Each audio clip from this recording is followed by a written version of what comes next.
What is good, people? It's Revival of Wisdom. I hope you're all doing well. And this video is how to raise your holy oil or your Kundalini. Let's get straight into this. So this is a monthly cycle. Every month, when the moon is in your zodiac sign, this oil is released. Now, the moon is in control of monthly cycles. For women, it's the menstrual cycle, and as well, this holy oil cycle. The moon changes sign every 2.5 days and passes through the zodiac signs in 27 days. So the moon tells the day, the sun tells the time, the stars tell the month. This reality is a massive clock, if you like to say. It's a cycle. Okay. The moon controls the night, emotions, water, fluids, and the mind. Okay. So this oil is produced in the claustrum. It's produced in the claustrum, which is here, right? This is where you get Santa Claus from. Now, the claustrum is at the center of the brain, and it is next to the pineal gland and the pituitary gland. Once it starts in the claustrum, this is the holy presence. This is the present that Santa gives to us, Santa Claus. And it goes to the pituitary gland and the pineal gland.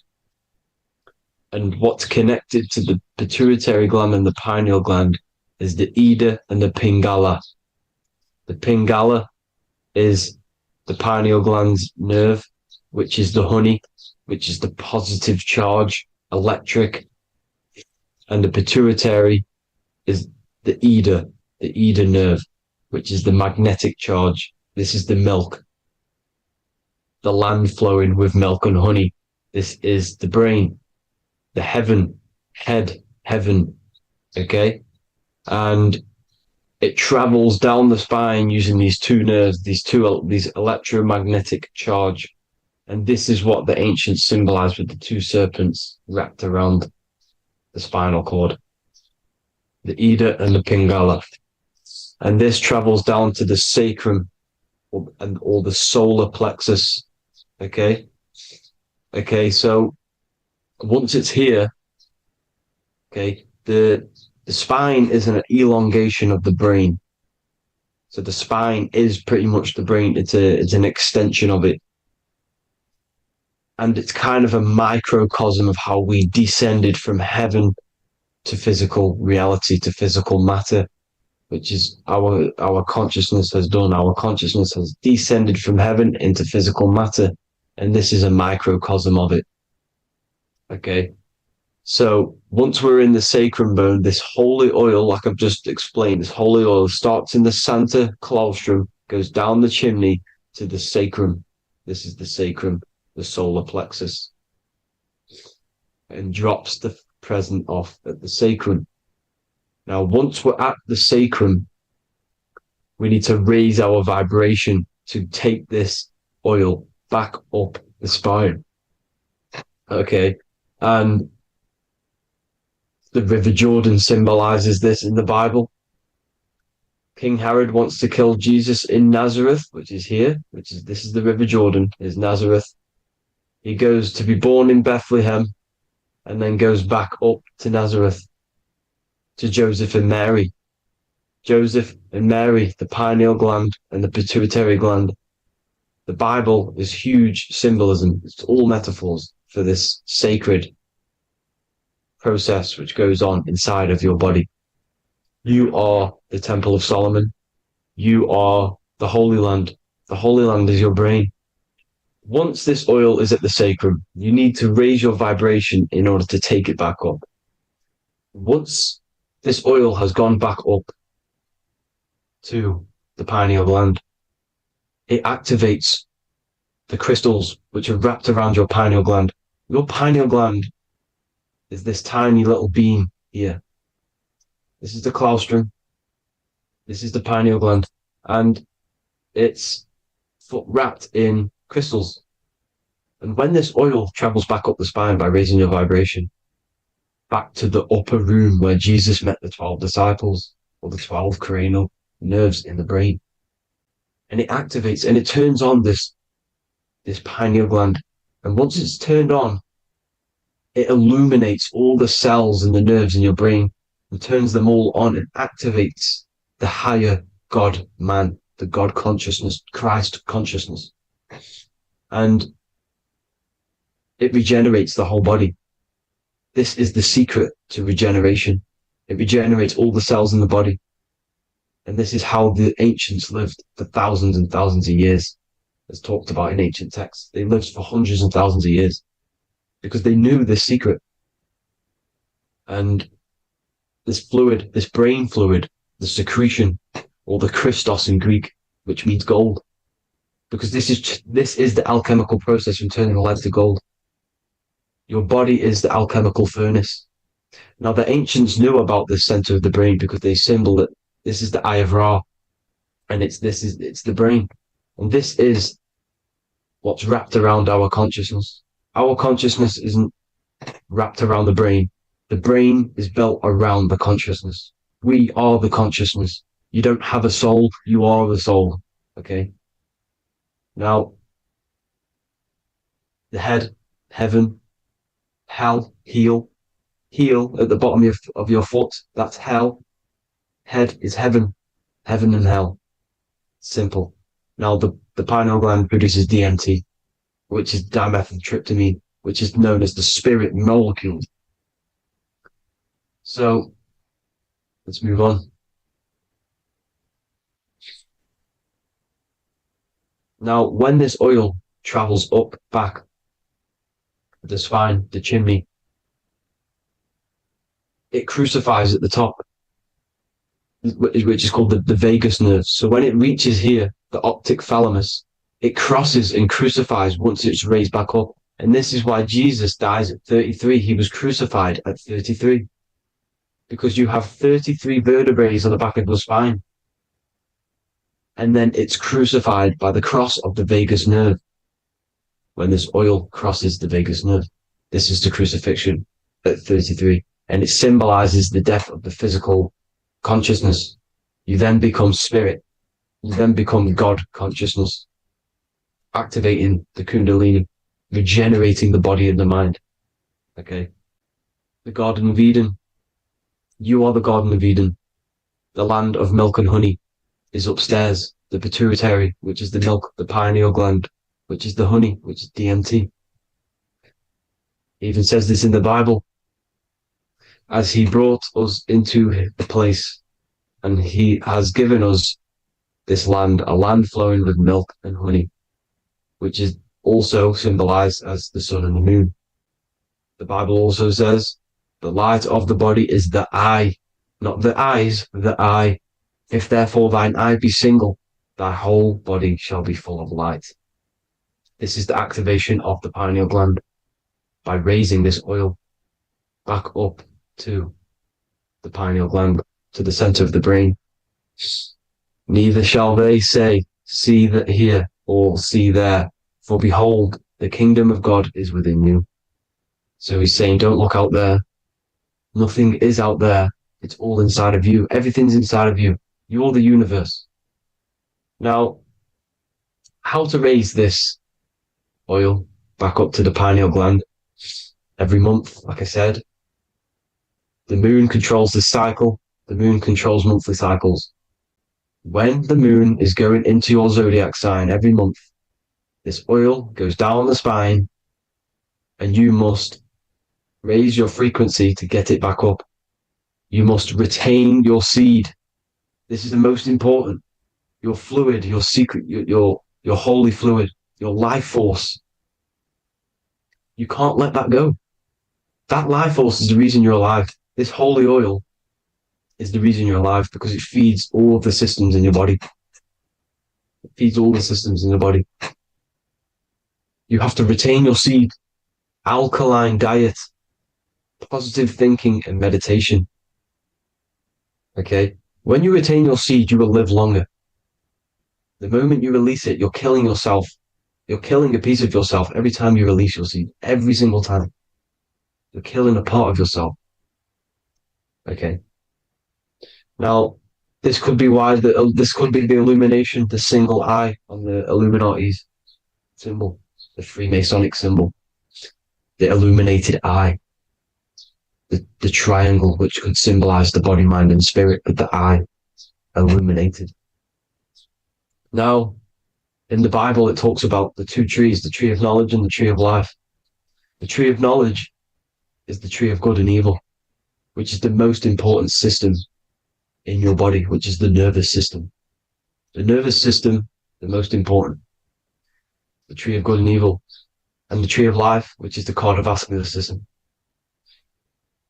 Now, this oil, when it's released every month, feeds these two systems, and these two systems feed everything. Now, it's important you understand that. Okay? The ancients knew all of this knowledge. The Bible's telling you this knowledge, but it's in a metaphorical way. You have to understand the context behind it so you can read it properly. Now, eating of the tree of life, which is when it talks about in the Bible, eating from the tree of life is actually symbolizing a bad diet, ejaculation, because you're eating from these two systems. You're killing yourself with a bad diet. You're killing yourself with an ejaculation. Okay? So, that's important to understand. Now, this is Jacob's ladder in the Freemasons. Jacob's ladder, which is the spinal cord, it's the stairway to heaven. And this is Jack and the Beanstalk when he goes up the beanstalk and finds the golden egg in the grey clouds. The grey clouds symbolize the grey matter in your brain. Now, the Garden of Eden talks about the 4 different rivers in Garden of Eden. As we see here, the North Pole map, the ancient North Pole map, because the center of the earth is the center of the torus field. Everything's the torus field. Atoms are torus fields. Everything's torus fields. You are the universe. Everything is within you. The North Pole is your spinal cord. This is why they say Santa Claustrum comes from the North Pole. This is the North Pole. And the Santa Claustrum is the center of your brain. Now, there's 4 rivers which come from the Garden of Eden. There's the blood, the Christ oil, which is the oil we're talking about, urine, and saliva. These are the 4 sacred oil, 4 sacred fluids in your body. And these are constantly abused in today's society. Also, these secret societies are targeting these fluids. Okay? This is why porn is free. They sexualize society through Disney. Go and look at some of the Disney movies. There's so many subliminal messages which sexualize these children because they want you sexualized. So you release your seed, which is one of the holy fluids in your body, especially your semen, your sexual energy. So important you retain this. So important because it's your life force. It keeps you alive. Okay. Now, let's recap on this. If you want to raise your oil every month, you can't just retain your seed for the month. You have to retain your seed forever. Don't just do it for a couple of days. Have to do it. It's a lifestyle.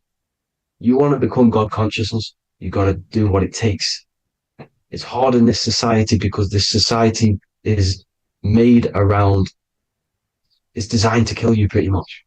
It's designed to keep you in these lower states of consciousness with all the bad food, the chemicals in the food, the chemicals in the water, the sexualized TV programs, sexualized adverts, sexualized TikTok and apps, videos, subliminally stimulating you because that is your weakness, sex.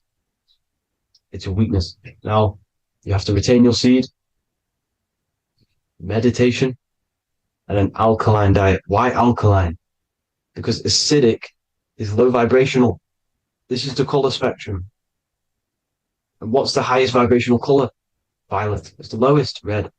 You have to have an alkaline body in order to raise this oil. When you drink, when you have a bad diet, when you drink alcohol, when you smoke, this destroys the oil. It destroys the oil in your sacrum. and it can't be raised again, can't be raised up. This is why it's so important. Without that oil, you don't live. That oil makes you live. It feeds everything in your body. It's crazy how we're not taught this. It's insane. But that is how you raise the oil, people. I hope you all gain some knowledge out of this video. And I hope this assists you on your journey, your spiritual journey. And please like and share this video. We need this knowledge out to the public to wake up humanity. Thank you all, people. God bless.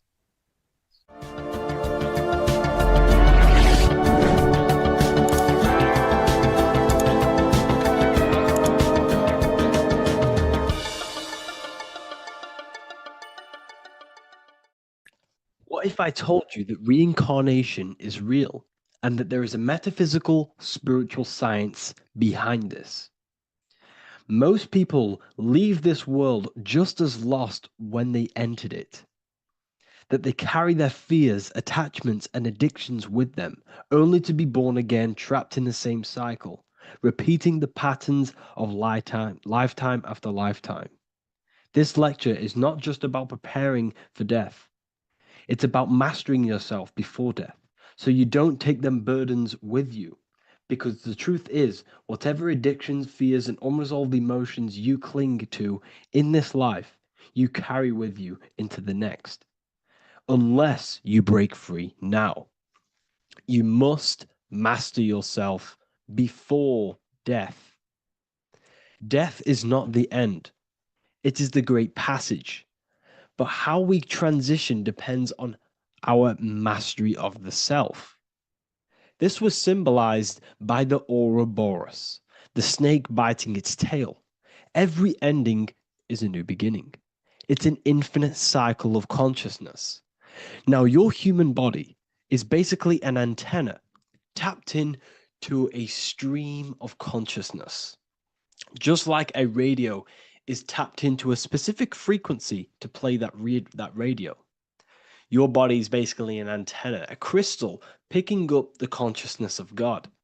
You are on an ever-ending journey, a journey of learning and expansion of the mind into new fields of thought. This was symbolized as the Ouroboros. When you die, it is a new beginning. It's a transitioning, not an ending.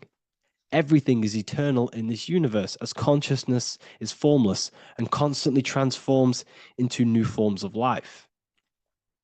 Let's break down the word death. Death contains the word ether. Now, the ether can be found in the word heart or earth. Ether. Everything in this plane comes from the etheric plane. The etheric plane is the barrier between the physical plane and the spiritual plane, the astral plane. The astral plane is the screen that you have in your mind that allows you to imagine a red apple, for example. This is the imaginative plane where thought forms start to take form. Everything begins as a thought, then the thought form becomes an imagination, then energy, then physical. Everything in the physical plane is a shadow of thought. All objects manifested as thought. You came from the astral. You came from the stars. This is why we say reach for the stars. Or this is why you say you are a star.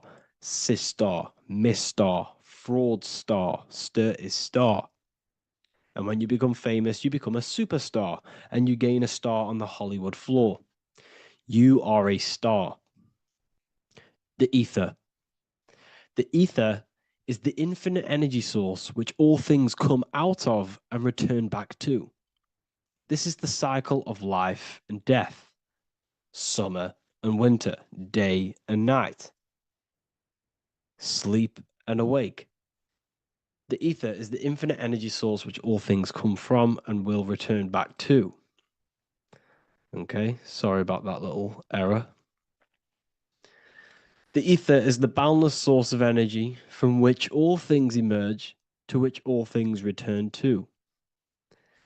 We can see this in the cycle of the sun. The sun does this wave of creation. It rises and it falls. We have the day and the night. The daytime represents our conscious mind when we are alert. The nighttime represents our subconscious mind when we are inside the spiritual realms. The nighttime is spirit, the daytime is matter. spirit and matter, awake and asleep, conscious and subconscious. We see this in the yearly cycle.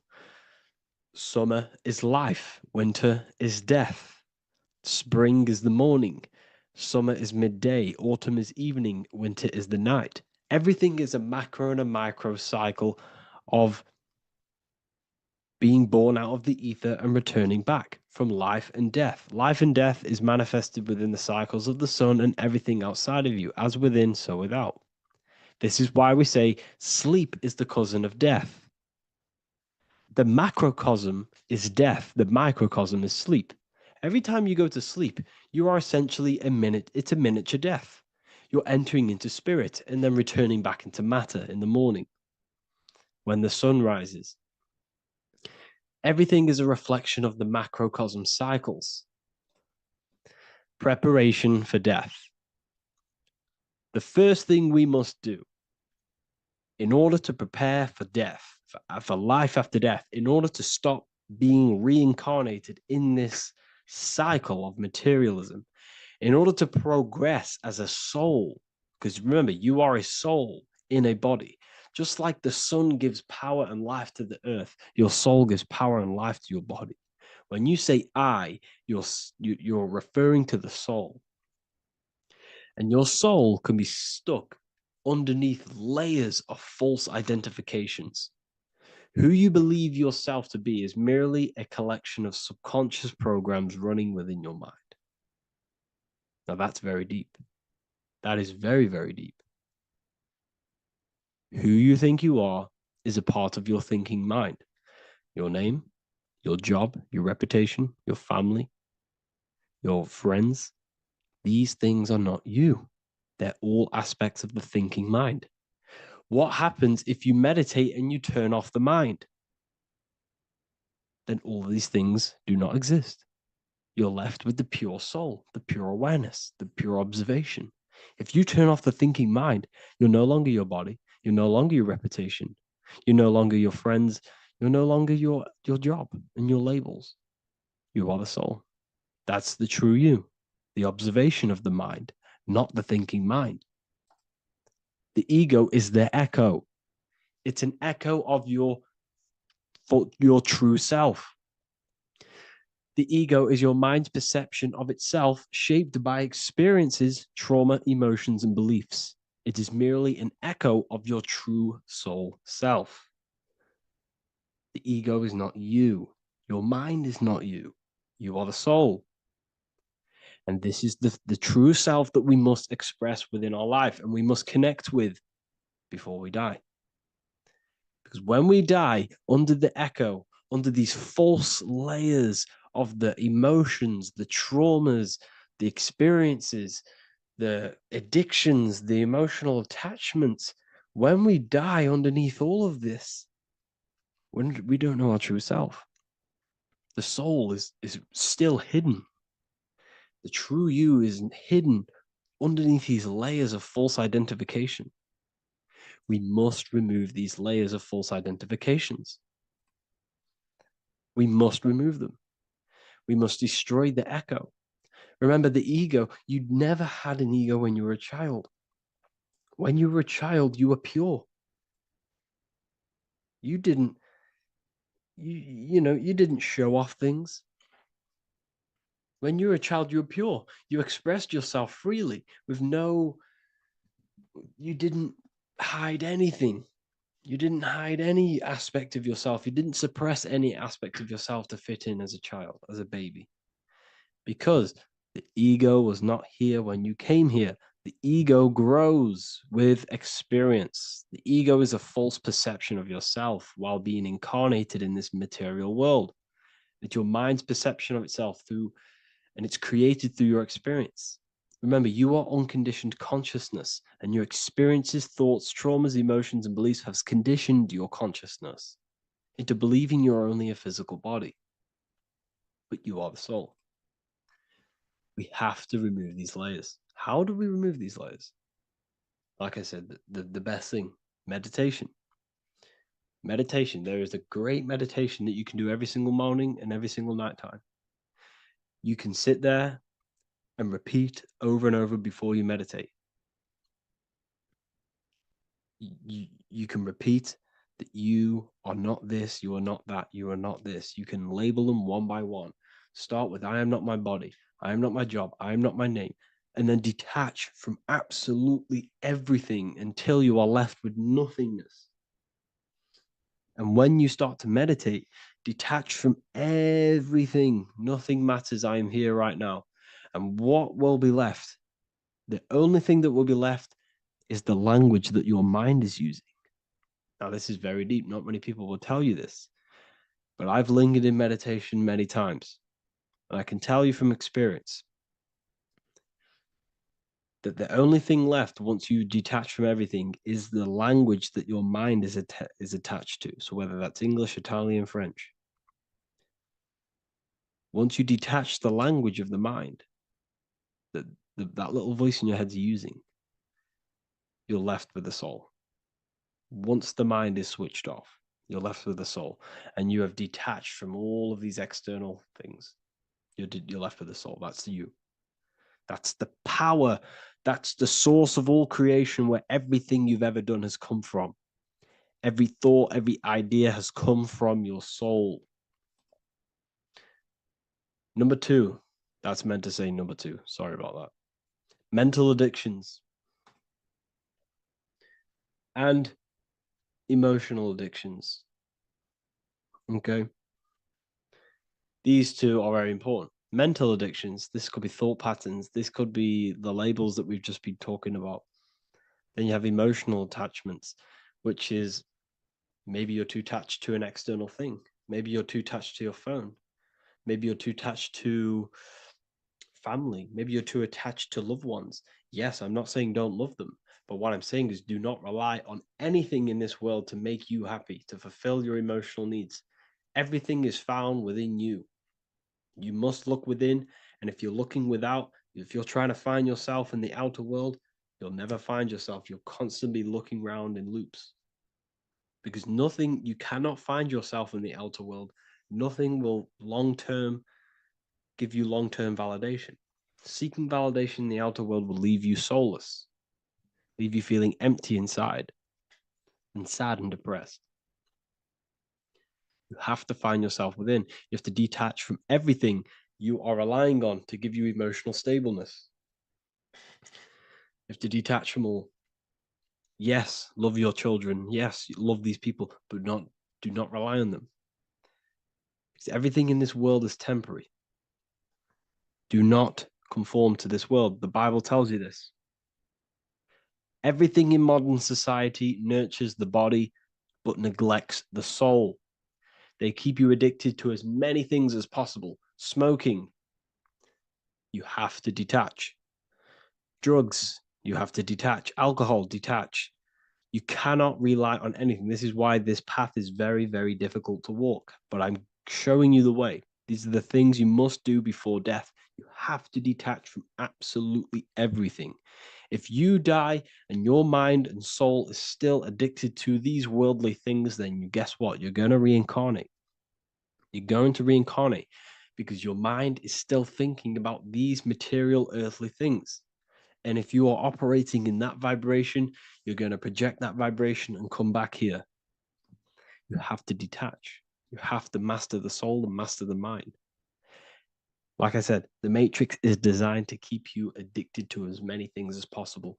Your phone, food, smoking, drugs, alcohol, clubbing, all of these things.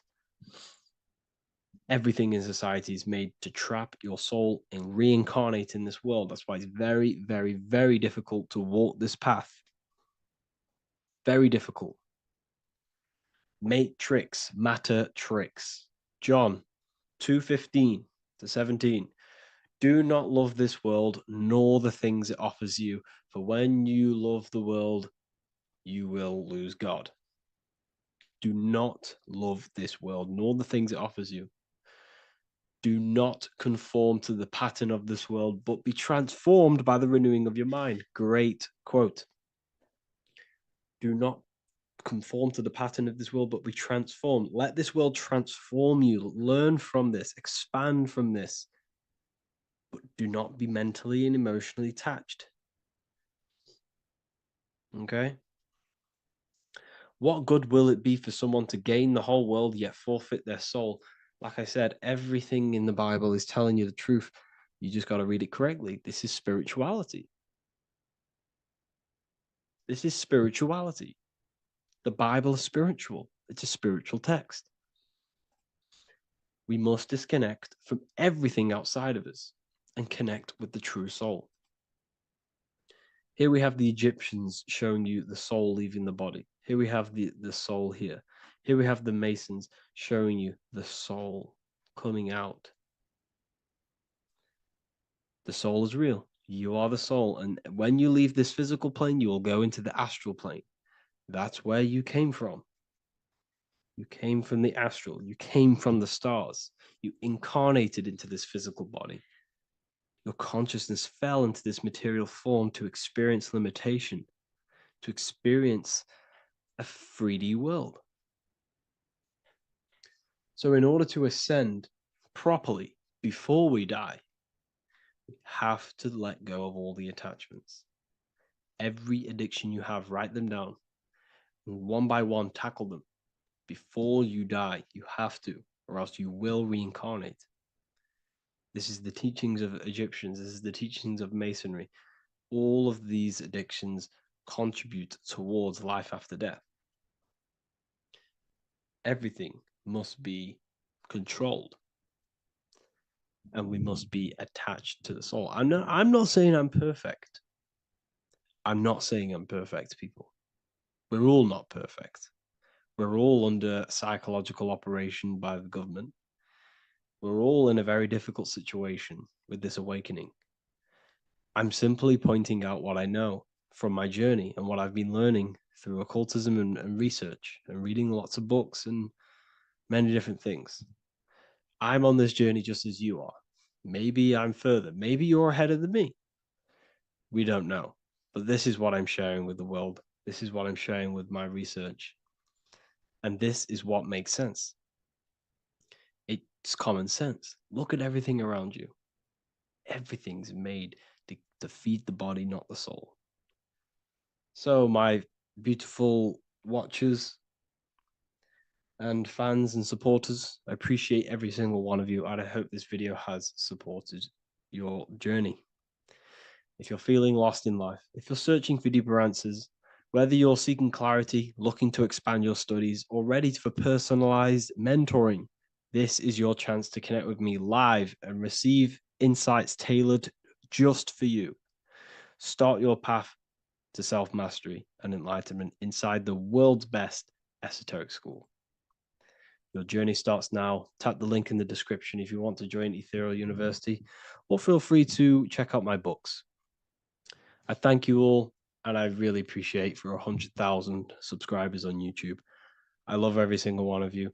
Make sure to drop a like, a comment, and subscribe to the channel if you're new. Let me know some ideas for, lectures, anything that you want to know. I can make lectures on them. Just drop it in the comments. I appreciate every single one of you. Take care.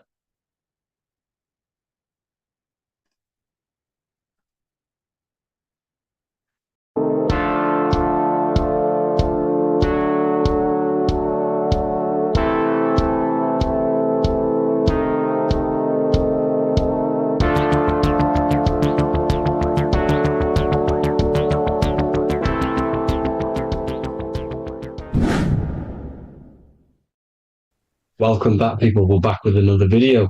Let's jump straight into this. Make sure to tune in till the end, because this has got so much information in this video. So sit back and enjoy. So everything's Taurus fields. The Earth's a Taurus field. Everything's Taurus, which is electromagnetic field, electric and magnetic.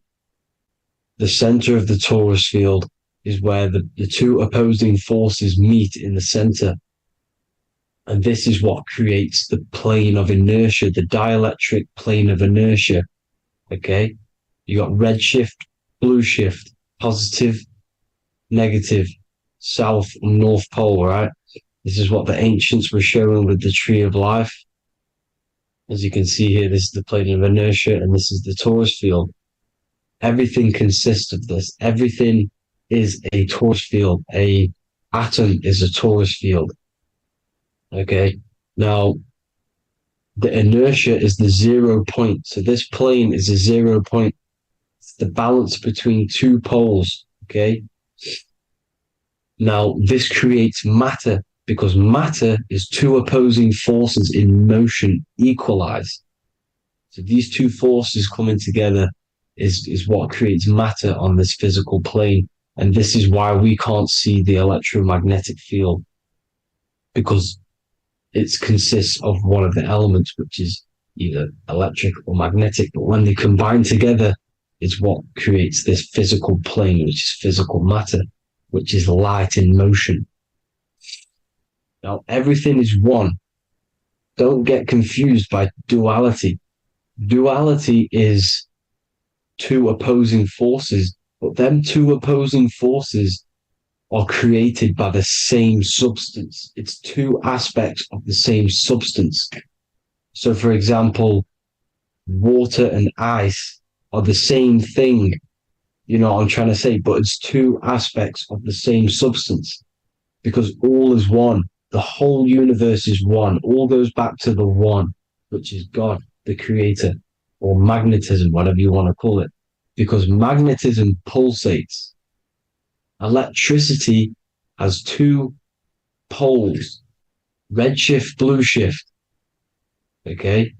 So redshift, blue shift is electricity, and electricity vibrates, and all vibration always comes back to a standstill point. But magnetism is what pulsates. This is why your heart pulses. You breathe, which is a pulse. This is the breath of the universe, magnetism. Now, this is why the earth is green, okay?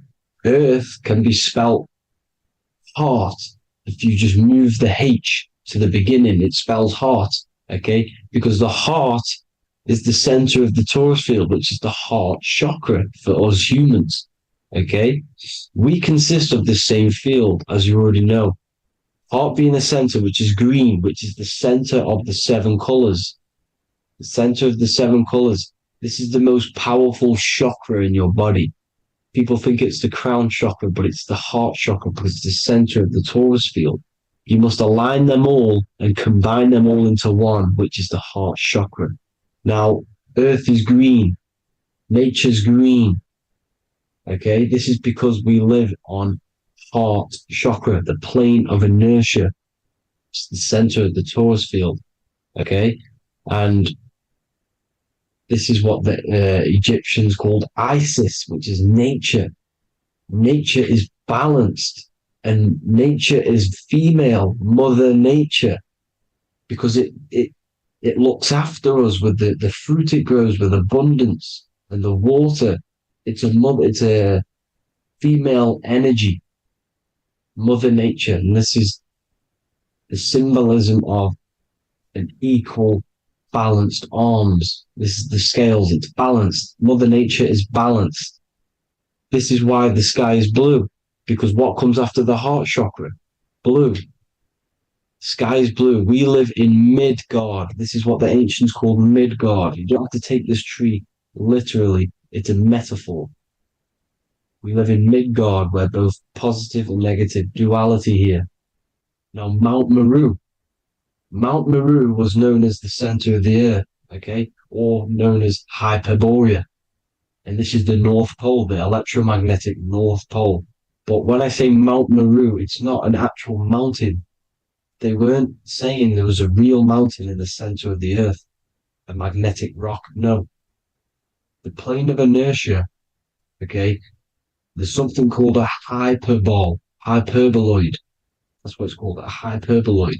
And this is the center of the torus field. And this hyperboloid is what is in the shape of a mountain, you see? So if I go to this next one, they say Hyperborea on this map. Why do they call it Hyperborea? Because this is the hyperboloid in the center of the torus field. And this is the electromagnetic mountain, a metaphor. Mountain, what they're metaphorically saying, this is the electromagnetic mountain at the center. The double vortex, the center of the Taurus field, which is the North Pole. Pole of electromagnetic energy. So this is why they call it Hyperborea. It comes from the word hyperboloid. And the center of the earth is so sacred.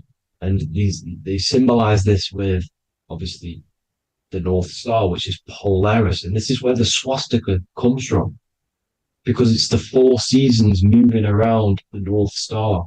This is the Big Dipper constellation moving around the North Star, which is Polaris. There's that pole again. Pole. Magnetic pole of the Taurus field. And this is where the green, emerald green, aurora borealis comes from. It comes from this center hyperboloid at the center of the earth, where the most electromagnetic energy is stored. The center of the plane of inertia, the center of the plane of inertia. This is the all-seeing eye as well. As you can see, they got the sun, the moon. This is the Masonic cosmos, the sun, the moon, and the all-seeing eye, because the eye is Polaris, the eye of the stars. It's all a big eye. Now, the eye means a lot more as well. It's not just that. There's different ways you can interpret symbols. Now, this is the emerald tablets. Deep in Earth's heart lies the flower, the source of the spirit that binds all in its form. Okay? The flower of life is thine own place of thine spirit, and stream through the earth as thine flows through thy form, giving off life to the earth and its children, renewing the spirit from form unto form. This is the North Pole. This is what he's talking about. He's talking about the aurora borealis. Aurora borealis. It's the earth's aura. Emerald green. Heart chakra. Plane of inertia. Green.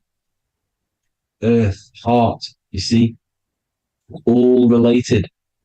Now, there's many symbolism of this. So much symbolism of the ancients. The 7 layers of heaven. 7 layers of heaven, which are the 7 planets.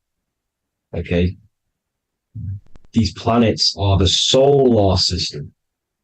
It's the solar system because we are the soul. We are the sun, the soul. And we're inside of a solar system, which is the 7 planets. That's why there's 7 layers of heaven.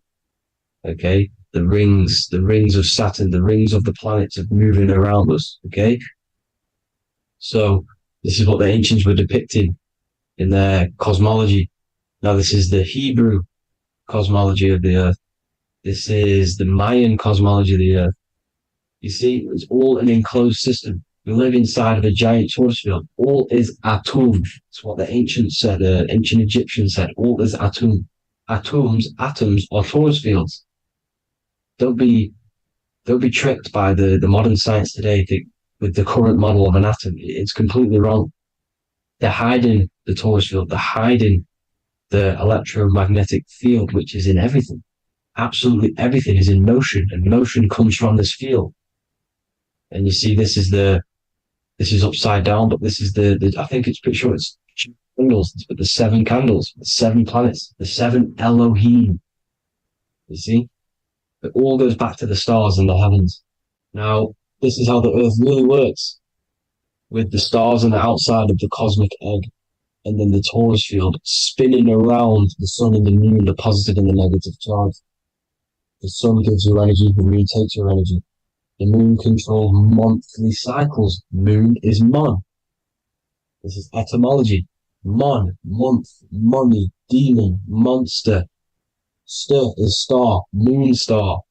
We are all stars. Youngster, minister, superstar, Hollywood star. We're all stars. We come from the stars, which is heaven. Our soul comes from the stars. You see? We are the universe, the image of man made in the universe. We are a microcosm of the universe. The universe is a macro. We are micro. We consist of everything. The body, mind, and spirit. The sun, the soul. Moon, the mind. Earth, the body. Body, mind, and spirit. We have 12 systems in the body, which are governed by the 12 zodiac signs.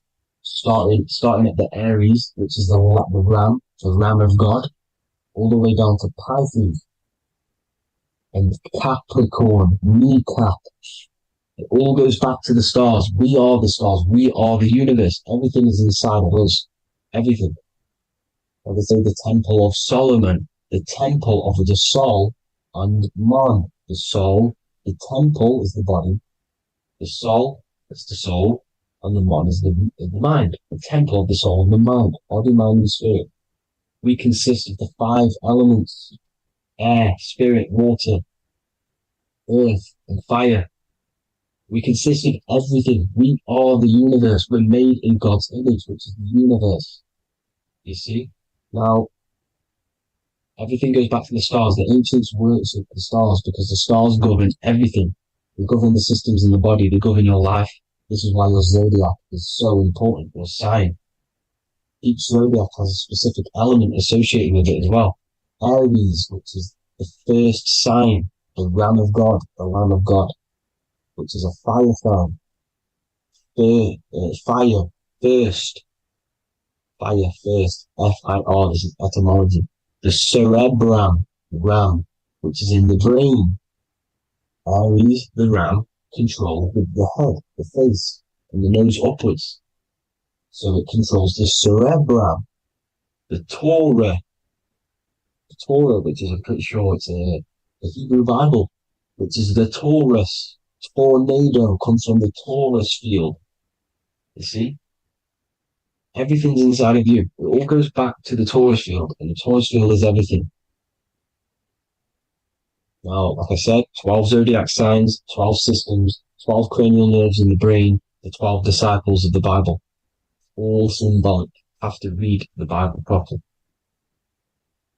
Now, this center, at the center of the earth, right? This is what's stirring the ether. And the ether consists of the 4 elements. Because there's 5 elements. Spirit can be called ether. People call it spirit or ether. Ether is pure potential, pure energy. It's what connects the astral to the physical. It's the dimension between the physical realm, which we're on, and the astral. So it has pure potential. It's pure energy. This is why we say either. I either want to go there or there. It's connecting 2 scenarios. That's what the ether is. It's connecting the 2 worlds, the astral and the physical. The center is like the cosmic womb. There's a black hole in the center. This is the center of the Taurus field. This is the womb of creation. This is the womb of creation. And inside of this black womb are the 5 elements, and everything's being stirred around.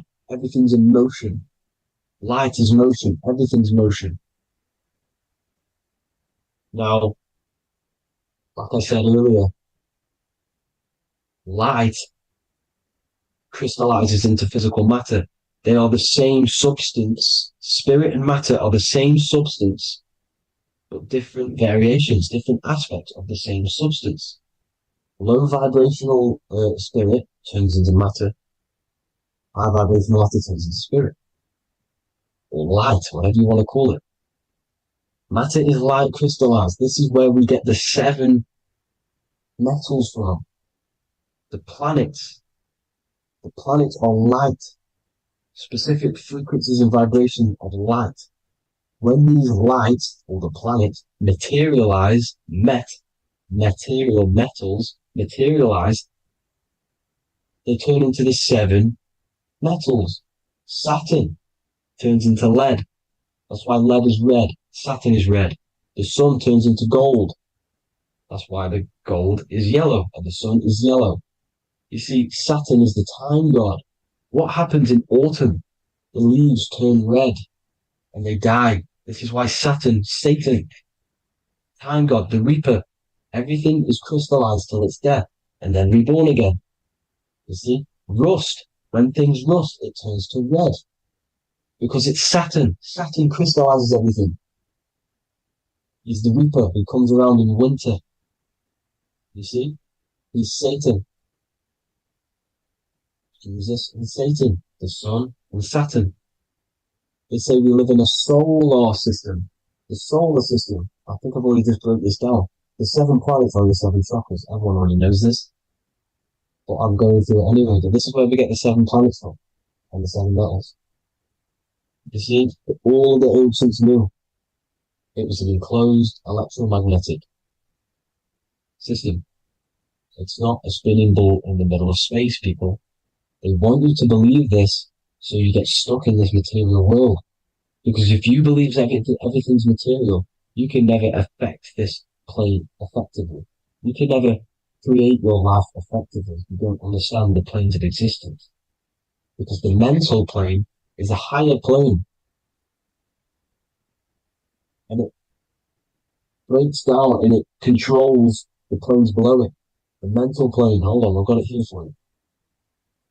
The mental, the astral, etheric, then physical. Etheric connects the physical to the astral, but the mental is what's above them all. You see? Now, it's important to understand this. It's important. However, the ancients always talked about the enclosed system. Only NASA, which is introduced around the Roman times, not NASA, but the globe Earth was introduced around the Roman times. Okay? By these Masons. These Masons introduced this because they wanted to take over the minds of the masses and control them. These people worship the physical realm. They know how it works. They know the ins and outs of it. They know how to do the magic. They know how to do it all. They understand it all. That's why Masonry have to take the oath. The oath of not speaking. You're not allowed to speak about anything you learn about in Masonry because they're discovering the truth about your mind and how it creates reality and stuff like that. So this is the Masonic cosmology, the 5-pointed star, the 5 elements, the checkerboard for duality, positive and negative, the 2 aspects of every substance. This is another ancient painting depicting the firmament, the stars inside the firmament, the sun. You see, the ancients worshipped the sun because it's so important for sustaining our life. It's the only reason we're alive is because of the sun. But then people think it gives you cancer today. They brainwash you to think the sun gives you cancer when it's the #1 source of all life. They want you to believe it's a big, spinning, dangerous ball in space. It's not. It's here to give us life. It's God's son. That's why Jesus is known as God's son. It is the son of God. God created that to sustain us.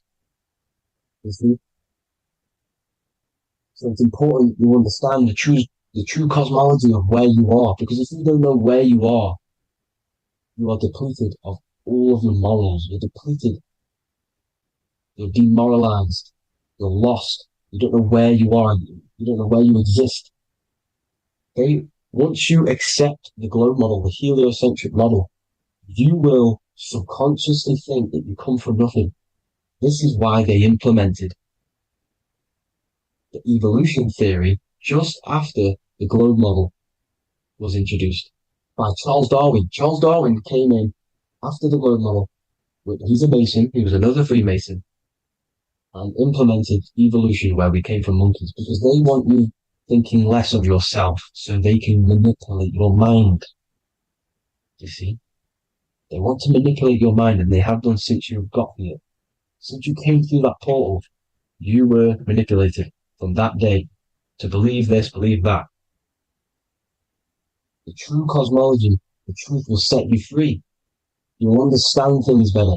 You will feel better in yourself when you know the sun is here for you. You'll feel better in yourself that you know that you didn't come from a monkey. You were created as a human, a manifester, a creator.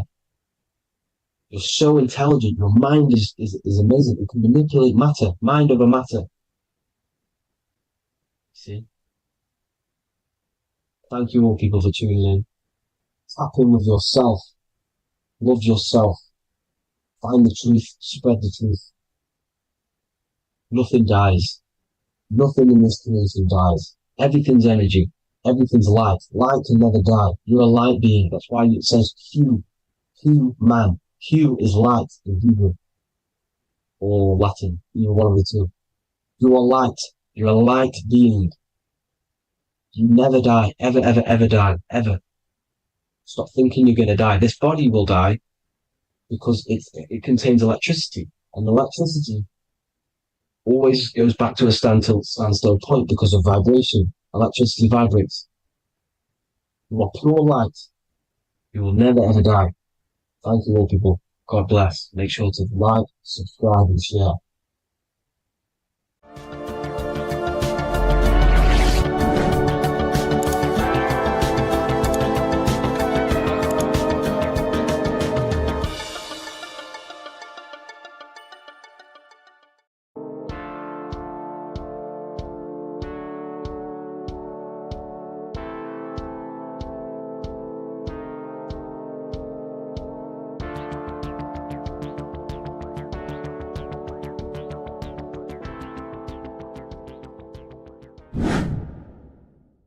The earth has become a realm in order to trap souls within so that they can harness our electricity, our energy.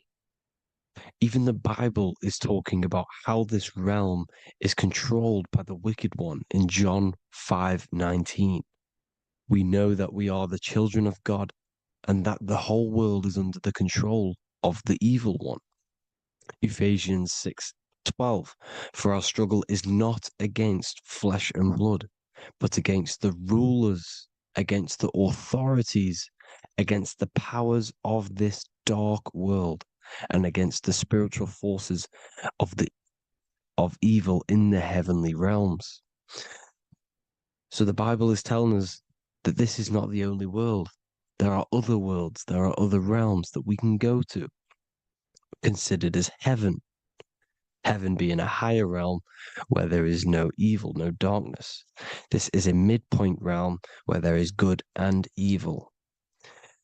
Now, we're going to explain how the soul trap is how it's working and how your soul is being harnessed for its energy and how you are tricked to come back to this realm after death. What you need to understand is first is that you are the invisible intelligence behind the physical body. You are the mind and soul. The soul is the true you, the good you. It is pure love, pure bliss, eternal, never dies. The mind can be corrupted, though. The mind is the intelligence of the soul. It is invisible. It has no true form. The intelligence inhabits the brain. The brain is the computer to control the electrical machine called the nervous system, which is choice, program, and action. You are the invisible intelligence behind the body, and this will prove it even more. You do not even see into the external world. You are seeing a image produced by the brain because the light is being sucked through the retinas of the eyes. The image is produced in the visual cortex at the back of the brain. What does this mean? This means that we are the consciousness in the center of the brain, in the pineal gland, that is experiencing the program being ran by the central nervous system in the brain. This is the sigil of Lucifer. Lucifer in Latin is Lucy. Lucy is light in Latin. Lucifer is known as the light bearer. This is how the eyes work, people. It's not a demon or a devil. The sigil for Lucifer is how the eyes work and how the left eye is controlled by the right brain. The right eye is controlled by the left brain. There is a crossover. It's the same with the body. The left side of the body is controlled by the right brain. The right side of the body is controlled by the left brain. There's a crossover with our hemispheres in the brain. Now, this empty chamber in the center of the brain is where this universal cosmic intelligence is held, known as the most holy place in the Bible, the throne of God. Okay, this is above the 33 vertebrae on the spine. As you can see here, you are the being in the center of this point. All of the nerves are being sent back to this one particular point, which is which is the seat of our invisible intelligence. You can see it's an empty chamber. Our consciousness, our intelligence is not a physical thing. This intelligence is the true voice inside of your head. This is why your head is heaven, your heart is earth, your heel is hell. Your head is heaven because this is the seat, the throne of God. God is in heaven because the consciousness, this divine intelligence that's controlling the body, is sat in the center of the brain. The brain is taking commands of this invisible intelligence. When you close your eyes, you can feel your awareness, your consciousness, your intelligence is all in the brain. Your awareness is not in the feet, the heart, the legs, the arms. It's all in the center of the brain. Now, if you meditate deeply, you will find that you are beyond the mind. You are the being observing the thoughts. You are the soul observing the thoughts. Now, with this being said, you are the consciousness experiencing the program being ran by the central nervous system in the brain, because you're not seeing into the external world. It's an image, it's a simulated image produced by the brain and the central nervous system. You do not experience the external world. You do not feel the external world. You feel electrical impulses on your nervous system.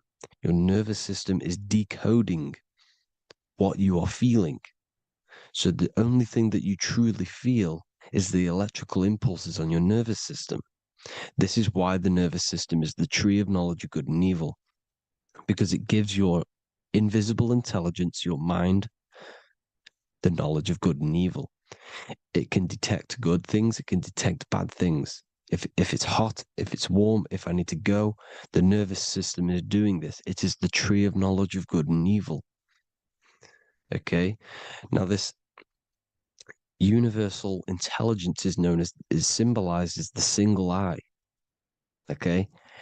Matthew 18:9. It is better for you to enter life with one eye than to have two eyes and to be thrown into the fire of hell. What does this mean? It's symbolic, it's metaphorical, people. It is metaphoric.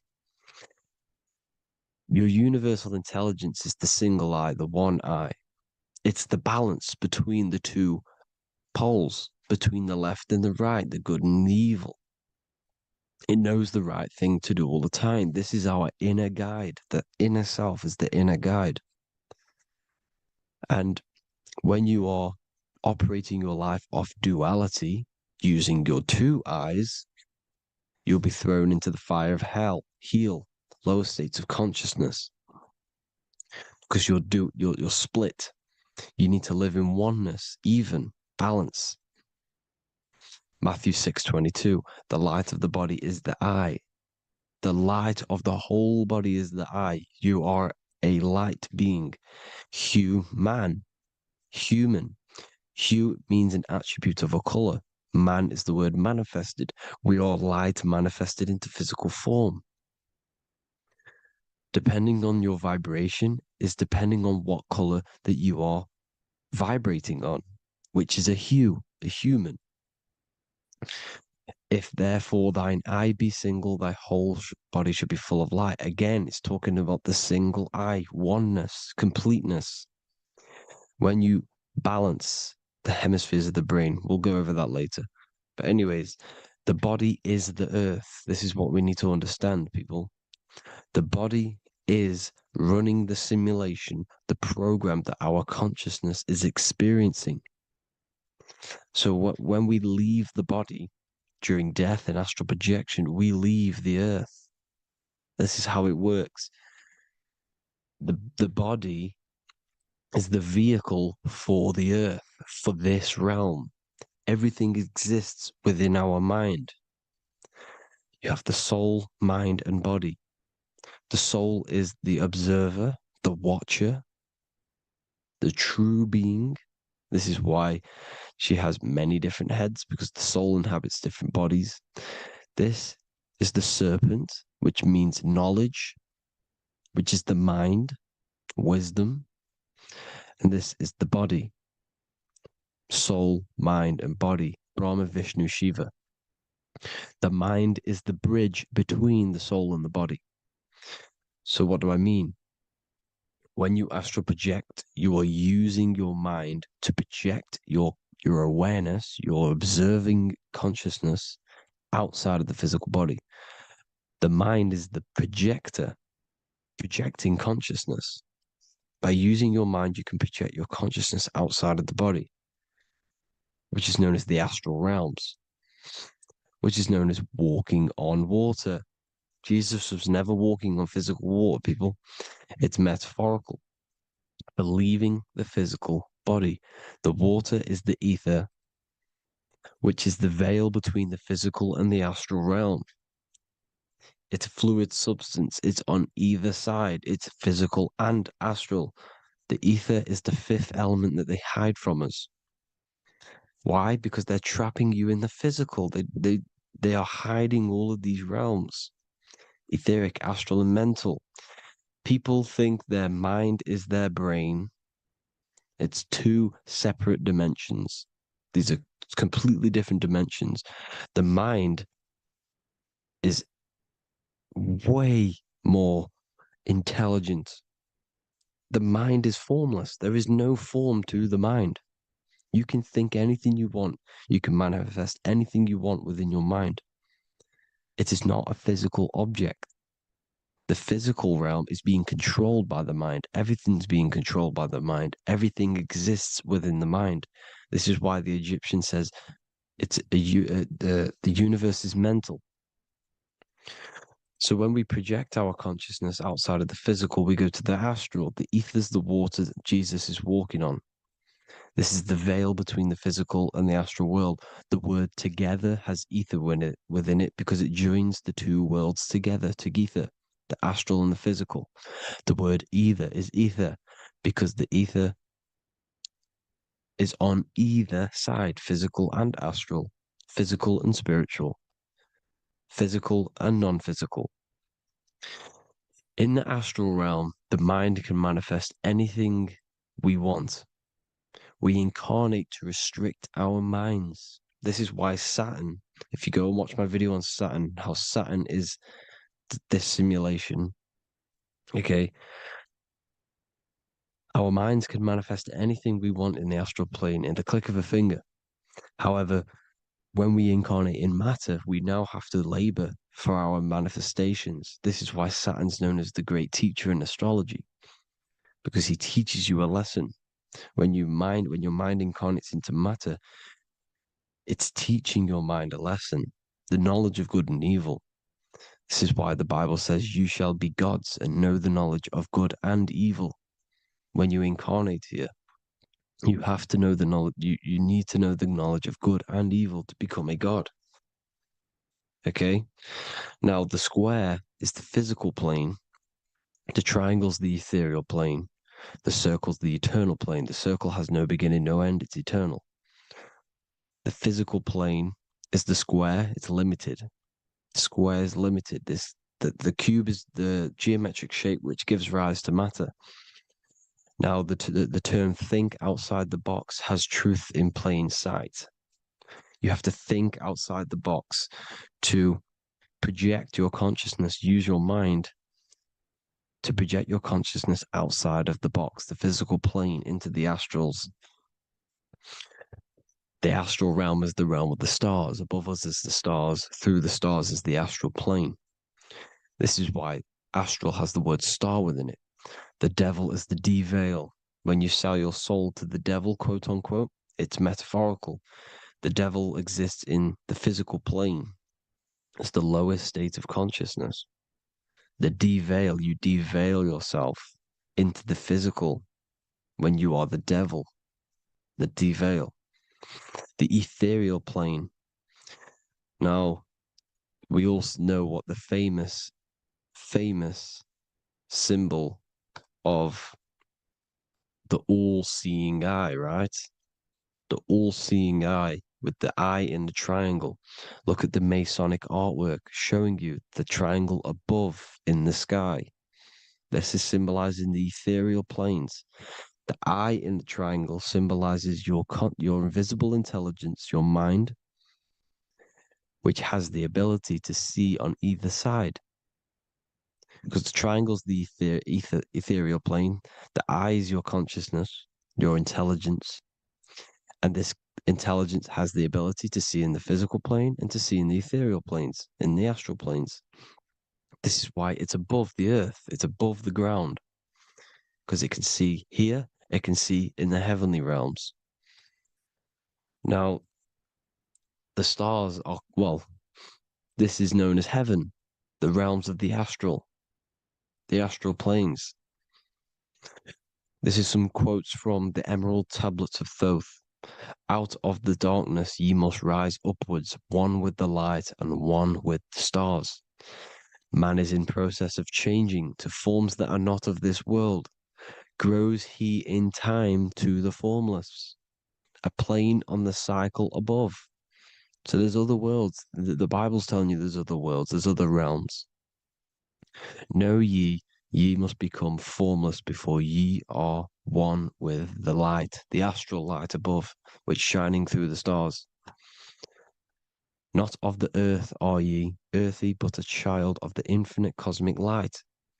You are the invisible intelligence controlling the physical body. The body's not you. It's the vehicle that your soul lands in when your mind projects your consciousness into that realm. Free from the body, I flashed through the night. Unlocked at last for me was the star space. Wow, that's powerful. The star space, the astral planes. This is what it's talking about. We are all a star. We descended from the astrals, which is the star. We are all a star. Look at the ancient paintings of Jesus' birth. It's the star beaming his consciousness down into the physical plane. Here's another one. Here's some Freemasonic artwork showing you, again, the ether, that invisible intelligence, the I, manifesting itself inside of here, in the physical realm, where the people are. You see? It's the same here. This is Jesus. Here's the bird symbolizes the Holy Spirit, your invisible intelligence, descending into the waters, the ether, the ethereal, everything. The ether's the base of all physical matter. Here's Truth in Plain Sight. Mr. Bean, the famous TV program in England, in the UK. He begins the program like we all begin the program from falling from the stars. He falls down with a beam of light. And this is truth in plain sight. This is false. The aliens don't exist. They're a lie, alien. But this symbolizes the star beaming our consciousness. And when we die, this star will suck us back up. Just like this UFO is doing. It's truth in plain sight. So, this is some more Freemasonic artwork. Going from duality to singularity. Sun, moon, masculine, feminine. Right hemisphere, feminine, left hemisphere, masculine. The consciousness in the center, the balance point. Here's another more Freemasonic artwork. The two pillars, left and right hemispheres, and the invisible intelligence between the left and right hemispheres, the light of the body. This is why light's coming off it. Because it's light, it's pure light. The blazing star. The stairs go from the checkered board, the duality, up to oneness, in between the sun and the moon, the masculine and the feminine. This is symbolizing going into oneness. What did the Emerald Tablet say? You've got to become one with the stars, one with the one with the self. Balancing the two hemispheres so that you can gain, because when the two hemispheres are balanced, you can gain a more deeper connection with your invisible intelligence. Same with the chakras. When the chakras, the seven seals in the Bible, these are seven seals because when you conquer the seven chakras, when you balance the seven chakras, you then gain a more deeper connection with your internal self because your mind is not filled, it's not being ran, it's not being dominated by these seven deadly sins, the seven seals, the seven chakras. These are 7 energy centers which are concealing our true form. Balance makes us have a stronger connection with our true cosmic intelligence. Heaven is even. This is why Jesus is pointing at the heart. The even point is the heart. You got to balance the chakras and live from the heart, because the heart is the earth. You're in good and evil. The body manifests the lower and the higher self. The higher self is in the higher parts of the body. Wisdom, intuition, expression. The lower self is in the lower parts of the body. Sex, food, and power. This is how they are trapping your soul, people. Like I said, the mind is the bridge between the soul and the body. So by tricking the mind, not giving it the right knowledge, and keeping the mind stuck in the lower 3 centers, thinking about power, food, and sex, this is low vibrating energy. It's going to keep your mind addicted to the physical realms. Okay? This is why you need to go even, balance, heaven. Okay?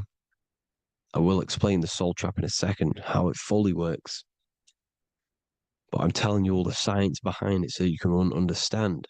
When you are doomed, you are domed. This is the dome, the firmament, the mind. Ment is mind, firm is firm. A firm ment is doomed under the firmament. You must have a loose mind, an open mind to expand your consciousness beyond the stars, beyond the ethereal barrier. You have to vibrate higher than this world. Your consciousness must be expanded more than the physical plane. You need to learn how to astral project. You need to learn how to leave the body, how to operate outside of the body, so that you, when you do leave the body, you will have recognition. You will have knowledge. You will have practice. But this is as above, so below. The woman's belly is the earth. It's as above, so below. It's a microcosm of the macrocosm. We are the children in the womb.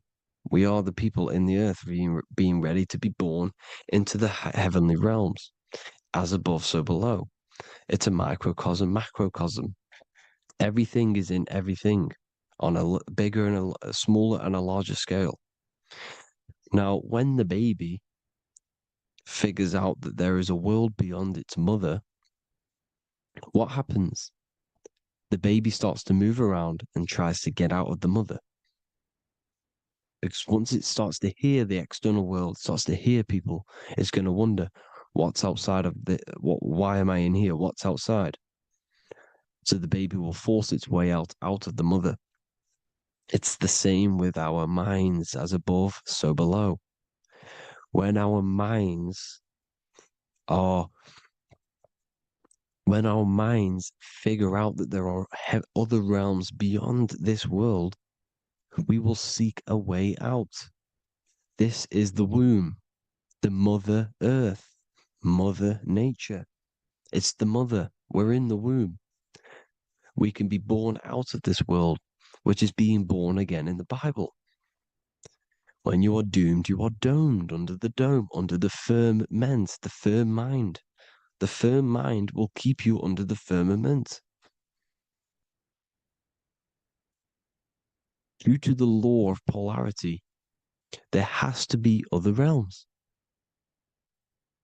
There has to be. Because the law of polarity works in this world, and it will work on every scale possible. It's universal laws. These are universal laws. The law of polarity means that there are other realms polarizing this realm. There is a hell, there is a heaven. There is a midpoint, which is Midgard, which is the one we are in now. Earth, heart. Earth is the heart. Heart is the center, good and bad. The balance between good and bad. Your reality is your level of realization. Your mind realizes other worlds, you will seek a way to them worlds. It's that simple. The soul trap is to keep you stuck in this physical body, which is the earth. This body is the earth. It's running the program, like I said at the beginning. It's running the simulation that your consciousness is experiencing. You are an electromagnetic being, and you're hidden in a cage, your rib cage, and you're stuck in cells, a prison cells. Look, you're in cells. We produce electromagnetic energy. Your soul produces this energy. And by trapping your consciousness inside of this physical realm, they harness this energy within the astral realms. They're using you to manifest demons, because your mind creates demons through emotions and mental thought energy, which is a whole nother video. I can make a video on that. You're manifesting everything for them because they're trying to create a hive mind. This is why they want everyone to believe in one belief system, one government, one belief system, one religion, because they're creating a hive mind. This hive mind will manifest and be summoned within the astral planes, because the mind manifests the astral plane. The astral plane is the realm of imagination. The mental plane is the realm of just thought alone. The etheric plane is the energy. The physical plane is the matter. So all of our minds together are manifesting these demons within these subconscious realms, the astral. Now, how are they keeping you stuck to this realm? Well, when you die and you're stuck in your lower three chakras, okay, when your mind and soul detaches from the body, which is the earth, when you leave the earth, you're still going to have these mental addictions to the food, the sex, the materialism, the phone, the cigarettes, everything. This is why they get you addicted to everything possible. The TikTok, the YouTube, they get you addicted to as many things possible. Because when your mind is addicted to these things, and when this mind leaves the physical body, you're still going to have these addictions. Okay? You're still going to have these thoughts. And you will be manifested into the lower astral realms because you're thinking materialistic, you're thinking negative, because your level of realization was your reality. You were manifesting hell on the earth. When you leave the body, you're going to manifest hell in the astral planes, which means you'll be vibrating on the very low, which will put you in the lower astral realms. So guess what? You're going to come back. You're going to come back into materialism. You're going to reincarnate. Because you haven't prepared for life after death. You must detach from the external world. Okay? Moon is mind. The sun is the soul. The earth is the body. The moon is the mind. This is why we say lunatic. In your mind, you have a specific mood. Moon. Money, M-O-N, is the moon. Money exists in the mind. They get you addicted to the money. The Bible's telling you this. Do not conform to the pattern of this world, but be transformed by the renewing of your mind. It's telling you. Of this world, but be transformed by the renewing of your mind. Who knew that the Bible was this deep? Matthew 16:26, what good will it be for someone to gain the whole world yet forfeit their soul? James 4:4, don't you know that friendship with this world means enmity against God? Therefore, anyone who chooses to be a friend of this world, of the world, becomes an enemy of God. John 4:4, dear children are from God and have overcome them, because the one who is in you is greater than the one who is in the world. It's talking about the invisible intelligence. It's greater than the physical world. John 2:15, do not love this world, nor the things it offers you. Because this world will create you to, if your mind has attachments to what this world offers, sex, money, and power, pretty much, you will reincarnate here. You will come back here. Because when you leave the body, your mind will still have these addictions. Do not love the world, nor the things it has to offer you. All of this is in my newly published book. The paperback versions are now available. Finally, for all the people who have been waiting, the Book of Wisdom. All of this knowledge is inside of the Book of Wisdom. The paperbacks are available. There's worldwide shipping. You can get it anywhere, pretty much, any country. My new website, it's amazing. There's going to be some amazing products coming on the new website. But I thank you all for the support. Before I leave, I need to explain what is going on with the soul trap. Like I said at the beginning, the mind's the bridge between the soul and the body. The body's the realm. By tricking your mind with false knowledge, they are keeping your soul stuck to this realm. They get you addicted to all the physical things, and that is it. As soon as you're addicted and you die, you're going to come back. So by tricking your mind, which is the bridge between the realms,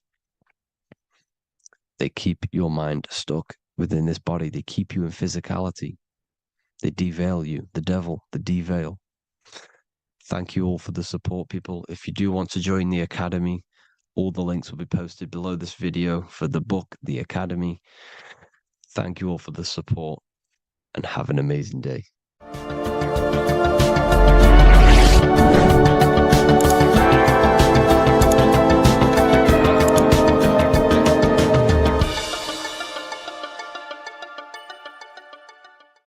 What if the word Yahweh is proof that God is embedded in our very own being? Stay with me, because what I'm about to show you might change the way you see yourself forever.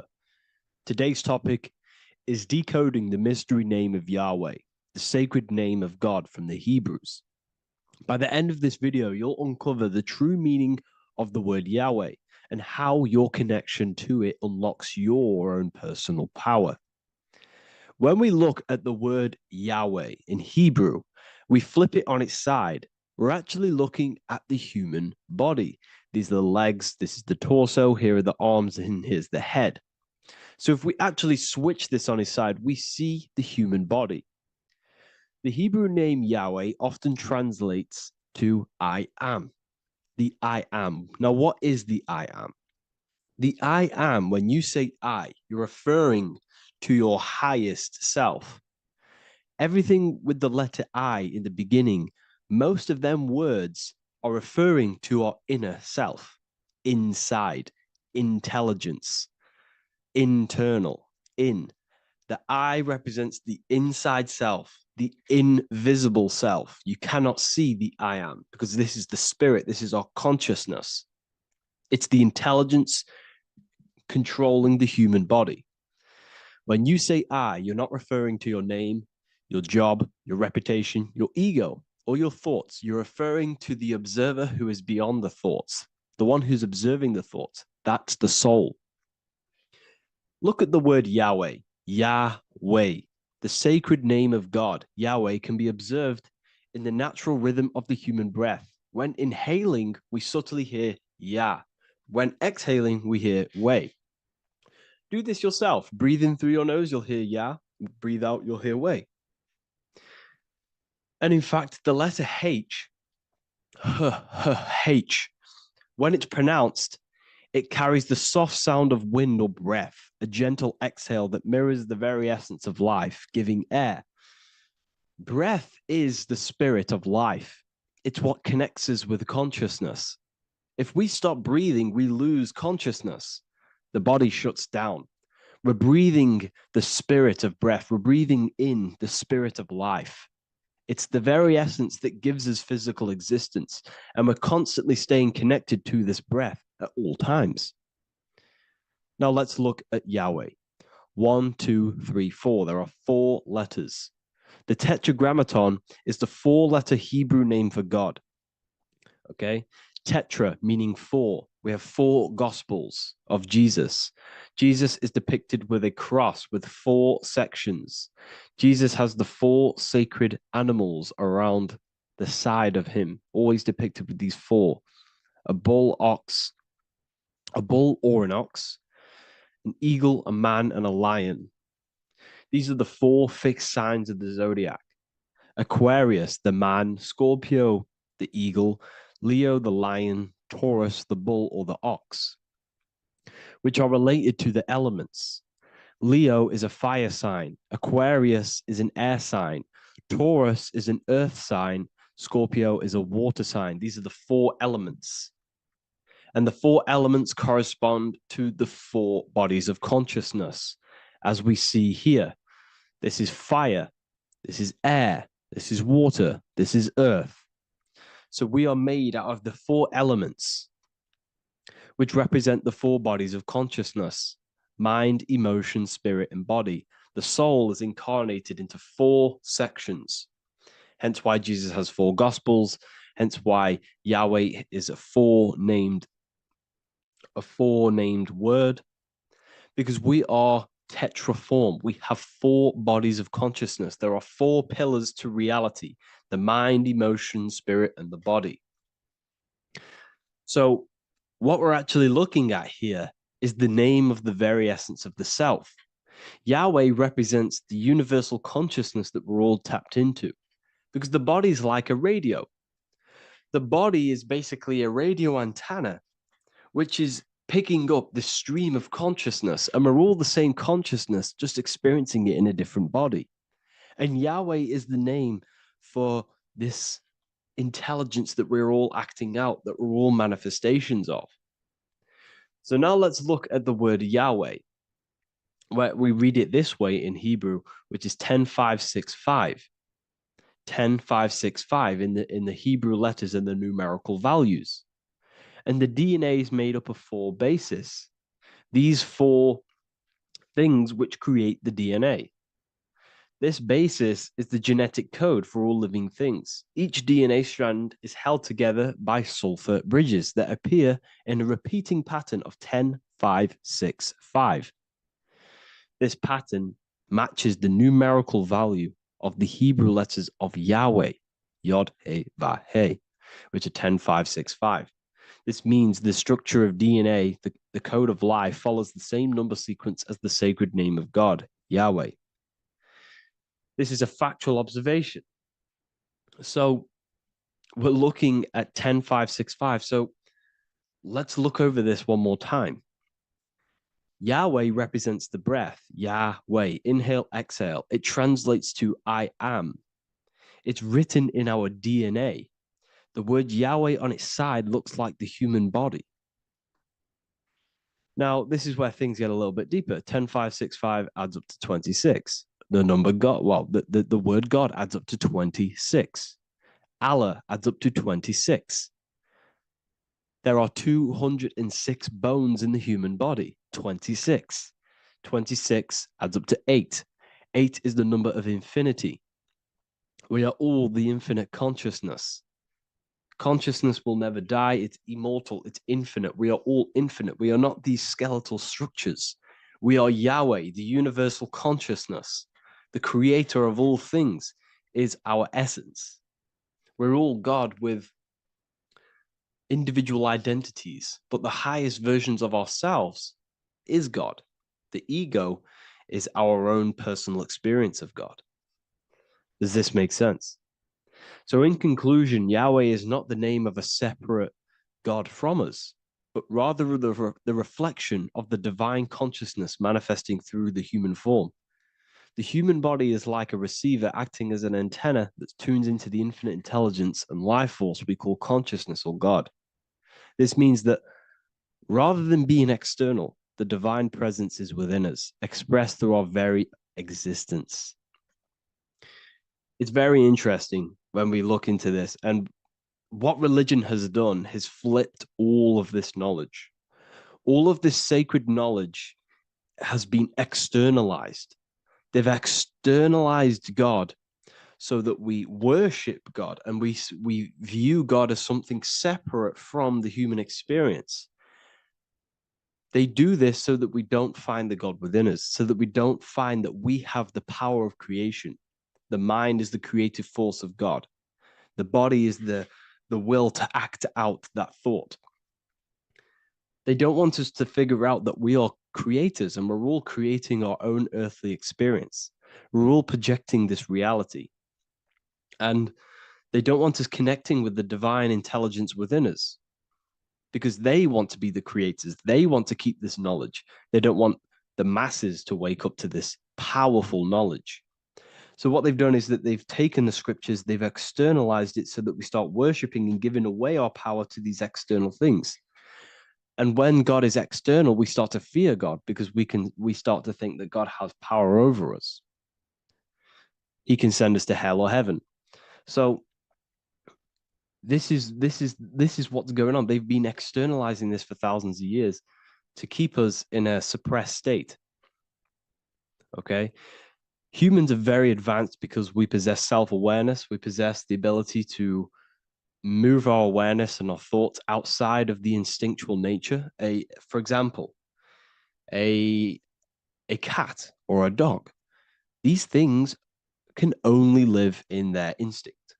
They live based on instinct. They smell, they eat. That's pretty much all they do. But humans, we have the ability to rise above that nature and turn to our infinite selves, our higher selves. We can move beyond our instinctual nature and create very advanced things. That's why humans are made in the image of Yahweh. We are literally God in human form. So this is what we all need to realize. And I hope this video has helped. Please leave a like, a comment on inside of the description. I'll have some links to my books and my university. The people who have read them have just absolutely changed their lives. You could probably see that in the comment sections if someone leaves a review of the book. We also have Trustpilot. But yeah, I thank you all. And I'll see you in the next one. The Freemasonic square and compass is not just a symbol that represents Freemasonry, a lodge, or a secret society. It is a symbol of gaining your own personal power. Now, in this video, I'm going to be breaking down this symbol in the most detail I can possibly go into. Most people live in a state of illusion. They live their life impulsively, acting based on their five senses, tasting. They want to feel a certain thing like an orgasm, or they're basically just slaves to external things and their five senses, which leads to a very dark path where you'll never actually become a conscious creator and you'll never actually be internally happy. The Freemasonic square and compass reveals some deep wisdom about this. Now let me break this down. If you want to gain your personal power, listen up. The Freemasonic square and compass is a compass which is used to create circles. Now, if you notice something about the circle, they have no beginning, no end. You can't tell where it begins and ends. It's eternal, which means this represents consciousness. Now, if you don't know what consciousness is, if you close your eyes, you have an internal world. You have thoughts, emotion, visualization. This is all consciousness, spiritual. Then we have the square. The square creates squares or lines, which represents matter. It has a beginning and an end. You can quite see where the beginning of the end is, right? So we can even link this to Leonardo da Vinci, the Vitruvian Man. We see the man in the square with the circle. The circle is the eternal consciousness, and the man is the square, limited to the physical world. But consciousness is not limited. That's why it's outside the square. This is eternal. The body is mortal. The body will die. Consciousness will never die. If we look even closer at the symbol, we notice in this particular symbol, we have the compass overlapping the square. This is very, very symbolic. This represents spirit over matter, also known as mind over matter, consciousness over matter, the circle over the square. Like I mentioned earlier, most people are slaves to their senses. They go through their day and all they do is chase validation and feelings. They eat all day to feel good, which means they're a slave to their taste. They're slaves to their feeling. They masturbate, which means they're a slave to orgasms and external things. They're literally being governed by the external world controlling their internal world. They're literally living life on autopilot. And don't get me wrong, I was guilty of this too. We're all guilty of this when we join this world because we're not taught this sacred knowledge. Until you actually stop and recognize this, you'll be living life on autopilot, literally not even living. You'll be running off subconscious programs, seeking external validation and being ruled by these five senses. The square underneath the compass represents consciousness on top of matter, which means the internal world is controlling the external world. It is the mind controlling matter and not matter manipulating the mind. In the occult and esoteric world, it's very important that you are conscious of every action that you are taking in your day-to-day life. Never act subconsciously. Always be conscious. What are you thinking? What are you acting? What are you giving your attention? All of this is contributing towards creating because you are a creator. Consciousness is a creative force. You need to make sure that the compass is on top of the square, that your inner world is controlling the outer world and not the outer world controlling the inner. As I've mentioned in many videos before, the internal world of consciousness is what's producing the external world. Your life is just a result of every thought and emotion that you felt in the past. Everything you own, everything you possess, your friends are all reflections of your consciousness. They're all reflections of what you are thinking about. When you change your thinking, your external world starts to rearrange itself. On a basic level, this symbol represents the combination of spirit and matter. You are a spiritual being and a material being. You are heaven, the sky, and earth, the ground. You are heaven and earth, spirit and matter infused into one. You are a bridge between the divine and the earthly worlds. And you can bring down these higher realms of consciousness, thought, imagination, and emotions into a physical, tangible reality. To do this consciously, we need to make sure the external world is not manipulating the inner world. Because if your internal world is being controlled by external circumstances, for example, you have a circumstance happen in your reality, an emotion triggers inside of you, and that emotion is a command to create more of that. And the thoughts that you think are creating more of that negativity. So it's a constant cycle of negative manifestation if you let the external world control your internal world of consciousness. So we need to make sure the compass is on top of the square, that the internal world are commands and not reactions to create your external reality. And not only just to create, but to actually enjoy life. If we let the external world bother our internal world, this means that we have some sort of mental or emotional attachment to the external world. We need to detach from the external world. Why do I say that? Because it's temporary. It's an illusion. We are going to die one day, and none of this will matter. You need to understand that everything in this world is temporary. You have to be okay with losing things, losing family, losing things in this world, because it's guaranteed to be temporary. We need to make sure the internal world is order and not chaos, commands and not reactions. Now, at the back of the Book of Wisdom, Volume 2, the book that I've wrote here, I go over the different meanings of the different arrangements of the square and compass. Sometimes we see the square overlapping the compass, which is the opposite of what we've just broken down. Or sometimes we see one leg of the compass on top of the square and one leg of the square on top of the compass. These are all highly symbolic. When we see the square overlapping the compass, this pretty much represents the beginning of the Freemasons' journey, when their internal world is being controlled by the external. They have a lot of spiritual growth and a lot of learning and inner work to do.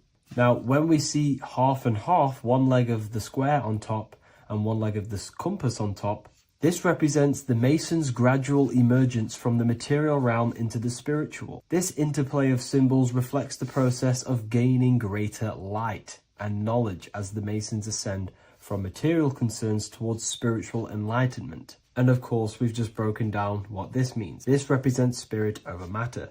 They're not chasing external physical things anymore. They're actually chasing and gaining validation and happiness from spiritual growth, more knowledge and deeper understanding of consciousness and themselves. Most people chase external material things, which actually don't make you happy in the long run. You could be given £1 million today.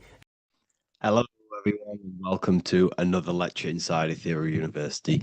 In this lecture, you will learn about the death process and how to prepare for it, and why that preparation is so important. So let's get straight into this. You must understand, as a spiritual creature that you are, you have a visible nature and an invisible nature. You never truly die. You are an eternal soul experiencing a temporary physical world. The inner world of thought and emotion is eternal, while the outer world of matter is mortal. Everything that is seen is mortal. Everything that is unseen by the eyes is immortal. When you die, your external physical world will be stripped away, leaving only your pure consciousness in its raw form, drifting within the astral plane.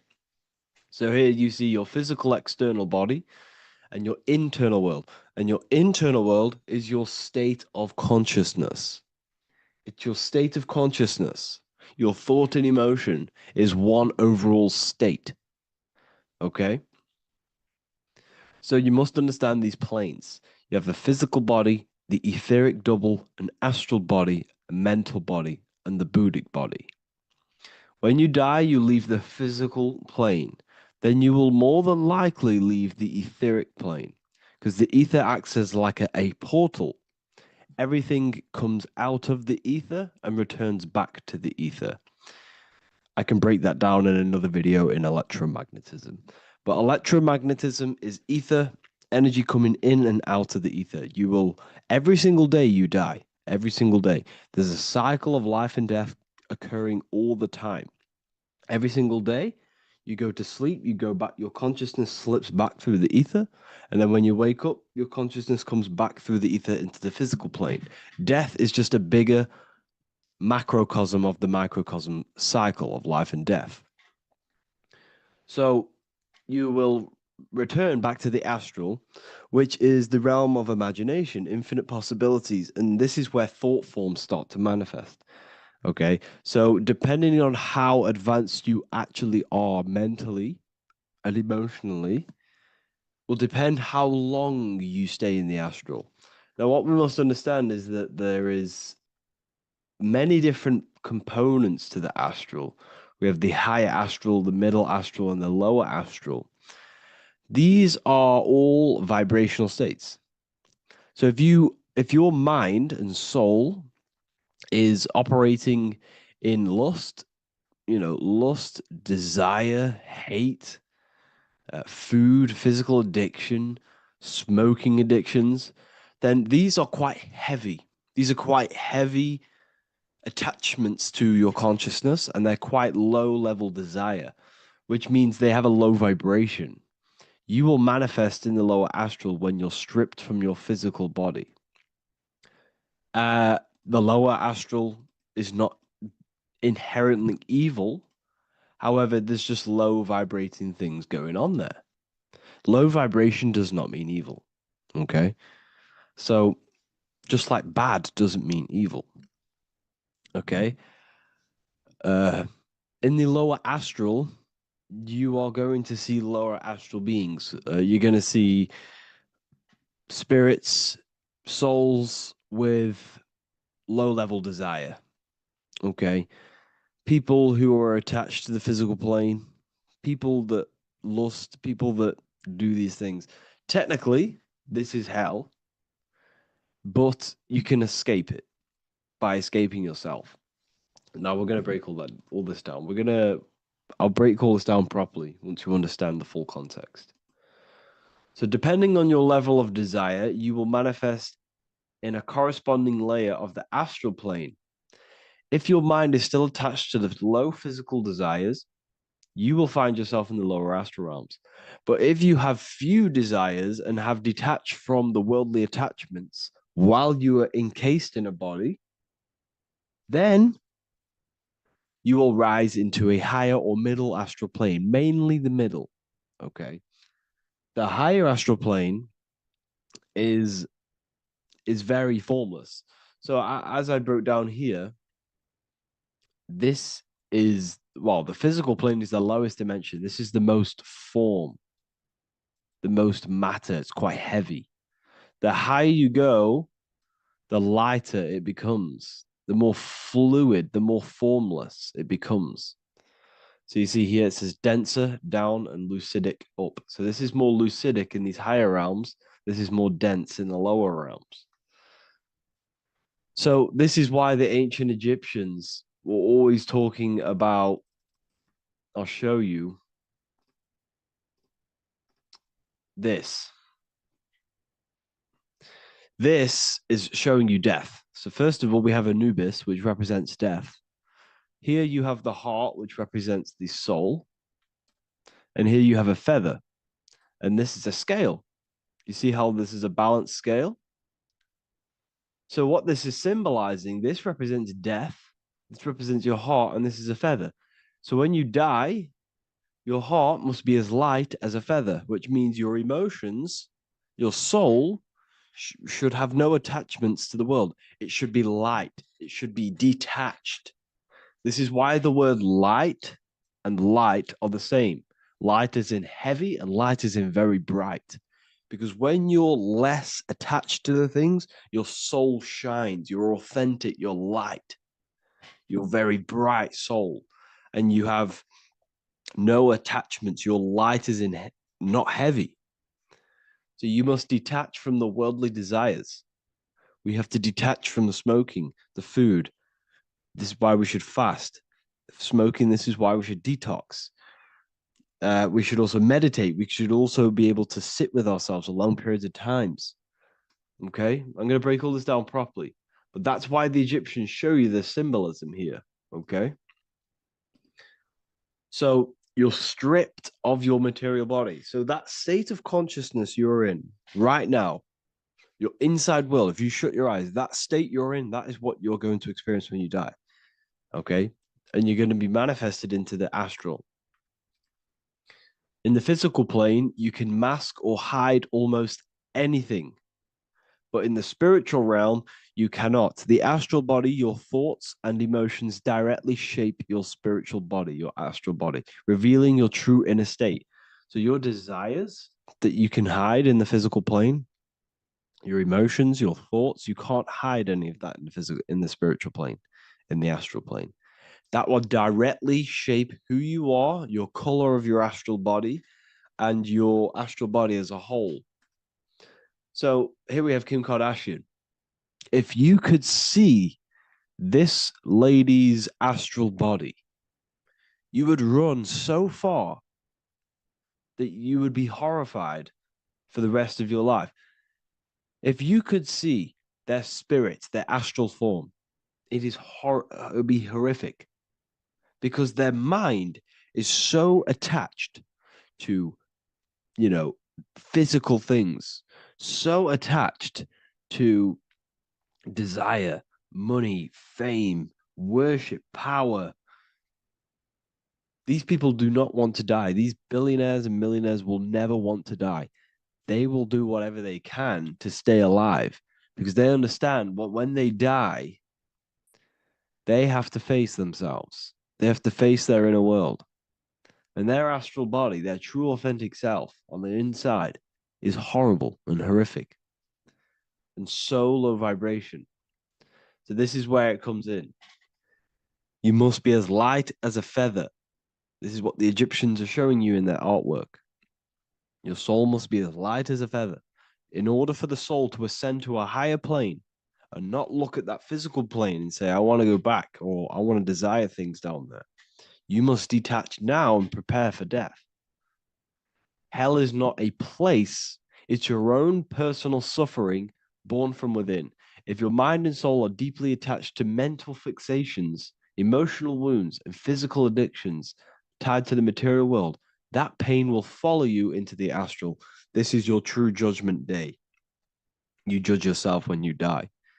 You see your authentic self. There's no hiding. Right. Imagine right now that you that everything you cling to was stripped away.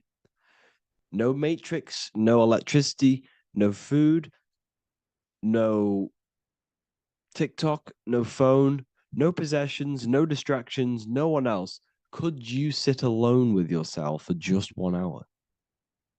Could you sit alone with your thought and emotion? That moment of truth is what you must begin to prepare for.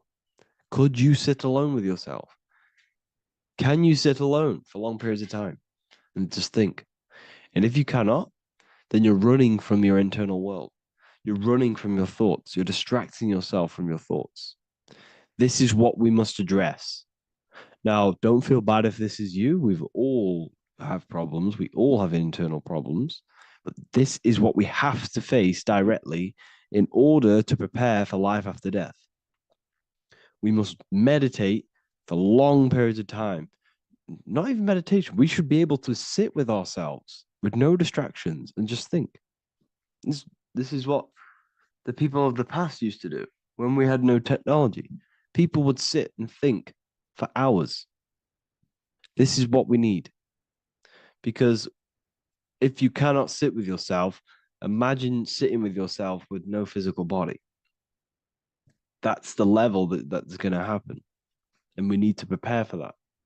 The soul and mind must become as light, as weightless, as radiant as a feather to ascend to a higher plane and move beyond the physical life. To rise, they must release heaviness, attachments, burdens, fears, and desires. The lighter and brighter your inner being becomes, the more freely it can rise into a higher state of existence. Ascension is not about going somewhere, it's about becoming something pure, clear, and luminous. Okay, this is very important. Very, very important. We must detach from the worldly things. So enough of that. How do we do it? How do we attach? How do we prepare? Number one, you must detach from the material things. Start loosening your grip on things, possessions, titles, even identities. They are temporary. Appreciate them, but don't let them define you. Let nothing outside of you define you. Nothing. Your name is not you. Your job is not you. Your reputation is not you. Your bad past is not you. Your good past is not you. Your business is not you. Everything outside of you is not you. Now, what I'm saying is, I'm not saying go full right-hand path and never care about anything physical, never care about your family, don't love your family. I'm not saying that. What I am saying, love these things, love these outside things, but do not become attached and do not let them define you. You must be okay with losing anything that is outside of you. You must be okay with that, because you must understand the physical plane is, it's promised that everything is temporary. Everything is temporary in this plane. So don't ever think it's going to be there forever, because it's not. And you must remind yourself, not remind yourself, but I think about this sometimes when I start becoming a bit attached to work and stressed. I just remind myself that I'm going to, this is temporary. I'm going to leave this world one day and I'm not going to care. So you must have the balance. Okay. The balance is key. You can go down that right-hand path and just fully cut off from the world like a monk and shave off your hair, disconnect from the physical world. You can do that. That's not wrong. There's different paths in life. You have the left-hand path, purely physical. You have the middle path, which is balance between the physical and spiritual. Then you have the right-hand path, which is monk mode, where you fully disconnect from the world. They shave their hair off to disconnect from the physicality. They meditate for long periods of time. This is what they're doing. They're preparing for death. Monks prepare for death. They understand this. They understand that you don't die. Your inner world is the true world. The inner world is the only world that exists. Everything outside of you is an extension of you. Number two, cleanse the mind. Watch your thoughts. Are they rooted in fear, anger, regret, or craving? Meditation, mindfulness, and inner reflection help purify the mind. The cleaner your thoughts, the lighter your spirit. So your astral body is formed by your thoughts. It's formed by your emotions. If you sit around thinking about eating all day, you're going to have a very heavy astral body. It's going to manifest in the lower planes. But if your mind is thinking about good things with good intentions, love, knowledge, expansion, you're going to manifest even the middle or the higher. And there are ways to even ascend out of your astral body. Yes, you can ascend out of your astral body and out of the mental body, but that's all very advanced, and I'm not going to teach that yet. I'll make another video on that, but you can ascend from them bodies. The astral plane is not the end. You can keep ascending as a soul until you're left with just the pure essence of the soul. But we're going to, anyways, cleanse the mind, reprogram the limiting belief systems, let go of mental attachments. And the way you do this is by getting a piece of paper and writing down every single attachment that you have. And you're going to realize, dude, there's more than you think. Okay. We have to detach from these. We have to. 4, practice presence. Can you sit in silence with yourself? The more at ease you are with your own inner being, the less you'll feel death. The afterlife is just an extension of your inner world. It's so important. This is so, so important. Can you sit with yourself? If you cannot sit with yourself, you have some inner work to do. You have some thoughts to address, some beliefs to address, and some feelings to address. Okay, so practice sitting in the present, meditation, or just literally sit there and try and be okay with yourself. And if you can't be okay with yourself, then there's something you need to address, whether it's a belief system, whether it's an emotional trauma, or something. This is what we must reshape, refine, and let go of. Live truthfully, speak and act from your soul, not from fear or ego. The more authentic you are, the more aligned you become with your true self, which carries beyond this life. The ego is your mind's perception of itself while being incarnated in this world. It's been shaped by your experiences, your thoughts, your beliefs, and your emotions. So your ego is basically this false thought form that you've created. It's a false layer of yourself that sits on top of your true authentic self. It's basically your physical character. When you were young, you had no ego. You were pure. You had a pure consciousness. But then as you grew older, your ego started to grow, and it still is growing because it was shaped by experiences, things you've gone through, things you said, things you believe, things you think. It's created by you, by your mind. And the ego is close to the word echo. The ego is the echo. It's an echo. It's a layer. It's a false identity. It's a false layer that sits on top of your soul. And if you don't get rid of that ego, if you don't know how, well, not get rid of it, but balance it. If you don't know how to rise above that ego and you die, it's that ego that's going to be pulling down when you die. It's that ego that's going to be your suffering. Okay. 7, connect with the divine, whether through prayer, meditation, tune into something greater than yourself. The connection is the soul's compass beyond this world. If you can meditate and rise above them clouds of thought, that's the soul, that's the observer. We must connect with that. Okay, this will definitely help with just allowing yourself to connect with your true self. Meditation's great because you can just fully detach from the world. And the more you meditate, the more you can prepare for death. A powerful way to cultivate detachment is through daily detachment meditation, done either at night or in the morning or the first breath upon waking. Or do this as many times as possible per day. Start by physically grounding yourself in the present moment. Say out loud, I am here right now, nothing else matters. Let that phrase draw your awareness into the now. Just keep saying it until you're present. Then begin to slowly list everything you identify yourself with, one by one. I am not your body. I am not my body. I am not my name. I am not my possessions. I'm not my house. I'm not my children. I'm not my everything. I am not my thoughts. Release each layer gently. imagine if you want to, if you have a good imagination, imagine placing these things into a big box, placing your body, placing your name, placing your possessions, placing your house, your car, your thoughts, your beliefs into a box, and then shut that box. If you have a good imagination, do that. That can help. And you'll be left with yourself. And you're not even that. It goes even deeper. Eventually, you'll reach the mind itself. Detach from the language that the mind is even using. Now, that's very difficult. And not many people have ever thought about that, and they've ever even been there. Detach from the language that the mind is using. Think about that for a second. Your mind is not what you actually think. It goes very deeper. Your mind is not that little voice. It's that voice that the language is using. So even the language is a spell on your mind. Okay, it's an attachment.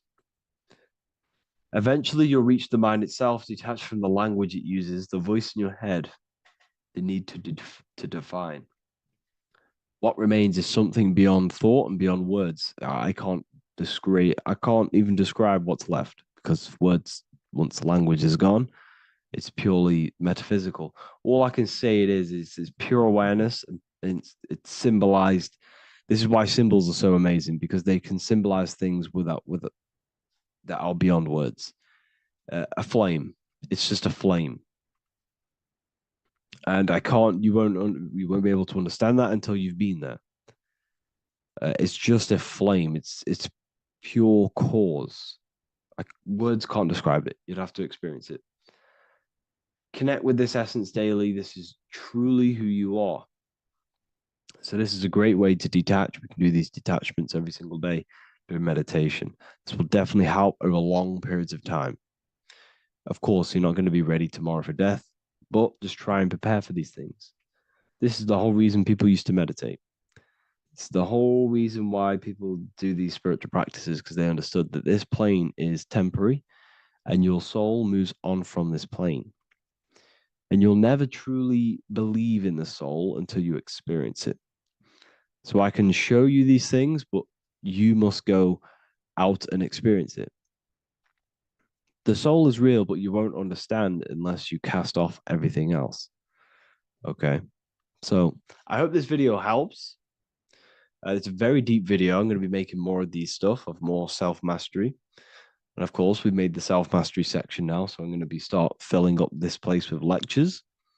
And I think it's a great time to start this, because a lot of people have been asking on how to master yourself, prepare to death. So hope this video helps. See you in the next one.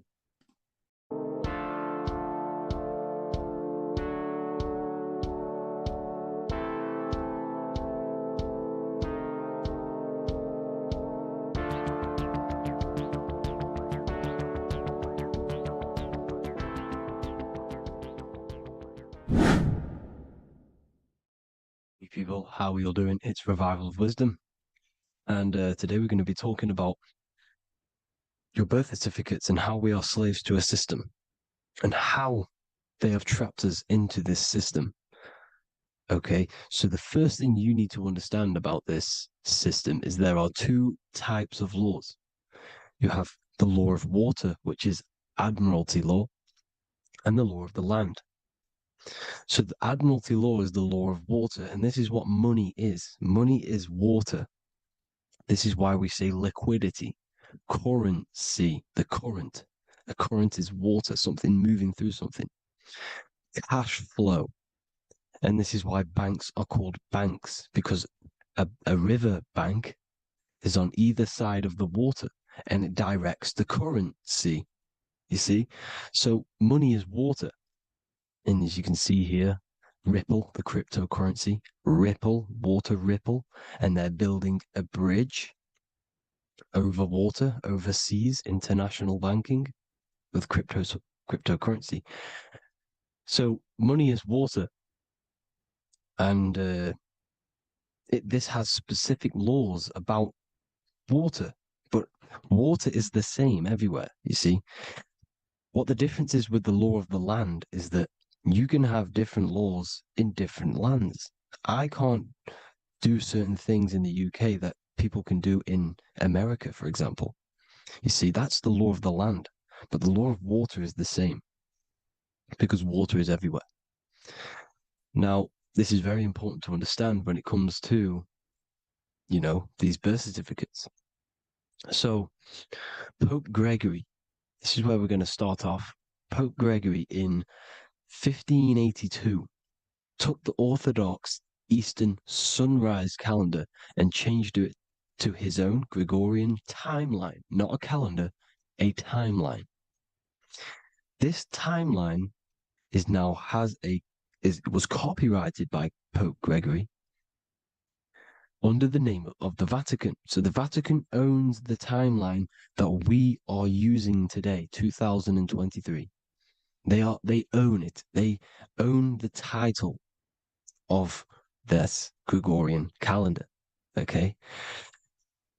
Therefore, anyone who is born under this copyrighted timeline, not calendar, they are subjected to Rome because Rome owns the timeline. They have a patent, a copyright for that timeline. What is on our birth certificates? That timeline. We are born underneath, we are subjected to the Vatican. This is why all birth certificates go to the Vatican. They own every single birth certificate. Okay? So when we use this timeline, we are subjecting ourselves to this timeline. Okay? Which the Vatican has a claim over. This calendar or timeline is set to sunset, not the sunrise, which is associated with death, darkness, and the moon, lunatics. You see, so this is a sunset calendar timeline. Okay, this is now, they've changed a couple things, right? They say that the new year is January the 1st. Okay, when we know this is in winter. January is winter, which is associated with darkness, death, the death of nature. So this is a death cult, people. These people are evil. They're so evil. The Vatican. And this is why we use April Fool's Day, because April is in Aries, and Aries is always the start of the zodiac. This is why Aries rules the head region. 12 zodiacs, 12 systems of the body. Each zodiac is associated with each part of the body, and this is why Aries is the head, cerebrum. But we're not going to talk about it in this video. But yes, that is what April Fool's Day is. They're putting it in your face. April Fool's Day is the real start of the year, when the sun starts to rise again, when the risen Savior is resurrected, when it's born again. This is when the Jews celebrate the Passover. This is when the Christians celebrate the resurrection of Jesus, and they eat lamb. The Jews eat lamb because we're in Aries, the new year. The sun is now born again, our risen Savior, the light of the world. So yes, this is what April Fool's Day is. It's the first day of the year, which they changed. Pope Gregory changed. So you need to understand is that you are in the womb. You are inside of a ship, because every ship, literally a ship, every ship is female. This is why they say she delivers the product, because she does deliver the product. You, the baby. Same thing with a ship. They deliver products. They are a she. And when they pull up to the bay, like you can see on this picture, they're pulling up to the bay. This is now called the birth canal. The ship is now in birth. On paper. Okay, this is law.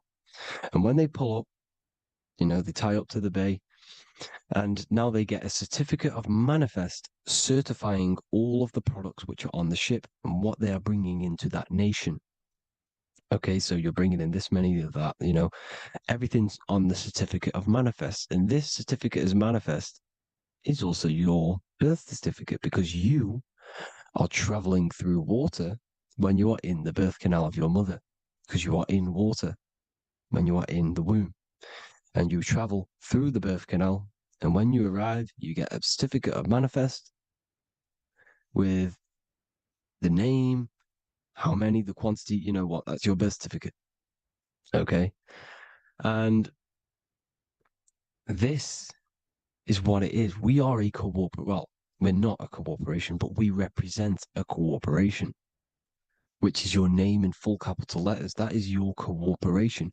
You cannot physically tax a body, but you can tax a corporation. This is why we get charged. This is why we get taxed, because it all goes down to the corporation which our name represents, which we are subjecting ourselves to.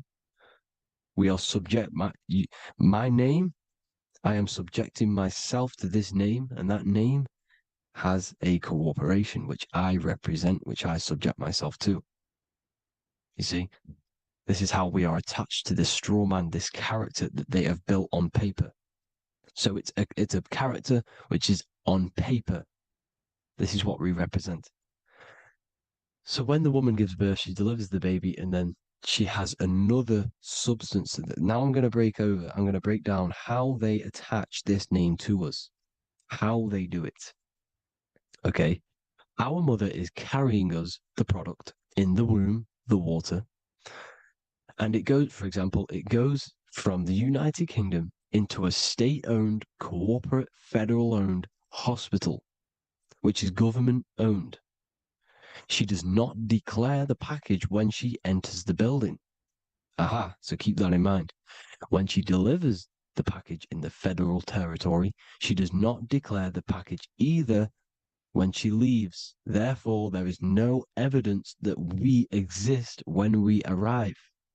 On paper. On paper, there is no evidence that we came into the building or left the building. We have not been declared. So we do not exist on paper at this point. When the woman gives birth, she delivers the baby, and then she has another substance, which is called the afterbirth material. Okay? This afterbirth material has the same DNA as our physical body, with the body, mind, and spirit. Okay? This is how they get this corporation. Hold on. The afterbirth material does not get claimed by the mother nor anyone. Therefore, they salvage that substance because we are under the Vatican. Every state is all Catholic. Your birth certificate is Catholic. No matter what religion you think you are, every single birth certificate is Catholic because we are subjected to Rome. All roads lead to Rome. Rome runs all of this. Okay? We're still under the Roman Empire. Okay, so Rome are Catholic and they believe in salvation. This is how religion comes into this. This is how they use religion to get this. So they salvage the afterbirth material and they claim it and they salvage it and give it and charge it to Rome. And they give it a name. Here's the legal term, born alive. Here's what it says. Each product of such birth is considered live, born, and fully recognized as a human person. So each product of such birth, so that could be anything, the afterbirth, the person who actually comes out, the baby. So your afterbirth, which we do not take with us, we take the baby with us, they keep that in the hospital, they collect the afterbirth, and they salvage it, and they give it the name, which it is us. We are a representative to that afterbirth material, which they put the name on, they claimed, which is subject to Rome. So we are walking around our whole lives as a representative to that claimed salvaged afterbirth material, which the federal state have. Okay. We are under the Catholic Church, Vatican. Therefore, the afterbirth material is a child of God. See, on paper, therefore, they believe in salvation and salvage the afterbirth material. This material has no mother or father. The state pick it up. It becomes a war to the courts and gets charged to the state. So we are a representative to that character they salvaged because it is the exact same DNA as you. Subject is the name or the title, and the matter is the physical aspect left behind in the hospital, which represents us. You see, So now we're moving on to Unam Sanctum. Unam Sanctum was in 1302, a very, very important year. Very important year. Unam Sanctum says this is basically how they claim everyone in the world. So the Vatican had all this power, all this gold, all these people under them. They need to get a claim for them so then they can rule over them and make them slaves. So what they did, they created Unam Sanctum. Pope Boniface VIII did this. And it says, the spiritual man judges of all things, and he himself is judged by no man. The spiritual man, keep that in mind, unless he invent like Manichaeus, two beginnings, which is false and judged by heretical, since according to the testimony of Moses, it is not in the beginnings, but in the beginning that God created heaven and earth. Furthermore, we declare, we proclaim, we define that it is absolutely necessary for salvation that every human creature to be subjected to the Roman pontiff.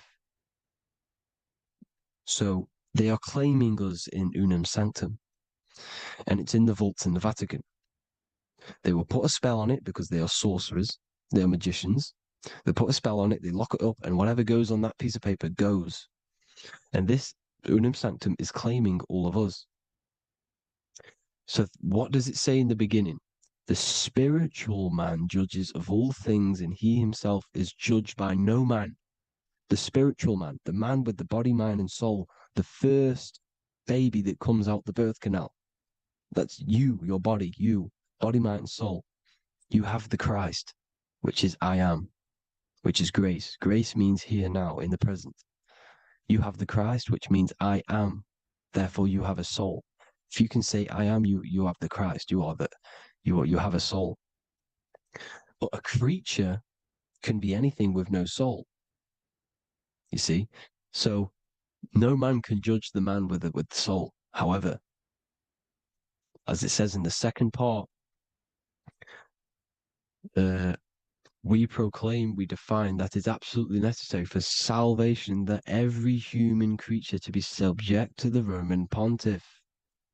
So they are subjecting the afterbirth, not the man with the body, mind, and soul, but the afterbirth to the Roman pontiff, to the Roman Catholic Church. We are the ones who are claiming to be the afterbirth material, which is our birth certificate, which is our representative. We represent that because it is our DNA. This is how we are stuck. We are stuck because we represent this DNA, which is on paper, recorded. You see? So we, being untaught, uneducated in these subjects, we are subjecting ourselves to this system, to this slavery, because we just want to live. We just want to live happily, just peaceful. Think about it. Where's all this coming from? Where's all this war, all this killing, deaths coming from? We just want to live. It's coming from the Catholic Church, these evil death cult, which has subjected us, which has used us as slaves, and we are still slaves, and it's just going to get worse and worse and worse. So this is how we have subjected ourselves to be the slaves to this system. It's a lot to take in, and there's a lot more deeper stuff which goes into this. I'm just going over the surface. I'm going quite deep, but there is little details that I still need to learn myself. But this is the general how that we've been stuck to this slave system. So we are batteries, okay? This is why we get charged. When you go in a court, you get charged, okay? Because you're a biological battery. This is why cities look like motherboards, because we are feeding energy to this matrix. Okay, when we look outside of ourselves, when we give power to so-called Jesus Christ, worshipping idols outside of ourselves, where attention goes, energy flows. We are feeding the matrix with energy. By looking within, placing your attention within yourself, you are taking back your power. Because the I am is Christ. The you, the soul, is Christ. It's God. The awareness is God. Okay? However, we are subjecting ourselves to this system. We're subjecting ourselves to this system and the feeding of our energy. So what we need to look for the future is that, think about it, with the end goal is to change our DNA, is to literally make us robots, transhumanism slaves. This is why we have smart cars, smartphones, smart watches, smart meters, smart cities. And all of this is going to be connected by the smart grid, which is 5G. This is why 5G is rolling out. 5G is going to connect all of these technologies to one. It's like a big net system. And you know why they're doing this? It's because all of this is going to be connected through AI, through this 5G, and that 5G is going to be controlled by the elites. So you say anything wrong, you do something wrong, you say the wrong thing online, they'll turn off your car, they'll turn off your phone, they'll turn off your smartwatch, they'll turn off your TV, because it's all going to be connected and controlled by the smart grid. And this is what the Great Reset is, people. But they're going to trap us inside of these 15-minute smart cities, so we can't leave the area, because they're going to use climate change as a tool to enslave us to not travel because of so-called climate change and the fumes that we are putting into the air, which is all BS. They're doing this to push these new cities, to push all of it. But listen, they're trying to get inside of your body. The only way they can do that is to get you addicted and using this technology. First, they got on the body with the smartphone. Well, first of all, we use the technology. We get used to it with it in our hand. The next step for them was to get on the body, which is the Apple Watch, as you see down here. They have now successfully got onto the body. The next thing is to get inside of the body. This is the brain chip. You see how they've slowly lured their way in, slowly got you addicted to this technology, got you dependent on this technology. And what they're going to do is that they're going to mold society to be dependent on the brain chip. So in order, for example, if you want to go and pay for food, you're going to have to get a chip to pay for the food, because it's all going to be digital money. And that digital money will be connected to the chip, and you'll need the chip to pay for things. You see? So this is how they're slowly transhumanizing us. These phones, these apps, these things which are all we are all using was created by Freemasons. Mason means traveler, because they travel the depths of the mind. They understand human consciousness. They understand the brain. They understand the mind. By the deepest root cause, they understand it. This is what Masonry is. It's the occult. So these technologies is designed by these people. This is why they're so addictive, because they understand how it works. They understand how to get people addicted, because they understand human consciousness, the brain, the body, and the mind. So this is the advantage Freemasons have over us.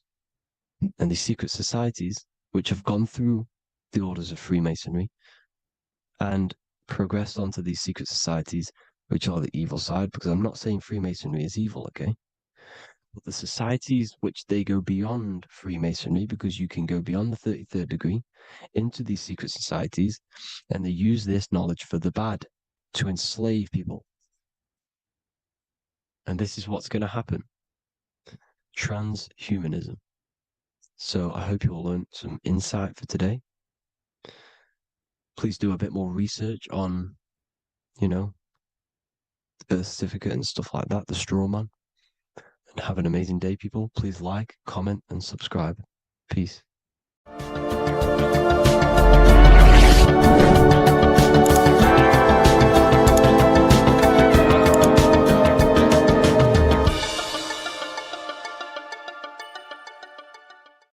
So depression doesn't actually exist, and in this video I'm going to show you how depression is actually a choice. And I'm going to give you some solutions on how to deal with it. And this is probably going to change your life forever just by doing this alone. Okay, so the first thing you need to understand about depression is that it exists in your conscious mind. It exists in your thinking mind. So what is inside your thinking mind? You have your body, your name, your reputation, your trauma, your memories, your family, your worries, your interests, your bills, your passion, dislikes, goals, right? Most people identify their lives with this. They identify their lives with their thinking mind. They think they're their name, their job, their reputation, their memories. But this is not who you actually are. Who you actually are is the observer of that. What happens if you stop thinking? What is left? You're left with unconditioned consciousness. You're left with the self, which is what we refer to as I. We are the consciousness, not the thinking consciousness. You are not these labels. You are not your thoughts. You are not your job, your name, your reputation. Okay? And the reason why I'm telling you this is because it's very important, is that we are something beyond this body, beyond this name, beyond our thoughts. We are the consciousness. So depression exists inside of the thinking mind, the conscious mind. Okay? So if you want to get rid of depression, you must learn how to escape the thinking mind. And not only just escape, but that's step one. In meditation, you do meditations, right? We sit still. And we have to learn how to control the mind and turn off the thoughts. And when we turn off the thoughts, depression goes out the window because there's no thought present in your mental field of consciousness to be depressed. Okay? You must understand, who is the one suffering from the negative thoughts? Who is the one suffering? Your mind is not suffering because the mind is producing the thoughts. Your body's not suffering from the negative thoughts. You are suffering. And who is you? You are a soul. You are that feeling. You are that person beyond the thoughts, beyond the feelings, beyond that. You are the one experiencing. You are that. Meditation gives us the ability to turn off the thinking mind. This allows us to escape our thoughts. Okay? And it gives us, over a long period of time after meditation, you'll be able to turn this switch. And this switch will be able to turn off your thoughts. And by doing this, we will be able to control our conscious mind directly by the hand. So when you notice yourself gaining them negative thoughts, we can then turn off the switch of turning off the conscious mind and rising to our authentic self and knowing the thoughts are just illusions. Now, let me tell you something that's very powerful. Most of your thoughts are coming from beliefs. Most of your feelings are coming from beliefs. So if you have a feeling of lack, this is coming from a belief that you don't have much. If you are feeling alone, this is coming from a belief that you are alone. So what we must do is restructure ourselves. We must restructure the subconscious mind, and we do this in many different ways. We can do this with meditation. We can do this with visualization, visualizing our desired reality as if we are living it. We can do this with affirmation. Now, a lot of people think, oh, I'm trying to speak something into existence with affirmation. No, you're not using vibration to try and change reality with what a lot of these new age people will teach you. Vibration, your words will not have much an impact on reality. That's the truth. But what they do have an impact on is reprogramming and recrafting and refining your mind. If you repeat, I am wealthy all day long, your subconscious mind, that word will be lingering inside your subconscious, and you will start to mold that into your conscious. You'll start to be consciously thinking about this. Most of your thoughts are coming from your subconscious. So if you want to get rid of depression, you got to figure out the trigger. What are you depressed about? What are you feeling? What are the beliefs that are making you feeling and thinking this way? And that's what you must restructure. You must restructure your subconscious mind through visualization, meditation, and affirmation. You do these all the time. You do these every single day, and you will slowly, if not surely, restructure your subconscious mind. While by doing the practice of meditation, you'll gain the off switch as well. Sometimes depression comes from not living in your authentic self. You're not doing the things that your soul is telling you to do. We all know what we should be doing at all times. I don't care what you have on. We all know we should be doing something. We all know that we have there's a higher aspect of our mind that tells us, oh, we need to be doing this, but I'm actually sat here on my phone. Oh, I shouldn't be eating this, but I'm doing it anyway. There's always that higher voice. And that is the voice that has to be connected to. And when your body's not acting out the voice of the soul, then the soul becomes sadder, and suffers more and more and more. There has to be a connection between the soul, the mind, and the body. They have to work in unison. Okay? So I hope this video helps with depression, with whatever you're going through mentally. There is a secret meaning behind the number 666. 666 is 3 sixes. The number 3 in occult and esoteric numerology represents the 3 aspects of human consciousness. We see this symbolism in the all-seeing eye with the light and the triangle. The triangle is the number 3. The eye represents consciousness, observation, and the light represents the light of consciousness, because consciousness is pure light. The 3 aspects of our consciousness is thoughts, emotions, and actions. Every thought creates a feeling, and the feeling creates the action. All physical manifestation is driven from these 3 aspects of our consciousness. All physical manifestation comes from thought. Every object you see around you, this screen, the phone you're on, the laptop you're using, or the iPad, was a thought in the invisible realms of consciousness.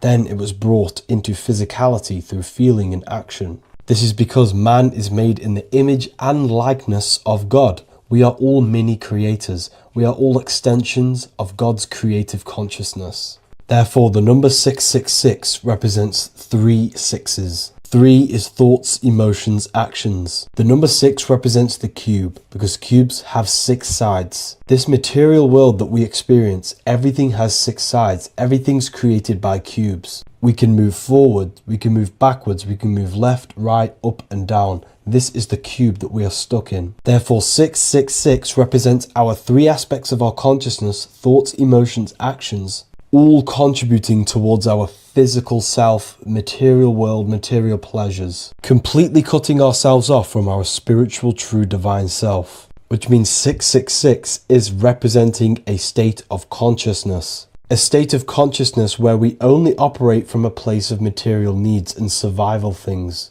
As humans, we possess a physical material body in the physical material external world, but we also possess an invisible inner world, which is what we call spirit. When we disconnect ourselves from our inner world, we become lost in this materialistic way of thinking and acting, which can lead to no life purpose, a feeling of emptiness and voidness in our hearts. Humans possess the ability to transcend our animal instinctual natures and turn to the divine mind, to the spiritual inner world. It is our inner world that is projecting our outer world. The outer world is just an effect of our inner state of consciousness. It's important as we go through this human life to not lose ourselves and look for our validations outside of ourselves. The external world is simply just a mirror, mirroring with mathematical precision what happens inside our consciousness. When we change our inner world, we produce effect in the outer world. To get back on track about this number, this represents when we are lost in our material self and we are completely cut off from our true divine self. The devil is always having goat horns, which represents a ground animal. This is the lower animal self of man. He's always red. The frequency of red is the lowest vibrational color, and it also represents the root chakra. This is all to do with survival mode and our physical needs and physical self. Red represents chaotic and intense emotions like hatred and anger. This is why the devil is always red, because it represents anger and an uncontrolled state of emotion and consciousness.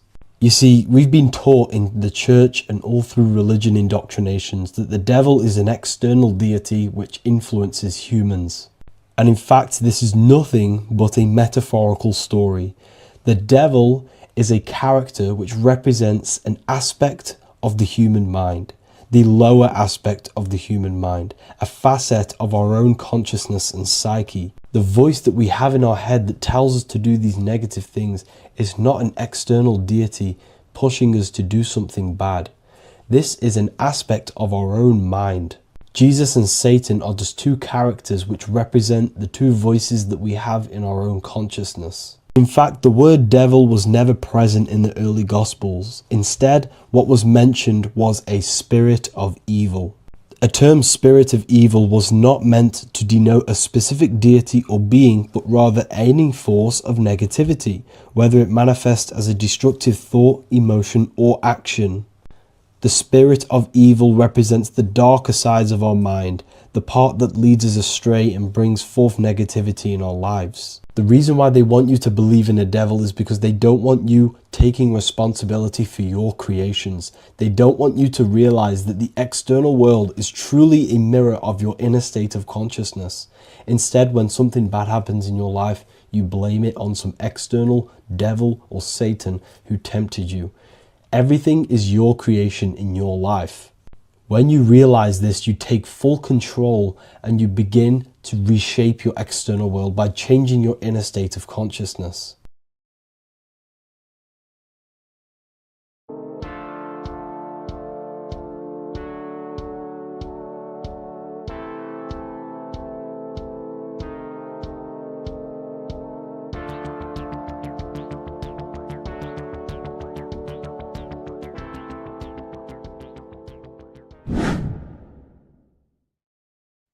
What is up, people? How are we all doing? Today, we're talking about the flat earth cosmology. So let's jump straight into this.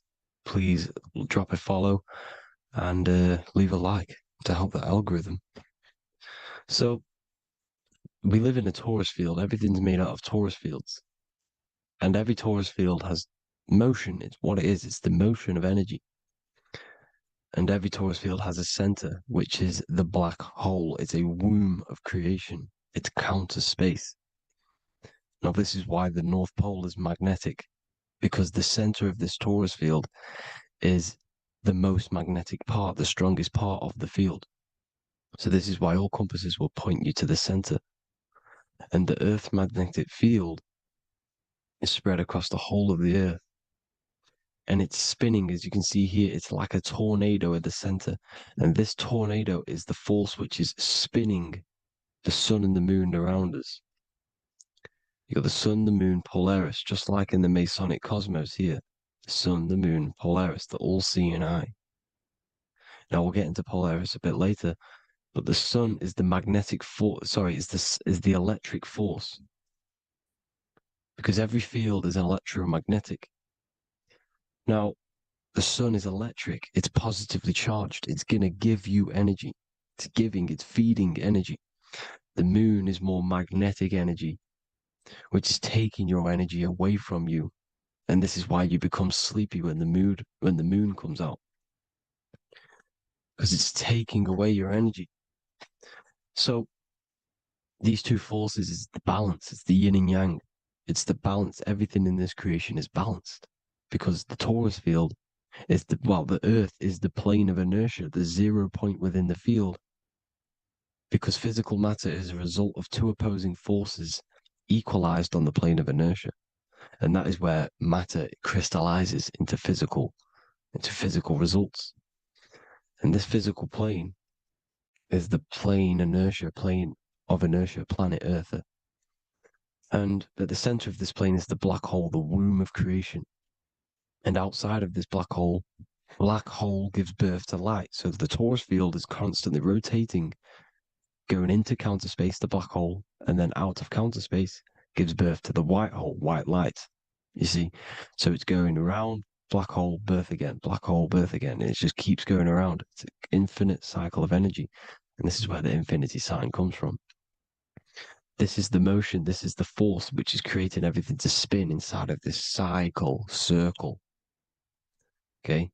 And it's making the stars spin. It's making the sun and moon spin around us, around this center point. Now here you see Horus and Set. Horus and Set putting their feet inside of this dome.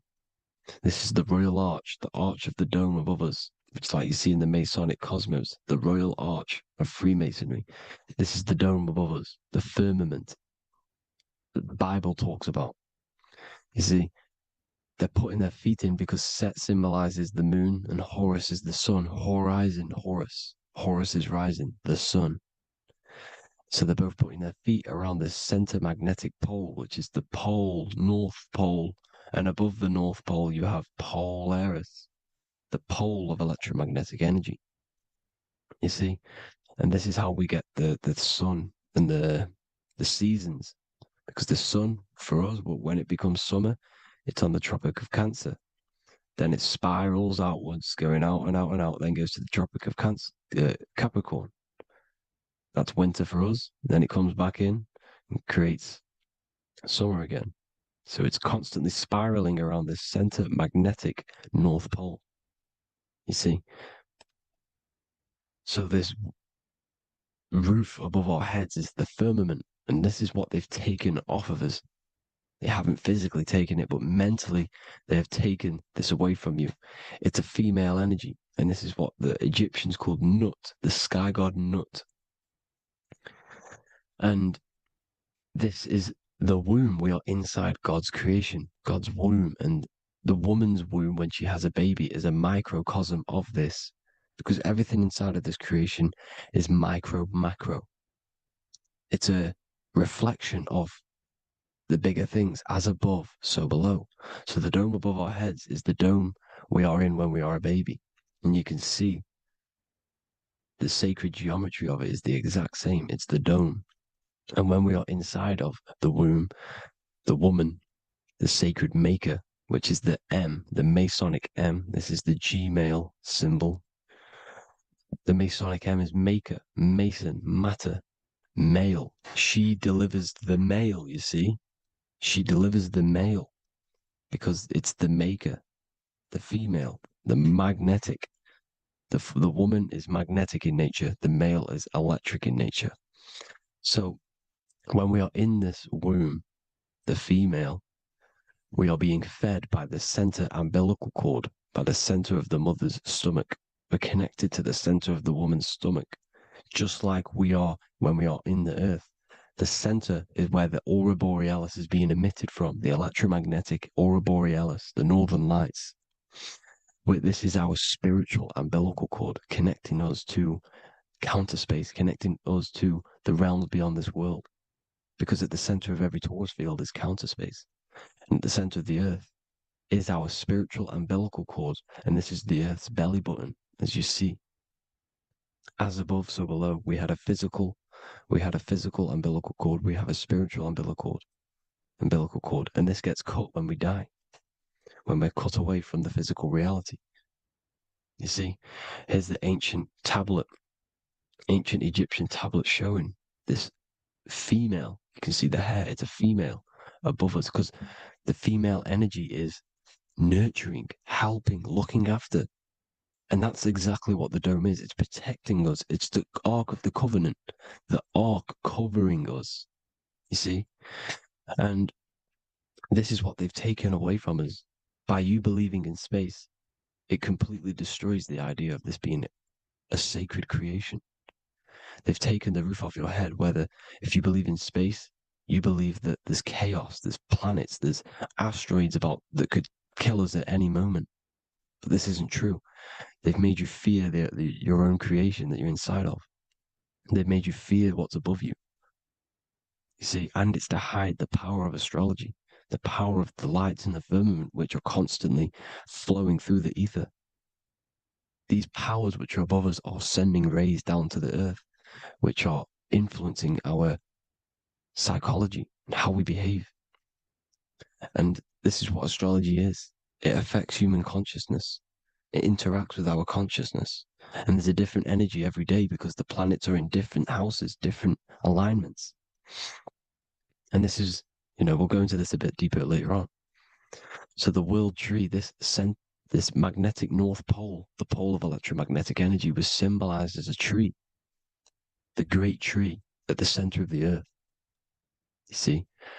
And this tree is symbolized everywhere. You can see here how the center person, this Egyptian person, is holding up the sky.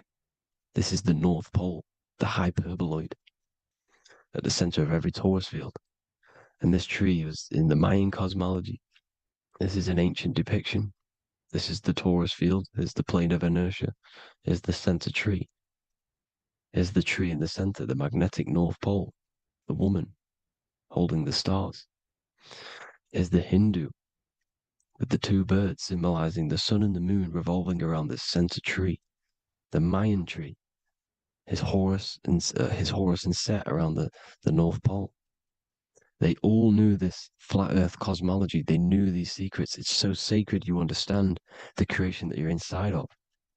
Because if you don't, you'll be led astray. You don't know where you are. You're lost. You see?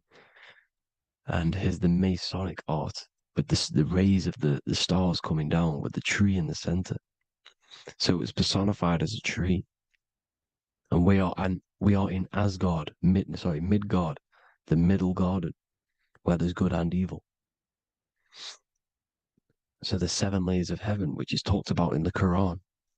Each planet has a different layer of the firmament, and this is the 7 layers of heaven, and these are our 7 layers of the energy centers in our body. So we start in the stars, so we are stars in a physical body. And this is why we say Mr., sister, fraudster, sinister. Stir is star, and we are in the stars, and our star descends into the soul system, not solar system. And as we descend into the soul system, we enter Satan's kingdom, Satan's world. As it says in the Bible, Satan is the god of this world. Well, if you've been into my research for a while, you know Satan is Saturn. Saturn's world, because Saturn's the outermost ring. He's the Lord of the Rings. And you enter his kingdom, the kingdom of time. And this is why Saturn's the time god. As soon as you go past the rings of Saturn, you're now in the soul system. You're now in time. You're now bound by space and time. And you're bound to the earth plane, the heart. Earth is heart. It's a rearrangement, it's an anagram for heart. And the heart of the electromagnetic color spectrum is green, and that's why the earth is green. And above green is blue, and this is why the sky is blue. In order to go to heaven on the macro scale, you have to go through the blue sky, through the 7 layers of heaven. In order to reach heaven in your body, whilst you're here, you have to go through the blue chakra to your head, which is heaven. It's micro, macro. Everything is micro, macro inside of this creation.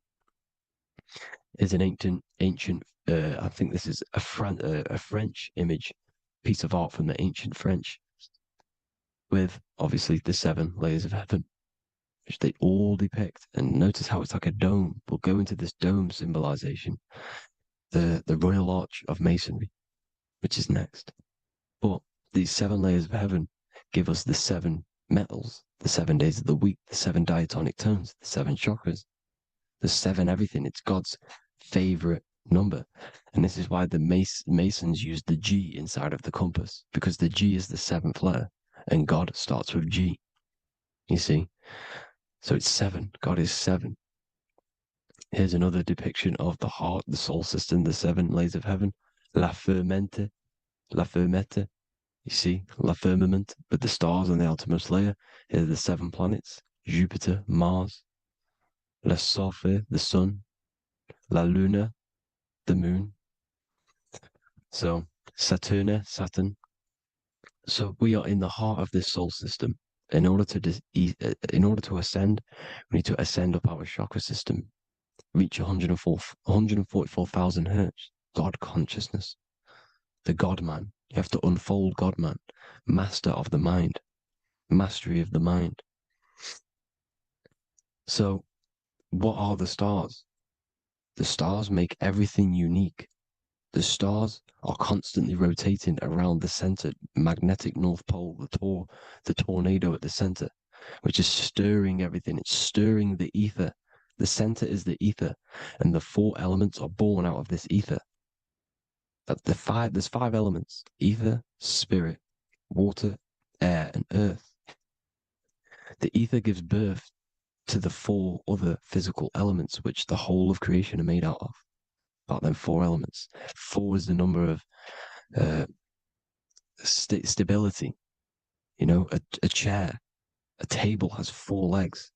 It stables things. It's a foundation, and these four elements are the foundation of this creation.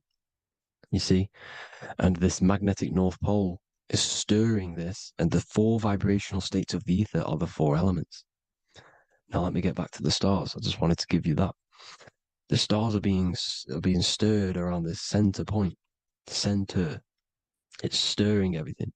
And they're always in different alignments. Every millisecond they're moving in different placements of the stars. And the planets are called the seven wanderers because they're not fixed. The stars are fixed. But the planets are called the seven wanderers, the seven layers of heaven, because they move faster and slower than each other. Each planet is slower and faster, has a different rate of speed it's moving. So these alignments are mixing in with the energies of the different 12 constellations. And this is why you have a unique characteristic. You have a unique look, a unique energy, a unique personality. This is because when you were born and you took your first breath, that energy which was in the ether, because the ether is all around you, and energy travels through the ether. The energy that the stars were casting down and the energy that the planets was mixing in with the 12 constellations was in the ether. So when you came out of the womb and your first breath, because breath is spirit, okay? So that first breath you took, that is the energy that is imprinted within your DNA, your soul. And you reflect that energy, you emit that energy. That's the energy that is with you forever until you die, till this physical body dies off. And that's what the stars are. The stars are giving a unique energy, characteristic, personality to every living thing. Every dog, every cat, every animal has a unique personality because it was born at a different time and place in the sky. Okay, the stars are your destiny. Now, the stars are constantly changing as well. If you look at stars through a telescope, they're constantly changing and forming different forms. You can see here, it looks like water. It looks like light through water because it's the ether above us, a sea of ether. And this light is being emitted through it, and it's just constantly changing, giving different energies, each star. So this is why this is what the zodiac is. It's the expression of energy. It's the expression of the stars. And each constellation has many different personality, different energies, different traits. Each planet has different traits, depending where your planets are, depending what energies you hold. No two person have the same energy. There's no one. It could be similar, but no one's the exact same. It's because of the stars. The stars are never in the exact same split place. The planet's always in different houses. So here's some Royal Arch symbolism. Here's the Royal Arch of Masonry, as it says here. The sun and the moon, the constellations. Here's Cancer, the 7 planets, the 7 stars. Here's the Royal Arch. This is the firmament. Here's the duality. Black and white, duality, good and evil, rest and motion, dielectricity, magnetism. See? So this is what the Royal Arch is. It's symbolizing the cosmic dome above us. The womb we're in. We're inside God's womb. And here's George Washington, the Freemason, inside of the Royal Arch. See? With the G, the Masonic G, God, 7. Here you see another depiction of George Washington with the stars in the dome above his head, his Polaris, the sky vault, Polaris. We'll get into that later. Go inside of all of your ancient churches, you will see the dome. Go to the Vatican, you'll see the dome. All of your ancient churches have this dome because it's the dome above your head. The ancients knew this. This was known. We did not live in space. It was known back then. They all knew. This is Crown Court, which is one of the most important courts in the UK. You can see it's clearly so much Masonic symbolism. You've got the 4 pillars of Masonry. The Royal Arch is like an arrow pointing upwards to Polaris. His Disney World is under a dome. In his Polaris, the Sky Vault. You see? And also 666 in the symbol. There's more 7 layers of heaven. Here's an ancient depiction. The firmament. Here's the astral plane outside of the firmament. The Royal Arch. You see? It's everywhere. Here's Polaris, the 8-pointed star.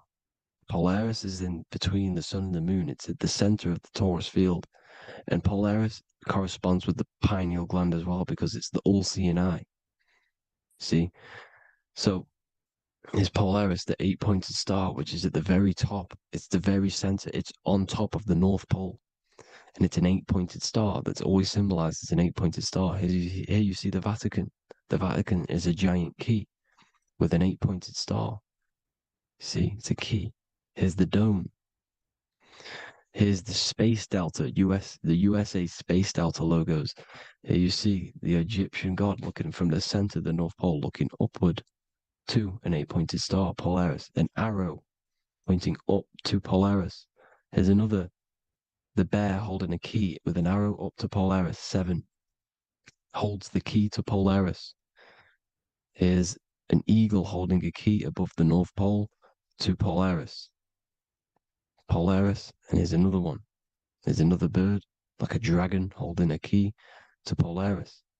Because Polaris is definitely something to do with leaving this creation. Okay, maybe, I can't say for sure, but maybe it's to do with Ascension, and this is why the Vatican hold the key to the 8-pointed star.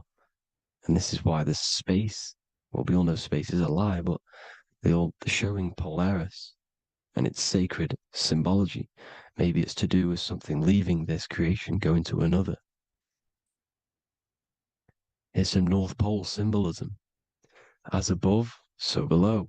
You see the four seasons of the Big Dipper constellation going around Polaris. This is Polaris, this is the Big Dipper constellation, and this is the swastika. This image gives us the swastika, because all the symbols we use are created in nature. They're created somehow in nature. This is how we get them.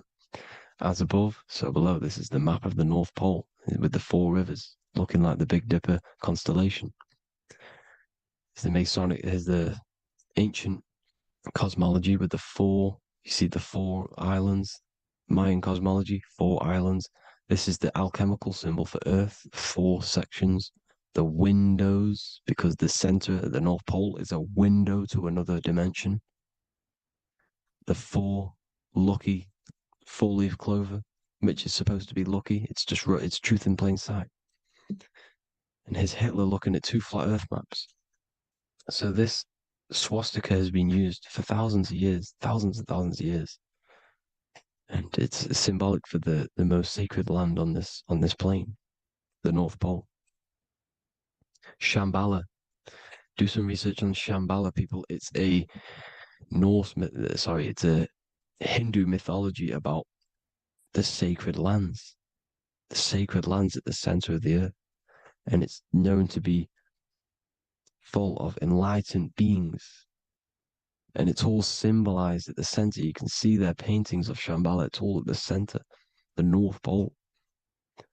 And it's known to be the most godly place ever, because it takes you to a portal to the higher places. And maybe this is something to do with Polaris, connecting you to this sacred land at the very center. But anyways, people, thank you all for tapping in. Hope you all learned something. Have an amazing day. Please follow, subscribe, like. All the links in the description for the courses, the PDF. Please have an amazing day. God bless.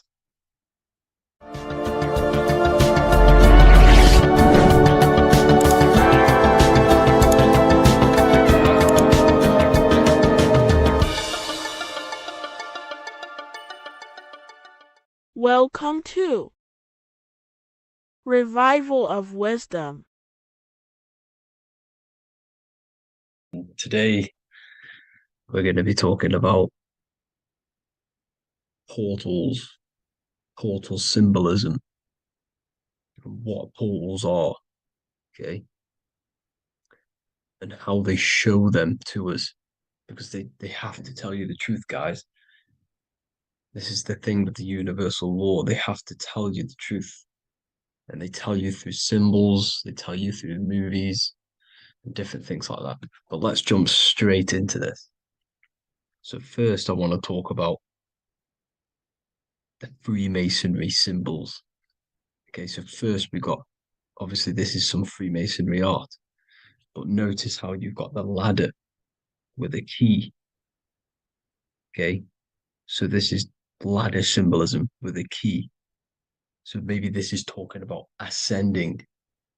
Okay, because look, because this is ascending into the heavens, because it's a ladder with humans going up it with a key.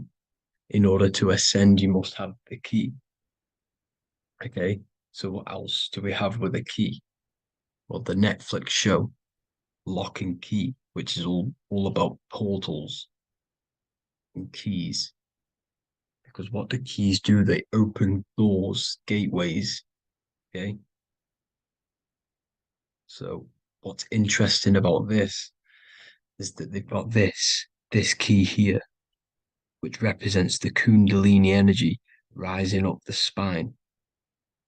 Okay, but we'll come back to this. But it's that same portal key symbolism. We've also got the Vatican. The Vatican is in the shape of a key. Okay, so you can see the start of it here and the end. So this is key symbolisms. Keys open doors. And notice how it's got the 8-pointed star. Okay, what is the 8-pointed star? Okay, we'll come back to this. This all ties in, guys. I'll break it all down for you. But then you've also got the god Janus. Janus, okay, is known as the god of the doorways. He's an ancient god of Rome, and they worshipped him. However, he's not a god, he's more like a high-level ranked demon. Because he is the god of the doorways. And notice how he's got two faces. Because doorways always have two sides. You're going into somewhere, there's always two sides of a door. And he's always depicted with two sides of a face and a key, because he holds the key to the doorways, to the portals, to other worlds and realms. Okay, as you can see, he's always got two faces and a key. Okay, so now we have the Sumerians, the Anunnaki, and they are always depicted with the two faces. Why do they have the two faces? Because they're symbolizing doorways, and the Anunnaki come to Earth through doorways and portals. So these are what these gods are symbolizing in their artwork. But they always have the 8-pointed star. Okay, what is the 8-pointed star? You see how they always have, look, let me try to find another one. It's the 8-pointed star. This 8-pointed star is Polaris. Okay, Polaris, just like the Vatican has the 8-pointed star with a key. Polaris is the center star. Polaris is a fixed star, it doesn't move.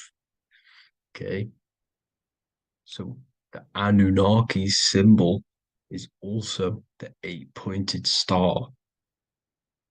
So this is symbolizing the portals and doorways that they come through in order to get to the earth.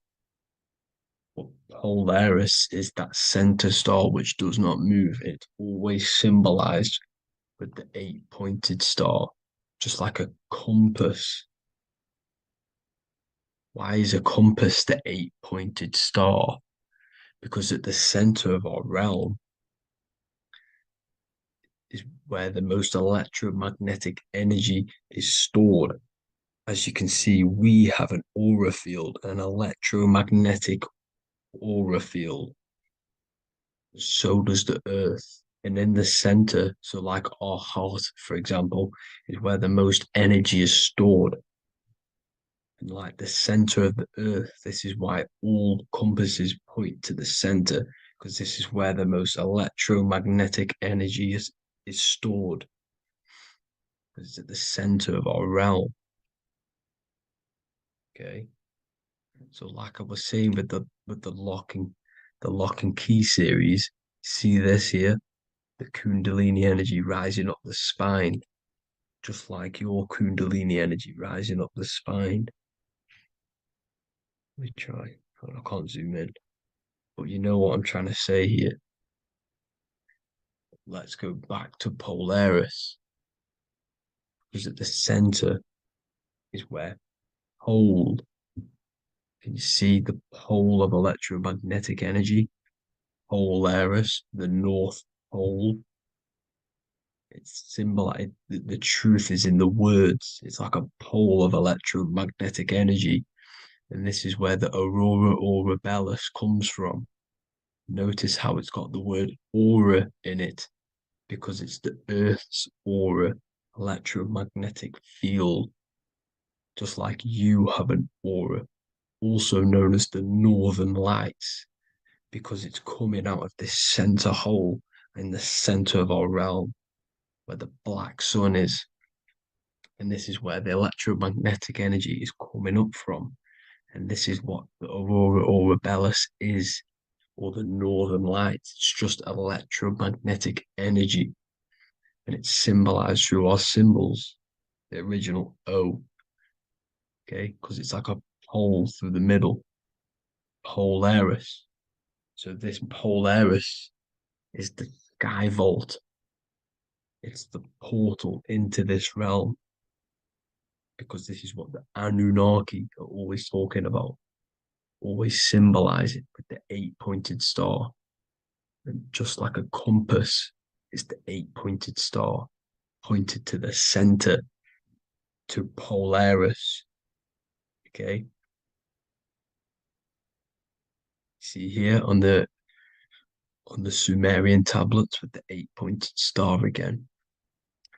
And how we know it's talking about portals with this 8-pointed star is because CERN 666 are opening up portals to the underworld, letting in demonic entities into this realm. How do we know it's a portal? Because their Hydro Collider has 8 points, just like the 8-pointed star. So they are creating synthetic portals to the underworld to let these demonic entities into our realm. But what is the key?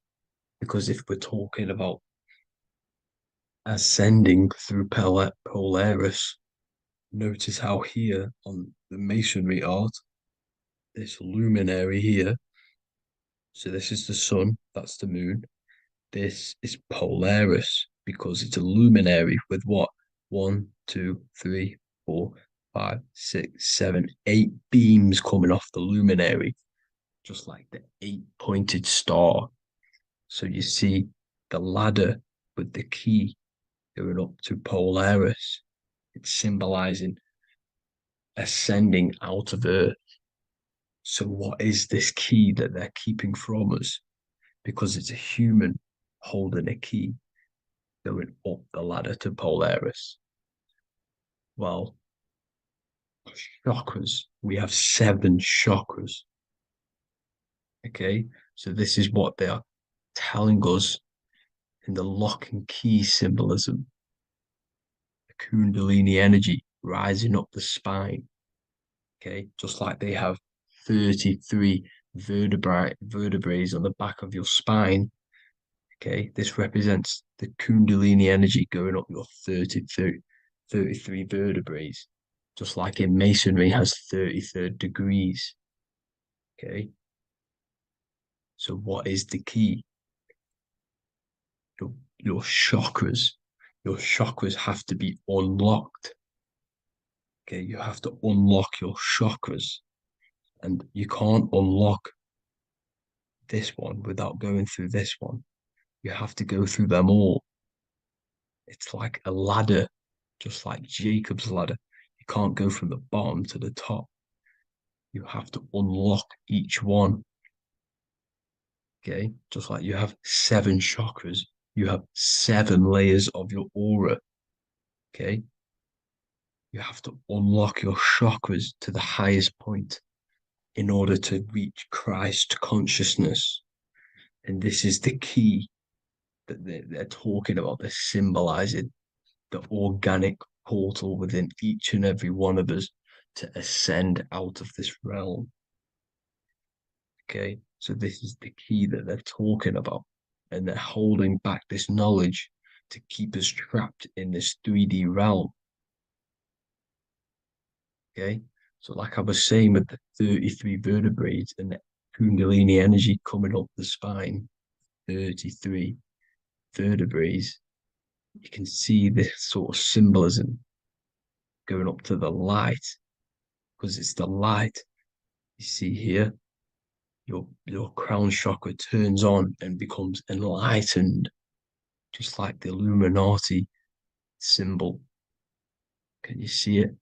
But also, Jesus also died at 33. So this is symbolizing, okay? They're symbolizing the death of the ego, the body. So once you open up your chakras and reach Christ consciousness, which is your 33rd vertebrae, once your Kundalini energy goes up your 33rd vertebrae, your body technically, not physically, but spiritually dies, because you then become formless. You reach Christ consciousness. So then you can travel other worlds. Okay. This is what they're talking about with Vatican, 8-pointed star, and the key. Janus with the key. The Sumerians with the 8-pointed star. Anunnaki, the 8-pointed star. Polaris, 8-pointed star. So Polaris is the way out of this realm, which is at the center. Pole, North Pole. Okay, so the key is that they're hiding from us is the knowledge to unlock our chakras. Okay, and without this knowledge that they keep from us is trapping our souls in this reality to keep reincarnating. Okay, well, thank you all for tuning in. I'm going to leave you all there. Make sure to leave a like and a comment in the comment section. Let me know some topics to talk about so I can break it down for you. God bless you all.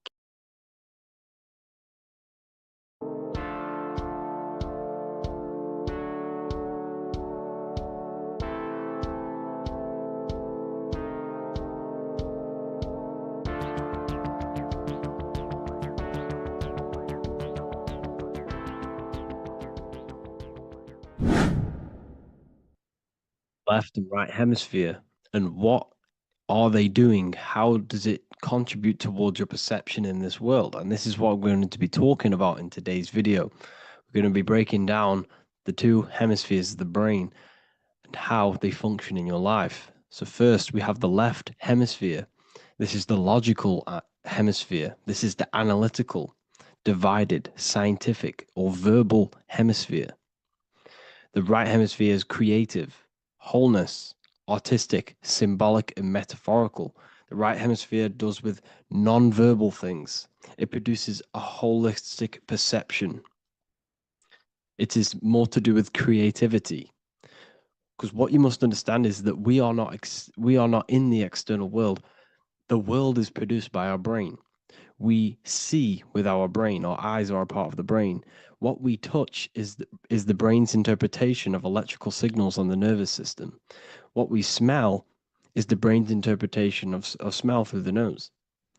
What you taste is your brain's interpretation of chemical reactions on your taste buds. So what you are experiencing is the brain. The brain is a computer creating a simulation. And you have two hemispheres which breaks down this reality. So essentially the brain is the perception creator. It creates perception. So if the brain is creating this, who is the one experiencing the brain? Well, that is you, the consciousness, the mind, the all-seeing eye. You are the all-seeing eye experiencing the brain, the observer behind the brain, behind reality, behind the emotions. So if you're walking through a woods, this left brain sees individual trees. The right brain sees the whole woods. It sees the biome. It sees the bigger picture. So when you are walking through this woods, the right brain picks up a holistic perception of reality. It creates the woods as one unified woods. The left brain's job is to break this down and analyze it so that we can see individual things. And this is also necessary for humans to have the ability to break things down and manipulate things in this world. So without this left hemisphere, we could not manipulate things and break things down. So this right hemisphere is important because it sees the whole woods. It sees humanity as one unified consciousness. However, the left hemisphere sees individual egos. So the left hemisphere is the place of the ego because it only understands, it sees the world very divided. Okay. So, for example, here's another example of the left and right hemisphere. If someone pulls out in front of you in traffic, your left brain is going to start going crazy and analyzing them, calling them names. The right hemisphere, however, sees the bigger picture. Maybe he didn't see you. Maybe it's just a mistake. Maybe he's in a rush. You see how the two brains are very different. They do the same thing, but they function in different ways. The right hemisphere is feminine, the left hemisphere is masculine. So, like I said, this person pulls out in front of you, you start to think with the left. If you start to perceive that in the left brain, you're going to start analyzing them, you're going to start going crazy and calling them names because you're analyzing it. You're not seeing the bigger picture behind it. You're not seeing it from his perspective. So there is a crossover. So the left hemisphere of the brain controls the right side of the body, the right ear, the right eye. Everything to do with the right side of the body is connected to the left hemisphere, and the right hemisphere controls everything on the left side of the body, including your eyes, your arms, your legs.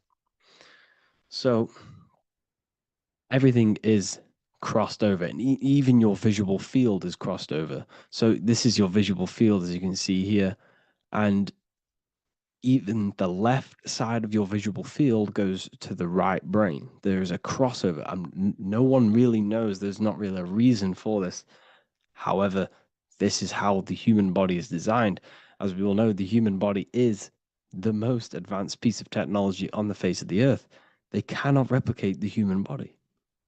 And they tell you it has no creator. This is crazy. People are that brainwashed, they can't even understand that their body is the most advanced piece of technology. Your body is so advanced, the computers that you use are mimicked of the body. Everything they create is mimicking nature, but they don't show you how intelligent nature is because they don't want you to understand you're in an intelligent design. So anyways, let's get back on track. There is a crossover in the brain, and this is why they teach you to write with your right hand. And I was speaking to someone who's in a nunnery, or whatever you want to call it. They were a nun, or they knew someone who was who was a nun, and they forced these people, these nuns, to write with their right hand. You had to write with your right hand. This is why, I'd say at least 70% of the world, or 80%, is right-handed and right-legged, because they taught us this to activate the left hemisphere more because of this crossover that happens in the body. So when we are using this right side more, we are using that left hemisphere more. Why? Why are they doing this? Well, they also called it writing. Writing is a spell, to cast a spell on you to use that right side of the body so that you use this left hemisphere, because they want you to see the world as a divided perception. They don't want you using the right hemisphere, using that left side of the body to activate the right hemisphere to see the bigger picture and see how everything is all one and everything is created. This left hemisphere domination keeps you from seeing the connections between everything, because that left hemisphere analyzes, it breaks things down. So when we are left hemisphere dominated by using the right side of the body, we are essentially seeing everything as divided. And this is why so many people will not understand my work, because my work connects dots and connects fields of knowledge, and makes you see the bigger picture. So people who are left hemisphere dominated will see my work and think this guy's crazy. But everything, it's all about activating that right hemisphere. So they called it writing because every word you say is molding your mind in some sort of way. The things you see is molding your mind. Everything you take in through the five senses is molding your mind. And language is a massive spell, especially the English language. They called it writing so that you use that right side. It's a spell because your subconscious mind picks up everything you say. And 90% of your daily basis behavior and thought patterns is produced by these subconscious programs within the subconscious mind. Essentially, your conscious mind is only the 10% of you. The conscious mind is just what you're aware of, what you're wearing, how you're feeling, what you're thinking. That's your conscious mind. The subconscious mind is controlling every system in your body. It's telling your heart to beat without you being conscious of it. So essentially, this is what they're programming. They're programming this system in the back of the mind, which is controlling everything through the words. And this is what spells are, because it's all about creating perception in the subconscious. So they want you to use that right side more. I truly believe the ancients, they were balanced. They used the left and the right side of the body. They didn't have a stronger side because they understood this science of the body and how the body works. So this is actually called phonetics.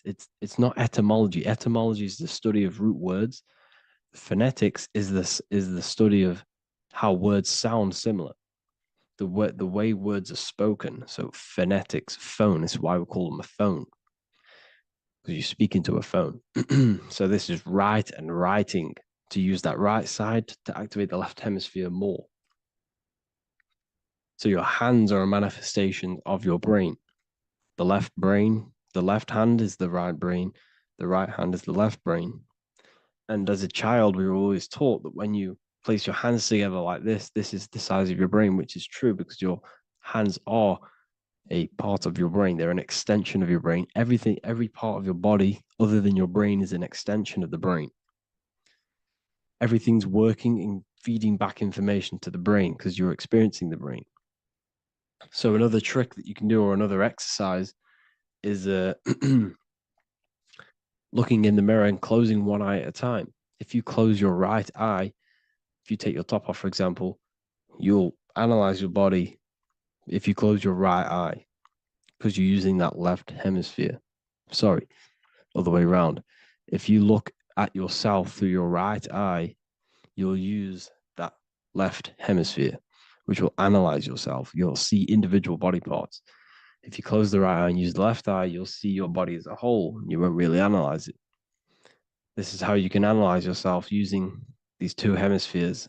So this whole system is created to keep you thinking logically and to restrict you from creating and restrict you from understanding symbolism, allegories, metaphors, and teamwork. They want you stuck in a logical way of thinking and a logical way of seeing the world. This is why when you go to school, you are told exactly what to do. You're told to think this way and no other way.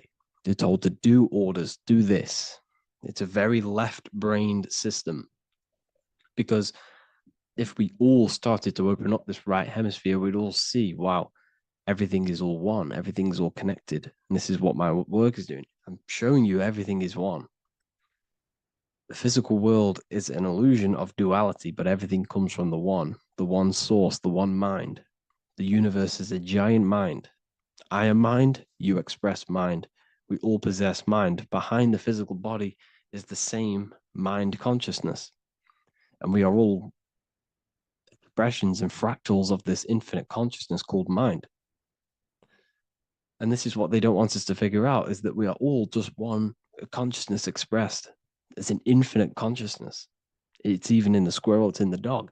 All of these different animals, they're just different bodies, but behind the bodies is the same consciousness, which is mind. That's what the pineal gland is. The pineal gland is not the mind, and it's not the third eye. The third eye is your mind. If you have a closed third eye, it just means you have a closed mind. If you have an open third eye, it just means your mind has expanded from beyond physical things through astral projection and mystical experiences. This is how you gain an open third eye. It's just an open mind. A mind that has astral travel, that has explored the realities within the mind. So everything they do is to keep us in a divided state. Divide and conquer, right? That's their motto. All to keep you thinking how everything is divided. Everything they've done is division. Postcodes, countries, everything is divided.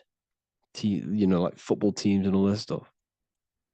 It's also a natural process when you grow up, because as you grow up, your brain is constantly analyzing the world. So this is sort of a natural process of how you become more left hemisphere dominated, because your brain is always analyzing.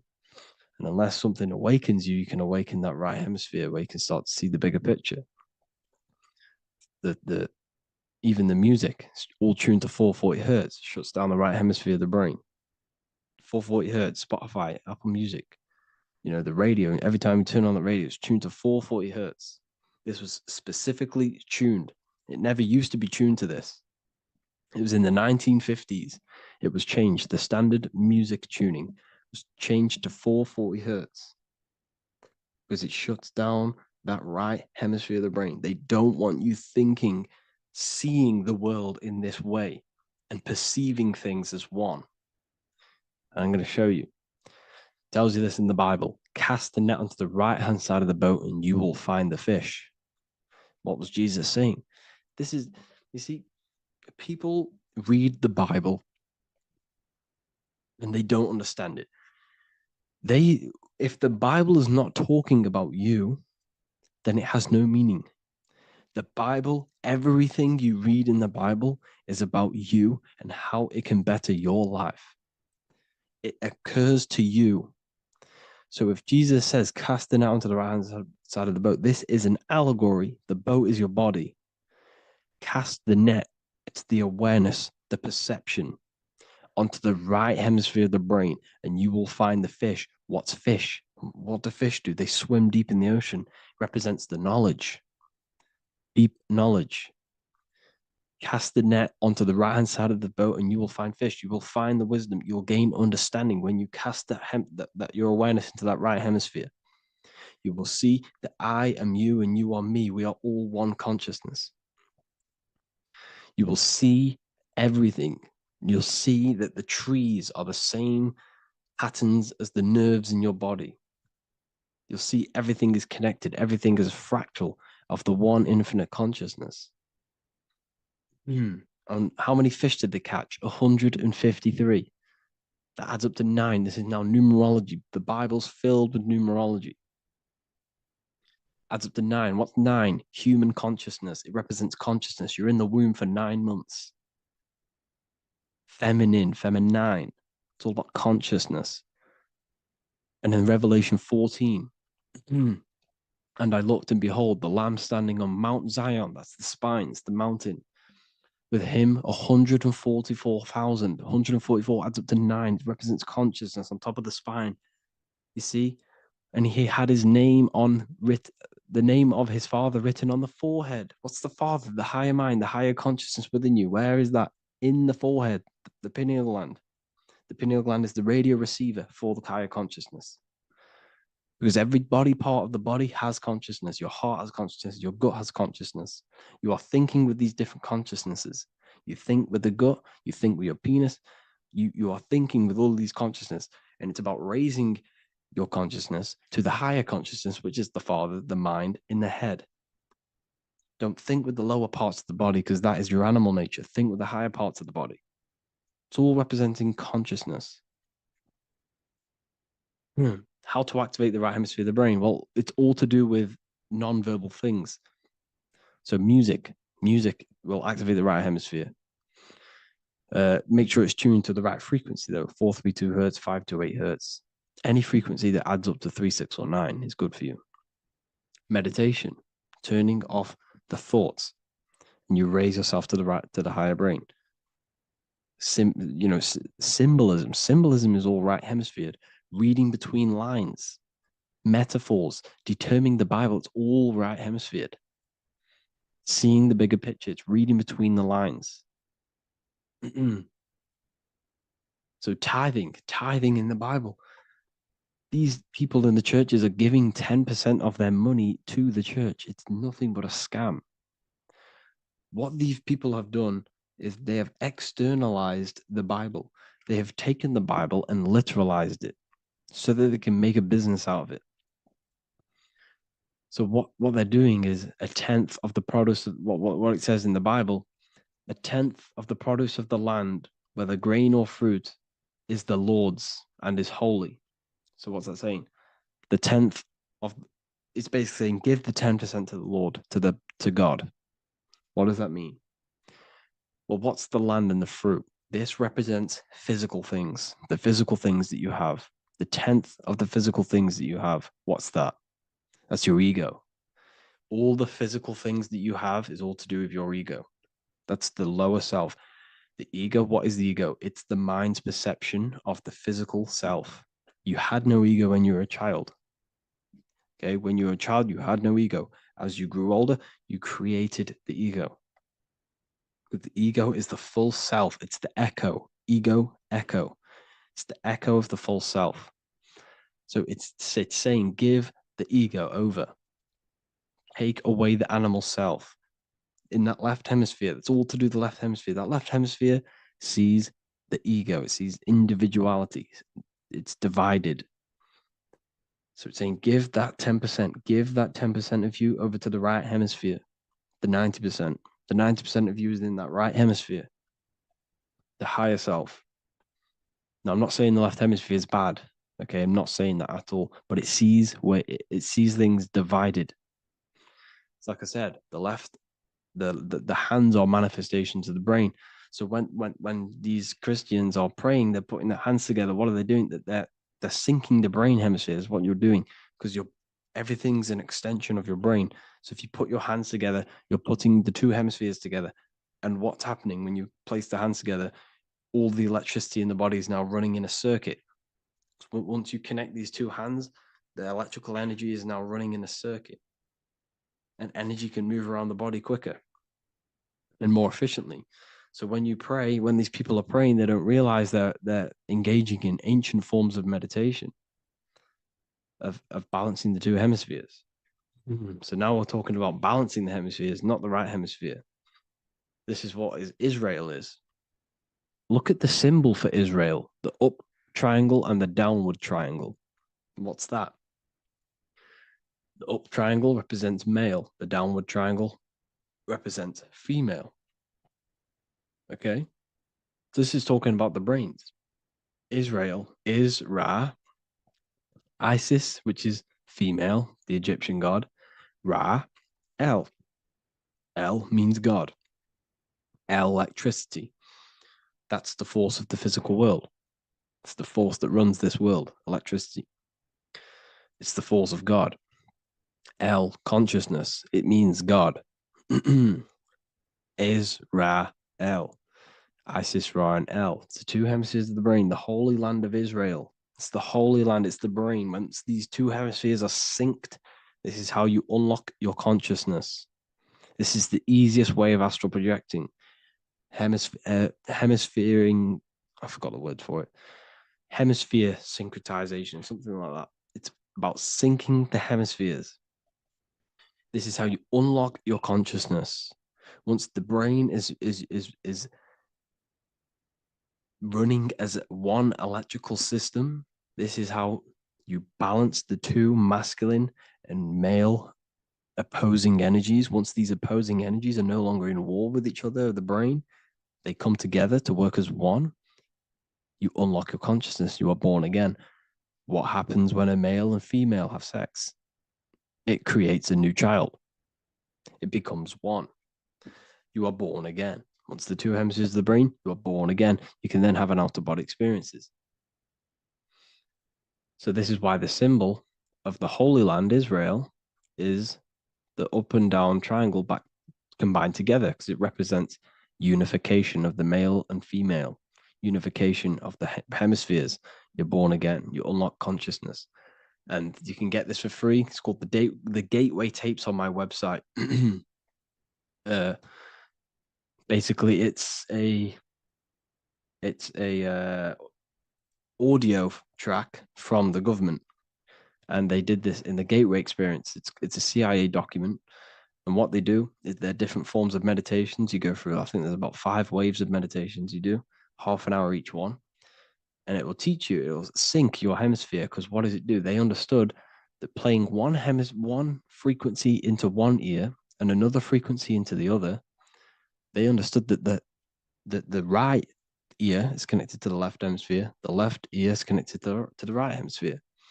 So when you play 2 different frequencies into both ears, what happens? The brain picks this up, the 2 hemispheres of the brain picks this up, and it syncs it. It syncs these 2 hemispheres, these 2 frequencies together. So now the brain is working as one to sync this frequency. So this is how you can sync your hemispheres, through listening to these frequencies. Okay, you can get them for free and do the meditations yourself. This will definitely help you. This is an easy way to astral project. So it's all about syncing the hemisphere and seeing reality from a unified perception. We should all aim to get out of that left hemisphere. I'm not saying don't use it, but we should now start to see. We should not start to read between the lines of the Bible, read between the lines of the symbolism they're showing. Study symbolism, study allegories and myths. What are they trying to tell us through these allegories? And, this is how we start seeing things in a better way. Once we understand that we are all microcosms of an infinite consciousness, we can all come to one, because love is the unifying force of this infinite consciousness. We are all divided. We are all disconnected from our hearts. Once we all connect with our hearts and see that everything is one, we can all start to love and come together as one. Because love is the unifying force of consciousness. So if you haven't already seen, I now have launched the Ethereal University. I will be doing lectures like this one, but even better, deeper, and even releasing knowledge that I can't talk about online, as they are censored. I'll be doing lectures every single week. I'll be doing live calls every single week. You also gain access to my library, which is filled with over 45 occult books, filled with knowledge. Okay, I'll show you now. Plus, you get my book, The Book of Wisdom, PDF form, and the Human Health Guide, PDF form. You also get all of this stuff, the health section, Q&As, ethereal meditations. We've got some celestial studies, cosmology, and numerology coming soon. You also get the brand new manifestation mastery course, plus the library. And there'll be new books, new lectures, new live calls every single week. Or you can get the Book of Wisdom, use the code WISDOM in all capital letters to gain 40% off. This sale will be ending very, very soon. So if you're watching this, be very quick to get yourself a physical version or a PDF of my book. You can get it in all these languages. Hope you enjoyed this video, people. I'll see you inside the Ethereal University, the real university. Have an amazing day.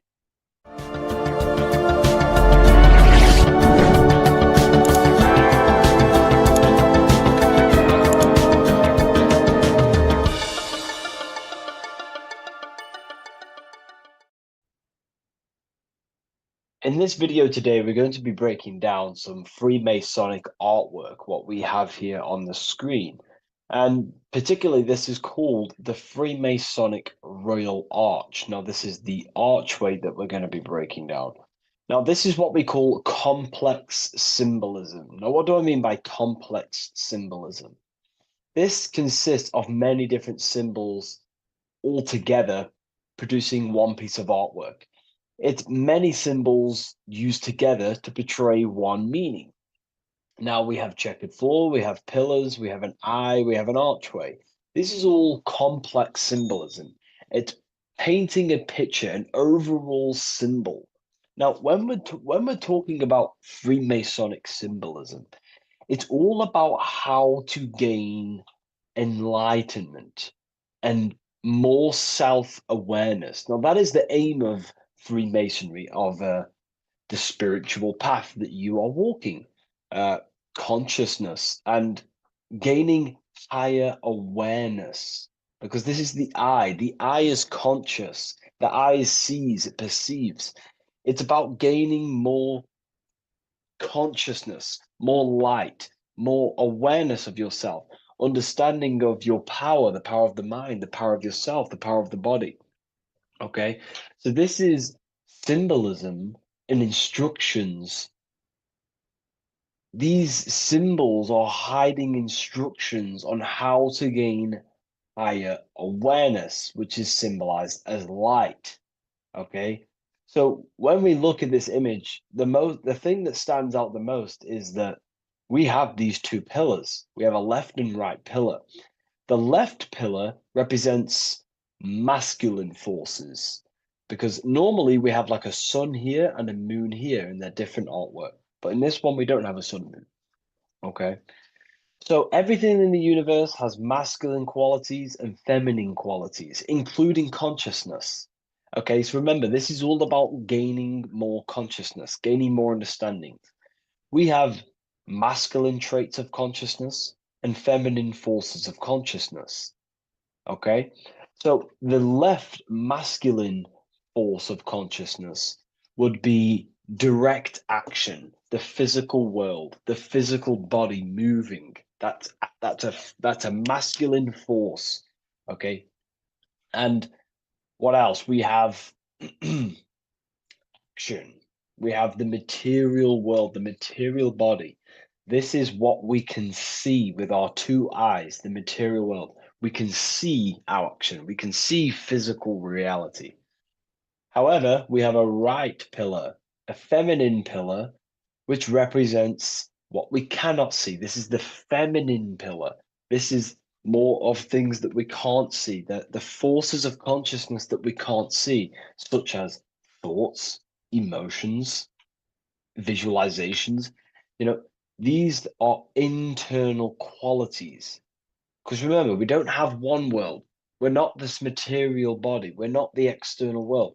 We are the internal world also. The internal world is a mirror of the external. The external mirrors the internal. So this is why these two pillars stand the same. However, they're different. They are mirrors of each other. Your internal world of consciousness produces the external world of material reality. It is the inner forces of thoughts, emotions that shape our external experience and our external actions. Okay. So essentially, what this is showing you here is these two masculine and feminine forces within us. The inner world, the feminine pillar, more emotional, intuitive, and the external world, the action, physical action, what we can see. Okay. And they're mirrors of each other. However, most people on surface level base consciousness is what the occult and esoteric call it. That conscious state that we're in when we just wake up, we realize we have consciousness and we realize our mind is not powerful because we have divided thoughts, we have divided actions, our mind and body are not working together. We have a very When we become awakened, we realize that we're in an animalistic state, a divided state of consciousness. This is what we're looking at here. This chessboard, the checkered board. It's black and white. It's duality. It's opposing. This symbolizes consciousness.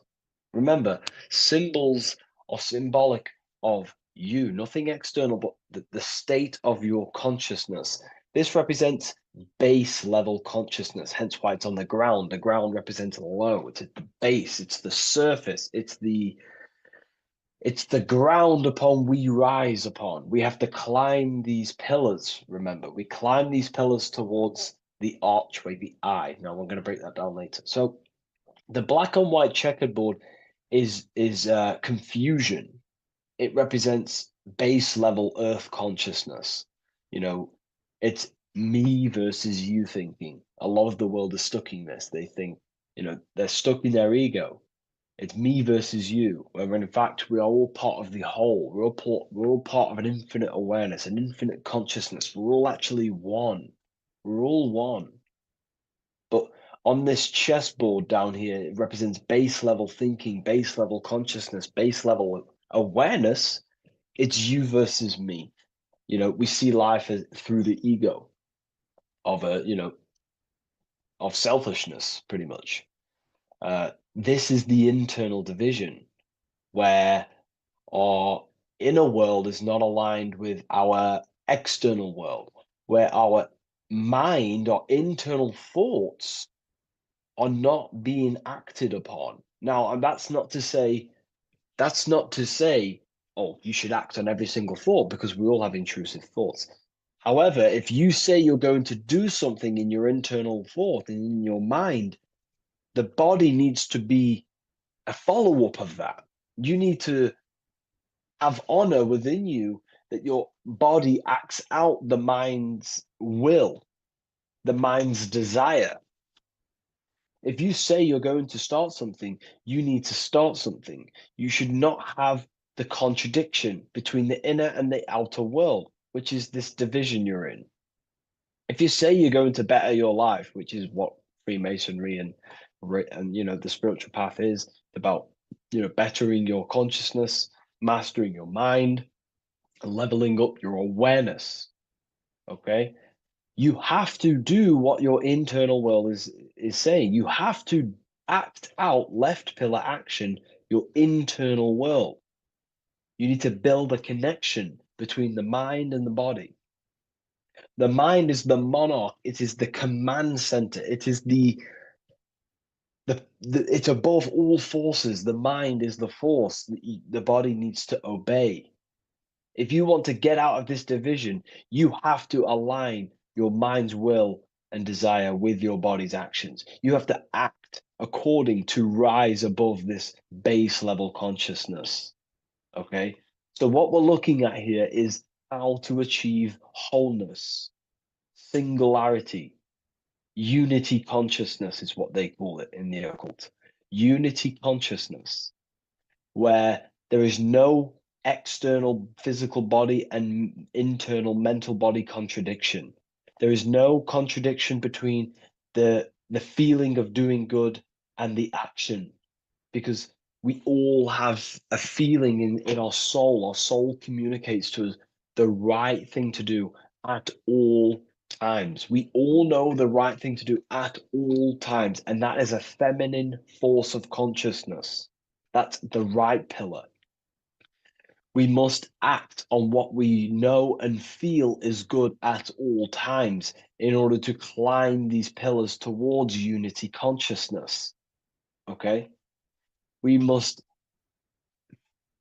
upon the feeling of doing good. When we're in an environment, we feel inside whether we should be here or not. Whether on your phone, you know intuitively whether you should be on your phone or doing something else, studying, reading, whatever it is. Your higher mind tells you what is right and what to do at all times. You know you shouldn't be on your phone wasting time, subconsciously and on an emotional, intuitive state, which is a feminine internal quality, a right pillar quality. And the body's not acting out this. It's not acting it out. The body's on TikTok. the intuition is telling you to reach the higher mind. That's the division. That's base level consciousness. Okay. And in order to climb these pillars, we have to act according to our internal intuition to build these bridges between left and right. The inner world and the outer world need to be synced, not divided down here. This is the division. That's base level consciousness. If you want to gain higher awareness, you want to gain personal power, mental power, you have to become a strong force. You have to gain a strong connection between the inner and outer, the intuition and action, the mind, the higher mind, with the physical body. Most people live in this war, and we've all been there. I was in it too. You know, we all begin here in this internal war. It's the same war between Jesus, Satan, Horus, Set, day, night, good, evil. That's the war between the mind, the body, the higher mind and the body, the intuition and the body. There needs to be bridges built between the two so that you align the left pillar with the right pillar to gain higher wisdom, higher awareness, higher powers. Because when the mind is contradicted, when your mind says it wants to do something, and you want to build the business, you want to study the occult, you want to reach your higher mind, the best version of yourself, but you don't act upon that, that is internal contradiction. The mind is not powerful in that state. The mind cannot direct its creative power, its forces, if it can't direct these forces into manifestation to create things in your life. You know, as you are aware, if you've watched my videos, you are a creator, you are a co-creator, a spark of the mind of God, and you are here to create and expand. In order to use the power of your consciousness, the power of your mind, the forces of your mind correctly, and to direct it with force, direct it efficiently, you have to align the inner and outer world, building the bridges to gain higher awareness, to gain higher power, to find out more about yourself and why you are here. Because remember, we're all being guided by our intuition. That is the true spirit guide. I don't like saying spirit guide. Spirit guides are not real. There's no force outside of you guiding you. It's your own soul guiding you through intuition, through emotional communication, the feeling of goodness, the feeling of what is right. Down here in division, you don't understand right from wrong, light or dark. But when you awaken, you start to understand right from wrong. You gain higher awareness. And this is what you need to act upon to climb these pillars, to align the left with the right, the inner and the outer, the masculine with the feminine, the action with the emotion. Okay? And this is why we have this symbol here. Because remember, let me draw this for you. Upward triangle represents fire, which is masculine, left pillar. The downward triangle is water, which is feminine. And together they combine to create this symbol, which is, again, symbol of unity consciousness. And when you gain unity of the inner and outer world, and you climb the pillar, which takes time, you don't just take one action and you end up all the way here. It takes time. You have to go up and up and up. Then you build the bridge between the left and the right, the inner and the outer, and you gain power. This is the unification. This is why these two angels are holding hands here. They're unifying, they're holding hands, they're working together. This is symbolic of the collective consciousness also. Our life is shaped by the collective consciousness. We need to work together. The elites are using this symbol as chaos. It's a symbol of chaos, internal division, chaos. And they keep us divided. They keep us on the chessboard. Why? Because we're weak on the chessboard. When you have chessboard-based consciousness, you're manipulated by the people who have higher awareness of the mind. You see, life is a mental game. Life's a mental game. We live in a mental universe. Life is mental. Okay? And the ones who use the mind more, the ones who know about the mind more, win the game. It's throughout history. You know, you can moan about this, you can whine about this, and it's okay. But this is life at the end of the day. The ones who know the forces of consciousness, the ones who know the mind, always rule over the ones who do not. You know, we can moan about it. I used to moan about it. However, it gets you nowhere. This is the game we're in. This is the situation we are in. We have to learn how the mind functions. And if we do not, you will be moved by the chess master, by the people with higher awareness, and you will be stuck in division, you versus me, light versus dark, racism, division, all just division tactics for us to be manipulated. Because we're not working together, that's when we're easy to be manipulated. So in this state down here, you're easily manipulated because you don't know how your mind functions. You have a base level awareness. You know, you live to survive. In fact, you're not living. You're just experiencing. Okay, you don't question whether you have consciousness or not. You take consciousness and life for granted. Okay, and you don't realize the power of consciousness and the forces of consciousness and the forces that are shaping your life, such as thoughts and emotions and visualizations. Okay, so I was there too. Everyone begins at this point. It's okay. If you're at this point, that is completely fine. I'm not, saying anything bad.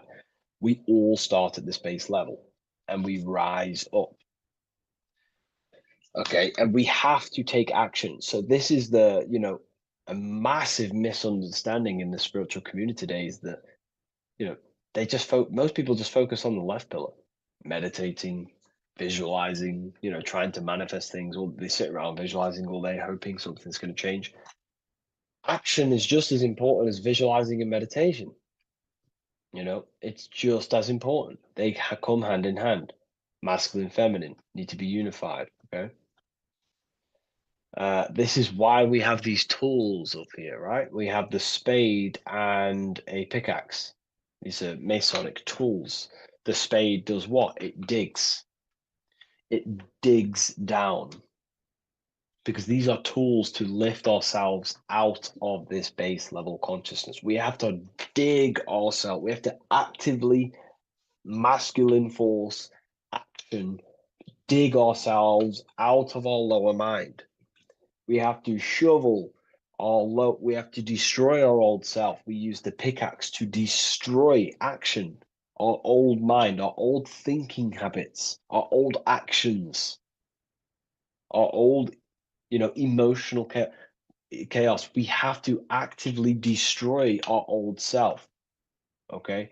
And the spade represents shoveling. Why is the spade on the right side? This is the feminine pillar. This represents our subconscious mind. We have to actively seek into our subconscious mind, dig deep into ourselves, and question, why am I taking certain actions? Why am I posting on social media? Am I seeking validation? Where are these actions coming from? Am I actively seeking a relationship with someone to actually love them? Or am I actually secretly, subconsciously fulfilling a childhood trauma of being alone? We have to actively seek within our subconscious and question and go deep within ourselves with the spade to question, where are these lower actions, these low level actions coming from? What forces are driving our actions that are keeping us stuck in the lower mind, in the division? You have to question our subconscious. We actively have to dig within ourselves to build this bridge, this archway, which unifies our consciousness, which unifies the inner with the outer, the left with the right, the body with the mind, the emotions with the action. It's all about mastery, self-mastery, mastering the self so we gain light. Now, why do we have an eye? The eye needs light to perceive. Your physical eyes on your brain and your head needs the sun. It needs light to see so you can see into the world. But a single eye represents the mind or consciousness, awareness, right? So it represents light, and the mind needs light. Light is symbolic for information. Okay? Light is symbolic for information. The mind needs information to perceive truth. So when we say someone's intelligent, we say they're very bright. So the physical eyes need light to see, and the mind needs information to perceive. Same thing, symbolic. And when we align the left with the right, the masculine with the feminine, we gain higher light of awareness. You gain deeper understanding of your consciousness, who you are, what you are. You gain deeper awareness of the power of your consciousness, the power of the forces of consciousness. You gain more light, more power, personal power. Now, it's up to you how you use that power. Do you use that power to manipulate others because of the others that are not aware of your, forces of consciousness? Or do you use that power to create goodness in life? That's completely up to you.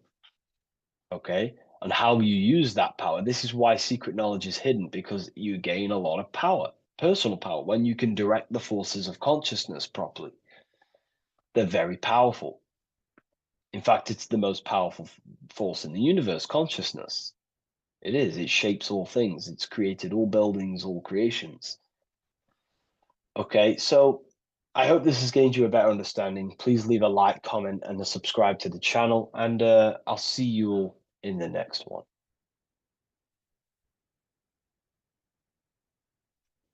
This isn't just spiritual fluff. Your words are vibrational commands that teach your subconscious what to believe and what to create in your reality. Now, I'm not going to sit here and tell you how words are these vibrational things that create reality. In fact, they are. However, the power of words does not hold in the vibration of the word. Yes, it has a little effect on plants. Yes, every word is a vibration that speaks to every cell in your body. However, this is not the main power of words. The main power of words is restructuring your consciousness and invoking energy inside of your own consciousness. I'm going to go over these two in detail for you. Your life is an externalization of your consciousness. Your belief system, your internal world, are building blocks to create your external world. What you believe in is how you see reality. It is the filter that you see to see reality. If you want to change reality, you have to change your consciousness first. There's no point trying to create a change, a manipulation in the external world, because it won't last very long. You have to restructure your inner temple, your inside world of thought and emotion. For example, your external reality is an externalization of every thought you thought in the past. Your life circumstances are just a result of every thought you thought in the past. You become what you think about. So if we can control what we think about, we will control who we become. Words are a powerful way to restructure your subconscious mind, which will then restructure what you think about. For example, if I said the word chicken all day long, I'm going to be thinking about chicken all day long. The words we repeat enter our subconscious mind, and our subconscious mind molds our conscious mind of what we are consciously giving attention to and thinking about. And that becomes our emotion. Our emotion becomes the energy, the charge behind our action. And all of this creates who you are and your reality. If you want to create a change in your external world, you need to repeat the end result as in an affirmation. I am abundant. I am disciplined. For example, if you're trying to stop a certain addiction, don't say, I am going to stop smoking. Say, I am disciplined. By saying discipline, the subconscious mind accepts the word discipline and not the word smoking. If you repeat smoking, I am not smoking, your subconscious mind will just pick up smoking and then do more smoking. So if you are trying to create discipline in your life and trying to stop something, say, I am disciplined. The reason for this is powerful because you're conditioning your consciousness. You're conditioning your subconscious mind and filling it with the word discipline. And I'm not going to say do this a certain amount of times a day or do this in the mornings. I want you to do this as much as possible. I did this as much as possible. Whenever I had free time, whenever I had a free minute, I would say these words either physically or mentally. just to condition your consciousness. Words are the most powerful way to restructure your belief system and restructure your inner world, which will then mirror in your outer world. Words are also a powerful way to invoke energy. This is why when you see these magic occult rituals, you see people chanting and doing these things. It's because if you slowly chant a word, you can actually invoke the emotion. There are three aspects of creation: thought, emotion, action. Emotion is energy in motion. By repeating a word over and over again, you can actually begin to invoke that energy, that emotion inside your heart. And you can start to feel the reality as if you are already living it. And this is just another powerful way to condition your consciousness to become a certain thing before you have it. This is what magic is. Magic is all to do with reprogramming the subconscious mind, aligning the subconscious with a certain belief or reality, which will then produce an effect in our thoughts, our emotions, and our actions, which will then create that reality. So if you want to create something in your life, literally just repeat, I am something. I am is referring to your consciousness. I am is the highest aspect of you. It is the true self. Whatever you condition your consciousness will be mirrored in your external reality. I am abundant will condition your consciousness to feel and believe you are abundant, which will then seep into your thinking. And then you will start to act more on this because you are thinking about it, which will then change your external reality. Words are vibration, and vibration is powerful. However, if you truly want to change your reality, you have to change your inner world of consciousness. And words are the best way to invoke feelings to become the reality you want. And words are the best way to condition your consciousness to a certain belief or a thought. And by doing this, you're actually creating a root cause. The cause is your consciousness, your mind. And you have to restructure the mind to create that reality. Words are a great way to restructure your consciousness and create reality. If you are struggling with the internal chaos, if you are struggling with emotional chaos, if you are struggling mastering your mind, or if you are isolated from your high intelligence, because intelligent people are not welcomed in our population today. I have created an amazing space, Ethereal University. Check it out. I'll leave all the links below. And I'll see you inside, where you can learn everything you could possibly imagine about occultism, esotericism. I'll see you inside.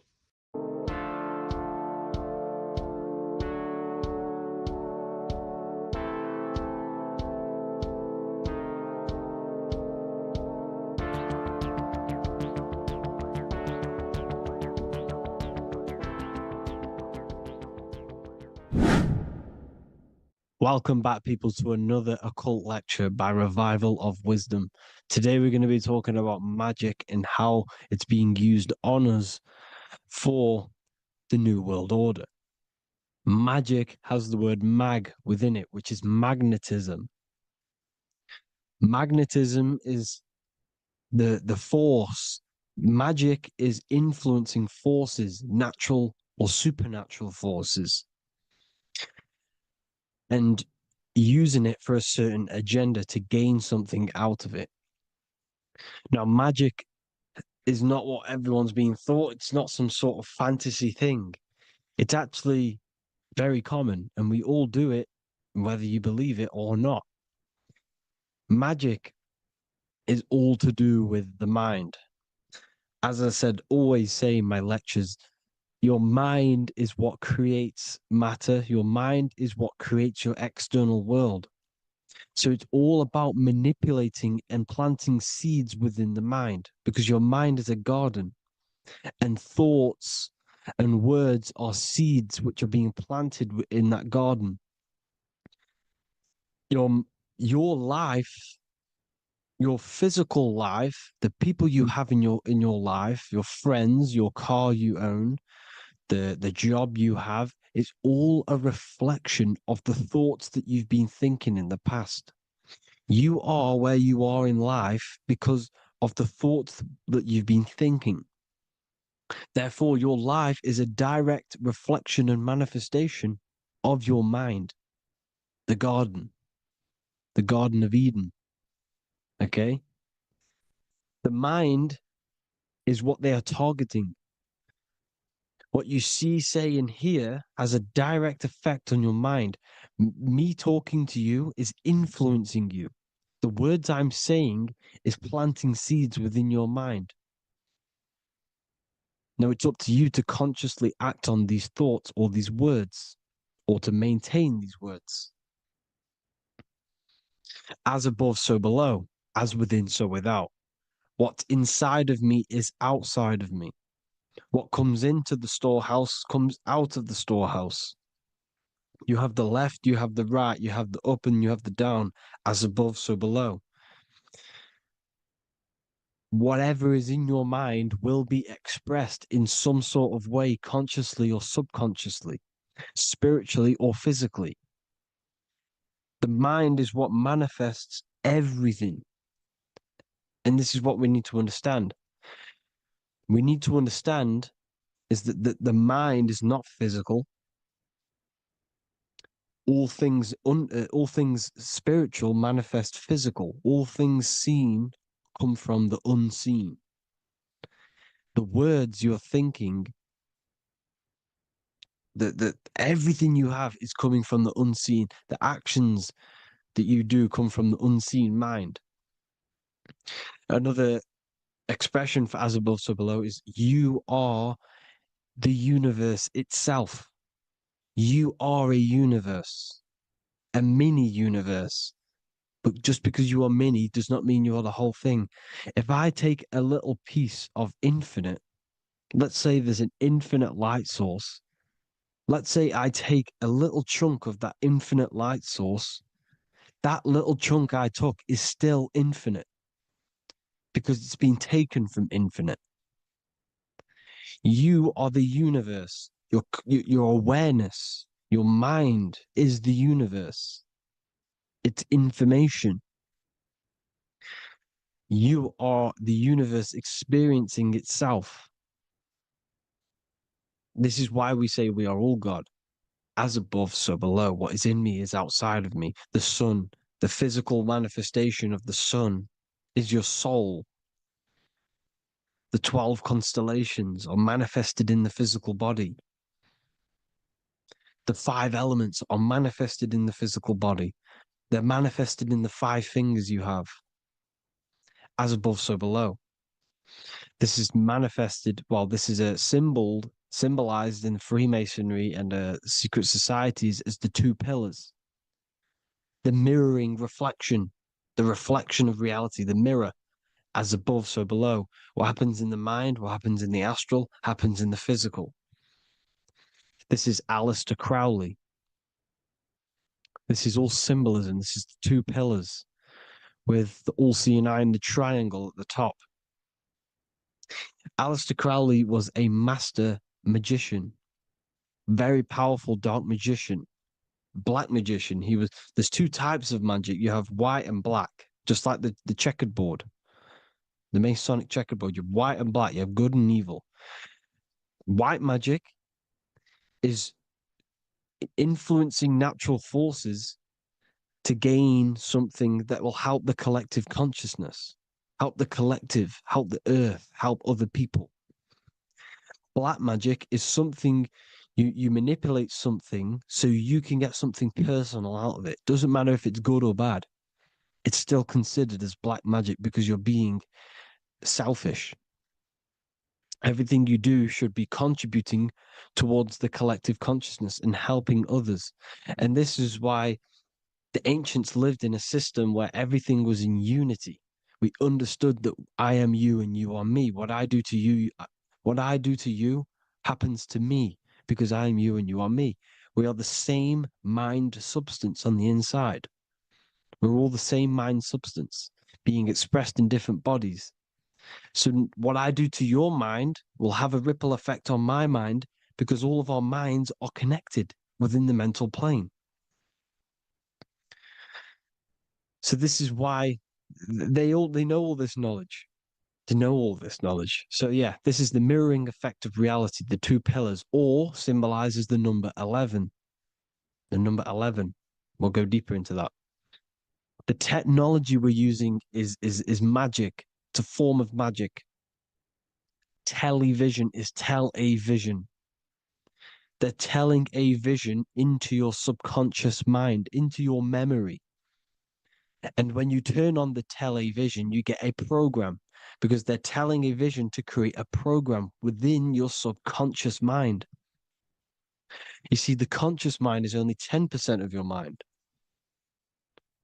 which is to do with your, what you're aware of, your five senses. What are you consciously aware of? Well, I'm aware I'm here, I'm talking. I'm aware of what I'm wearing, the five senses, what I can hear, taste, smell, hear. What I'm wearing, I'm aware of what I think of. But the subconscious mind is the 90% of your mind. It's the hidden part of the mind, which is telling your heart to beat, telling your body to breathe. It's storing all of your emotions. It's storing everything you see, storing all the belief systems that you have. It has everything. It stores all of the habits you have, the values. It stores everyone's name that you know. All the words that I'm speaking right now is all coming out of the subconscious. Everything is subconscious. And it literally manipulates 90% of your daily basis behavior. Most people don't know this. What you did yesterday is what you will do today because of these beliefs and mental programs within the subconscious, stored within the subconscious. So the subconscious is what they're aiming at. They're trying to create programs within the subconscious, because the subconscious manifests 90% of your thought patterns, 90% of your actions and words. They know all this stuff. So the subconscious mind is the most powerful part of the mind. Another way the subconscious manifests and influences your life is, let's say you were in a car crash years and years ago, 10 years ago. Let's say you're in this car crash, right? And you really hurt yourself. The emotion you felt in that time when you were injured in that car crash had a great impression on your subconscious mind. You see, the stronger you feel something emotionally, the stronger impact it has on the subconscious. You can remember and recall that moment, and very vividly, because of the impact it had on the subconscious. For example, you become that terrified of cars that it manifests into your life today, that you are wary to go in certain cars. You don't want to go in cars at all, maybe, because of that moment that stood within the subconscious. And it will manifest into anxiety. It will manifest into not going into cars. It will manifest into depression, maybe. These things, these emotional, very emotional, traumatic events have a great impression on our subconscious, and they control your life. This is why you need to meditate and let go deep within yourself and let go of these internal, deep emotions that you may have repressed and keep pressing down and ignoring. But you need to address it and let go of these subconscious impressions you have, which are controlling your life, like anxiety, depression. All of these things are stemming from things that are stored within your subconscious years and years ago, more than likely. Broadcasting. They're casting spells to a broad audience, to news, north, east, west, and south. They're casting spells. No, if you watch the news, everything's red. Breaking news in red writing or the red background. Everything's red. Why? Because red's the root chakra, which is all to do with survival. They want to stimulate this root chakra because they want you down there in survival mode. They want you in survival mode because you're easier to control. They control out of fear. And not only they're casting these spells as if, because most of the things they cast in the news hasn't already happened. They're constantly bombarding you with, There might be a war breaking out. War this, war that. Kill here, kill there. Murders. It's impressing, it's casting spells on your subconscious mind. So when the event does turn up in real reality, in physical reality, you're less emotional, you're less surprised. You're not as surprised because you've already heard it before. Your subconscious has already heard it all before. If you never heard of a war and then a war broke out, you'd be going crazy. So they subtly program your subconscious mind through the words, because the words they say is impressing your mind. It has an effect on your mind, which will have an effect on your behavior, your words, your conversations you have with people. They're casting spells to north, east, west, and south on the tell a vision. They're telling a vision by broadcasting, by saying spells. This is why we call it spelling. Even the word, listen, the words we say cast spells. Bless. Oh, bless you. That's be less. The subconscious mind only picks up literal things. You see, when I say bless you, your conscious mind picks that up as, oh, thank you, you're blessing me. But your subconscious picks up as be less. You see? Because the subconscious it has no filter. It's just, it is what it is. Everything is factual in the subconscious. Therefore, if I call you an idiot, your subconscious, my subconscious will think I'm talking to myself and calling myself an idiot, and it will take that as true. That is truth. Everything is truth within the subconscious. And the subconscious manifests your behavior. The devices this is the biggest one. Black scrying mirrors, device, the devil's vice, the device. Okay? Black scrying mirrors, black screen is scrying. Black scrying mirrors were used to communicate with spirits within the astral plane in the medieval times. They're still being used now by black obsidian mirrors. And look at your phone, it's a black mirror. And there's some sort of, I'm not saying this is fact, but personally, I believe these are portals for spirits and ethereal entities to come into your life, to come into your surroundings. So this is the next big thing: the TVs, your iPhone, your iPod, all black mirrors. And mirrors are very, very powerful. Even just a normal mirror. Mirrors have an effect. Whatever you say into a mirror, what you say is energy. And when you say something into a mirror, you're saying it into yourself. It's an infinite cycle of words, of energy, because it's being reflected infinite times. When you say something into a mirror, it has a massive effect. You're saying it directly into your eyes, into your mind. So what you say in a mirror should be said with precaution. Never say anything negative into a mirror, because mirrors are very, very powerful ways for you to reprogram your subconscious mind for the good.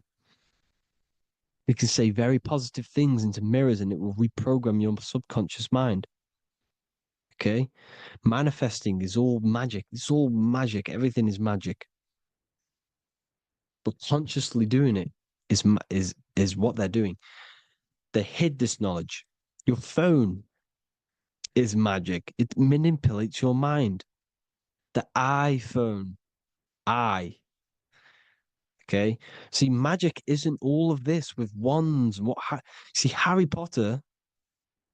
Okay, that was created to give you this perception of a mystical and amazing form of magic with magic wands and all sorts of stuff like that. Yes, that stuff was true, when the collective conscious minds were on a higher level and our belief systems believed in these things, because the universal mind, all of our minds contribute to reality. If the masses don't believe in magic, if the masses don't believe in a certain thing, it's going to have an effect on physical reality. So when the collective minds are higher and have more open minds, things like Harry Potter can come true. See, it's all in the mind. The iPhone, the eye is the symbol for the mind, the invisible intelligence. The triangle is the ethereal plane. Okay, so the eye in the triangle is the eye that sees into the beyond the ethereal planes. The square is the physical plane. So the iPhone, your phone, is a black box, just like the Saturn black cube. It's a black mirror. It's taking photos of you every 2 seconds, and it's your mind. Your mind is in that phone. Everything you like, everything you text, everything you type in Google, everything you say to someone, every conversation is all recorded on the phone. Therefore, it is a direct reflection of your mind.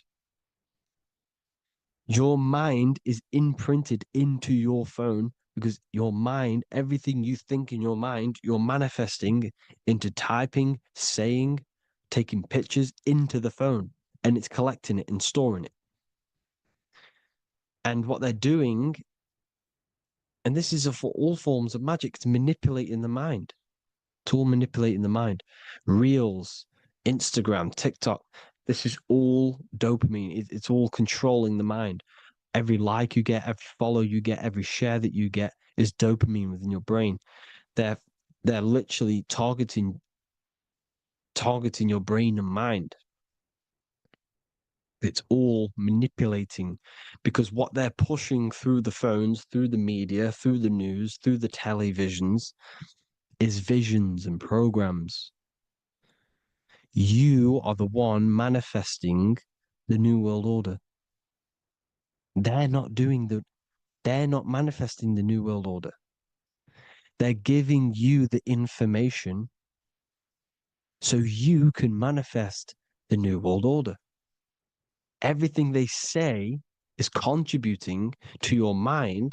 For example, digital money and all the information they put out for you to see is contributing to your enslavement.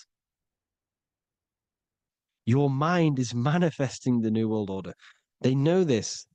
They don't manifest it. There's billions of us. We could easily run over them physically. But on a mental level, these people have the knowledge and they hide it from us, and they let us manifest reality because we are the collective.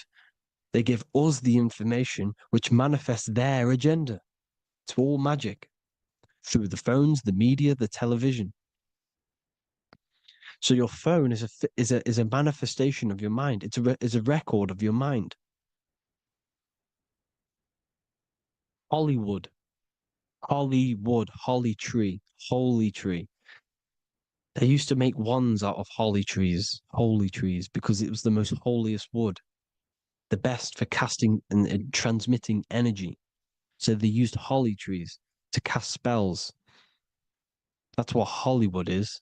And in Hollywood, they have the red tear, the blood drop next to the Hollywood sign, because it's all satanic. They're all black magicians. They use Hollywood to cast the spells through the music, through the films. You see, music is a form of magic. All of this is magic. Everything they do is a form of magic because they want an agenda behind it. But it's not black magic. They're letting us create our prison. This is what you have to see. Yes, they're evil, but they're not doing anything evil, or else they would face the karma. They let us manifest this agenda through through giving in the information, by telling you what's going to happen in the movies. Everything that happens in a movie, it's all there on purpose to program your subconscious, to plant a seed within your garden, your subconscious, your mind. Because when the mind has already seen something, when it comes up and turns up in physical reality, you will be less shocked and you won't rebel.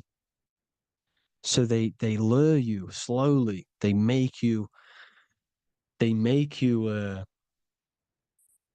aware of these things over time.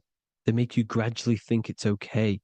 Like the technology, we never used to use these phones. How did we become so addicted and reliant on them?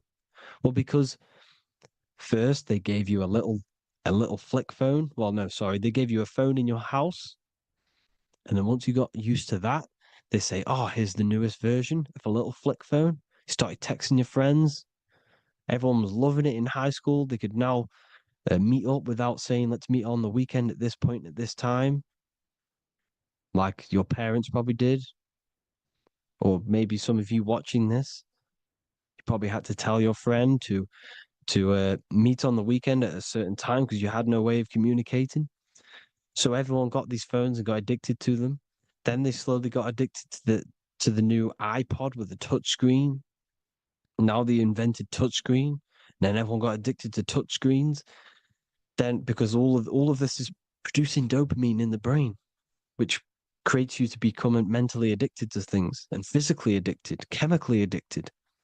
Because dopamine's a chemical. Your subconscious becomes a program within your subconscious, and your body becomes chemically addicted to these phones. And these phones are the enslavement of humanity, technology.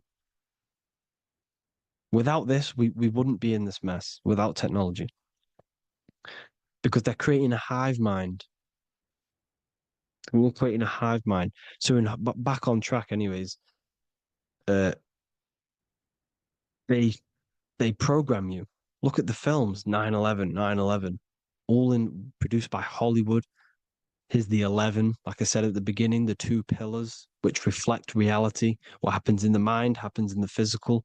What happens in the astral happens in the physical. Okay, what happens in the physical happens in the mind. It's the two pillars, the mirrors. 9/11. 9 plus 1 plus 1 is 11. Flight 11 was hijacked. New York is the 11th state. New York adds up to 111. This is not a coincidence. It's all a form of magic. It's a ritual, energy harvesting ritual, because your mind produces energy. Your mental attention produces energy. And they're feeding off this energy in the astral plane, these demons. Music is the most powerful. Personally, I think the music is one of the most powerful forms of magic they're using. Okay. Music is hypnosis. It puts your brain in a hypnotic state. It influences your electromagnetic field through vibrational energy. It reprograms your subconscious mind. Why do you think you remember the lyrics? You see, your subconscious stores all of the memories. Remember, the subconscious manifests 90% of your behavior. So therefore, the music you're listening to is manifesting your behavior. You wondered why some people wonder why they have drug addictions and they can't get out of violence and they can't get out of all this negative mind space. It's because the music they're listening to is creating a negative mind space. The words you listen to have plant seeds within your mind. So the reason you remember the lyrics is because that song created a program within your subconscious. Yes, that is what happens. You can use magic to reprogram your mind, but you can use music to reprogram your mind because it's all forms of magic. It's using natural mental energy forces to manipulate the physical reality. You manipulate your mind, you manipulate reality, physical reality. Okay. So the music, another very, very big one. when you turn on the radio, it's just all talks about alcohol, drugs, and sex, because they want you down in the lower three chakras. They want your mind attached to matter when it's mind over matter. Your mind's not physical. You see, the word spirituality is the new trend. It's not about your spirit. It's not about your spirit. It's about your mind. It's not about, you know, uh, spirituality and looking after your spirit. And they've got you focused on your spirit. Why? Because they hide your mind from you. You see, a lot of people think their mind is their brain, but the mind is everything. There is no physical reality without mind. You can have a brain. Imagine if you had no mind but a brain. It wouldn't work. The mind is everything. The mind controls your avatar. It begins in the mind before it happens in the brain. Then the brain manifests through the body. The brain's just an electrical computer. So that, they've got people scared, or do I have a soul or not, and all this stuff. Listen, if you have a mind, you have a soul, because you are not the mind. This is why everything is sort of an illusion, because beyond the mind is your soul. But what is the soul without a mind? You can't have a soul without the mind. But if the mind didn't exist, the soul doesn't exist. You are the person listening to your mind. I shouldn't say person, because you're not the body. You're the entity behind the mind. But if you didn't have that mind, you couldn't understand what you even were. You would just be an observer who couldn't think. So yes, we all have a soul. If you have a mind, you have a soul. Everything is mind. Everything has mind.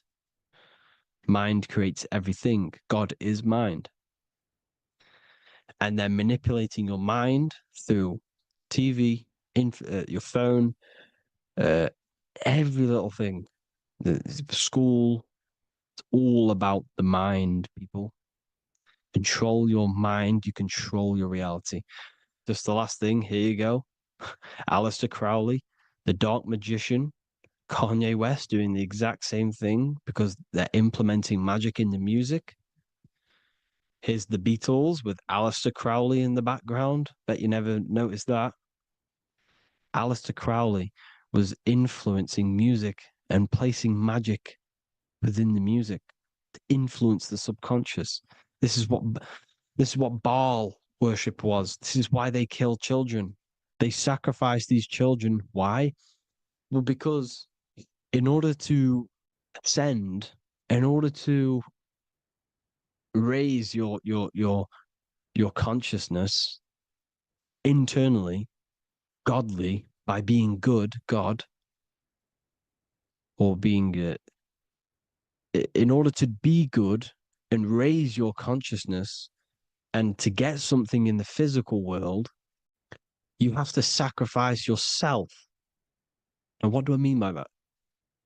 In order to raise your consciousness and ascend, you have to sacrifice the lower nature of yourself.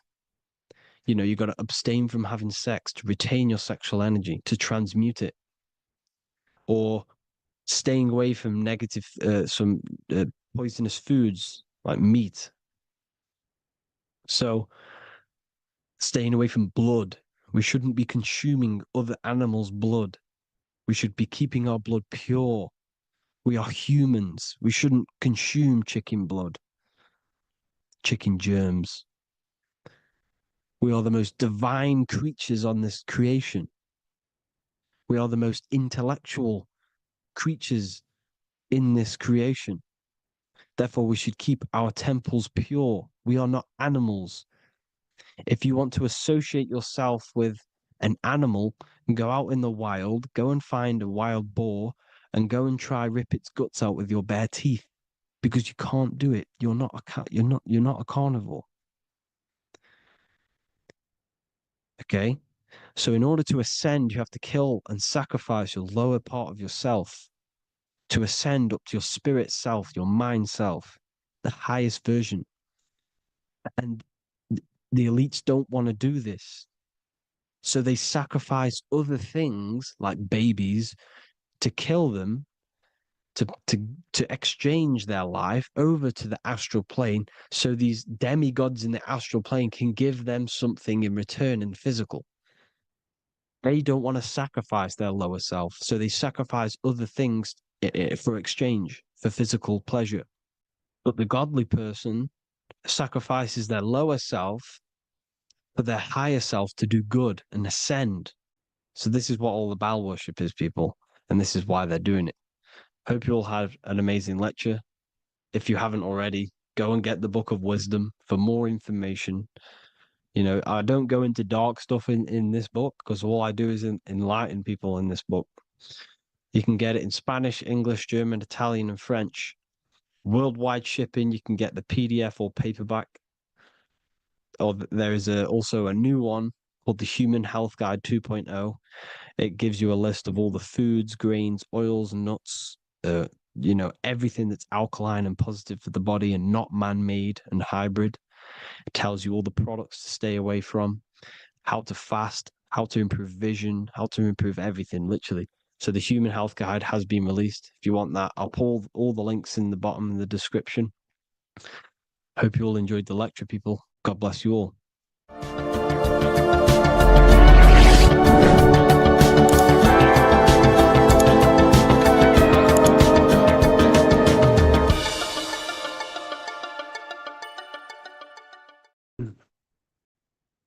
The third eye, or the all-seeing eye.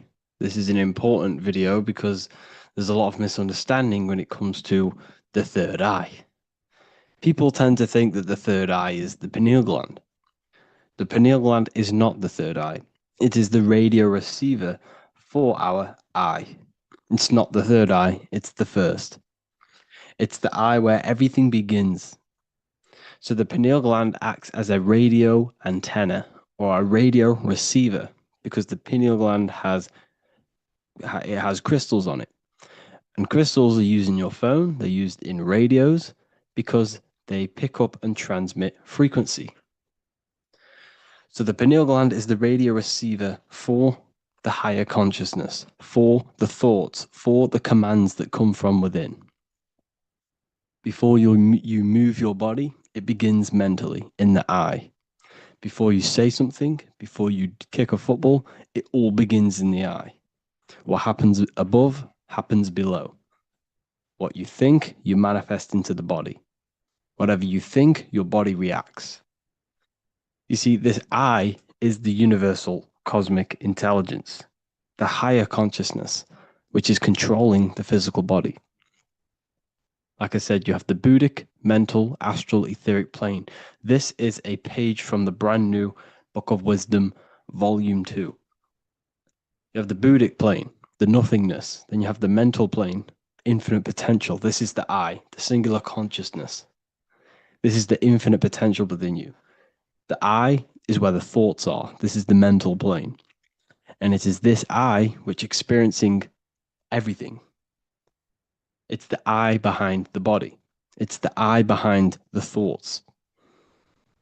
Yes, the mental plane is the plane of thoughts, but you are the I experiencing the thoughts. You are the I behind the thoughts, behind the emotion, behind the words.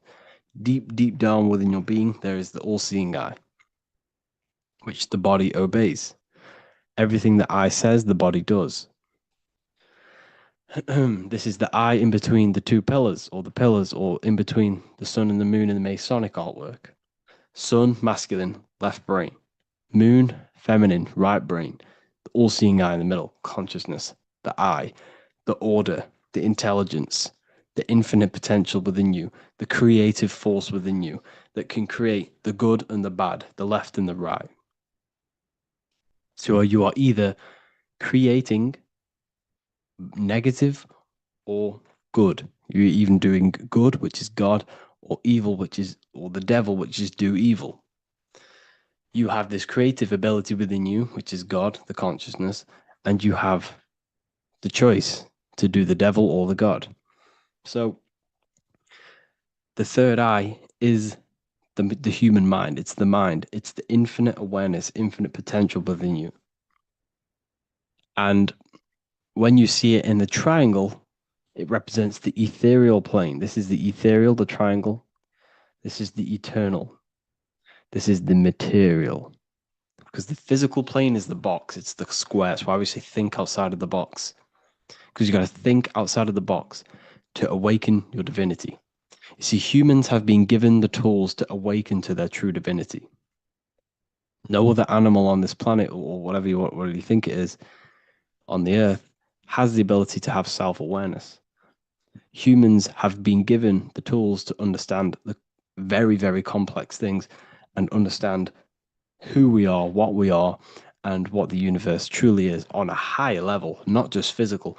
We have the ability to access planes beyond the physical world, which is unlike any other animal. This is why the humans are gods. So when you see the pyramid with the capstone on top, it's cut off, it's separate from the rest of the pyramid. This is the consciousness that is looking through the ether into the material plane. It's like I discussed down here with these planes. This is the eye, the mental plane. Your consciousness, your eye is looking through the ether. It materialized through the ether into the physical plane, and you are now the eye looking into the material realm. And when you come here, you lose that divinity, but you have to awaken. So you don't lose the divinity, you forget your divinity while you are incarnated in physical. So when you see the triangle with the eye in it, this represents the eye looking through the ether. It's materialized, but it also represents, when you see it's illuminated like this and it's separate, because this is separate from the physical plane. The consciousness within you, the thoughts within you, that intelligence within you, that voice is separate from this physical world. And everything above manifests below. Everything what happens in this realm of consciousness, of thought, manifests into the physical plane. It's separate. So you see the illumination. This represents the awakened self, because the mind is the third eye. So when you have a closed third eye, this just means that your mind has not experienced things other than physical. When you expand your mind, expand your consciousness from having an out-of-body experience or a mystical experience where you had experienced a higher plane of consciousness or a higher level of consciousness, this is now an open third eye, which is an opened mind. It's nothing separate. So when people say, working and opening the third eye by imagination and stuff like that, you're working on your mind. And to open your third eye, you do need to work on imagination, mental discipline, and all of these higher faculties, which we'll go over in another video. So that your mind has higher faculties which you need to work on. Visualization being one of them, imagination, and mental willpower. We'll go over that. But the illuminated eye in a triangle represents the illuminated mind, the awakened mind that has self-consciousness. It's conscious of itself and it's experienced higher planes of consciousness. Like I said, the I and the I. The idea. So when you see I on the beginning of words, it represents that inner self, that inner cosmic intelligence within yourself. That's why you say inside, intelligence, or idea. It's the idea, the I, the all-seeing eye. This is why the Roman numerals, I was one. And what is one? It's one line. The I is also one line. Because we are all the same intelligence with the same consciousness. The universe is one. There is only one being in the universe, which is God. And we are all expressions and fractals of God. We are all manifestations of God. We share the same creative power as God. We all have the ability to bring non-physical thoughts into a physical reality, which is the word made flesh in the Bible. So when you see hovering the eye with the 666, this represents the eye stuck in matter, worshipping the physical body, the God in flesh, which is Satan. Satan represents God in flesh, yourself in flesh, because evil love bondage. And everything these artists and, actors are doing, they're part of these cults. They're promoting materialism to keep your eye, your consciousness, stuck in three-dimensional awareness. So this is what they're promoting. You see that the hand symbol creates 666, which is your body, the carbon. Your body's created out of carbon. And all life forms are created out of carbon. The I in it, the I in the 666, represents I being in material, keeping the mind in material. Matthew 6:22, the light of the body is the eye. Therefore, if thine eye be single, thy whole body should be full of light. But if thine eye be evil, thy whole body should be full of darkness. You see, this is a very powerful verse. A very powerful verse. The light of the body is the eye. This is the first part of the verse. This is where everything comes from. The mind. The infinite mind. The infinite potential within you. Think of anything in your mind. Nothing is impossible in your mind. As soon as you think of it, it's there. Infinite potential.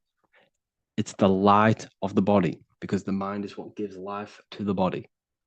It manifests its will through the body. It's the light. All the things that the body does happens mentally before it happens physically. Before you move your hand, it is a mental power. Just like when you astral project. When you astral project, you use your mind to move your body. It's mental. If therefore thine eye be single, thy whole body should be full of light. So what does that mean? Becoming one with the consciousness within you.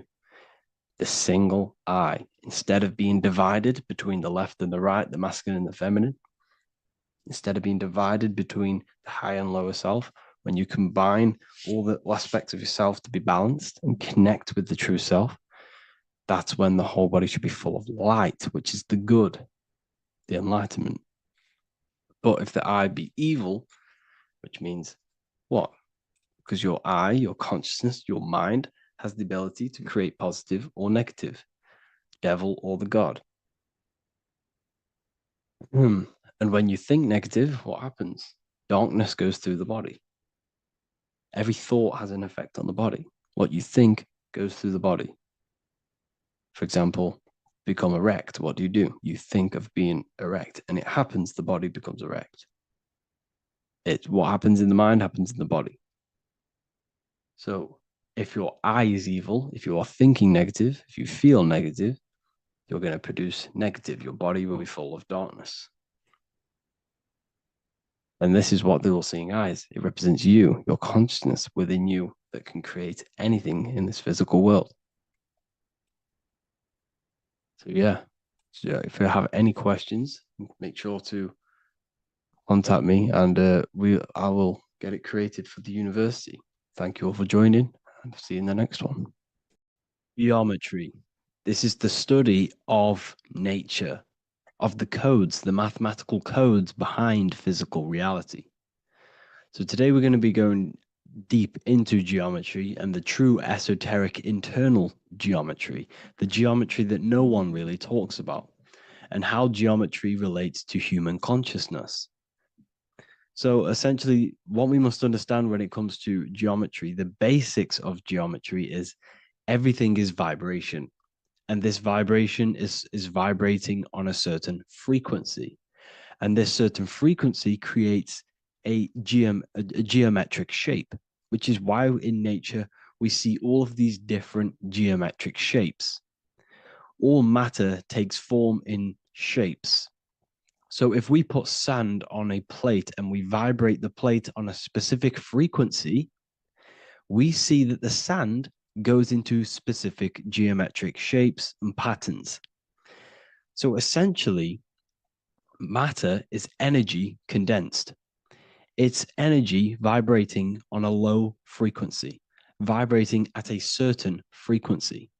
So matter is condensed energy. And each geometric shape is manifesting and showing a specific energy. Some shapes carry more energies than others. For example, the cube is what traps energy. A square is what traps energy. So geometry and the flowers are basically how energy manifests itself into physical matter. We are in a world made out of energy or light. Light is energy. So everything is vibration, everything is frequency, and everything is energy. Even the words, each atom in our body, everything. So everything in nature has these mathematical energetic codes. So geometry is basically the study of nature and the shapes that are in nature and their energetic principles. Because like I said, matter is energy. So this is what we call cymatics, when we place water in a petri dish and we shine light on top and we vibrate the water. And we can capture, this creates certain patterns. Each frequency, like you see here, has its own pattern. So what we are seeing here in the physical plane is essentially energy condensed into physical reality. We see it in the turtle. We see it in every single form in nature.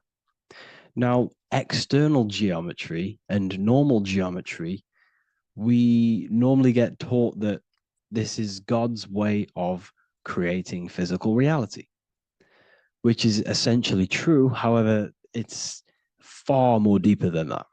Far, far, far more deeper. Okay, so what geometry truly is, it's not God's codes to reality. What we must understand is what the brain truly is.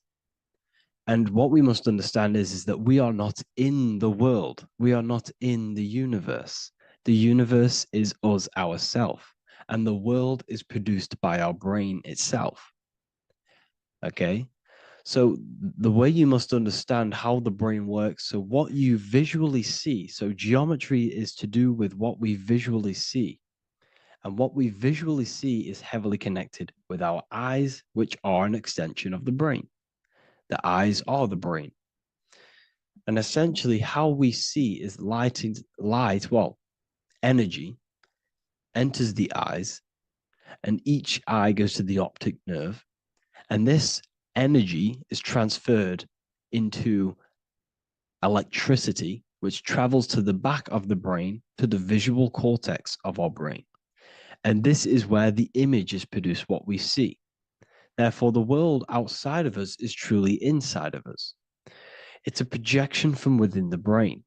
The brain is an energy condenser, a decelerator, an energy decelerator. Everything outside of us is basically formless energy. It is formless energy vibrating at a certain frequency. So what the brain is, it's sucking in this energy, this light, and turning that frequency, that code, that light code, into a physical reality. It's condensing the energy and turning it into a visual image inside of the brain. Therefore, everything outside of you is not what it looks like. Everything outside of you is basically energy, infinite energy. And our brain is condensing this into a physical reality and projecting it outwardly, which you experience your visual field. Okay? And the ancients knew this. So this is basically called the sigil of Lucifer. Lucifer is known as the light bringer. Lucifer in Latin means to bring the light. This is the sigil of Lucifer, which shows the visual field and the brain. We also see this in the Google Play symbol. It's a powerful symbol showing you the visual field, which is basically a symbol that tells you that reality is inside of the brain. The brain is what produces reality, but consciousness is not produced in the brain. The brain is essentially a consciousness downloader. It's a computer, and it's a reality simulator. The body is a simulation of physical reality. You are inside of the body experiencing the body simulation. The body produces this reality. It's a piece of technology. So Lucifer is to bring the light. Lucifer is the light being produced in our brains. Okay? So this is why they say Lucifer can tempt you. Lucifer can be the devil because it represents physicality. It represents the false light. Lucifer can trick you because it represents the physical world can trick who you truly are. So now that you understand how the brain is basically an energy decelerator and it creates and simulates a reality to your consciousness, you are no longer a person in a universe. You are the universe itself experiencing itself. Therefore, geometry is heavily linked in with the brain. Geometry is essentially how your brain and how your eyes decode energy. So what you are seeing is the mathematical codes of your brain creating reality. So what they teach you is the external is that geometry is God's way of creating this world, and these are the mathematical codes God's created. But now I'm telling you the internal. This is the truth. Geometry is how your brain mathematically condenses energy and light into a physical reality. So therefore, your brain is a computer program. So now geometry is nothing outside of you. Geometry is not something created by something else. It's created by your brain. Your brain produces these patterns through mathematical codes by breaking down energy into physical reality. And this is why you see geometry in everything around you. This completely changes your view on geometry. It's in your ear, it's in your face, it's in everything. Geometry is everything. Okay? So now that you understand this, now, as we were talking about the visual field earlier, the ancients knew about this. The ancient Egyptians knew about this. We can see this symbolism inside of the casket, the Egyptian casket. See, this crossover represents the visual field. This represents the back of the brain. This is the left hemisphere, the right hemisphere. And now some of the most simplest teachings in geometry is that straight lines are masculine and curved lines are feminine. And we even see this in the human body. The feminine human body is curvy and the masculine human body is liney. And even with the genital reproductive area, we have a line and a curve, 0 and 1, the binary code of all creation, 0 and 1, because that's basically all that exists. Nothingness and one, nothingness and God, nothingness and consciousness. That's all that exists. Now that I've told you that, the basics of geometry and the line and the curve and the feminine and the masculine, what do we have here? You see this stick here? This is a curve. And what's the right hemisphere? The right hemisphere is the feminine, the feminine energy, the feminine aspect of our brain. Then we have a straight line. This is straight lines. Now this represents the left brain. So the Egyptians are showing you the left masculine brain and the right feminine brain because of the curve and the straight line. And this is the visual field, the crossover. So there's a crossover in the brain.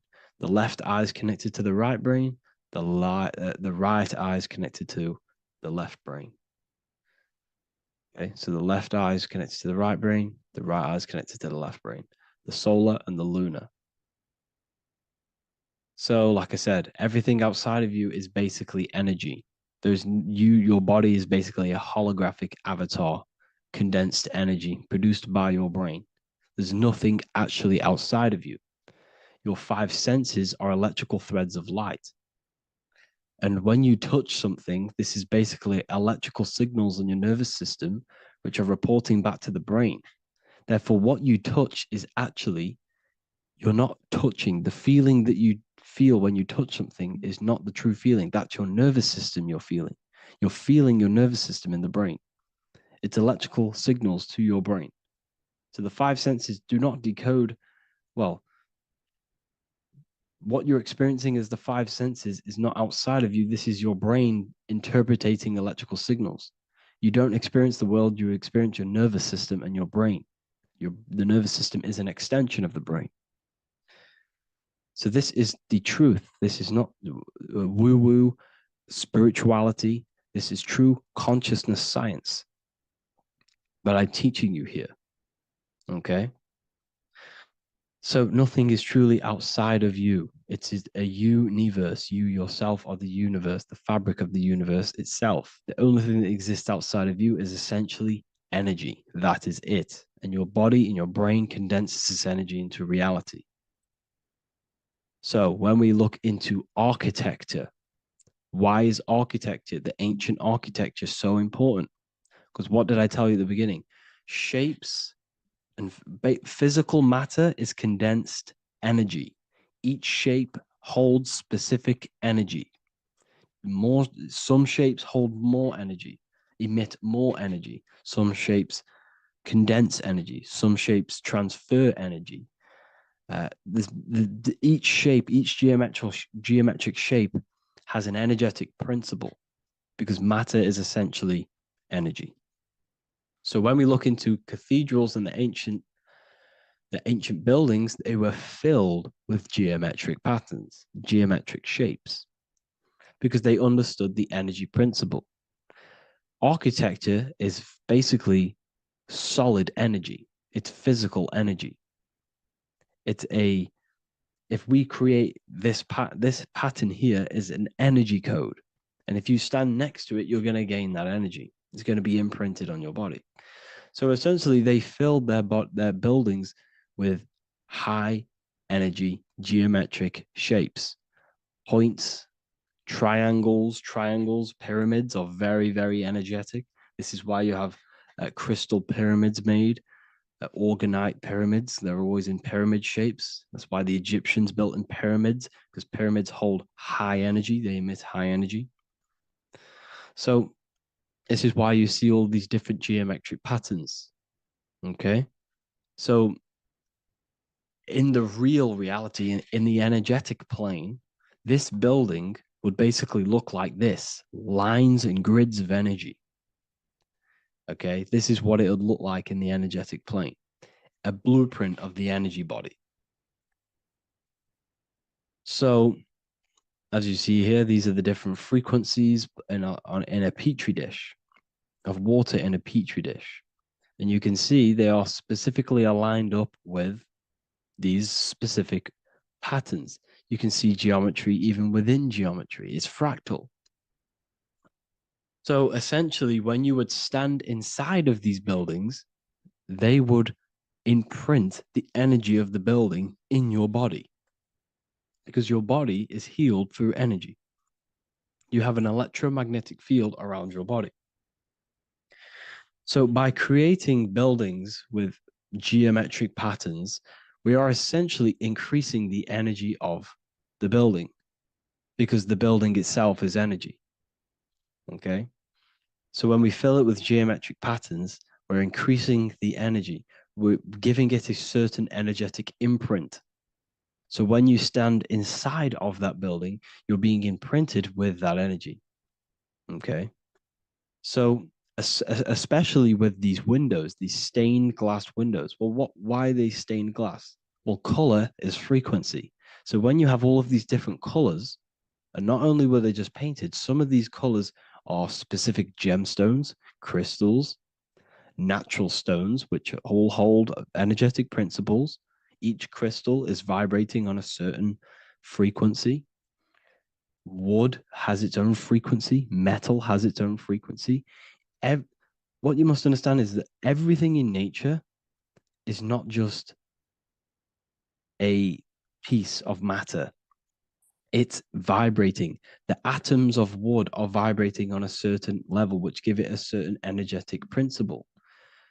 Each crystal is vibrating. The atoms of the crystal are vibrating on a certain frequency, which give it a certain energetic principle, quality.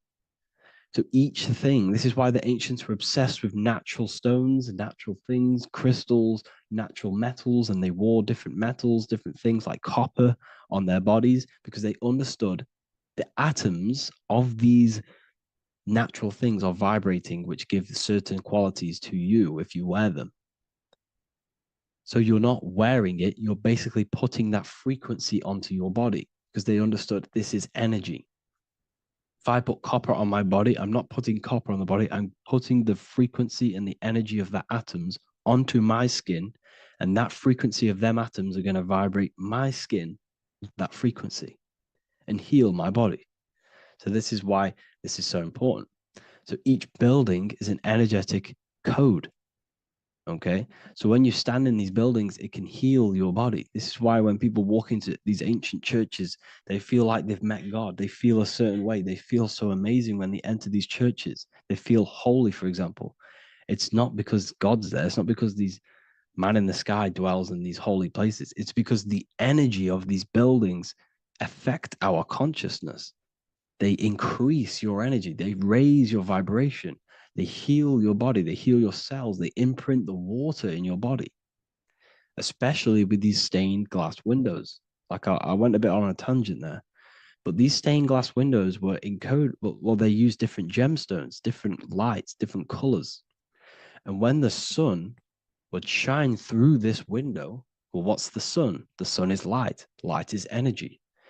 The sun's light would go through this filter of the window of the crystals and the different gemstones and the different colors, and the sun's light would be encoded, imprinted with these crystals, with these colors and these natural glasses, which have healing energetic principles.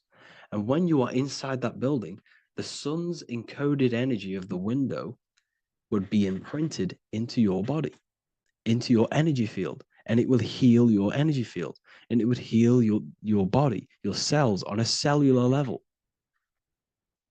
Because your body is what? 60 to 70 to 80, some people say 80% water.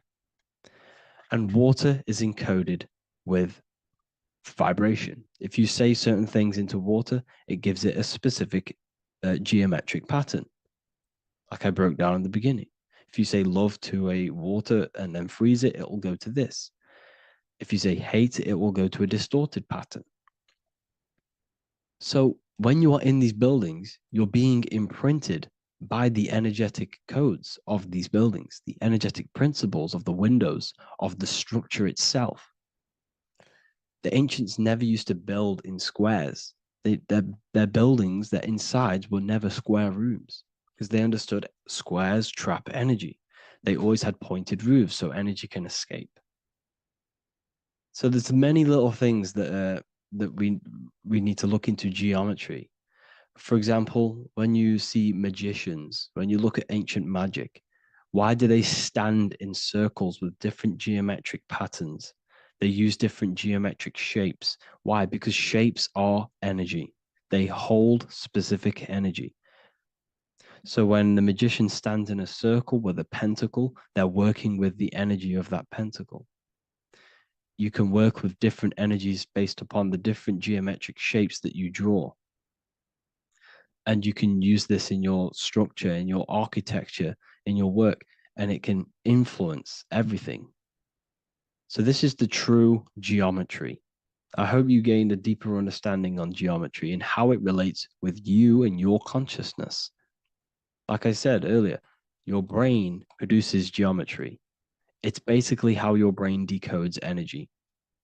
It's not God, how God creates this reality. And no, you're in this reality. You are the reality itself. Your body produces the reality. Therefore, geometry is one with you. So therefore, if I play with the geometry of the buildings, for example, like the government have, everything's in squares. If you look outside, everything's a square, everything's a rectangle. You go to a city, every window is a rectangle, every building is a rectangle. You live in a box room, everything is boxed and squared off in this reality, in this modern society. Why? Because they're trapping energy. The box is the cube is the most simple geometric shape, which basically condenses energy and it traps energy. And if you subconsciously see squares all the time, your phone's a square, your TV screen, everything's a square, your keyboard, your desk. Go and look at the ancients. They never used to build in squares and cubes. And if you go into nature, you'll never see squares and cubes. Nature doesn't create squares and cubes. Everything in the modern society is squares and cubes to simple your consciousness down, to dumb your brain down. So the ancients built very, very complex structures. Why? Because they understood what we see affects our brains, because our brains decodes reality and creates reality. If you see a sophisticated building, this is going to give you a sophisticated mind and raise your IQ levels over time, subconsciously. I'm not saying if you look at this building, you're going to become smart. I'm saying if every single building in your environment, ment is mind, mental, every single building in your environment was this complex and complicated, it would increase your IQ on a subconscious level. It'd make you more complex, make you more intelligent. So they've dumbed everything down. They've dulled everything down. Look at everything. Everything is being dulled down. So anyways, I hope you all gained a better understanding on this. If you want to gain more occult knowledge and esoteric knowledge, make sure to read the Book of Wisdom, Volume 2. If you're inside the university, you can get this book for free. Go to the general chat area and follow the instructions, and you can order yours for free. Truly life-changing stuff, because the issue is with the world is that no one really understands who they are, what they are, and why we are here. That is the issue for people's depression, for people's wrongdoings. They don't understand who they are, what their emotions are, what their mind is, what their body is, what reality is. This book gives you that. This book gives you the sense of understanding, the sense of well-being that will give you a better life, because you understand life and what life is. And if you truly want to take your studies to the next level, we have the Ethereal University. This is the place for truth seekers, where you can connect with like-minded people so you don't have to feel insane, because not many people think this way. I've been there when you wake up and not many people around you are thinking the same way, and you start to feel a bit insane and you can't really talk to people about these things. That's why I created this, so you can connect with people and learn at the same time and become the best version of yourself by understanding truth and knowledge. If you join, you'll gain access to free live calls every single week, every single Saturday morning. We do live calls. You can ask me questions and all sorts. So make sure to leave a like and a comment, and thank you all for tapping in.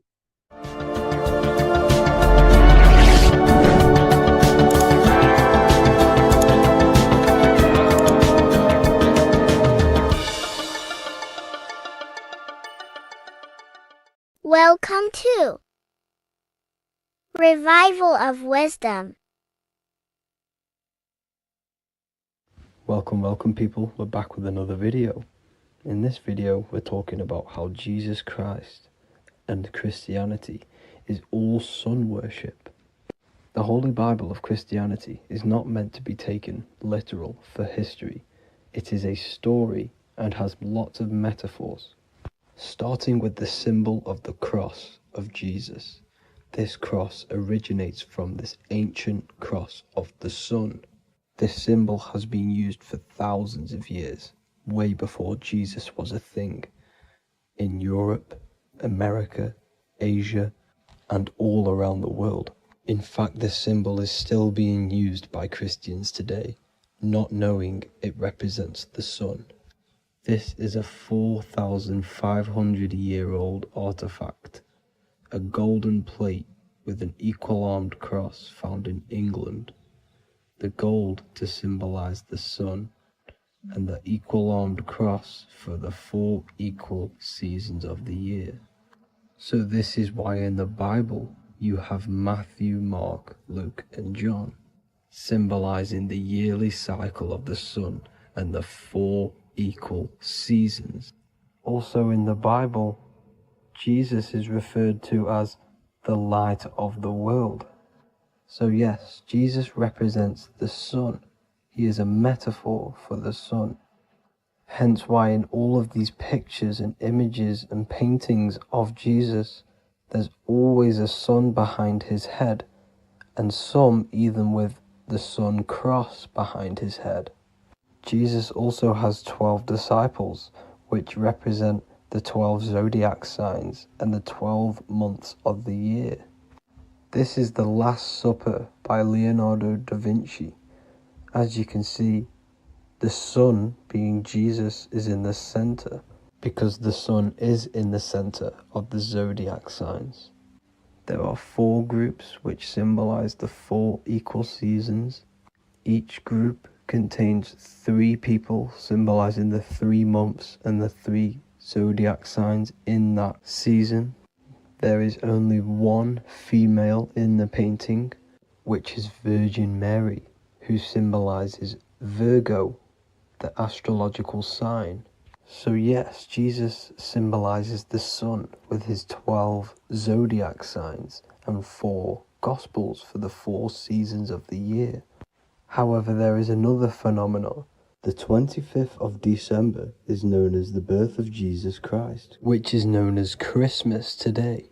Jesus symbolizing the sun and is born on December 25th. This is the day the sun moves 1 degree northward, bringing back the warmth, the growth of crops, the life and light back to the northern hemisphere. Everything is springing back to life, as we call it, spring. So it is said that the sun is born again on the 25th of December, and Jesus is known as the risen Saviour, because the sun is our risen Saviour, because it gives life to the whole of this realm, the warmth, the crops, and without the sun rising in the morning, we'd all die in about 2 weeks. And we all know how Jesus died on a cross. The sun also dies on a cross in the southern hemisphere. It dies on the Southern Crux constellation.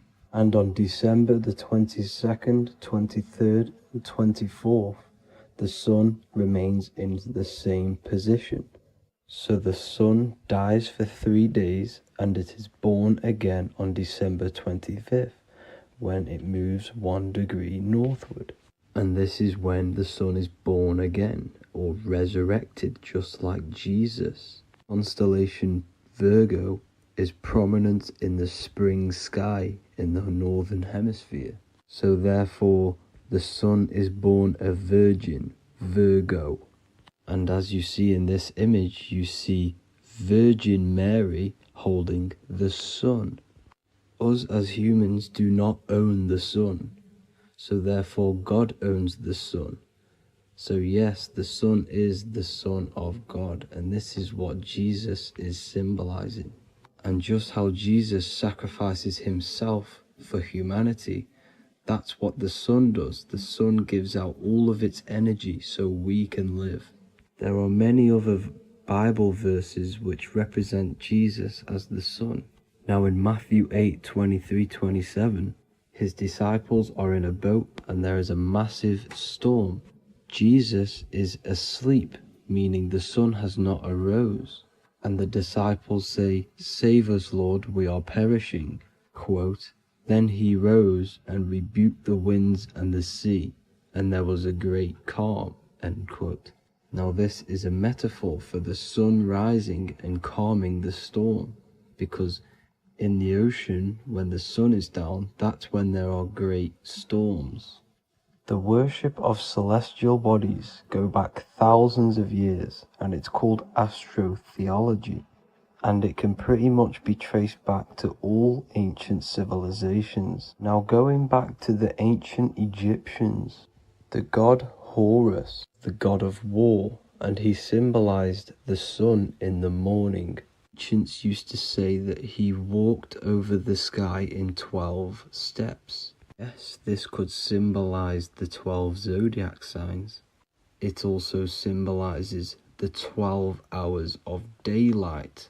So we have 12 hours of Horus, but now they've rearranged the word to hours. Horus and hours. And when the sun rises, Horus rises, we say horizon, which is Horus is rising.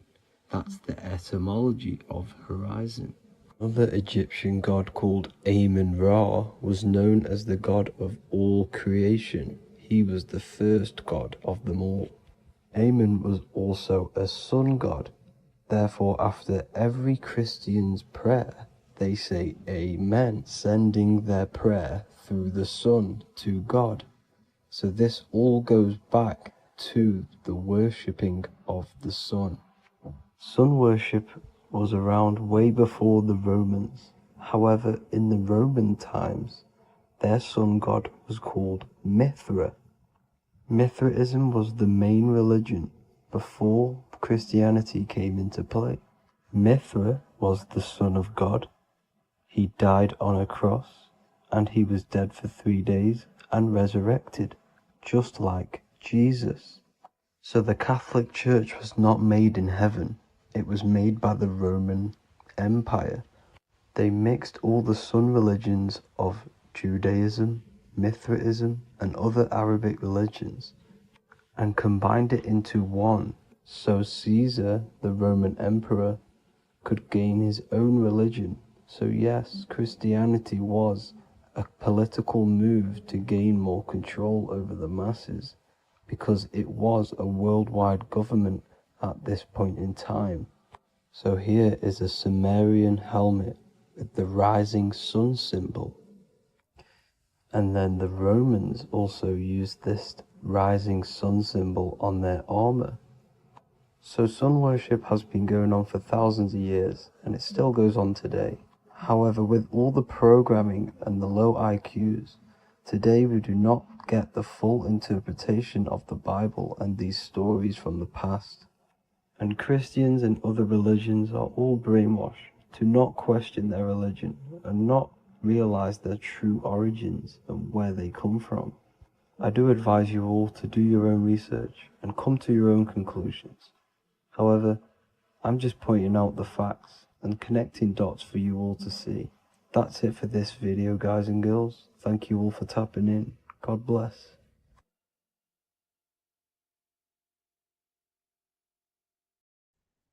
Hello, and welcome back to The Real University. Today we're going to be talking about hidden spells within the language, English language. This is why we call it spelling. A lot of people are already aware of this. However, I'm going to go over some words that have double meaning, meanings to them, behind them, which trick your subconscious mind.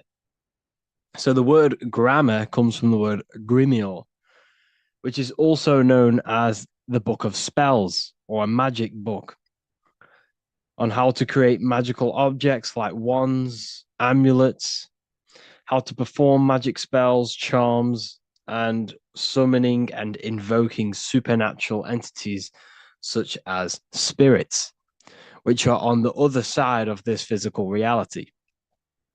So what you must understand is what you say in this physical world is also happening in the astral world as well.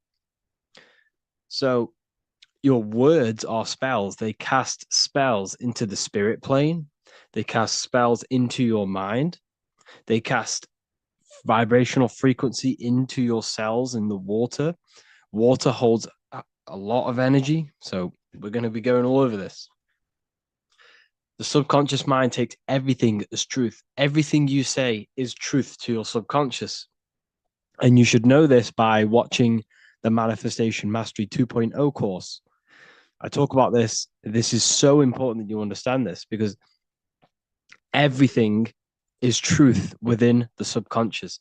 It only knows you.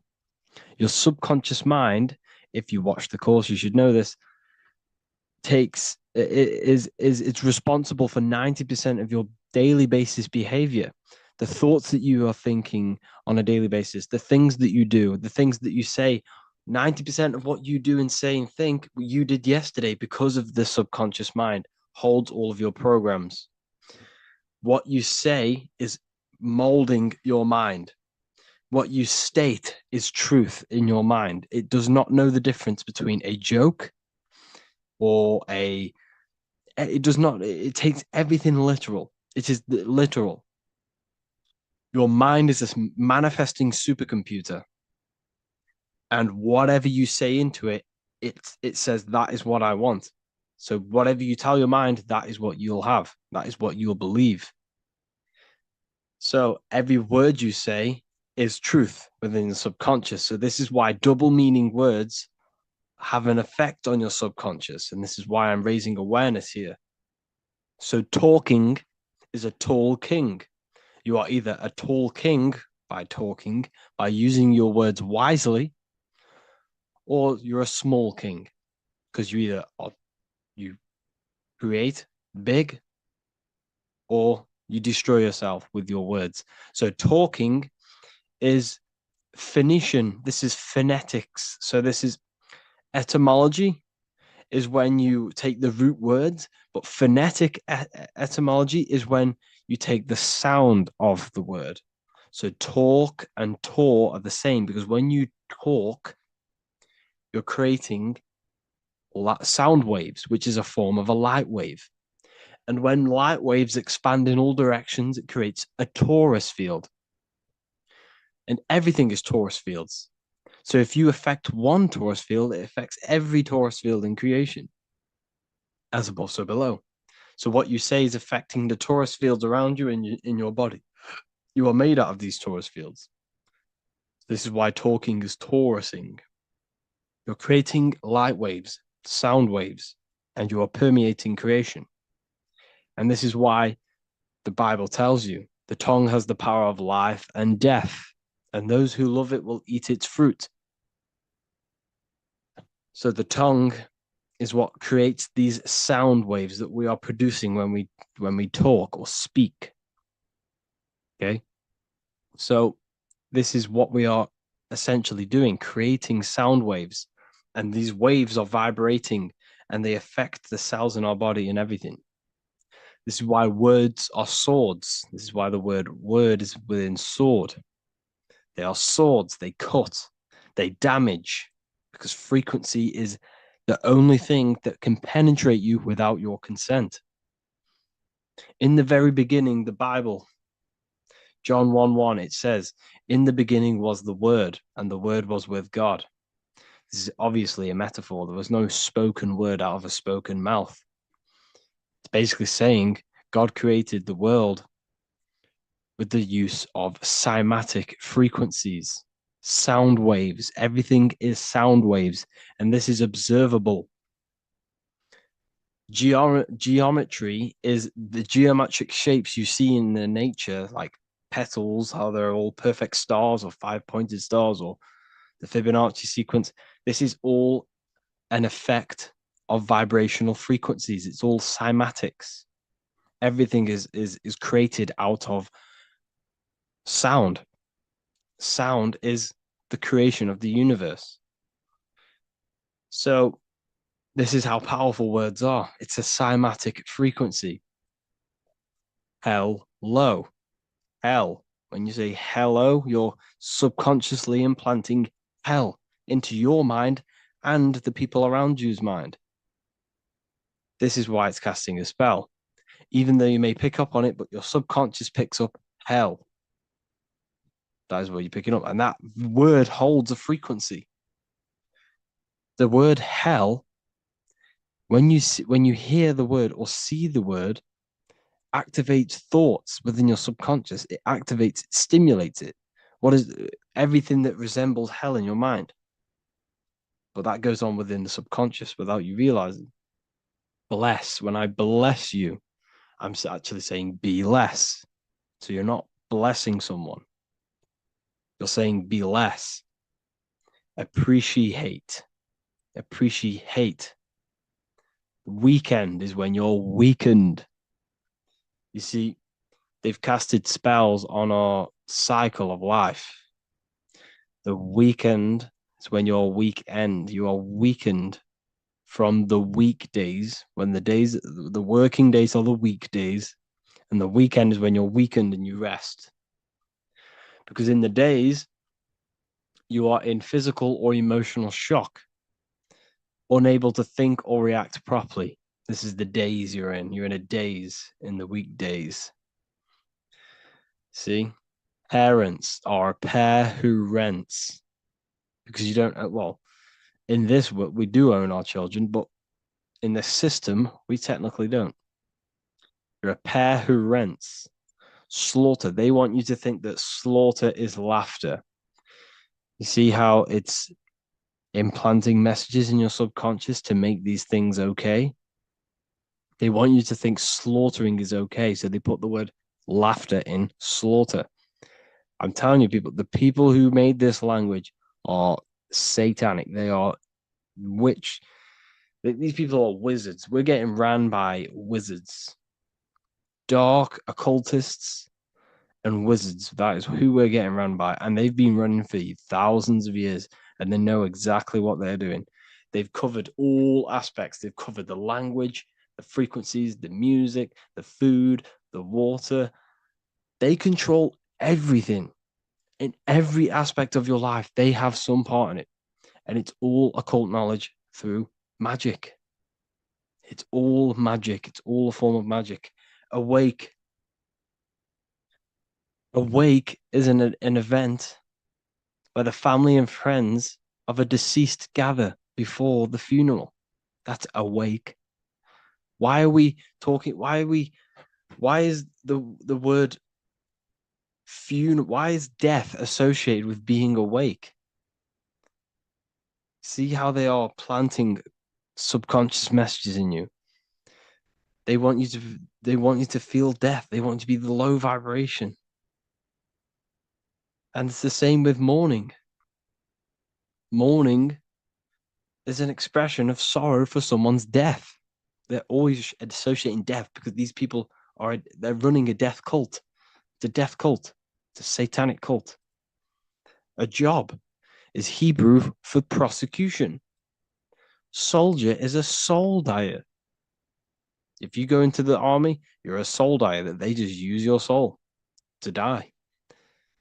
And then you just wasted your time in physical incarnation. Because you never die. You'll never, ever die. Ever. You're eternal. You never, ever die. This body is just a suit. So you're a soul dyer if you go in the soul, if you're a soldier. S-O-L means soul or sun, because the sun is a soul. Music. So we say music.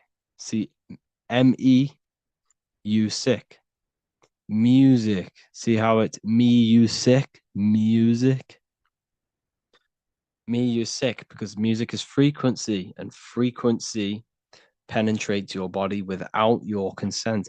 The music we listen to today is making people sick, mentally, emotionally, and physically. What you hear, what you see, goes into the mind, it goes into the body and the spirit. It destroys you. It's hypnotism. Music is hypnotic. It's a form of hypnosis. When you listen to music and you can't think. You can't think. It makes your body move without you even being conscious of it. It's hypnosis. It makes you sick.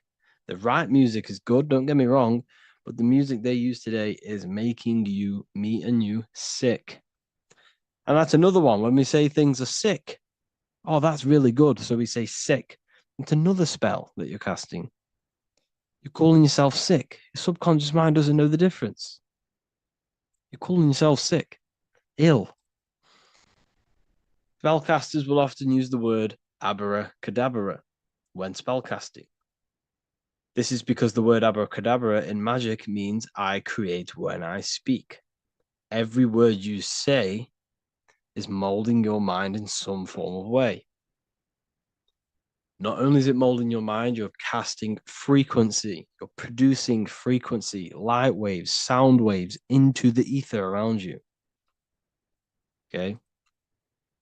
This is another good one. Look at the 5 vowels. A, E, I, O, U. They tell you to speak it in this order as well. They teach you this order, this exact order. A, E, I, O, U. I, O, U. Subconscious spell on yourself without you even realizing it. It's a subliminal message that you will not realize, but your subconscious will pick up. We are taught to speak them in the specific arrangement because the last 3 letters have a double meaning.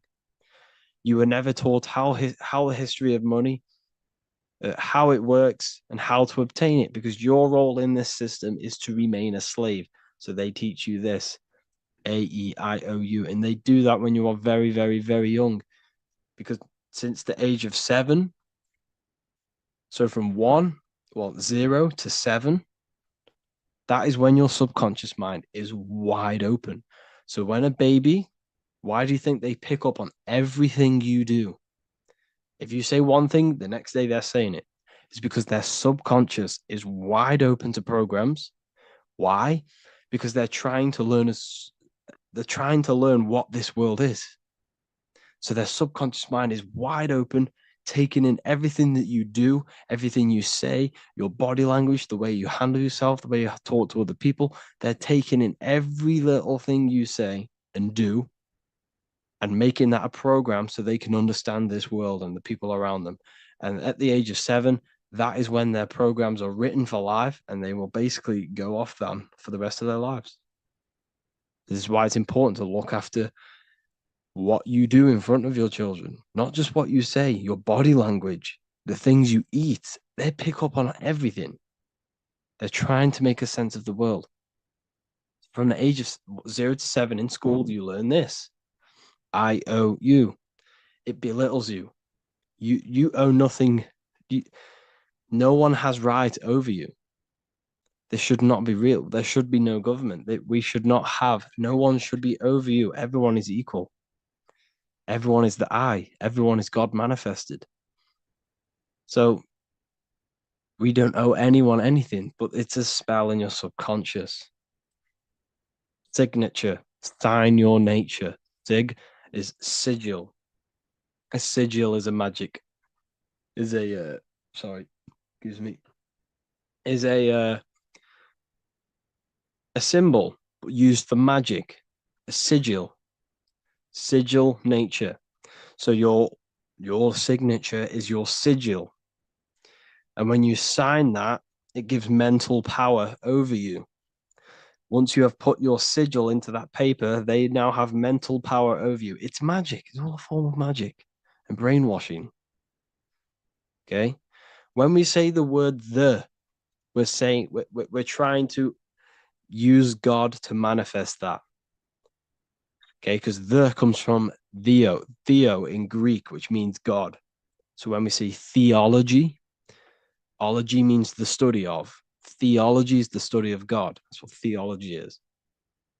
Theo, when we say I am we are using God to bring it into existence. God is the I am. The I behind you, the I am, that's God. That's what manifested everything in your life. Everything in your life, that invisible creator inside of you has manifested everything you physically see. You are the invisible architecture, the invisible artist behind your life. The I, that's God. The only one. So when we use the word I am, this is how to bring the power to yourself. When we say I am strong, I am wealthy, I am free, I am financially free. When we say this, that I am, this is when we are bringing, we are directing vibrational frequency into our own being, into our own magnetic field, and into our own life. This is how we direct vibrational frequency and direct our word. So when we say I am directing my frequency into myself to manifest something external. Also known as the chi or the prana. It's just basically your magnetic energy. So speaking has the ability to change your genes and DNA expressions. When we listen to affirmations over and over and say them over and over for a long period of time, your genes will change. And your genes are a code for your external world, pretty much. Anything that is written in your genes will manifest into your external world. Okay. All of this is just done by your intentions, thoughts, and what you say. And if you think this is a conspiracy theory was a term invented by the CIA to discredit, confuse, ridicule, and disqualify any alternative information that contradicted the mainstream narrative. That's what a conspiracy theory was. It was created by the CIA for any belief that went against their mainstream narrative. Hollywood, the biggest spell casting scheme cult in the world. Hollywood. I'm going to make a whole lecture on this. Hollywood is holy wood, which comes from a holly tree, which the ancient Phoenicians and magicians used to take the holy wood. It was called holy wood because it was the best wood to make wands out of and cast spells. That's why they get their name. And what is the films? All the films, all the music that comes out of Hollywood, it's all a form of magic, subconscious spells to fill your mind with ideology, fill your mind with this narrative. That's what they're doing through the movies and the music. Anyways, I hope you like this lecture. Thank you all for joining the Real University. I hope you're all learning a lot here. And looking forward to making some more awareness for you and more knowledge. Have an amazing day, people. Welcome to Revival of Wisdom. Welcome people, we're back with another video. Please make sure to hit the like, the subscribe button, and turn on notifications to never miss a video. The Vatican is a giant key from a bird's eye view, and it also contains an 8-pointed star. The Anunnaki Sumerian gods also depicted this 8-pointed star. The sky god Anu from the Anunnaki also uses the 8-pointed star for his symbol. And even Freemasons depict an 8-pointed luminary with a ladder and a key. This is symbolizing the key to ascension up to the 8-pointed star, which is Polaris. Polaris is always depicted as an 8-pointed star. Polaris is the standstill star at the very center of our realm, which is perfectly aligned with the North Pole. The Earth is a giant torus field, and at the center is where the most electromagnetic energy is stored. This is why all compasses point to the north. Hence why a compass is an 8-pointed star, because it points you to Polaris, which is the North Pole, the center of this realm. The 8 points of the 8-pointed star symbolize the 8 points in space and time. So yes, Polaris is the portal which you ascend through if you outgrow this consciousness by aligning your chakras. Our earthly realm is a macrocosmic reflection of us, and we as humans are the micro reflection, with the earth containing its 7 chakras as well as us. The North Pole is the 7th chakra, which is the crown chakra. So the key to ascension is held by the Vatican, hence why it's a giant key, because they mislead the masses through their religions, which teaches the masses to look outside of themselves. As stated in the 20,000-year-old emerald tablets, written by the Egyptian god Thoth. On Earth, man is in bondage, bound by space and time to the Earth plane. Encircling each planet, a wave of vibration binds him to his plane of unfoldment. Yet within man is the key to releasement. Within man may freedom be found. So the 7 planets are associated with each 7 chakras. The lowest chakra being the root chakra, which is associated with Saturn. This is why the elites love Saturn and reflect it in all of their symbols, because the chakras are an ascension of spiritual principles, starting from the material and ascending up to the spiritual, the crown chakra. However, evil love bondage, and they are trapping souls in the physical realm by stopping and provoking the ascension process. They do this by abusing the energy of Saturn, and Saturn is associated with the lowest chakra. The lower three chakras are associated with survival mode, which keeps the consciousness in a constant state of fear and only aware of its surroundings. Once you start to ascend up your chakras, you become more consciously aware of spiritual deeds. And this is the process of returning back to your true spiritual form. Going back to Polaris and its connection to Ascension, Kanye West symbolizes this on his music video 24. As you see him rise up into the sky, you see an 8-pointed shape around him, which symbolizes the 8-pointed star, as you see the beam of light. And even NASA symbolize this in their Space Delta logos, a bear holding a key with an arrow up to Polaris, the 8-pointed star. Here's another NASA logo of an arrow from the Earth to Polaris. The series Lock and Key on Netflix is all about portals and doorways, and they have the Kundalini energy as one of their keys. Kundalini energy is the energy which rises up the spine, the 33 vertebrae, and activates the third eye. The third eye is the spiritual gland which connects humans to other spiritual realms. We are not the body. Our spirit, our soul inhabits the body.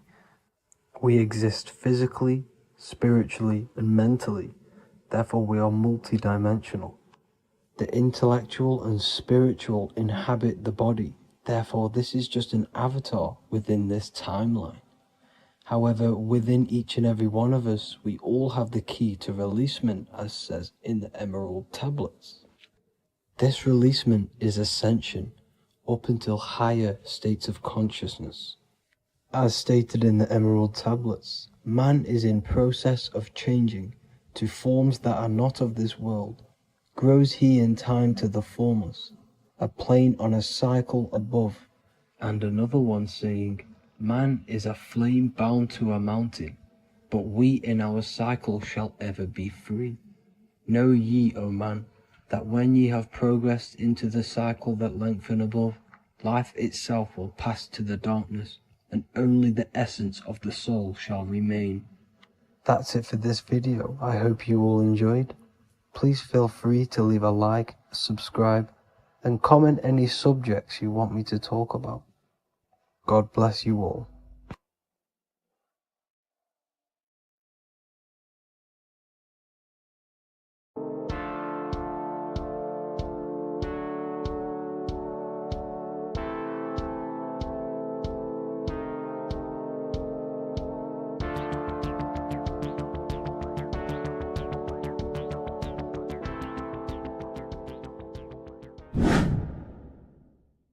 What is good, YouTube? Today we're going to be talking about the astral plane and how the cosmology fits into the astral plane. Okay, so first let's go over the astral plane and go over the different layers of reality so that you can understand reality more. You are a multi-dimensional being. You are not in these, you are in all of these realities at the same time. They all interweave into one big reality. But there are different planes. They are different vibrational dimensions. There are different dimensions of reality. The mind is the root cause of reality. We're living in the mind of God. Everything is being thought into existence from the root cause, from the universal mind. This is why the ancient Egyptians said, all is mind. We're living in the mind of God. And we are a microcosm of this mind. This is why we all have the same mind. This mind is the world of thoughts. Now, this world of thoughts is just the thought alone. For example, it is the thought of a chair. But then when you start to imagine this chair and you start to mentally see the chair, you're now manifesting the thought, the singular thought, into some sort of form. So now you're imagining the chair. You're imagining the form of this chair, which is then manifesting into the astral plane. The astral plane is the world of thought forms manifesting. So when you are imagining something, you are seeing into the astral plane. Okay? Your third eye, it is an eye because it sees the astral plane. It is seeing the other side through imagination, through dreaming. Well, we'll go over dreaming later. So the thought of a chair is a singular thought. The imagination of the chair is the manifestation of the chair. And in the astral plane, it's basically the world of all the chairs that could ever exist. So you're thinking of the chair as a singular thought, which is the mental plane. The astral plane is the imagination of that chair, is the thought, the manifestation of it. Depending on the vibrational state of the thought will depend what level of the astral plane it will go to. For example, if you're thinking about a chair to torture someone on it, it's going to go on the lower astral plane. Or if you're thinking and imagining happy things, it's going to go to the higher astral plane. So wherever your mindset is, that we call it a mindset because your mind is setting frequencies to certain things. Thoughts are frequencies. And a mindset is setting your frequency, setting your mind to a certain frequency. So when you set your mind to a certain frequency and you imagine something in that frequency, you're going to match everything in the astral plane that are on that similar frequency, just like you would in the physical world. Because we're all in these worlds right now as we speak, but we can't see them with the two physical eyes. We can feel it though. When you're around someone and you've just met a new person, for example, you can feel their vibration. And if you're not on a similar vibrational match, you will not get along with that person, or you just won't not get along, but you won't connect with that person because you're on two opposing frequencies, not matching. And this is something you can't see, you can only feel because it's the astral plane. It exists within the astral plane. Everything in the astral plane is made out of vibrations. So if you do astral project, and if you already know how to astral project, you will see beings and people and things that are on the same frequency as you. This is why before you astral project, you need to sort your vibration out before you astral project, because you are projecting your consciousness into this. It's the mind. The mind is the bridge. It can move between realities. You are a observer. You are a observing soul which observes different realities. And the mind is the bridge between all of these different realities. The mind can choose. If you want to project into the astral, you set your mind to it, you can. Okay? So let's not get off track. The lower astral plane is where demons are. The higher astral plane is where heavenly beings are. Heaven and hell are kind of a real thing. The etheric plane is a powerful substance, the ether, the fifth element that they don't tell us about. If you type in on Google the 5 elements, they will try to remove it with wood or metal because they don't want you knowing about the ether. Ether is the energy double behind all physical objects. So the ether is very important. It is the 5th element. It is part of the physical world, but it's also part of the astral world. It is on either side. You see how they're showing you the truth in the language? Ether and either are the same word. The ether has 1 foot in the astral and 1 foot in the physical world. It's a substance that connects the physical to the astral world. It is the either. It's on either side of reality. It's on the other side. Other, either, same word. Ether is connecting the physical to the astral plane.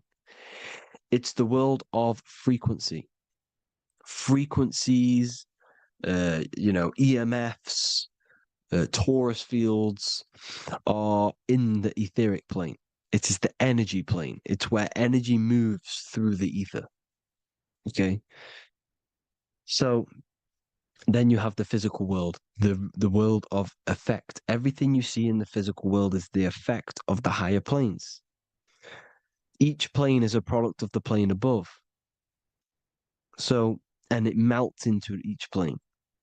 The physical plane is the lowest plane, it's the most densest, and the highest is the most fluid. This is the most fluid, this is the most dense. This is where we get the saying, as above, so below from.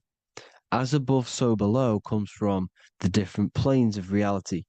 And magicians understand this. This is why magicians always say as above, so below. Because they understand if you manipulate the higher planes of reality, you manipulate the lower planes. Because the astral plane is a direct copy of the physical world, but in the astral plane. It is mirrored. The physical world is mirrored in the astral plane. They are both the same world, but just different vibrational states of the world. Kind of. It's hard to put this in words, people. So just try and understand. The astral plane is the double. It is whatever happens in the astral plane happens in the physical plane. This is why magic works. This is why demons work. This is why spirit communication works. Because if you manipulate the higher planes, you manipulate the lower planes. As above in the astral, so below. Leonardo da Vinci showing you to look up, pointing up. You got to look up. He's telling you to change the mind, you change the physical world. You change your emotions, you're on the astral plane, you change the physical world. You change your reality by changing the higher planes. This is the Masonic 11, the 2 pillars. This is the 11 also symbolizing the 2 hemispheres of the brain here. But the 11 symbolizes the 2 mirrors. 11, 9, 11. 9, 11 adds to 11. 9 plus 1 plus 1 equals 11. The Twin Towers were in 11. Flight 11 was hijacked. Because it's a mass ritual within the astral plane. Now, we're going to go deep into that later, and I'll show you these rituals they do in order to manipulate the astral plane. So, this is what the 11 is. It's the mirroring of reality. If you contact spirits and conjure spirits, you can either summon or attract demons and spirits. Summoning is creating a spirit. You create demons. Okay? Like I said here, the mind is the root cause of reality. If you think of if you think of a traumatic event that happened in your life over and over and over and over again for years and years and years, where attention goes, energy flows. The mind is the director of energy. If you are directing energy into the specific emotion, the specific thing that is torturing you in your mind, that will manifest as some sort of being in the astral plane, which is called an elemental. And this elemental being that you have created through your thought forms and emotions will latch onto you and feed off this energy. So it's important that you get your mind right, okay? It's important that you sort that you file the mind and you discipline the mind. Make sure it's only entertaining positive things, because you are quite literally creating your own demons. The word demon has the word mon in it. And if you've watched my videos to know, mon means moon. The moon is your mind, the sun is your soul, The earth is your physical body. Demon is mon means mind. Moon is mind. You create demons with your mind. Summoning. Now, this is where the rituals come in. 9/11 was a ritual because everyone was thinking about this big fearing, the death of 9/11. Everyone was thinking about it. And all of their minds thinking about this horrific thing will manifest and summon a negative energy spirit elemental within the astral plane. That's how all of this works. This is why it was a mass ritual. Okay, Chris Brown, new album name 11/11, release date on the 11/11. This will be my 11th album and contain 11 songs. All of these people know the occult. This is Hermes Trismegistus with the star of Saturn, the six-pointed star, as above, so below. The mirroring of reality, physical and astral, the two Masonic pillars. So as above, so below. What's above us? The stars. The stars are connected to the astral plane. This is why we call them stargates. When we dream, we are experiencing these different realities. And what are stars? They tell in the Bible, it says Genesis 1:14. And God said, "Let there be lights in the firmament of the heaven to divide the day from the night, and let them be for signs." Signs translates to things to come. Why things to come? The stars tell the future. Why? And why do we say as above, so below? As above us is the astral plane and the etheric plane. As above, so below. Whatever happens in the stars happens on Earth. The stars are connected to the astral plane. Above us is the astral plane. We are a star in a physical body. This is why we say Mr., sister, stir equals star. The E and the A are interchangeable. We are stars, and the stars are the start of our incarnation. We start in the stars, same root word, and we descend through the seven energies, which are our seven chakras. Then we enter the heart of the soul system. The heart rearranged spells earth. And this is the true cosmology. Here's the Masonic cosmology. This is Masonic now. Here's the firmament. Let there be a firmament in the midst of the waters to divide the waters from above, from the waters that below. Genesis 1:6. The firmament, firmament comes from the word firma, Latin, I'm pretty sure, which means firm. When something is firm, meaning it's stable, it does not move, it is firm. The firmament is firm. So, is the firmament Genesis 1:6? What does he say? Genesis 1:3, sorry. Let there be light. This is before the sun and the moon was created. Let there be light. Before the sun and the moon was created, light was appeared. So what's that tell you? This is a holographic projection from some sort of light being, some sort of projector. And that projector is the all-seeing eye you see in the Masonic cosmology. This is the all-seeing eye projecting the light beams. Let there be light. Everything is made out of light. The universe is created out of light waves. The torus field is one unit of light. The light projecting this reality is Polaris. Okay, the famous all-seeing eye. Now, what else?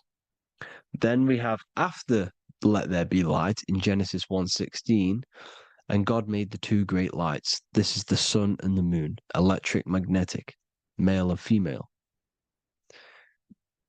Then we have the Masonic checkerboard, the black and white symbolizing dualities within the dualistic reality we're in, spirit and matter, light and matter, rest and motion, positive and negative, good and evil. Everything's dualistic here. Okay? And it's a dance. The universe is a dance between flickering of white and black light, which is the torus field.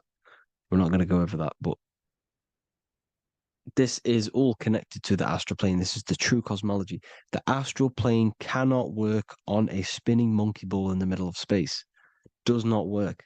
Cannot work. It's impossible. Okay? Impossible. So even in the Quran, it says, Allah has made the earth for you as a carpet, flat. Quran 15:19. And the earth we have spread out like a carpet, set there on mountains, firm and immovable. It is immovable. In the Quran, it also says 65:12, it is Allah who has created the seven heavens of the earth. The seven heavens, meaning the seven layers of heaven, the seven planets. And Psalms 104:5, he set the earth on its foundations and it can never be moved. Never.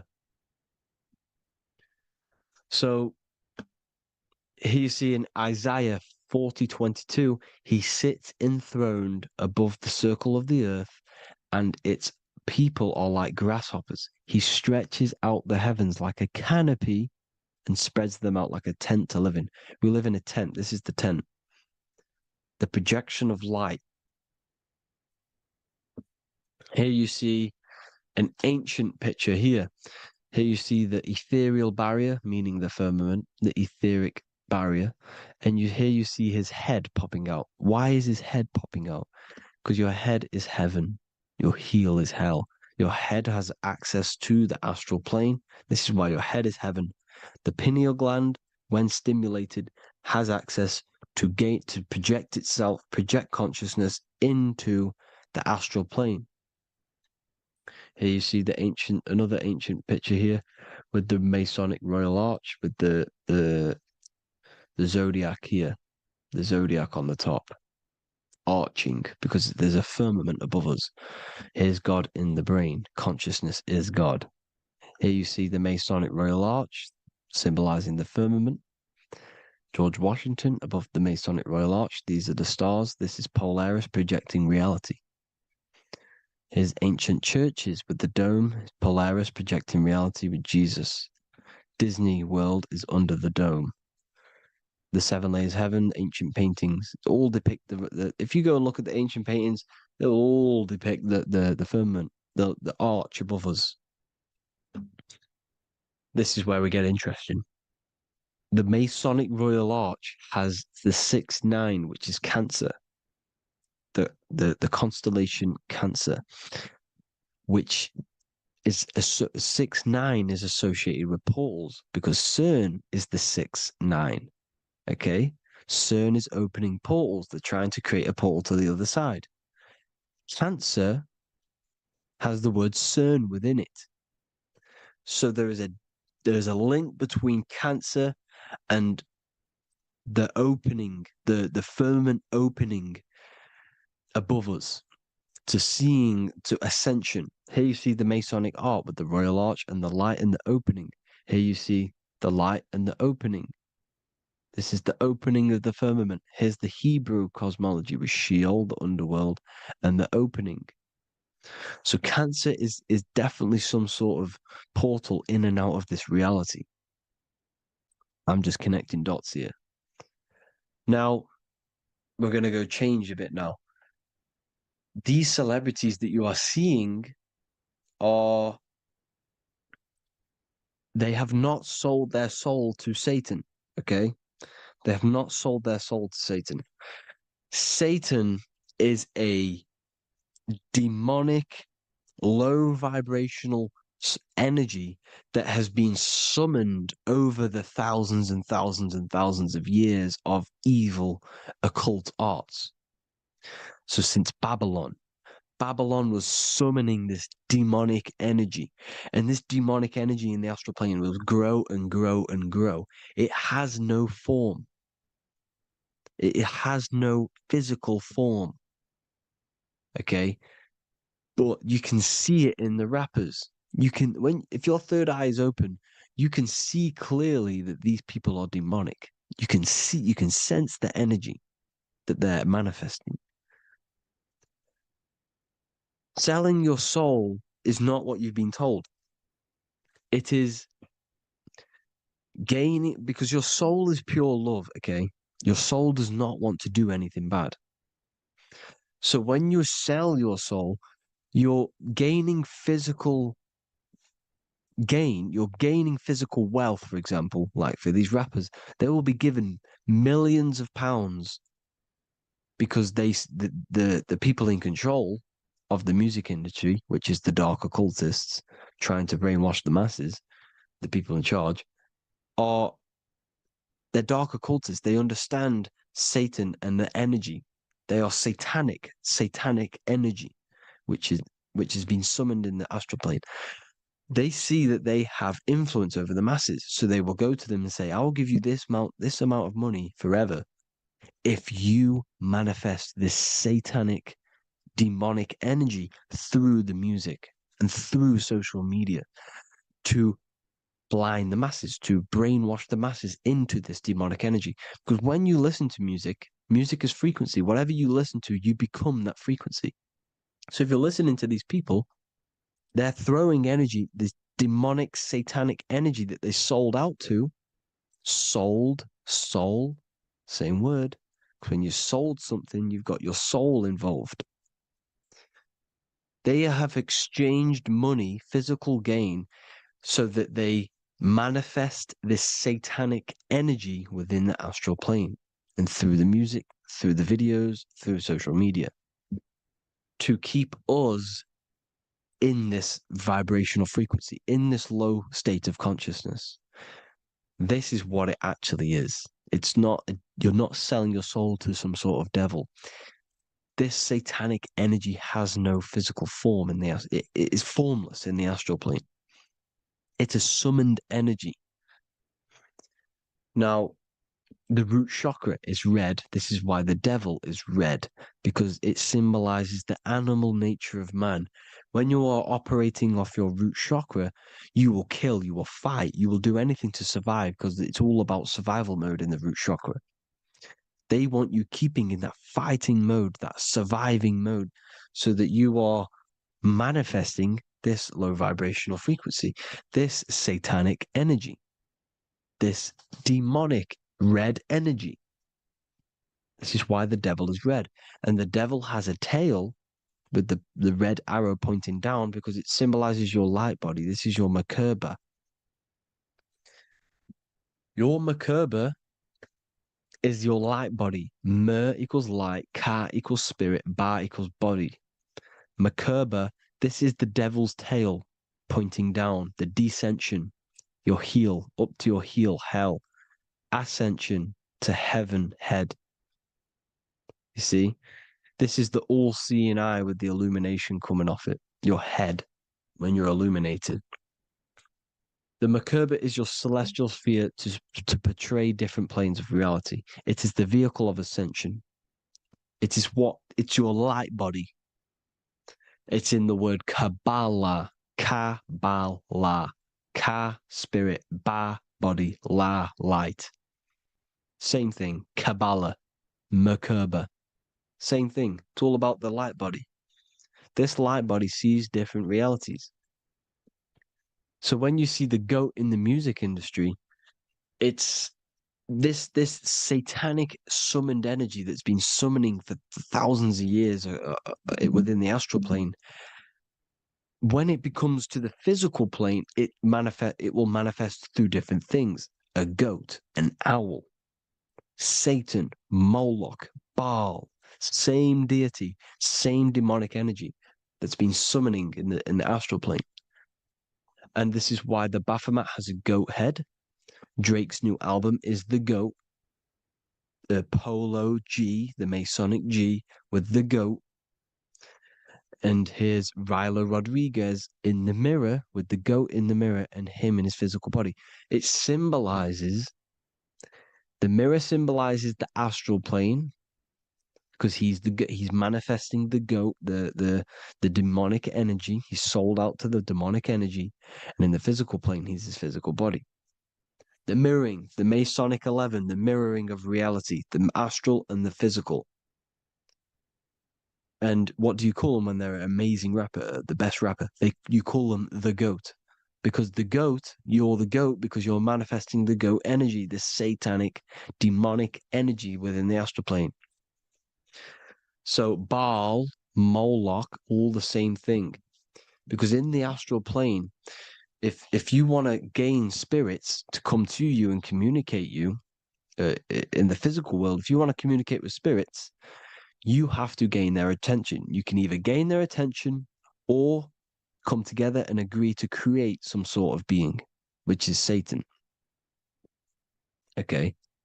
You can, like I said earlier, you can create these beings, you can summon them or attract them. One way to attract them is sacrificing. In order for you to become God, man, to turn to God, you have to sacrifice your life. You have to sacrifice, not drinking, not doing things, not doing anything demonic, not doing anything bad, not eating meat. You have to sacrifice yourself to become the light.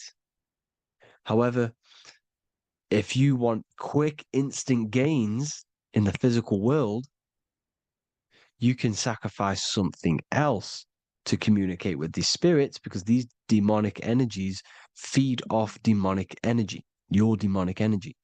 So these dark occultists will give away babies, they'll sacrifice, torture babies so that they gain, so that they can communicate with these spirits for physical exchange. Yes, you can do this. These powerful spirits, these powerful demons can give you powers. They can give you certain things. And this is what they are doing. They're summoning and attracting these demonic energy. This is why, trafficking is one of the most, Balenciaga. Baal is the demonic energy in the astral plane, which requires child sacrifice for his presence. Balenciaga, and they were trafficking children. They were trafficking, killing them, and offering them to the spirits. This is what they are doing. Balenciaga. It's in the name. Here you see, you can see here a stick man with two horns. The goat, obviously, it's all the same deity. Baal, the goat. Moloch, Moloch, the owl, the Egyptian owl, because it comes from the owl of Moloch, which is Baal, which is Satan, all the same demonic energy.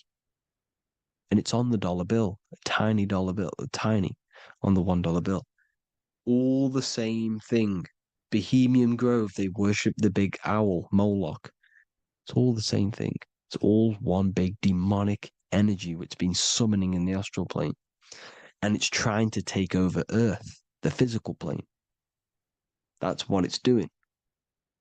So I hope you all gained a deeper understanding of the astral plane and what's actually going on in the world. Please leave a comment if you can to help the algorithm. Drop a like if you like this content. And hope you all learned something today. And God bless you all. Thank you all.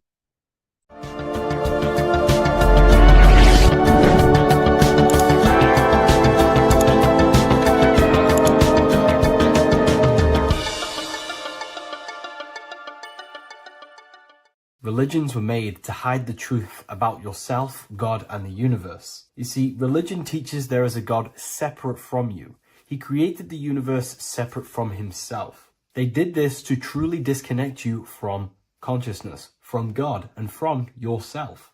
Now let me explain. It's going to be very difficult to understand this from a left hemisphere dominated perception. The left hemisphere sees everything individual. The right hemisphere sees the whole. For example, if you're walking through a woods, the left hemisphere sees individual trees, leaves, twigs, and branches. The right hemisphere sees the interconnectedness of the whole woods. We've been trained our whole life to be trapped in the left hemisphere, to think logically, scientifically, with evidence. This way of thinking traps you in illusion, division, and separateness from everything. Plus, in science, they teach you the universe exists outside of you. You exist in a universe, and the universe exists whether you exist or not. This is completely false. You are the universe experiencing itself. There is only one person in the universe. There is only one awareness in the universe, and that is God. That is your consciousness. Not your name, your job, your reputation, your thoughts, your beliefs. That is not God. God is the infinite awareness that you are. the alertness, the essence of life. You are an individual. You have a dual nature, an inner world, consciousness, and an outer world, this physical body.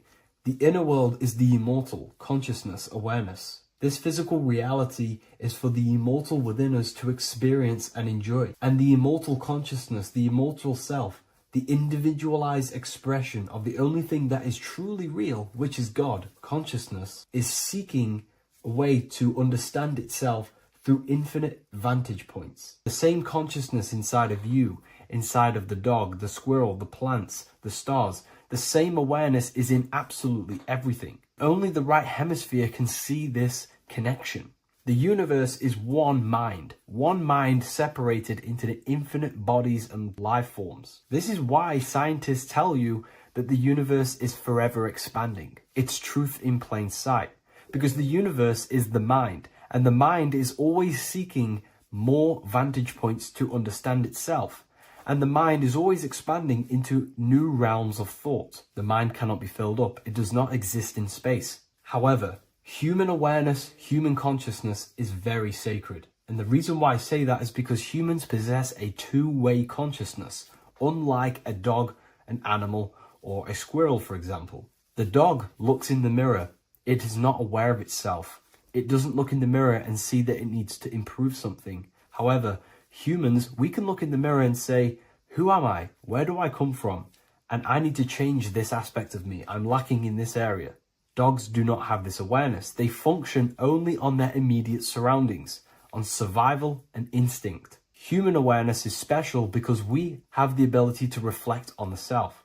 We can question our consciousness. We can question, who am I? Where do I come from? And where am I going after this? The human mind has no limitation.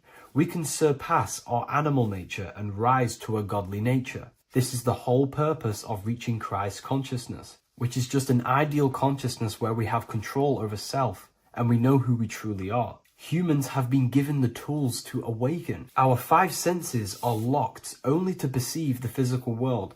But the mind holds the gateway to understand the unseen aspects of reality. The mind holds the secrets to the universe and consciousness. We just have to study ourselves to understand God.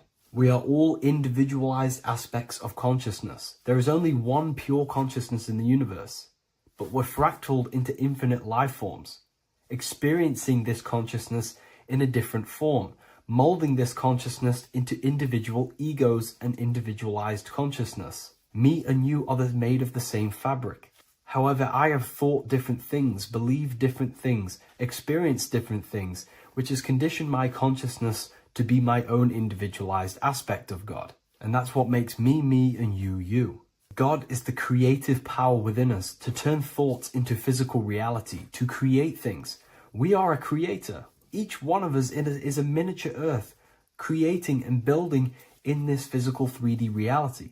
Our consciousness holds power over the 3D reality. We can mold it and create anything we wish. However, we have been conditioned to live like an animal, living in our animal nature, eating, surviving, lusting, and these low-level desires keep us trapped from figuring out our creative power. This is why the ancients always depicted God inside of the brain. Even in ancient Christian artwork, William Blake, Anton Raphael, all depict God inside of the brain. Why is this? Because God is our creative power. The spinal column acts as a type of ladder of consciousness. If you just think about sex and act on sex, eating, consuming, and living in a survival animalistic state, then your consciousness is functioning on the lower end of the spinal column, where your reproductive organs are and your gut organs are to consume food. In order to activate the God within us and to us to truly know God, we have to be aligned with the God consciousness. We have to unlock the God within us so we can truly actually experience God and understand it. However, God exists beyond our personal consciousness, beyond our human identity. In secret societies, satanic rituals and satanic societies, they are seeking a way to escape the human identity through ritual work, meditation, and trance-like states. A trance-like state is like the state that you enter just before you fall asleep, where there is no thought present in your mind. because you are not the mind, you are the observer, you experience the thoughts. And when we escape the human identity through rituals, meditation, or trance-like states, we can actually experience beyond the veil of this material world. However, satanic rituals do this in a negative way. Satanic rituals include ways to make the human mind tap out by pushing the human minds to the limit through pain, suffering, and even torture, to allow the mind to pass out so you can temporarily pass on the veil of the physical world and escape the limitations of the human identity and the human thinking mind.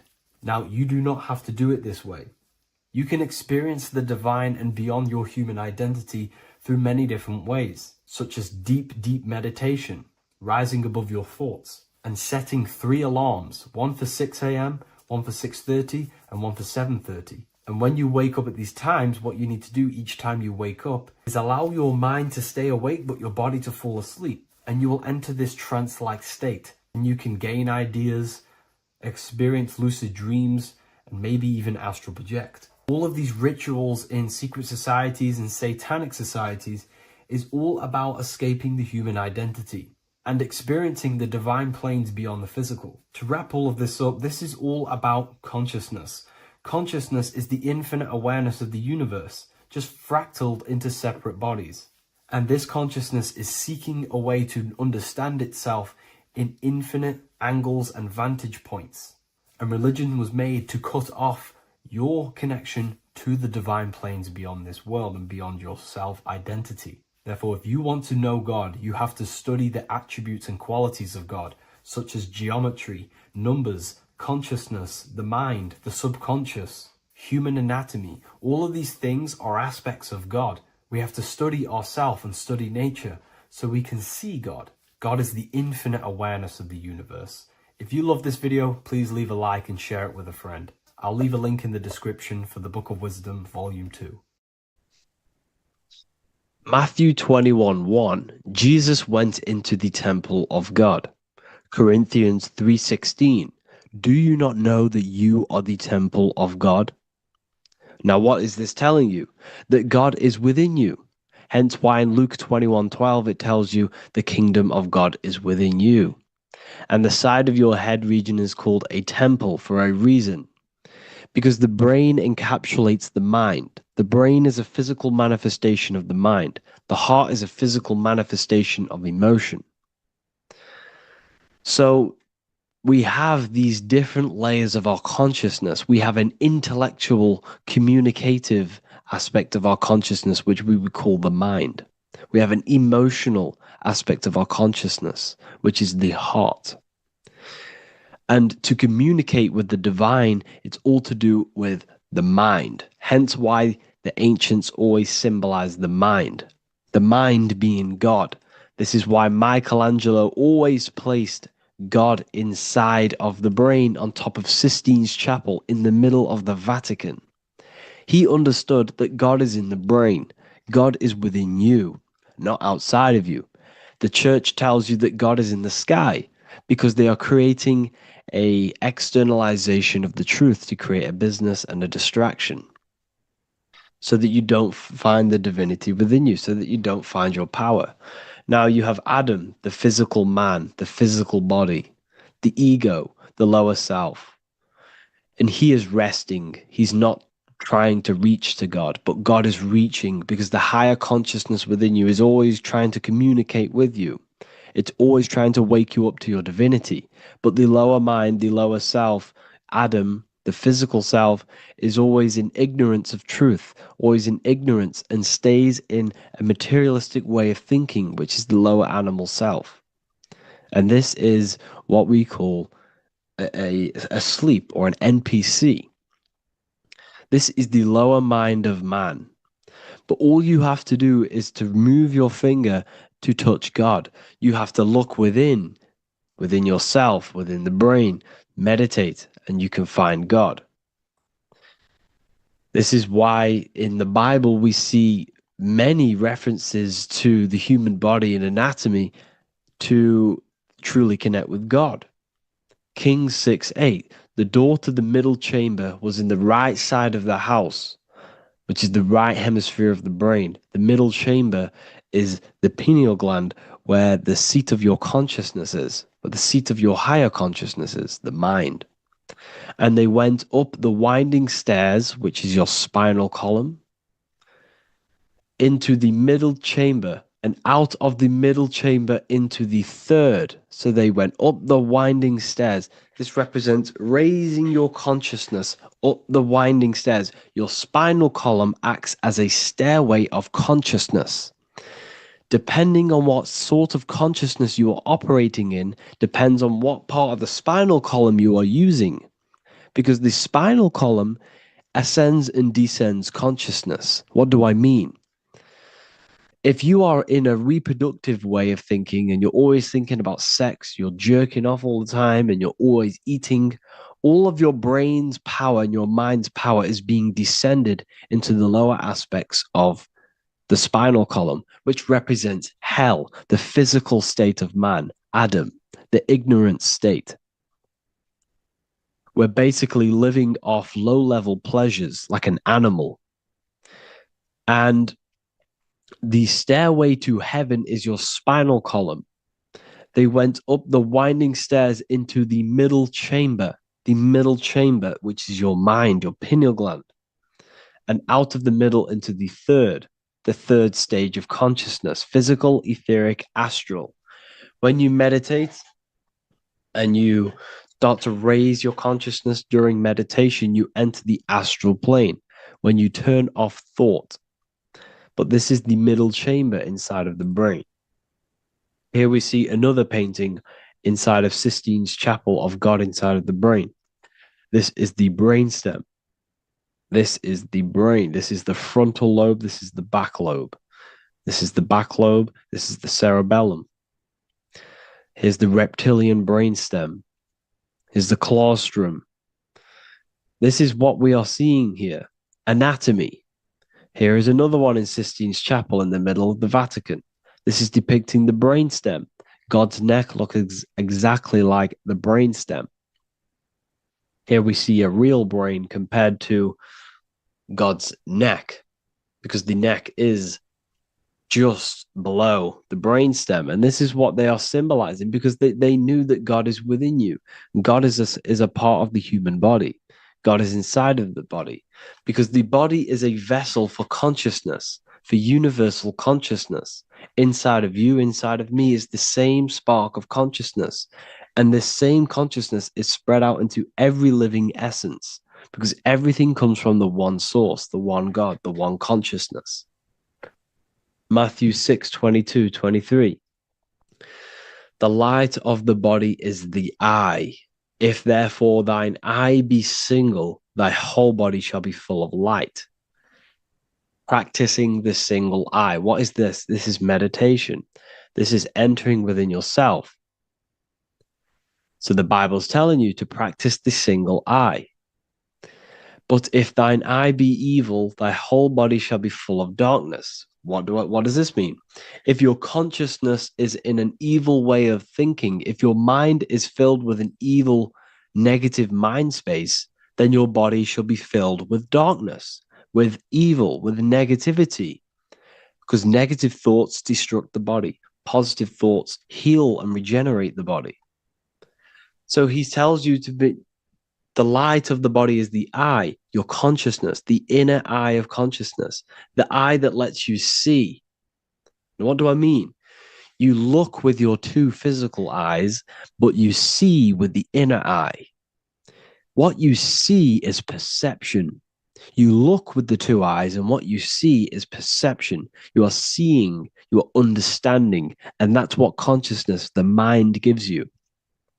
Consciousness, or the mind, is the force that allows you to be a human being, that allows you to understand things and interact with things and make decisions. It's an infinite intelligence. See, the mind is not the brain. This is a big confusion with people. Hence why the eye on top of the pyramid is separate from the bottom half of the pyramid, because the consciousness is separate from the body, the eye, the all-seeing eye. It represents the observer, the eye that sees into this body, into this world, into this. You are the perceiver. You are the invisible spirit within the body. Theologians 4:17. After that, we are still alive, and our left will be caught up together with them in the clouds to meet the Lord in the air. You don't meet the Lord in the physical air. Okay? This symbolism of the ancient Christian artwork is showing you this is symbolic. These things never happened. There's no man in the sky. Moses didn't go on a mountain to meet with God. The air represents the mind. This is why you say you're an airhead when someone's very stupid. Earth is your body. Water is your emotions. Fire is your spirit. Air is your mind, the invisible mind. So Anton Mengs, an ancient Christian art worker, is showing you anatomy of God in the clouds. But this is the anatomy of the human body. Raising yourself to the mind and turning the mind inwards on itself during meditation. And that's how you meet the Lord in the air. You meet the Lord in an elevated state of consciousness. The air represents an elevated state of consciousness because the air is up. You have to raise your consciousness to meet the Lord in the air. This is why Moses went on a mountain to meet with God. The mountain represents elevation of consciousness, raising the mind up the spinal column, taking all of the mind's attention away from the reproduction and the physical aspects of self and raising it to the brain and turning off the brain and going inward into the air. It's talking about raising consciousness. It's allegorical. It's a spiritual, metaphorical text. The side of your head's called a temple because inside that where that temple is, right in the middle of where you call the temple, is the inner chamber, the open room, the holies of holies in the Bible, or the land flowing with milk and honey, or Mount Zion. There's so many different names for the brain, or the upper room where Jesus meets his 12 disciples, the 12 cranial nerves in your brain. This is the temple of God. Your body is a temple of consciousness. It encapsulates the consciousness. It encapsulates the mind and soul. John 10:30, Jesus states, I and the Father are one. Psalms 46:10, be still and know that I am God. He's talking about the I am within you, not within Jesus. Everyone refers to ourselves as I. I am God. When you say I, you're referring to the highest aspect of yourself. The aspect that is above all thought, above all emotion, and above all things. When you say I, you're referring to your pure awareness, your pure consciousness, the highest aspect of yourself. And anything after I is egotistical. I is God. The letter I is the Roman numerals for one, because there is one God, one consciousness. The letter I is one line, just like the number one. Matthew 6:3-4, take no thought. Therefore, take no thought. Take no thought. He says this 5 times because you must turn off the 5 senses and take no thought to connect with God. Be still. This is telling you to meditate and know that I am God. The I am within you. I and the Father are one. I and God are one. You, who you think you are, is a completely wrong.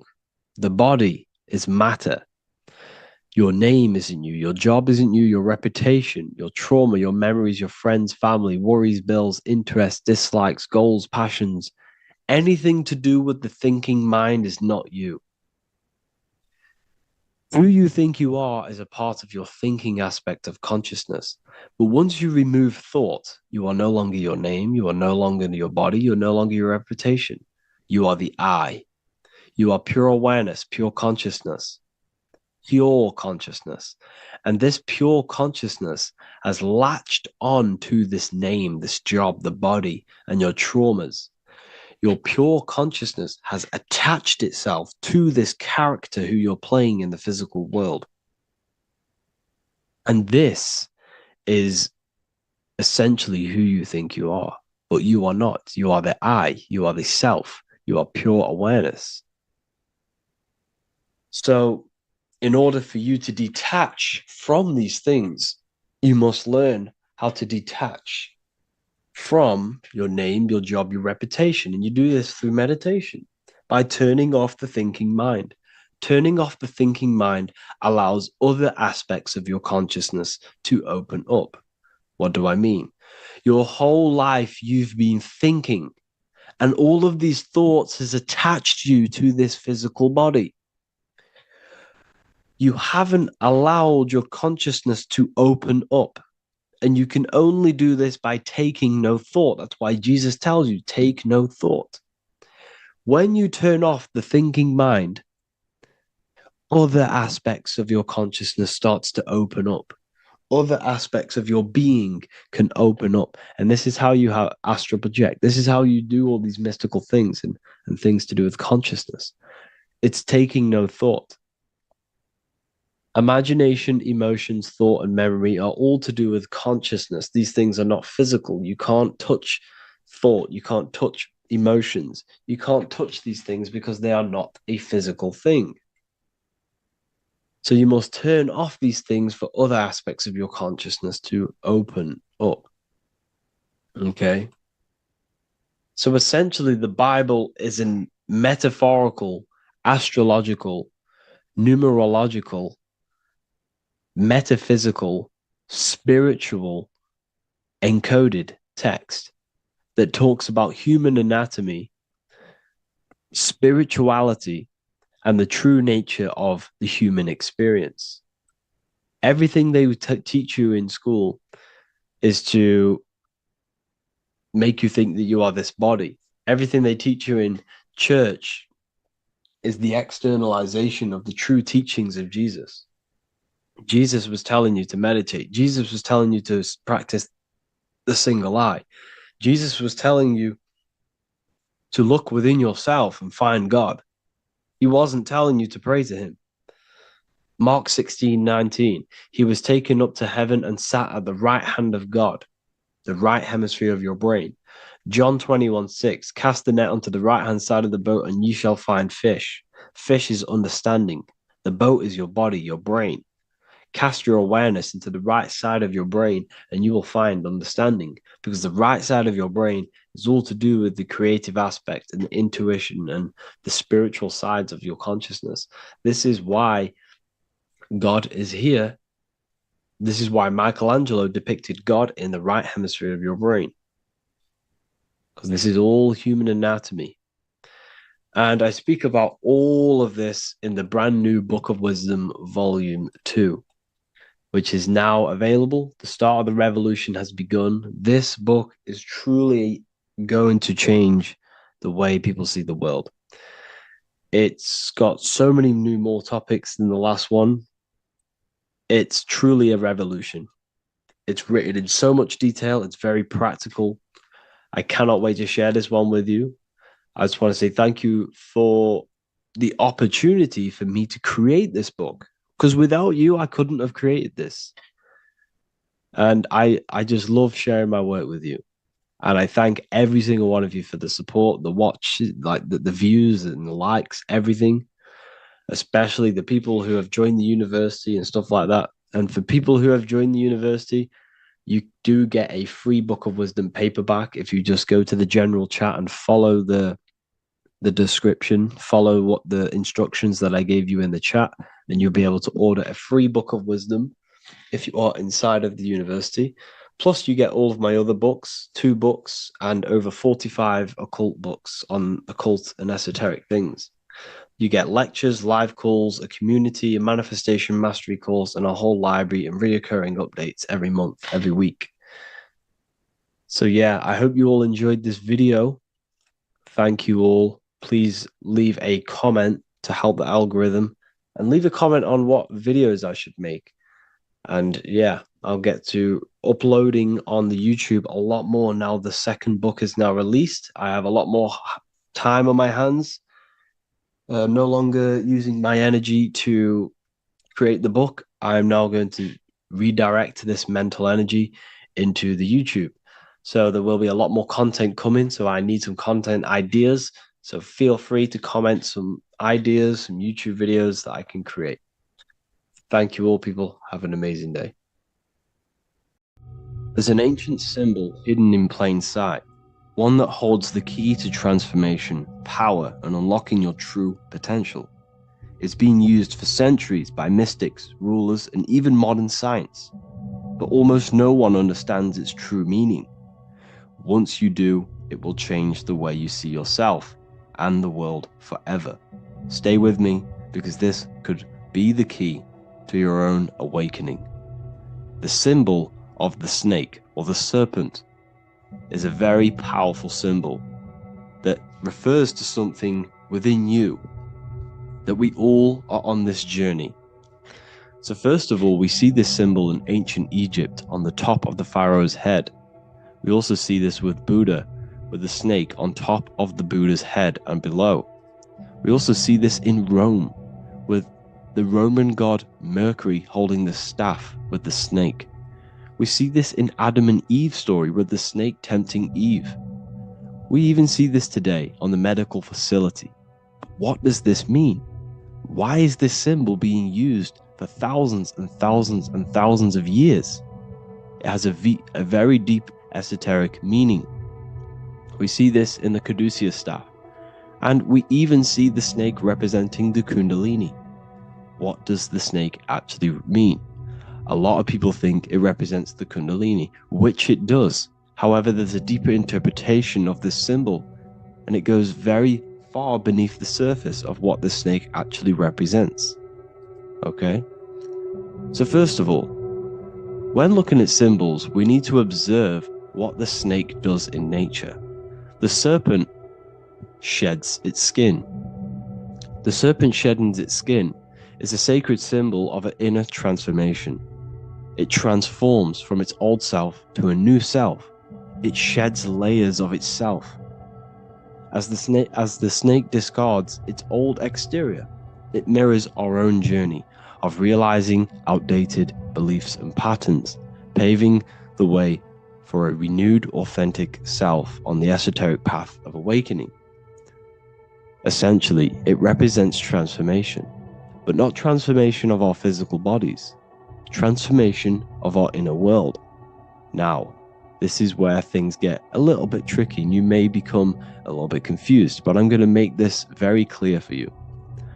The snake symbol, or any symbol, can be used for different contexts. For example, the Kundalini. We see the snake representing the Kundalini. We all know that energy can't be destroyed, only transferred.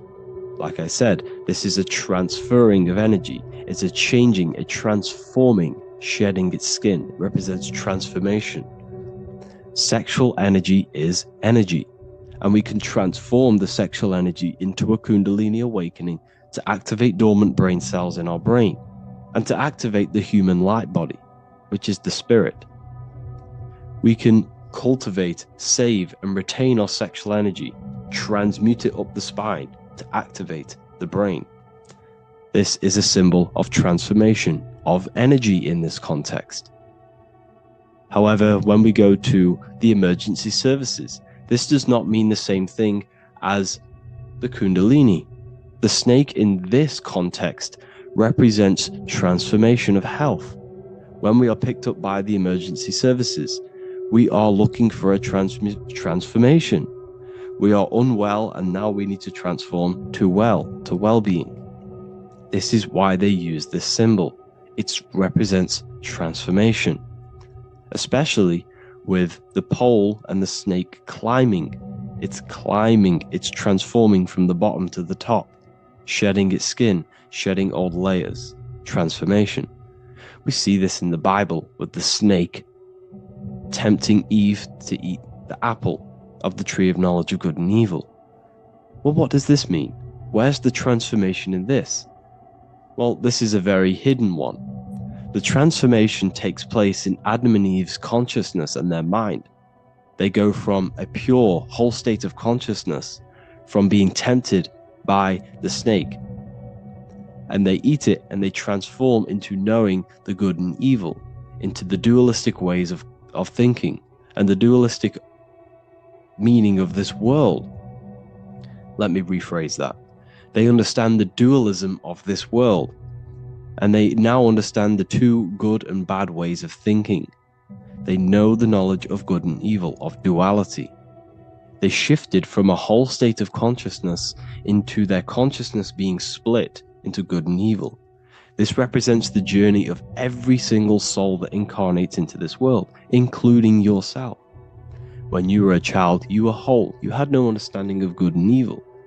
But as you grew older, you eaten the fruit. You grew to understand the knowledge of good and evil. Your consciousness split from a whole into a separate and divided way of thinking and divided understanding of the world. We suppressed aspects of ourselves to fit in with society norms, and we just limited ourselves with limiting belief systems. We knew the knowledge of good and evil. Our consciousness split from a whole state.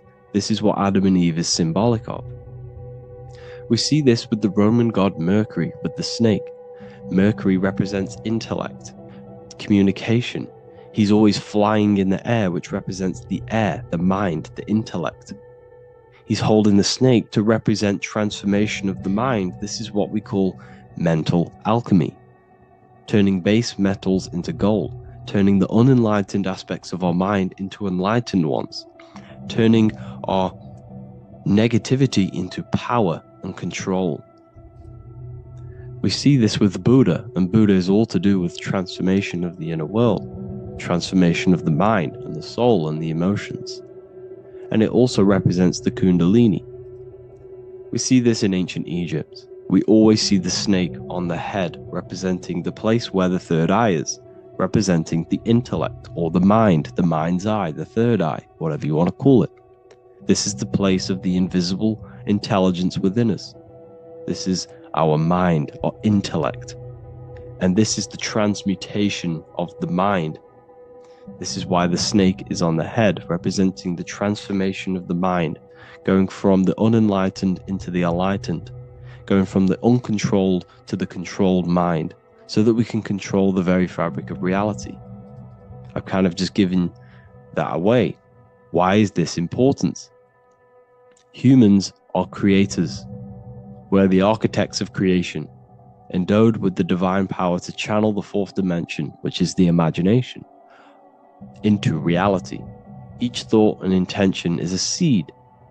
When nurtured with focus and clarity, transforms the unseen into the tangible experience. This creative process bridges the gap between the ethereal and the material. Humans are creators. It's impossible for you not to create. Whether you're doing this consciously or subconsciously, you've been creating your whole life, turning non-physical thought into physical reality. We are creators. However, the mind cannot create in a state of chaos. The mind cannot create with limiting beliefs. The mind cannot create with thoughts that come and destruct our minds. The mind cannot create consciously and effectively if there are impulses within our mind and we have no control over the mind. So this is where self-transformation comes from within. This is where the snake comes in. The snake represents the transmutation of our mind from the uncontrolled to the controlled.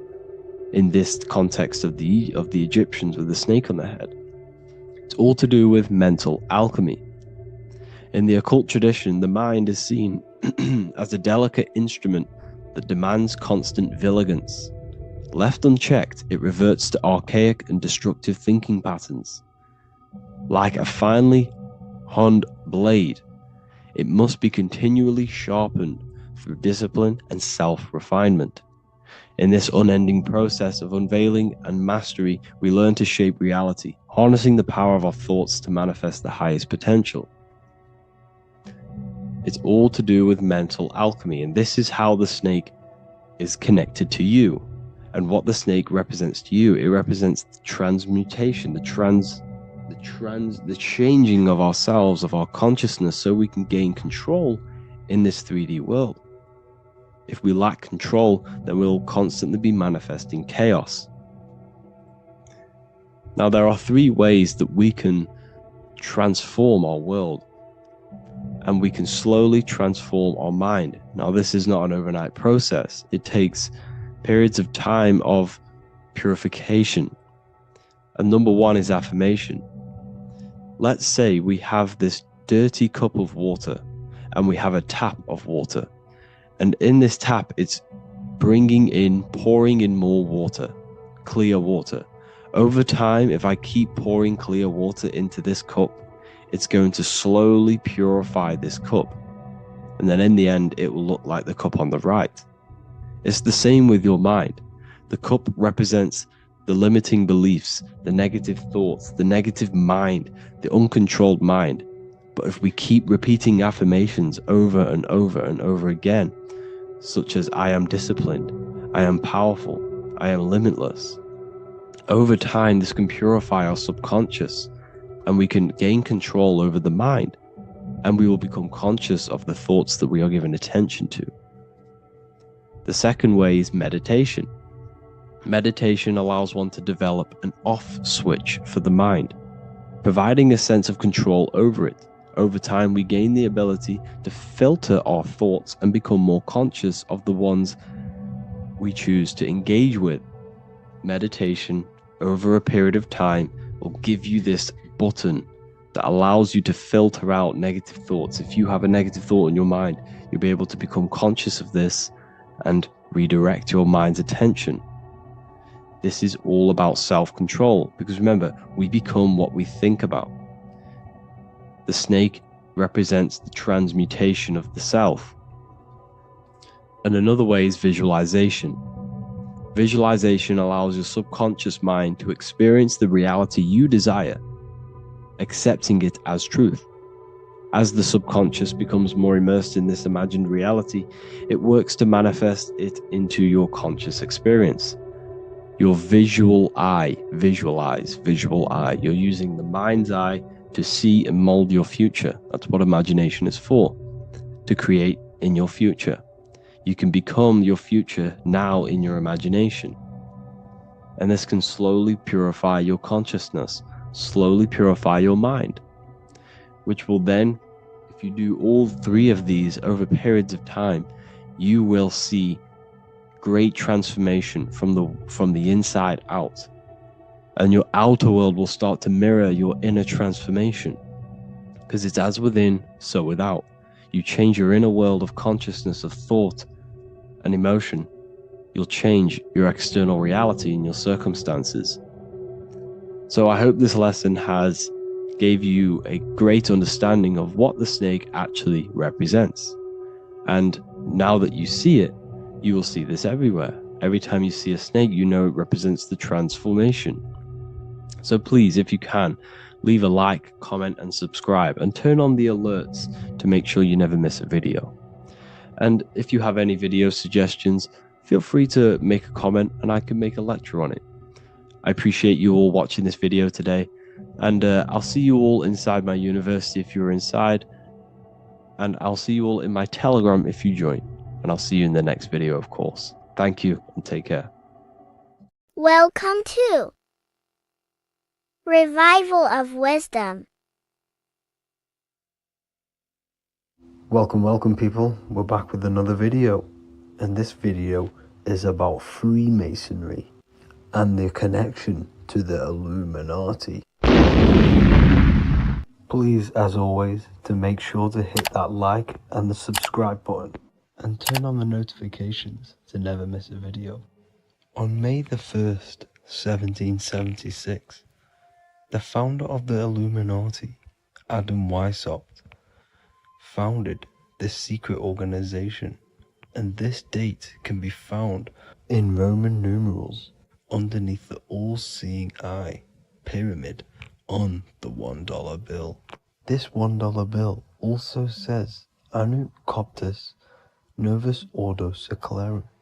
This is Latin for announcing the birth of the New World Order. This New World Order will be headed by Lucifer, the all-seeing eye, and followed by the 13 layers of bricks for the 13 elite bloodlines. So your Orsini's, Rockefellers, Rothschilds, Soroses, and the other 9 elite families. So when Adam Weishaupt created the Illuminati, he made it consisting of high-level degree Masons, French and Latin philosophers, and many more powerful people to all become one society. So this is why you see Masons using this same symbol of the all-seeing eye inside the pyramid. But not all Freemasons are part of this Illuminati secret society. As the 33rd degree Freemason Manly P. Hall said in his book The Secret Teachings of All Ages, Freemasonry is a fraternity within a fraternity, an outer organization concealing an inner brotherhood of the elect. So what he's saying here is that Freemasons have to go up the degrees of Freemasonry, and once they hit the top, they either get elected or not into these secret societies like the Illuminati, Skull and Bones, and Knights Templar. So when you see celebrities doing this one-eye symbolism, either covering one eye, doing the triangle, or doing 666 over one eye, this is showing and reflecting the symbolism of Freemasonry. They have taken the oath to never speak on anything they learn about Freemasonry. Duncan's Ritual of Freemasonry book states the oath they have to take. Quote, I ... of my own free will and accord, that I will hail, ever conceal, and never reveal any of the secrets, arts, points of Master Mason's degree to any person whomsoever. All this most solemnly, sincerely promise and swear. Now, this is what happens when they break the oath, stated in this book, quote, myself severed in two, my bowels taken from thence, and burnt to ashes. So this states that Freemasonry comes first, before any law of the land. It has the right to kill you if you break your oath. This is the hand gesture they have to do every time they enter the ritual room inside the Masonic lodge. This is the cutthroat symbol, showing you and reminding you of the oath and what will happen if you break it. Now in this book, Richardson's Monitor of Freemasonry, it states, if you break your oath, binding myself under no less penalty than to have my throat cut across, my tongue torn out by the roots, and my body buried in the rough sands of the sea. If they do not decide to kill you, this book states this by pointing him out to the world as an unworthy vagabond, by opposing his interest, by dearranging his business. In other words, they have the power to frame you and destroy your reputation to the world and destroy your business if you break this oath. So yes, they do kill to keep this truth hidden, because this truth of this reality is what keeps them in power. They have the ability to manipulate people because people do not know what manipulates them. This is why they call themselves the government. They govern the ment, which is the mentality, because the mind is the root cause of reality. They control what you perceive to control what you manifest. By knowing the truth, you are set free, and you no longer need no controller above you. So this is why they are willing to kill and do whatever it takes to keep the truth concealed within these high-level degrees of masonry and these secret societies. However, going back to Manly P. Hall's book, it states, part of the symbols are displayed here to the initiate, but he is intentionally misled by false interpretations. So this is saying even Freemasons are intentionally misled and told lies to conceal the truth to make sure the truth is hidden in the high degrees of Masonry. So that's it for this video, guys. Thank you all for tapping in. Please leave a like and a subscribe. God bless.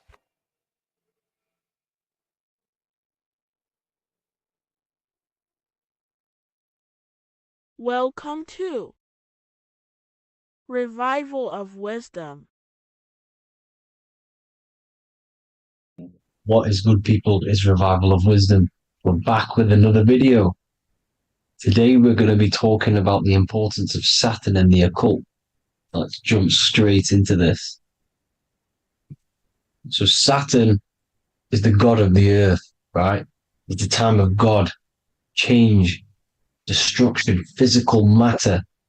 He creates and destroys, because the energy of Saturn is the key to crystallization.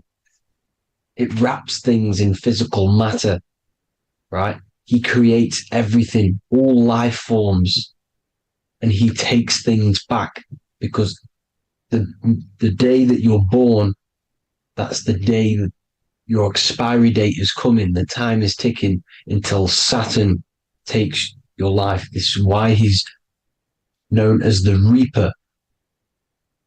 Okay? As he's personified as eating his child here in this ancient Roman painting. As you can see, he's eating the child. We are all children of Saturn, right? He creates physical matter, our physical bodies, right? He's the god of time because he's the slowest moving celestial body. He's the Lord of the Rings, as you can see here. He's the last one on the ring. He's the slowest one moving, okay? So he is the Lord of time, of destruction and creation, okay?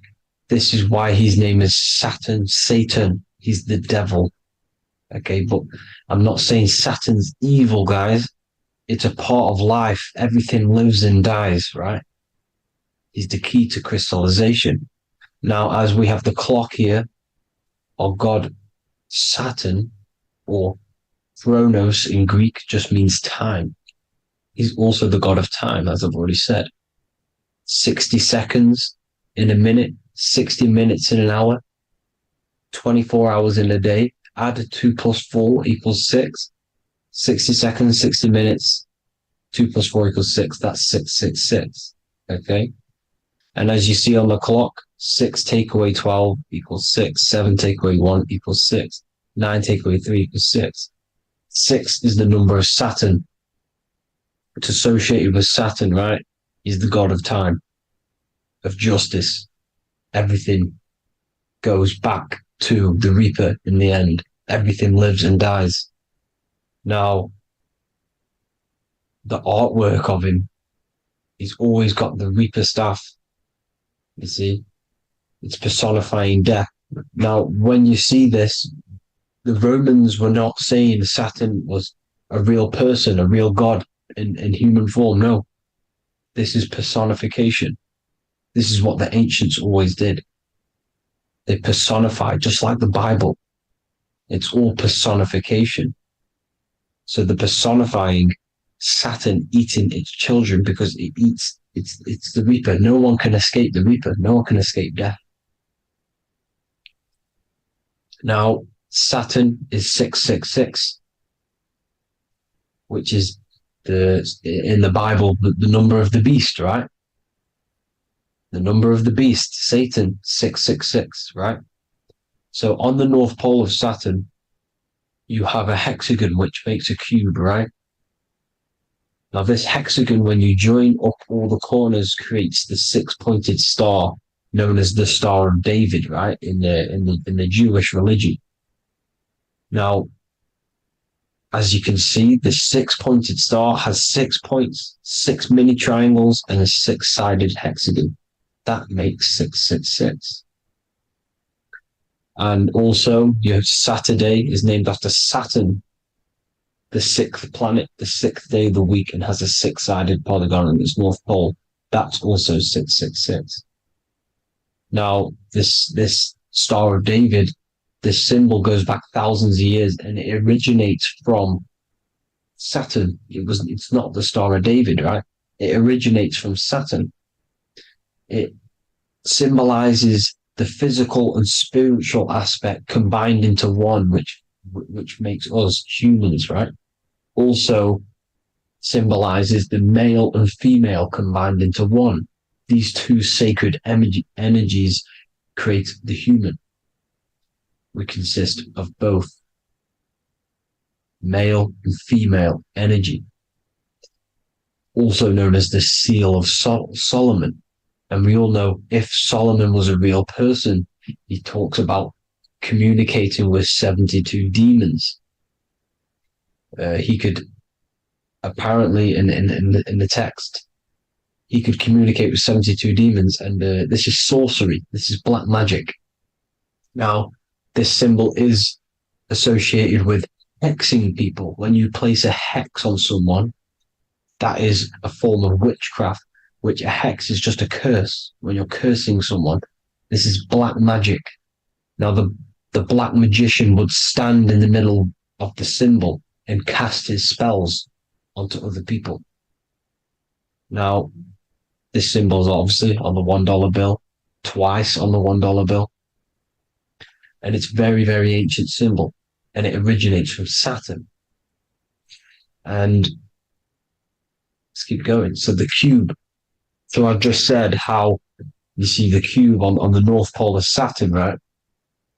The cube is limited. It's a 3D shape. It symbolizes limitations to the physical 3D dimension, the third dimension, the physical realm which we are in. Now, as you can see, the color associated with Saturn is black, right? Black is infinite potential.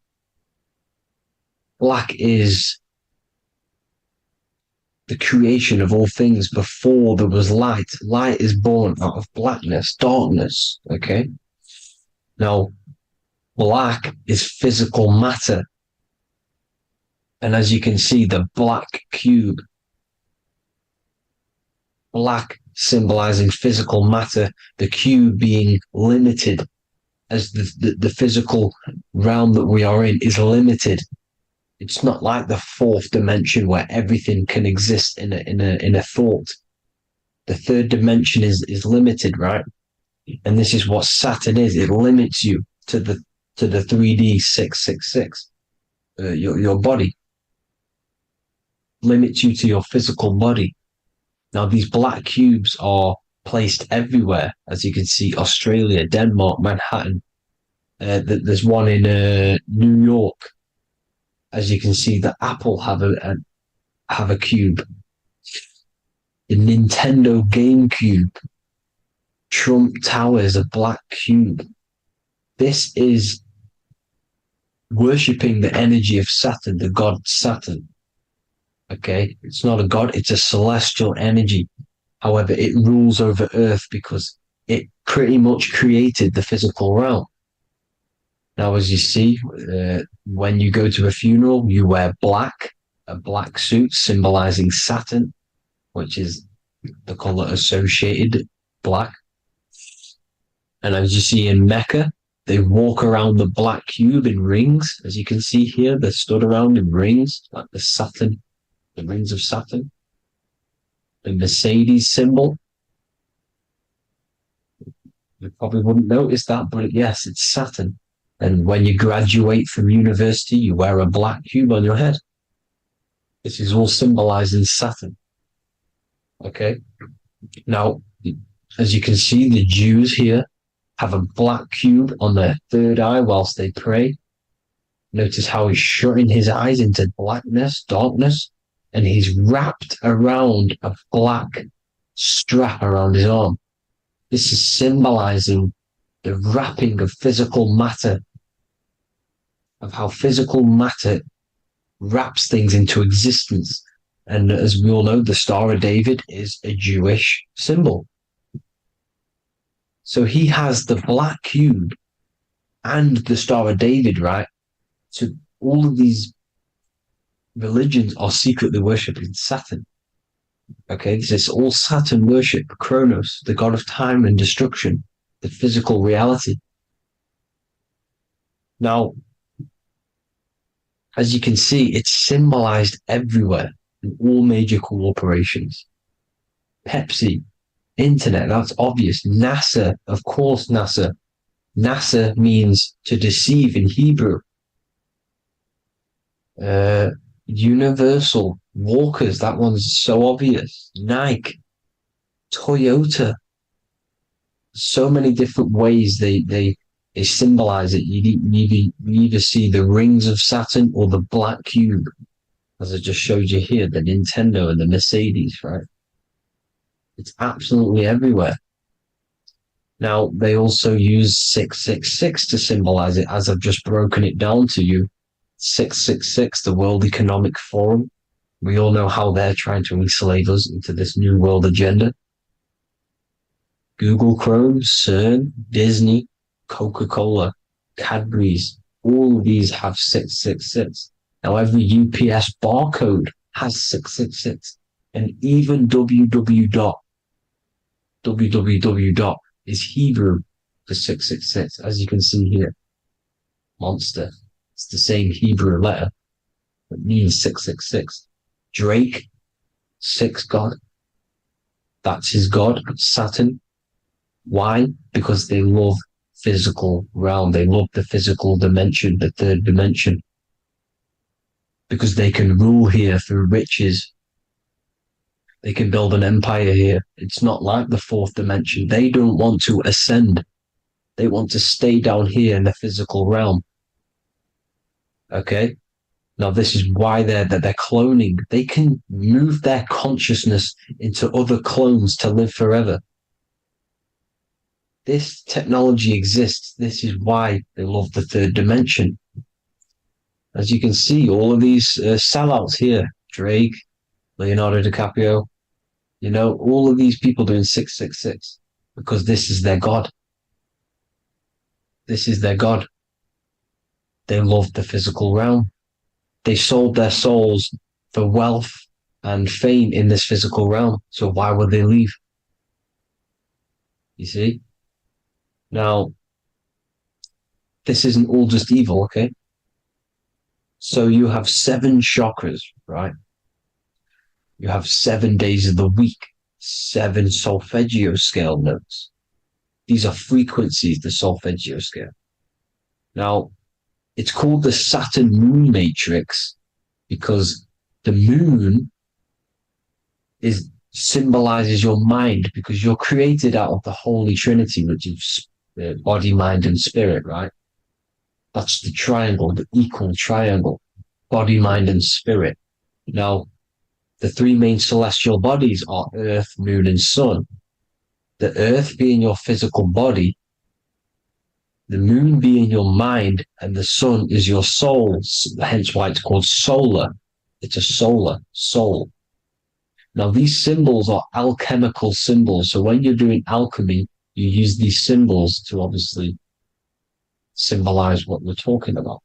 Now, as you can see, these are all the symbols of the planets. Of Saturn is created out of the moon on top, the moon on the bottom and the earth on top, as you can see here. You see? And this creates the number 5. Now, with the moon being your mind and the earth being your physical body, this is mind over matter, because the earth is your body's matter. This is matter over mind. You don't want to be matter over mind. This is low states of consciousness. You won't be mind over matter. You see, to manipulate matter, to create your own reality. Now, obviously, we all know Saturn is associated with the lowest chakra, which is the root chakra. This is to deal with your animal instincts. When you're down here, you identify as the physical body. You don't know anything spiritual. You're pure you have a pure physical mind. You don't believe in anything spiritual. This is survival mode, consumption, They want you trapped down here, which is matter over mind. They don't want you to create your own reality, which is mind over matter. You see? Now, that's what Jupiter is. Saturn is the moon on the bottom and the earth on top. But Jupiter is the moon on top with the earth on the bottom. That's mind over matter, you see? So, these chakras are an ascension process from spiritual, from matter, physical matter to spiritual. This is the ascension. This is the stairway to heaven. This is Jacob's ladder. You see? Now, the number 5, which is obviously associated with Saturn as well, which create the symbol for Saturn, created the number 5. You have 5 senses, 5 elements, 5 physical elements. As we all know, Saturn crystallizes everything into physical matter out of the 4 elements. 5 fingers and toes, 5 points of man. Okay, the number 5 is the number of justice. Saturn holds things back. He restrains things from you, makes you learn the lesson. Now, 666 is not all evil. 666 is the atomic structure of the carbon atom. 6 protons, 6 electrons, 6 neutrons, right? We are carbon-based life forms. All life forms are based on the bonding properties of the element carbon. Because Saturn crystallizes everything into physical matter. Now, the Masons symbolize this with the checkered boards. They have the black square, which is obviously matter, as I just said, the black cube. And spirit is the white square, because white is eternal light. White and light, you see? Black is physical matter. Now, this is what we are. The point of our soul is to transmute from matter to spirit, but these are interchangeable. This is the constant cycle between spirit and matter, spirit and matter. High vibrational matter turns into spirit. Low vibrational spirit turns into physical matter. You see? Now, we are carbon-based life forms. This is what 666 is, the number of the beast. When I say we, the physical body is the beast. It's the animal. It's the carbon suit to operate in this physical dimension, in this physical realm. See? It's the vehicle used to operate in this physical realm. But your mind isn't from this physical realm, you see? The brain is the physical manifestation of the soul. Okay? So, as you can see here, the spine is an extension of the brain. Everything goes back to the brain. This is literally what your physical body is. You see, this is the nervous system, and everything reports back to the brain, and everything's controlled from this control center. And this spinal column, at the top of the spinal column, is your third eye, which is known as the pineal gland. And this is the seat of consciousness. It's the center of consciousness. That is your true self, pure consciousness. This body is just a physical body. This body is mortal. This body runs out, but your consciousness lives forever. They don't want you knowing this. This is why they keep you down here in your lower chakra. They want you to believe everything is just physical. They don't want you to believe in the spiritual side of reality. Because this way they can manipulate you, right? They want you matter over mind because they know your mind creates reality. They know your mind is the root cause of reality. You manifest your own reality from the inside out. So this is why they control your perception of reality. They control your information.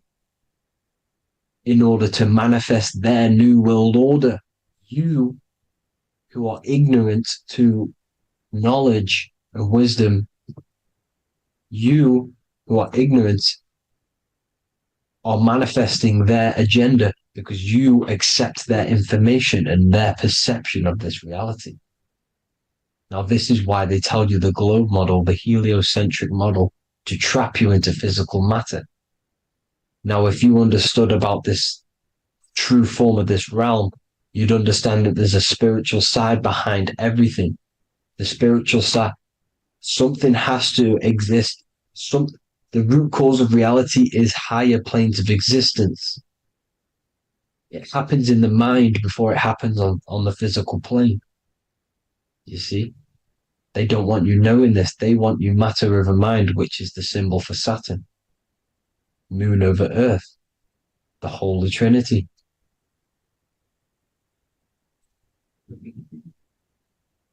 Now, as you can see, the cube also makes IXXI. This is Roman numerals. This is Roman numerals, and when it's translated from 9/11. Yes, 9/11. This is the secret code of the one world order. The two twin towers, when the two become one. Okay, when the two become one, this is how you reach the higher states of consciousness, the physical and spiritual. Now, as you can see, the 9/11 memorial are two black cubes. It's two black cubes. This is all Saturn worship. Now, I'm not saying that Saturn is an evil celestial body, right? No, everything has a good side and a bad side, right? It's duality. The spirits of Saturn on the dark side are the most evil demonic spirits. Now, these are the spirits that these are invoking through these rituals, right? Yes, 9/11 was a massive ritual. It's a satanic ritual, okay? Now, we all know Elon Musk. Elon Musk is coming with the mark of the beast. In English gematria, this equals 666, right? 666, as I said, is the number of the beast. You are the beast, your physical body. You see how the Bible twisted things up to make things more confusing, right?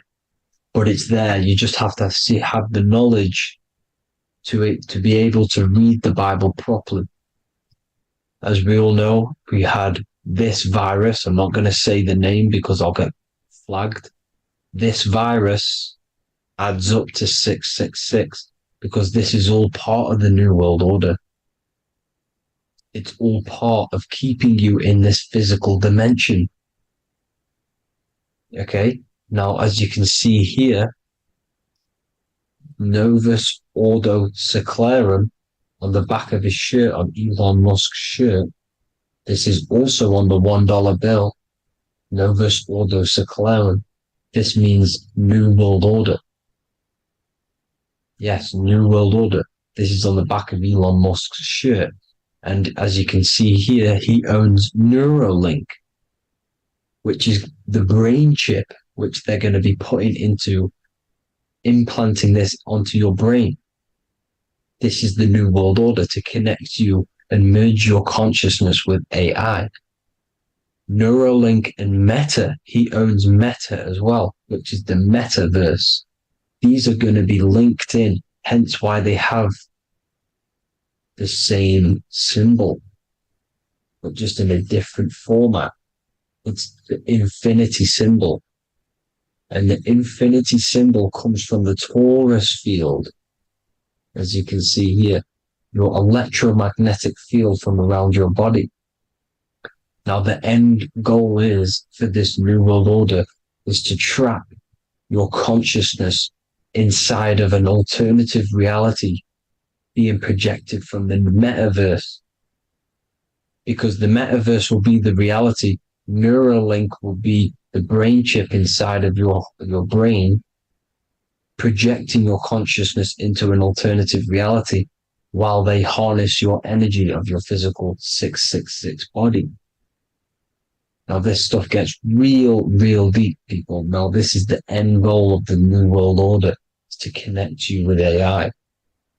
This is why they're trapping you and keeping you in these lower states of consciousness in the Saturn-associated root chakra, so you don't find out about the spiritual side of reality. Because if you knew the truth of this reality, you wouldn't connect to AI. You see, you have the power within you to travel to other worlds, the astral plane, for example. You travel to different worlds when you are sleeping. Okay? They want you to know it's just a dream. However, their end goal is to trap your consciousness and feed off your energy, spiritually and physically. Okay? I don't know why these people are just pure evil. As I said, evil love bondage. They love the physical dimension. They don't want to ascend to other realms. These evil love the third dimension. This is why evil spirits will inhabit bodies, exorcisms, because they miss being in the physical realm. They miss it. Evil love bondage. So this is why they're cloning and putting their consciousness in clones to stay in this third dimension, to stay as further away from the source as possible. Okay? This is why they're doing it. And this is how it's all linked in. So I hope you all enjoyed this video. Hope you gained some wisdom. Please feel free to join the Telegram. And please leave a like and a subscribe. Thank you all, people. God bless.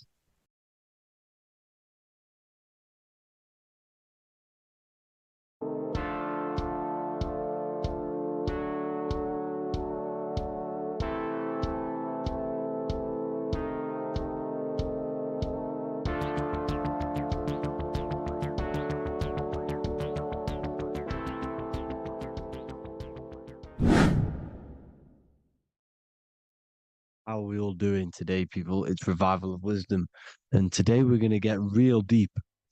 This video is going to get real deep. A lot of people are not going to be ready for this sort of knowledge. Okay, you really have to do is to really deprogram the mind, because everything we've been taught is a complete lie, is to keep us trapped. Okay, this is really advanced knowledge. Now, let's get straight into this. All of the ancients depicted other worlds, and they called this place Midgard. Midgard is the mid garden, the middle garden. This is why the Masonic symbolism on the floor is always a black and white checkered board, symbolizing the polarity here, the good and bad, because we're in the middle garden, the heart. Earth rearranged spells heart, because we're in the heart of the system, or whatever it is, a super quantum computer, whatever you want to call it, simulation. Now, in the Quran, it talks about the 7 layers of heaven. All of these ancient artworks are depicting these different layers of reality. Okay, and look at the Egyptians here with the boat outside of the firmament. Boats travel on water, and this is exactly what the Masons are doing. So they're still using the same symbols. Why? Because it's the same knowledge, just hidden. The Egyptians have the same knowledge as the Freemasons. It's just hidden. Now, this cosmology that they're showing here, which is probably made maybe 100 years ago, this painting or artwork, is the exact same as the one we see here, with the arch, the boat. You know, it's similar. because the boat is symbolizing traveling these other worlds, because the ether is also symbolized as water. Because if you look up at the stars through a telescope, it looks like it's water. It's shining through water, because this ether, whatever this substance is outside of this world, was symbolized as water. Okay? And look at all these ancient depictions showing these different layers of reality. Now, we are being trapped within this 3D dimensional world, which is the cube, the Saturn cube, because there are 6 sides to everything in this world: front, back, left, right, up and down. 6, which is the cube, because we're in the Saturn, Saturn's world. Okay, now, always been depicted as a tree of life, the tree of the universe has always been depicted as this tree. Because let's get a bit deeper. Now, the cosmology of this reality is the sun, the moon, and Polaris, always in the Masonic art. The sun, the moon, and Polaris, the all-seeing eye. If you go inside of the temples, of the Masonic temples, they always have this star in the middle, shining light beams. Okay? Look here. The light beams coming from the big star in the middle, which is Polaris. This eye is God. It's God's light shining down from his abundance. Now, when you astral travel, you will see this big ball of light above you, and this big ball of light is God. But you cannot travel towards it until you are pure. It doesn't work like that. You have to become formless. You have to become pure before you can become one with the light. In all these Masonic artworks, it's all depicting the star in the center. This star is Polaris, because Polaris is the way out of this place. And this is why you see the stairway to heaven all the way up to the light beam, the light source. What does it say in the Bible? God is light, because everything is made out of one substance, and that substance is light. And it symbolizes the eye, because God is an eye. All things that are alive have an eye. And we all say, I am. We all see these realities through eyes. God is an eye. He's the all-seeing eye. He sees all things at all times. And he is projecting this light. And this light comes down to create all the different levels of the worlds. And this is what the 2 pillars symbolize the number 11. 11, the number 1, is just a vertical line. It's the 1. It's a 1 point. 11 symbolizes the mirror nature of reality. Everything's mirrored. As above, so below. Now, the 11 also symbolizes openings, doorways. And as you can see here, an opening to the all-seeing eye. And you see here again, an opening to the stairway all the way up to the light. This light is the light of God in the astral worlds, beyond this world. Now, Polaris has also been symbolized as the UFO. They put the truth in plain sight. So, you know, in the films, how the UFOs suck people up. That's what Polaris is doing if you ascend beyond this world. If you do not ascend beyond this world, you will be reincarnated in this world. The whole thing is to outgrow this consciousness to the plane above. And I'm not just making this up. I'm going to be bringing in scriptures after this. But you can see with the Christmas tree, we always put a high, big star at the center, at the top, which is the star of Polaris, which is exactly what the Masons are doing here. The star at the top. and it's on top of our Christmas trees. And all of these symbolize the other stars, because Polaris is the most high star, and all the other stars are wrapped around the firmament lower than Polaris. And that's exactly what the Christmas tree is. And it's a triangle. It's a triangle, just like light beams travel from one point in the triangle, just like the all-seeing eye. It's a triangle. The light is coming from one point and sending its rays downward. You see, it's kind of like you see here with the water. And the lower you go, the darker it gets, the more evil it becomes. And this is what the ancients would call hell. Now, this all-seeing eye is Polaris. And below Polaris is Mount Meru, the North Pole, the magnetic North Pole. The Tower of Babel, which is in the Bible. The etymology of the word Babel, Ba meaning spirit, which gives the ability to move the soul through the worlds, that's the ancient Egyptian description of the word Ba, meaning of the word Ba. You have the Ka, the Ba, the Ak, but the Ba is the one that gives the ability for the soul to move through the worlds. Your soul can't speak into a world without incarnating into it. Now, the Tower of Babel symbolizes Mount Meru because it's the word Ba is the spirit which gives the ability for the soul to move through the worlds. The Tower of Babel is the magnetic North Pole, Mount Meru, which gives the ability to move through these different worlds. And you can see the ancient Tibetans always showing this depiction of these different worlds coming from the center. Because we have to ascend our consciousness. It's not about how good you are to reach heaven. It's about how you expand your consciousness, you expand your mind. So they teach now that you have to be good in order to reach to heaven. It's about expanding the mind, expanding your consciousness to these different planes, these different realms. So that's what it's about.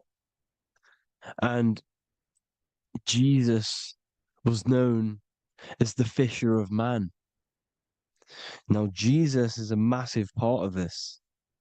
He was known as the fisher of man because he was fishing.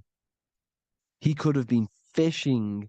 He could have been one of these deities that had come down from these different higher realities and pull people up.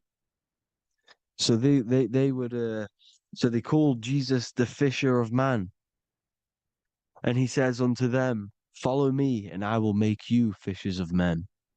So these deities that we see in the past, like Buddha, Krishna, Hermes, Thoth, Jesus, could all be these entities who were coming down to pick up the minds that were worthy enough to see the higher planes of reality. And this is why they called him the fisher of man. Now, when Jesus walks on water, there is a parable with Paul. And he says, but Jesus immediately said unto them, take courage, it is I, don't be afraid. He's talking about astral travel here. He's talking about leaving the body. Because when you leave the body in astral travel to see these alternative realities, you can't be afraid because fear is a bondage, which is what the Emerald Tablets talks about. Lord, if it's you, Peter replied, tell me to come to you on the water. The water. Come, he said. And Peter got down from the boat, walked on the water, and came towards Jesus. But when he saw the wind, he was afraid and began to sink. When you become afraid in astral travel, you sink back into your body. Lord, save me. So this is talking about Jesus pulling people up into different realities. And You can see the fish is the symbol of Jesus, is another symbol of Jesus, a fish. Because fish symbolize deep occult knowledge, because fish travel the depths of the ocean.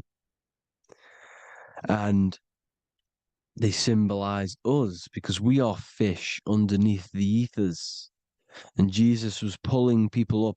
You see, so the Bible is a people today believe the Bible is a book telling you how to reach to heaven, how to become godly and reach heaven.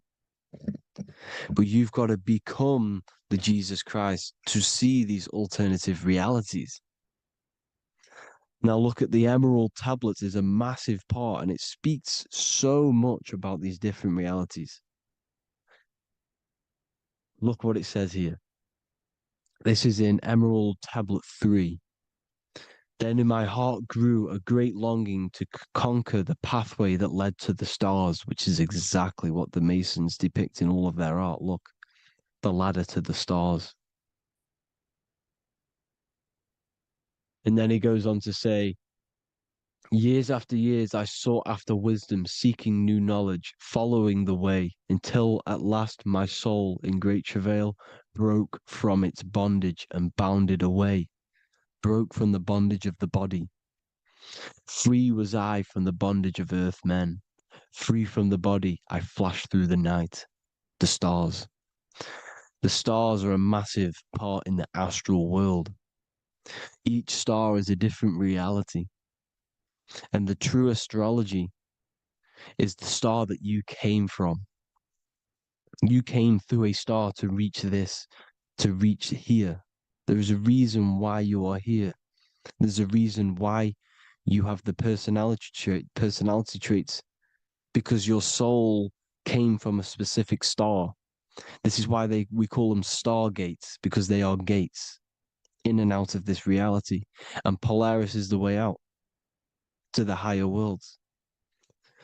Now look, far into space, my soul traveled freely into the infinite circles of light. Beyond knowledge were some planets and great gigantic beyond dreams of men. Then he goes to say, lift up your flame from out of the darkness, fly from the night and ye shall be free. Lift up your flame. Your flame is your soul, because it has to be lifted up out of the darkness. This is the darkness, this world, this body is the darkness. Because it's a bondage. You need to break free. You need to learn how to astral travel, people. You have to learn this. If you want to get out of this world, you have to learn how to astral travel and see the other realities. Traveled I through space-time, knowing my soul at last was set free, knowing that now I must pursue wisdom until at last I pass to a plane hidden from knowledge, known not to wisdom, extension beyond all that we know.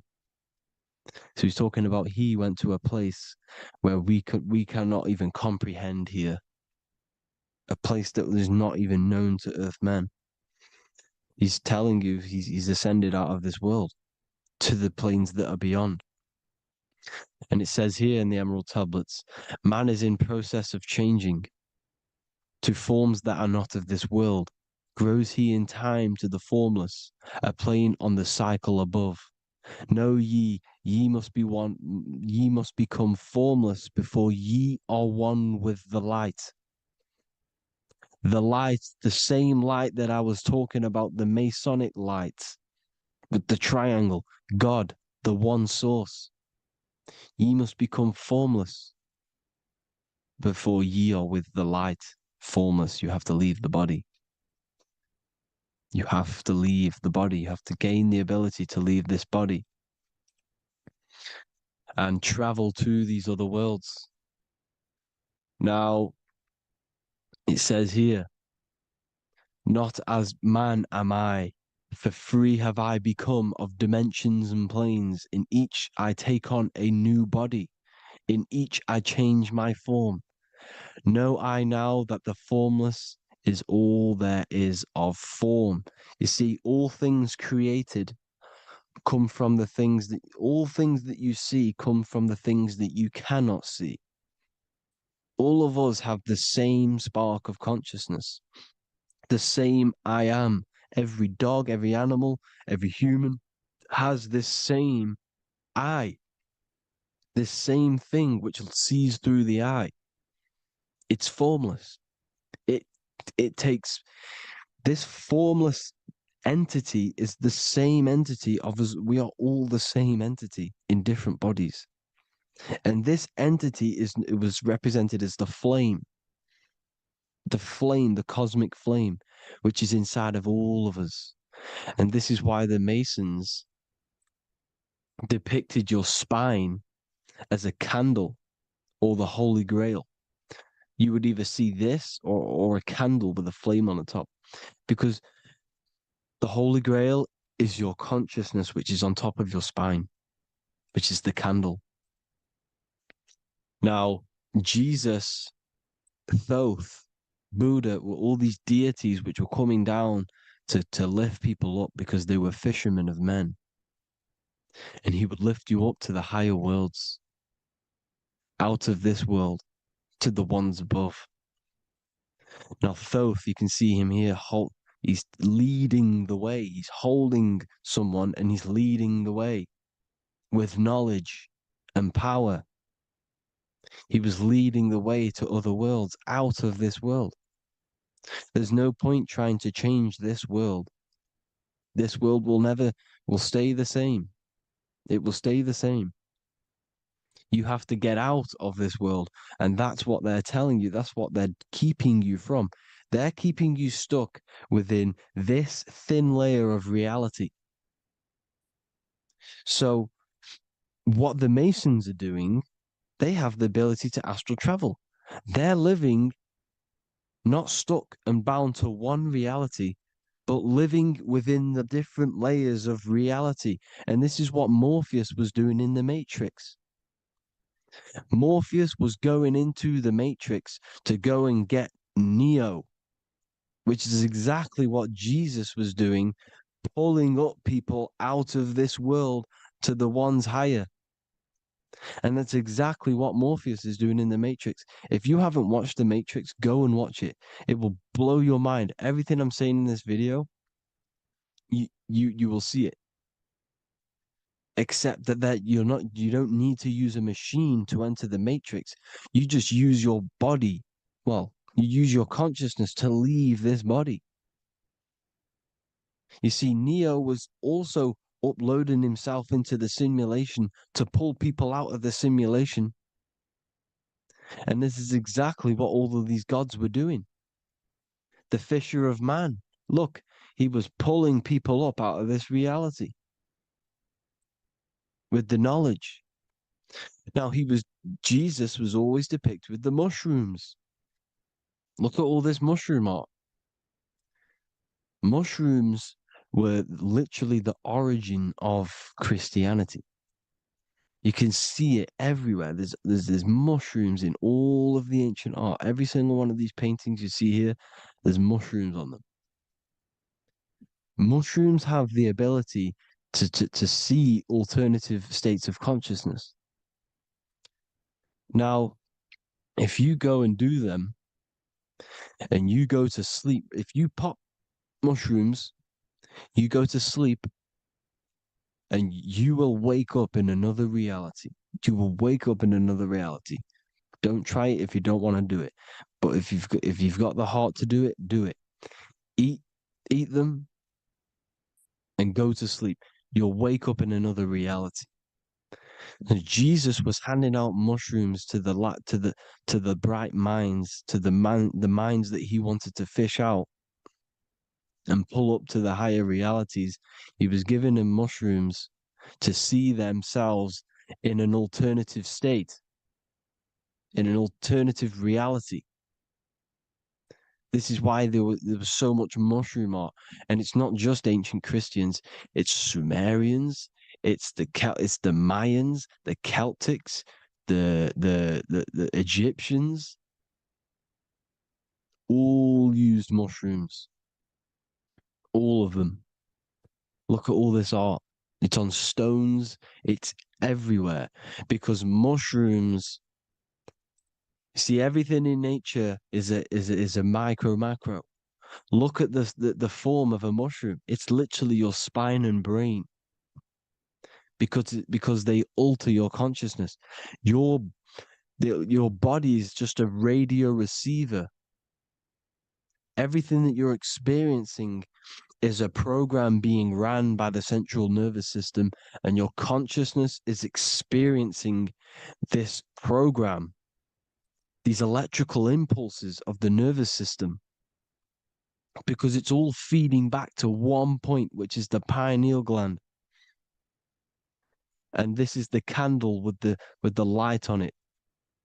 Type in Masonic candle and you'll see it. It's your spine with your spark of consciousness on top of the spine. And it's a mushroom because this sends you to alternative states of consciousness, alternative realities. Now, they were all doing this, the Egyptians, the Mayans. Now, there's more symbolism which goes into this. Look at the Christmas trees we use. The Christmas tree with the presents underneath them. Magic mushrooms grow under trees. And these are the presents under the trees that we symbolize today with Christmas. Santa's red and yellow for the red and yellow mushrooms. The same mushrooms Mario has to collect. And when he gets enough mushrooms, he levels up. And then what does he do when he go past the world? When you win that world in Mario, you go to another reality. You go inside of another world. It's truth in plain sight. And it's using mushrooms. It's using mushrooms. Everything, all of the characters in Mario, well, a lot of them are mushrooms. Look at this one. The presents, black, yellow, and red and white. Red and white mushrooms. And the bow on the top is the mushroom head. That's a bit of a reach, but you know, the symbolism never lies, is what you need to understand. And it's as above, so below. Now look at the Sumerians. The Sumerians were also multi-dimensional beings. Okay, look at how they have the double faces. They had 1 foot in this reality and 1 foot in another reality. And look at this one, a double-headed god inside of like a portal. You see? Because and look at these with the wings, the astral travel. Birds, ancient birds symbolize the soul. Because the soul is a bird, it flies to different worlds, it flies around the cosmos. And mushrooms gave you the ability to see these alternative states of consciousness, these alternate realities. Because you exist in infinite realities. You exist in infinite realities. Now look at the 33rd degree Ordo Ab Chao badge. You get this badge when you become a 33rd degree Freemason. And it's a double-headed eagle. A double-headed eagle. And you can see this in Sumeria first. Sumeria have the same symbol. A double-headed, bird. You can see it here as well. And the Masons are still using this symbol today. And when you become a 33rd degree, 33 vertebrae on the back of your spine, above the vertebrae is your consciousness, and it's a double-headed eagle. One reality in one. You become a multi-dimensional being in the 33rd degree.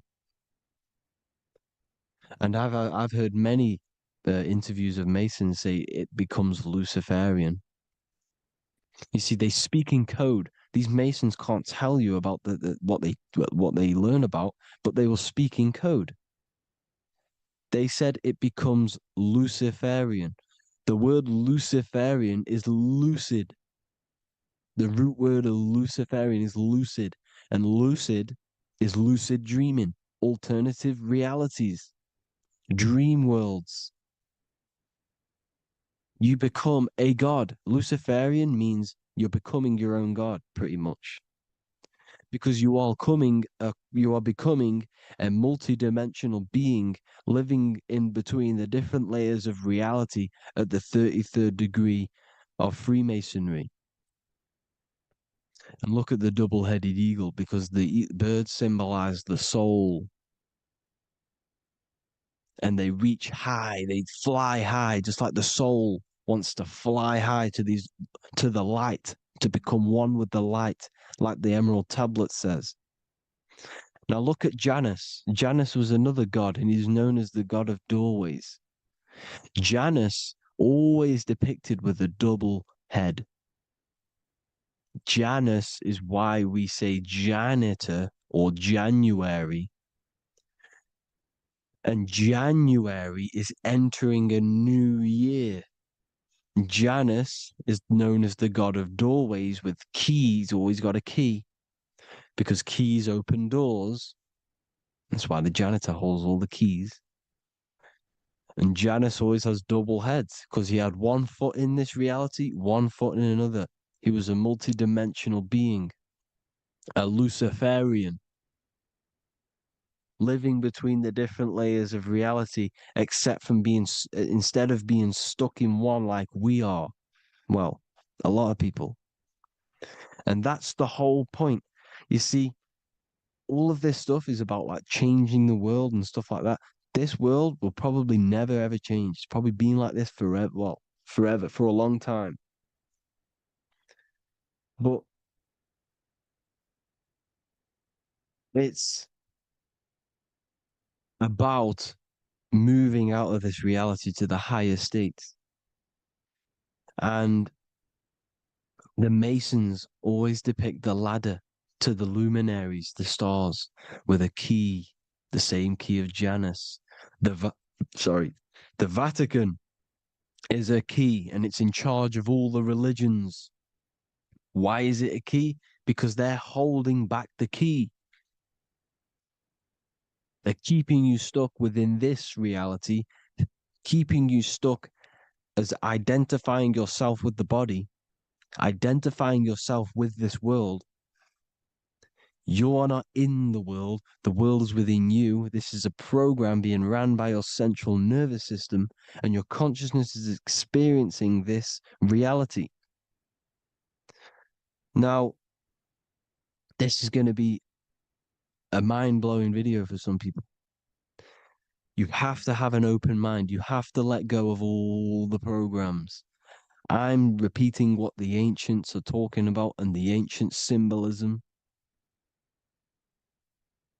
Look at Janus with the double-headed god. He was just another god coming down, giving keys to people who had the worthy mind to be pulled up out of this reality, to be pulled up to heaven, just like Jesus was teaching how to reach heaven.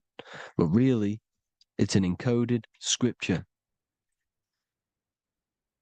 But anyways, hope you all gained some insight on this video. Have an amazing day. Please like, share, comment.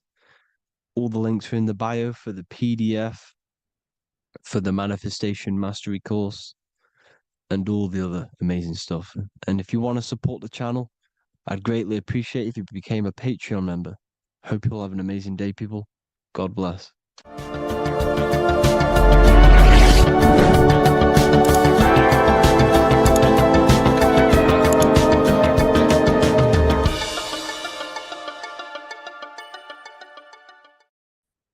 You are not breathing correctly. 98% of people only use a third of their lungs capacity, which is shallow breathing, which ages you, lowers your brain capacity, and also lowers your state of consciousness.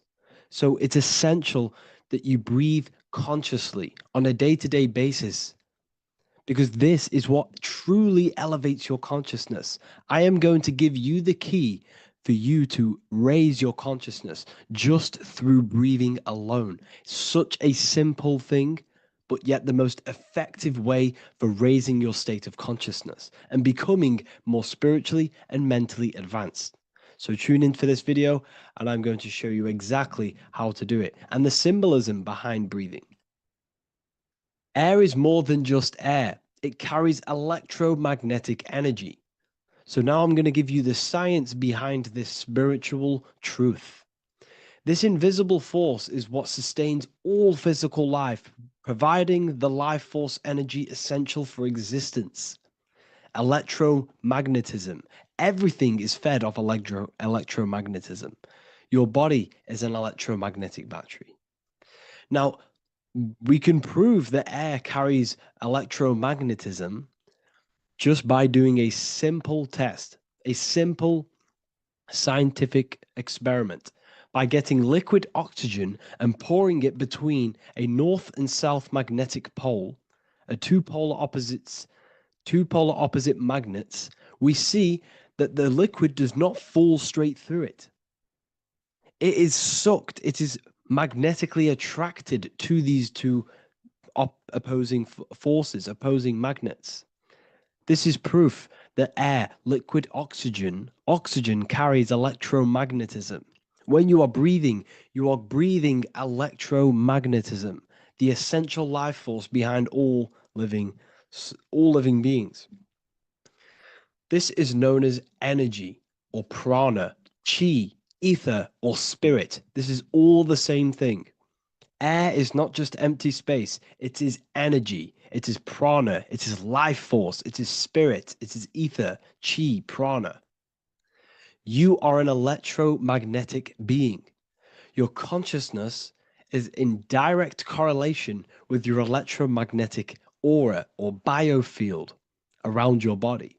Your state of consciousness is mirrored within this field around your body.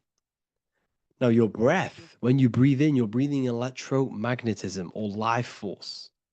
Breath is the vital link between the physical and the spiritual, bridging the body with the soul. Through breath, we connect with both tangible world and deeper, the unseen realms of energy and consciousness. Breathing deeply and properly elevates our consciousness, enhancing the brain's functions, heightening the sensitivity of our five senses. It also brings a profound calmness to the mind, creating a state of clarity and inner peace. Like I said earlier, breathing properly is the fastest way to elevate your consciousness.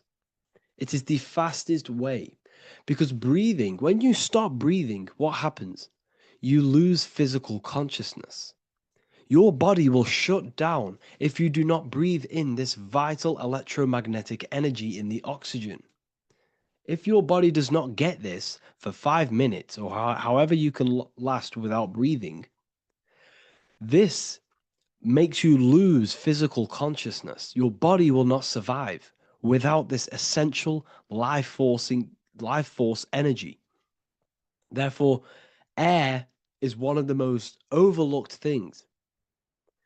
This is why we see the symbolism of Buddha having a big belly. Why does he have a big belly?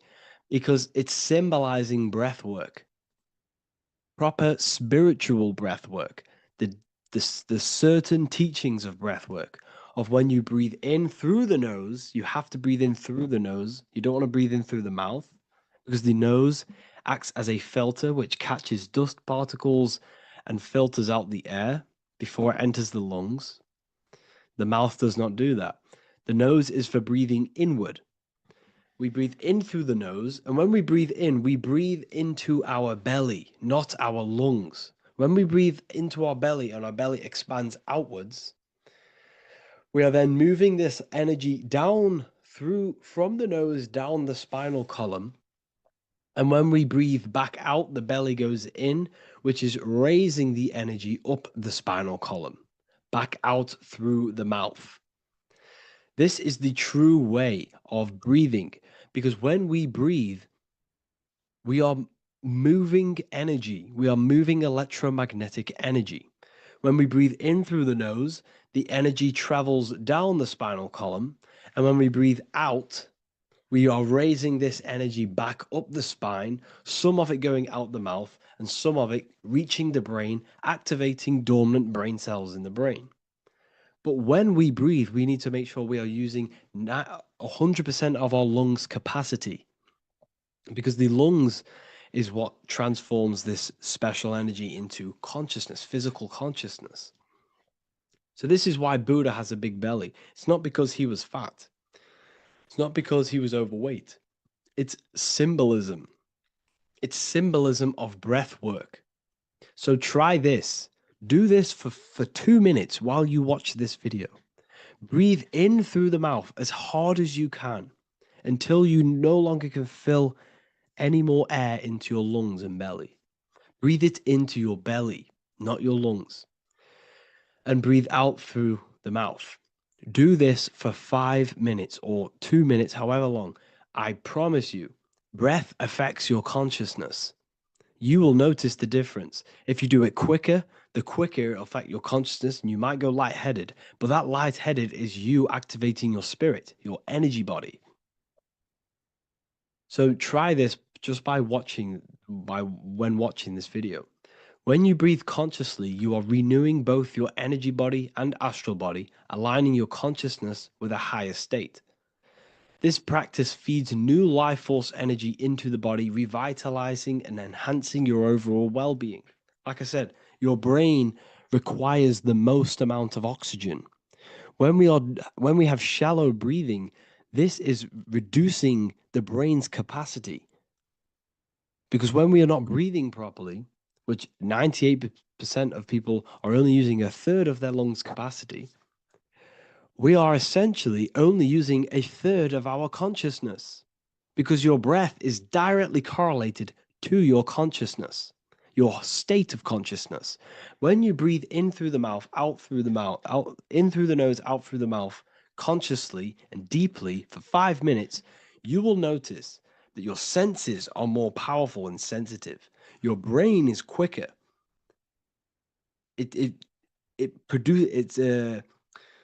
What's the word? It processes information quicker.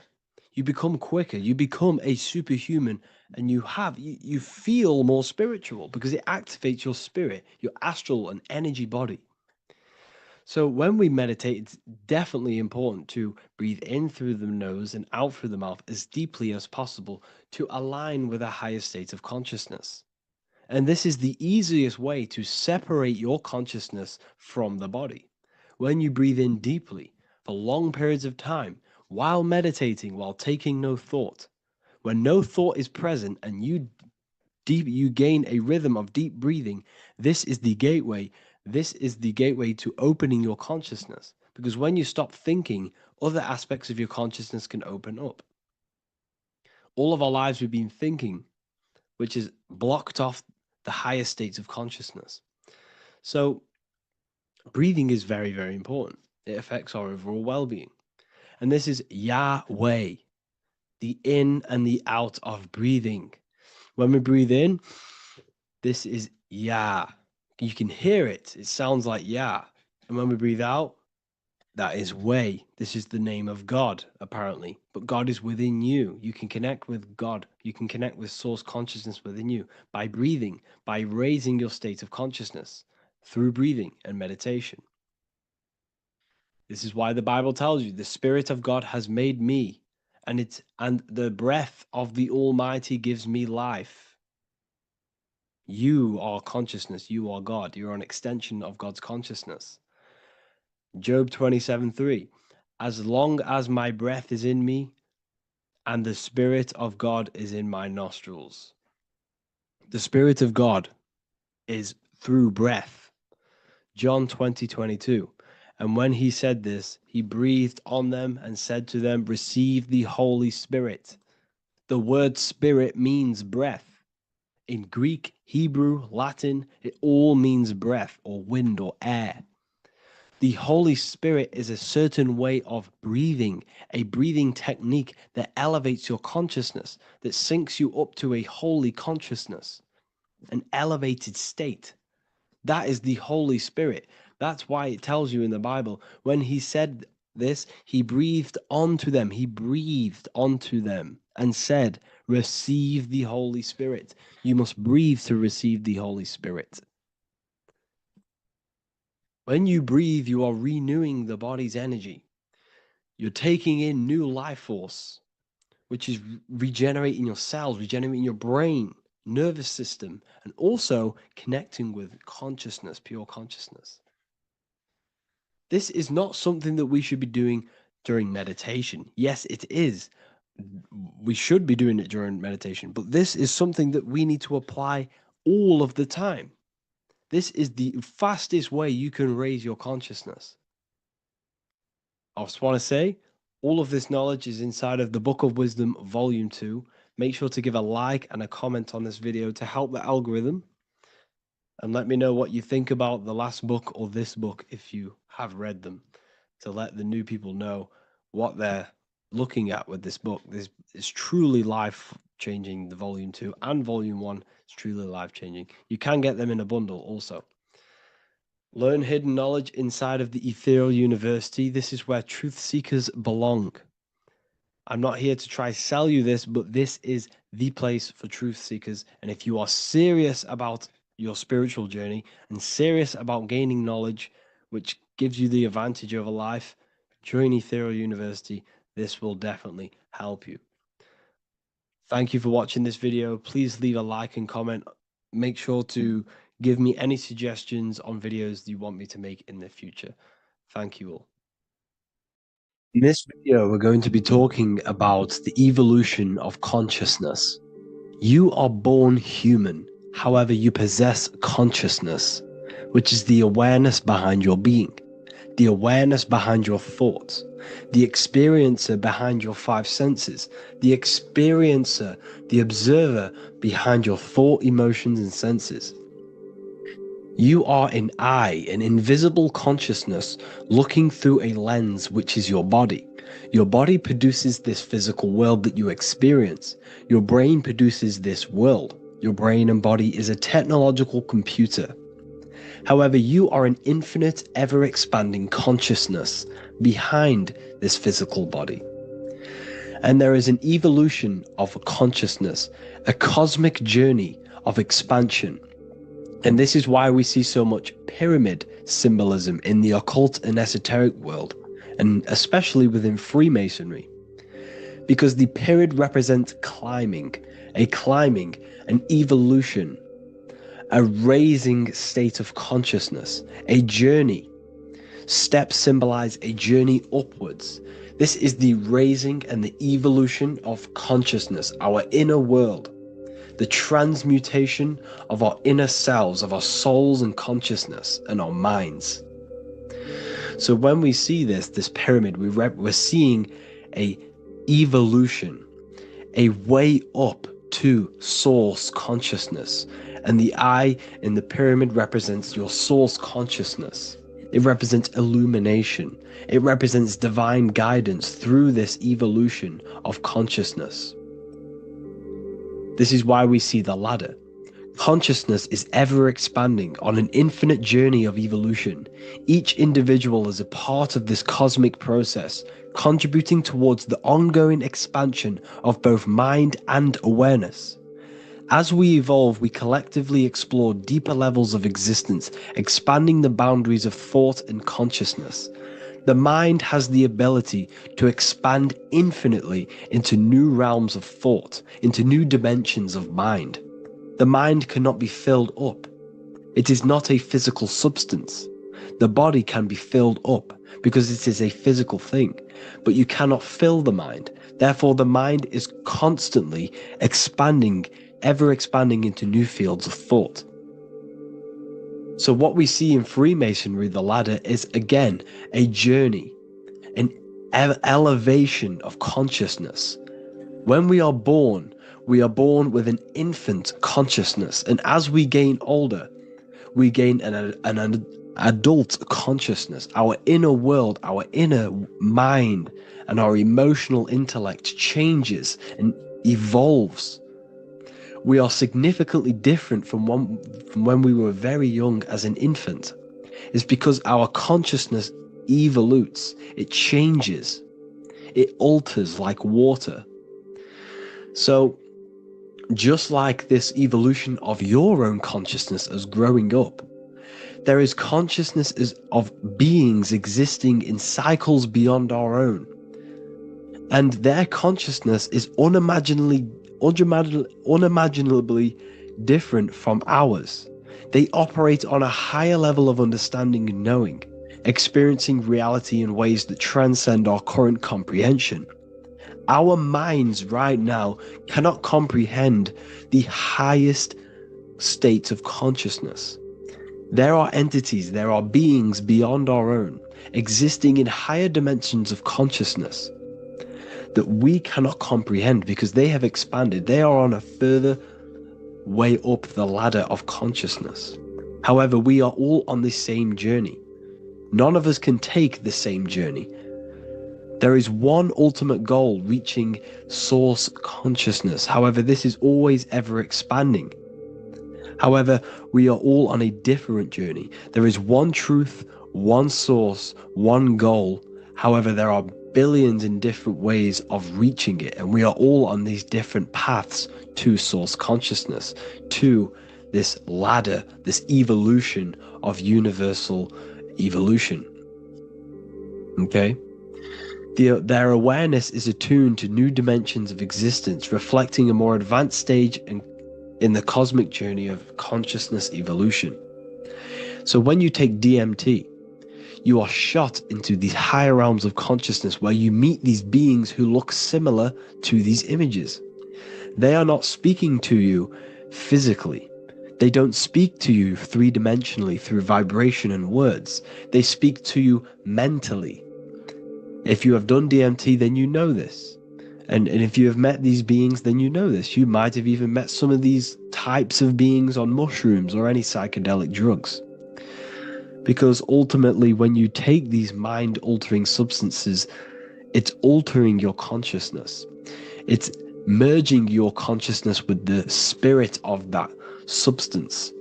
And you are essentially attuning your mind to higher dimensions of consciousness. That's why we say we're getting high when we take these substances. Therefore, when you meet these beings on DMT, you are essentially meeting beings who are attuned to higher dimensions of consciousness, and they speak to you mentally. They speak to you telepathically through thought, because the universe is mental. Everything exists within the mind. The way you are now, your physical existence, is a state of mind. Mind, thought creates matter. Spirit and matter are two opposing ways of thinking. If we have a very spiritual mind, we have an expanded mind, we are a spiritual person through the mind. However, if we have a very low state of consciousness where we think about food, sex, lust, and all physical things, then we have a physical consciousness. Matter and spirit are two opposing forces, two ways of thinking. The mind attunes itself to different levels of understanding in different dimensions. So, essentially, this is what we're looking at. The body is a vessel for the fluidic, formless consciousness, a temple that houses the essence of our awareness. While the five senses are limited to perceiving only the physical plane, the mind transcends these limitations, capable of perceiving the full scope of reality. It is through the mind that we access deeper truths beyond the material, tapping into boundless nature of existence. Physical existence is a thin band, a thin layer of reality. It's like 0.001% of reality. And your five senses are only tuned into this layer of reality. But the five senses are, by design, only allowed to perceive physicality. But the mind has the power to expand beyond this physical five sense state. The mind has the power to expand and evolute. It is a conscious decision whether you want to take this path or not. You can stay in a three-dimensional way of thinking, or you can expand your consciousness from within. It's not an external journey. There is no God going to save you. You must save yourself. Therefore, behind every single one of these eyes is the same source consciousness. However, we are all different cells in a different journey. The organs in your body, the cells in your body are all alive. They all possess same consciousness, universal consciousness. However, we are all on a different journey of evolution. As above, so below. As the baby is in the mother's womb, when the baby becomes conscious, there is a world outside of its mother. What does it do? It presses and seeks a way out to be born in the other world outside of its mother. It is the same with your consciousness, your mind. When your mind becomes aware that there is realities beyond the immediate surroundings, it seeks a way out. And this is exactly what I'm doing to you now. I am now expanding your mind and telling you there is other ways of reality. There is other dimensions of consciousness which you can access through inner transmutation, through different ways of thinking, spiritualism, and meditating and connecting with yourself and detaching from external things. We can upgrade our consciousness. Your body is a womb. Why Jesus says you must be born again to see the kingdom of God, because you are born physically and then you must be born again spiritually, awakening your inner consciousness. So like I said, as the baby is in the womb, it's the same principle. As above, so below. You were a baby, you were in your mother's womb, and you figured out there is a world outside of your mother, so you seek to weigh out your mother to be born in another world. It's the same now. You must do this now. This is your spiritual evolution. This is the evolution of consciousness. It's ever expanding. When you die, this is a transition. You must learn to not fear death. This is another part of your spiritual journey. You must master death. Therefore, like I said before, the mind has limitless capacity to expand into new realms of thought, continuously exploring uncharted ideas and concepts without boundaries. The mind can ever expand. It can never be filled. It can never ever know everything. There is infinite fields of knowledge, infinite fields of thought. Your current state is just one stage on an infinite pathway. You won't remain human forever. The human experience is a crucial phase where we learn to balance polarities, master the fundamental laws of the cosmos. It is a period of growth and transformation, preparing us for the next stages in our cosmic evolution. The goal is to strive for perfection, yet the true perfection is unattainable. It's like a tunnel, and there is a light at the end of the tunnel. And as you walk through this tunnel, the light is ever moving backwards. You should forever seek to meet that light, but you will never meet that light because consciousness is ever expanding. You should strive for perfection, yet knowing that perfection is forever unattainable. The journey is endless, with each step revealing deeper layers of understanding and experience. The pursuit of growth and expansion is itself the essence of our evolution. You can find all of this knowledge in the amazing book that I have read for years. I have read this book, The Emerald Tablets of Thoth, the Atlantean, by M. Dorial, translated by M. Dorial. I'm telling you now, this book, now that I've told you this, you have some context on the book. The whole book is about evolution of consciousness. He's talking about higher dimensions beings. He's talking about how you can transcend this physical plane. It is truly the most amazing book you will probably read. One of the best spiritual texts you'll see. It's hard to understand, so you must read it over and over again. And the more your mind progresses, like for me, I read this every couple months. And the more I learn about consciousness, the more I expand my own consciousness. And every time I read this book, I pick out something new that just completely blows my mind. Because you can only understand this book to your level of consciousness, to your level of understanding. So now that I've told you all this information, go and read this book and it will absolutely blow your mind. And so will the Book of Wisdom Volume 2, which is now available. I released it the other day. I'm just going to read a page out now. This page is called Spirit and Matter. The Earth is not merely a dense, lifeless rock drifting through space. It possesses spirit, a living, cosmic a living essence that animates its form. But what do we mean by spirit? Spirit in esoteric terms refers to the energy, the life force, animating the principles infused in matter. So essentially, what this page is talking about is how everything has spirit, consciousness within it. You are the middle, you are spirit and matter. You have the ability to expand your mind to the God self and raise above our animal instinct, our material self, and know the divine and expand. Animals cannot do this. Animals are not self-aware. Humans possess self-awareness. We can observe our consciousness. We can say, why do I exist? We can look in the mirror and know that we need growth. And this is what Anunnaki means. Anu means above. Anu was the supreme god of the sky, which is a metaphor. He represents spirit above, heaven.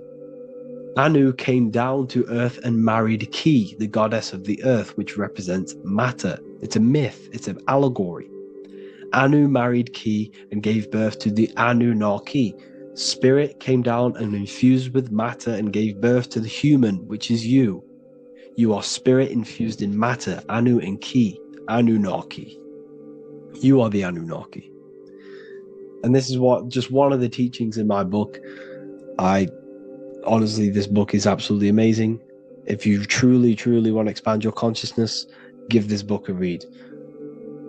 And obviously, if you're inside the university, I give you this book for free. A paperback version. If you join the university, follow the steps inside of the general chat, you'll be able to download this book. Or, sorry, not download it. Order a paperback for free. All you have to do is pay for the shipping. You'll also gain amazing knowledge inside of my library, where your mind will just be overblown with the amount of esoteric books. There's over 45 rare occult books, plus you get a PDF of the Volume 1 and Human Health Guide. You get reoccurring updates where I expand on symbolism, occultism, where you will just feel absolutely amazing once you understand esotericism in yourself. You'll also learn how to create the dream reality that you want with the Manifestation Mastery course, where I teach you how your consciousness creates reality. You'll have a real lectures where I post lectures on symbolism, occultism, esotericism. There's a conscious community and live calls and Q&A where you can ask me questions and I'll answer your questions. I just want to say thank you to everyone who has joined the university. Thank you for even liking and watching this video. Any support I just appreciate every single one of you. Please, if you can, leave a comment and a like on this video and let me know any videos you want me to make in the future. And I will start uploading a lot more to the YouTube. So yeah, thank you all for tuning in today. Have an amazing day. Hey everybody, welcome back to Living Life with Miss Faye. And today I thought I would talk about the Book of Wisdom, because to me, this is information that should be in every household.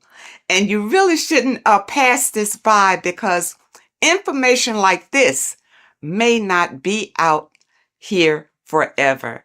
But this information is so important, especially for you today, because so many things have been hidden from you about the world, about our living in the world, about our own existence. So many things have been hidden. And these books, the Book of Wisdom, this is book 1, and this is book 2. And they both are jammed with hidden knowledge. Now, I realize, I have been promoting this material for some time, because I wholeheartedly recommend that this material should be in everybody's home. Your children should be exposed to this material, because when they go to school, they're taught one thing. They're taught to be, not to be free thinkers. They're taught to be followers in school. And this information goes into why that happens and why the system keeps you in the dark. All right. And also your religion has a lot to do with it. Now, even in your religion, a lot of things have been misconstrued, and some of it is just downright lies that have been told to you. But in this material, it tells you exactly what's going on. It really does. And it tells you the meanings behind a lot of the artwork that we've seen, and the beautiful figures and the way that the chapels are painted. There's a meaning behind all of that we are not privy to. But this information reveals it. These people have really dug deep into finding the truth. And I am a truth seeker. So I am all about finding out the truth. Now, in book 1, it's an overall summary, and it really opens your eyes about a lot of things. Look at this. Know thyself. Do you really know who you are? Do you really know who you came from? Do you really know how powerful you are? The powers that be don't want you to know that you have power. They want you to live your life in fear, number one, because when you're fearful of everything, then it's easier to control you, easier to manipulate you. And people look at it. When you go to school, what are you taught in school? You're taught to follow instruction. You're taught a skill to work for someone else. You're not taught to work for yourself. You're not taught to think for yourself. You're taught to obey orders. People, you're bigger than that. You're more intelligent than that. And this book of wisdom will help to open your eyes. You're not stuck in a life that you have no control over. In book 1, it talks about man is God made flesh, and it tells you why that is. We're all a part of the God source. That's how we were made, being a part of it. And a lot of us don't know that. We just think we're just out here flapping in the wind, and that's not true. It talks about the influence that the moon has over our lives. In a full moon, you realize that there's a lot of activity that goes on during the full moon because it energizes people. It energizes, and a lot of times there's a lot of crime that goes on because people are energized. They don't know what to do with that energy, but they're being affected by the moon. And it tells about Saturn and what Saturn has to do with your religion and what Saturn has to do with our existence. Okay? This book goes into all of it. And what it does, like I said, book 1 is more of an eye-opening summary of it all. And it says here, this discerning wisdom doesn't merely offer easily assimilated insights. It serves as a guide, illuminating the intricate threads weaving between our essence and the cosmic expanse. It provides an abundance of information to facilitate the evolution of your mind, your body, and your soul. This is genuine awakening.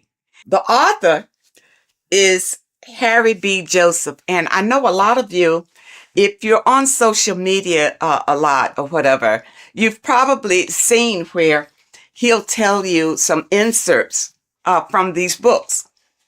And volume 2 is a more in-depth look at it. So if you want to go really deep, then you want volume 2. Now, one thing in volume 2 that I thought was interesting, of course, everything in here is eye-opening. But I wanted to bring this one to you because it's about the significance of sex. It says sex is a sacred ritual that transcends the physical realm and also takes place in the astral plane. So, that saying, as above, so below? Everything that happens here on this plane happens in the astral plane.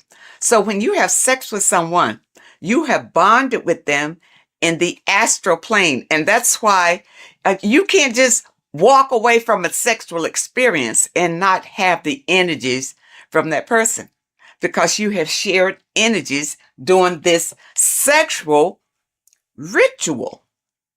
And really, that's why it's better to wait until you are married to have sex and not have casual sex with all sorts of people. Because even here it says, casual sex, often driven by superficial desires such as greed, lust, and monetary attraction, tends to vibrate at a lower frequency on the astral plane. Now, what does that mean? If your casual sexual experiences are vibrating on a low vibrational astral plane, well, what's in a low vibrational astral planes? Demons, low entities that will attach to you, because that's where you are. They will attach to you and make your life miserable. You see, that's one way how we get these entities attached to us like parasites, because of casual sex. You got to be careful of that. And the only way that you can break the tie from a casual sex is through a spiritual awakening. See, when you have casual sex, these entities feed off of that energy. That's why they attach to you so easily. This is what you need to be aware of. And a lot of you don't understand why your lives are in the toilet. It's because of the things that you are doing and the people that you are interacting with. And if you had this material beforehand, then you would be aware and able to guard yourself from a lot of heartbreak and disappointments in your life. Because once these entities attach themselves to you, they're not bringing you any good. They're going to bring you harm. Okay? And devastation. You don't want that. When sexual activity is engaged from a place of love, deep passion, and high vibrational energy, it fosters a protective and positive atmosphere. Protective and positive. When you engage in a sexual experience and you both love each other, it's genuine love. Okay? That's what you get. Not when somebody's fooling you and tricking you and making you think that it's love. And as soon as you've had sex with them, now they disappear. Now they have nothing to say to you. Now they'll tell you that they didn't want to get involved. You know, they're not looking for a relationship, that sort of thing. But no, that's still low vibrational, because you didn't wait until you got to know the person. Just had sex with them. Don't do it. And when you have a love-based connection, elevates the energy, creating a shield against negative influences and ensuring that the experience aligns with higher spiritual principles. Okay, and that's what you want. See, this book goes into everything, and it goes into the foods that you should be eating, the foods that you shouldn't be eating, and it goes in a lot of Masonic symbolism, because the Masons have been ruling for a long, long time. And we're not aware of it. It just passes us by, you know, because we are in survival mode. And the powers that be have put us in survival mode. We hardly have time to just enjoy our lives, because we have to work for the elites.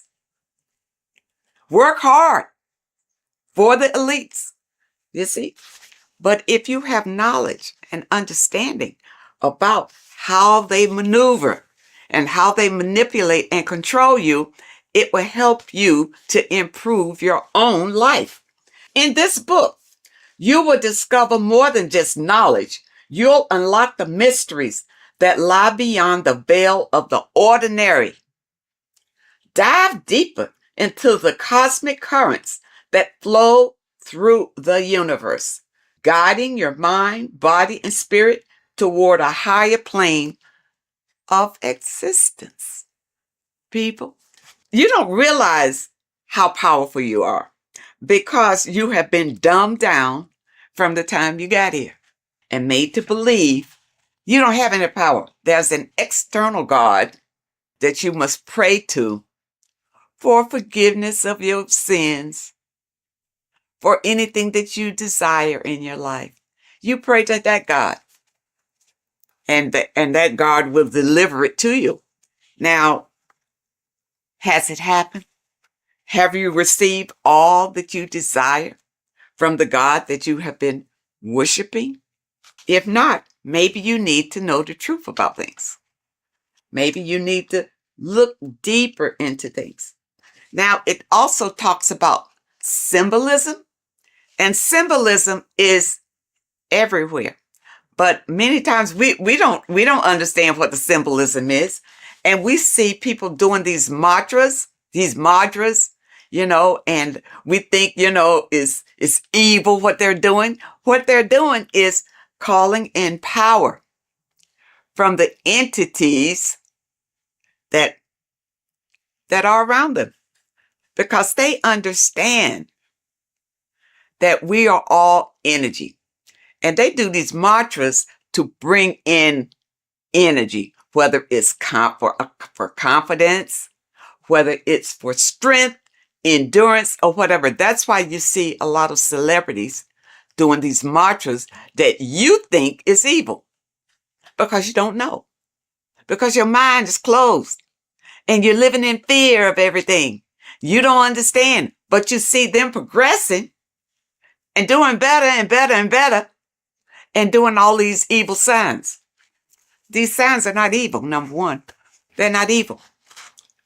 They have learned how to manipulate energy to their benefit. And you don't know how to do it. That's why you need the information. You need the information to learn how to manipulate the energy that's already here to better your life. The first book will open your eyes to it. When I first got this, I tell you, when I first got this book, I was so impressed by it. I bought my people a book, sent them a book, whether they can understand it or do something with it or what. But I think it's so important just to have it in your home, because somebody is going to pick it up and this information will resonate with them and put them on a path of enlightenment. And those of you who have your book, spend a little time every day reading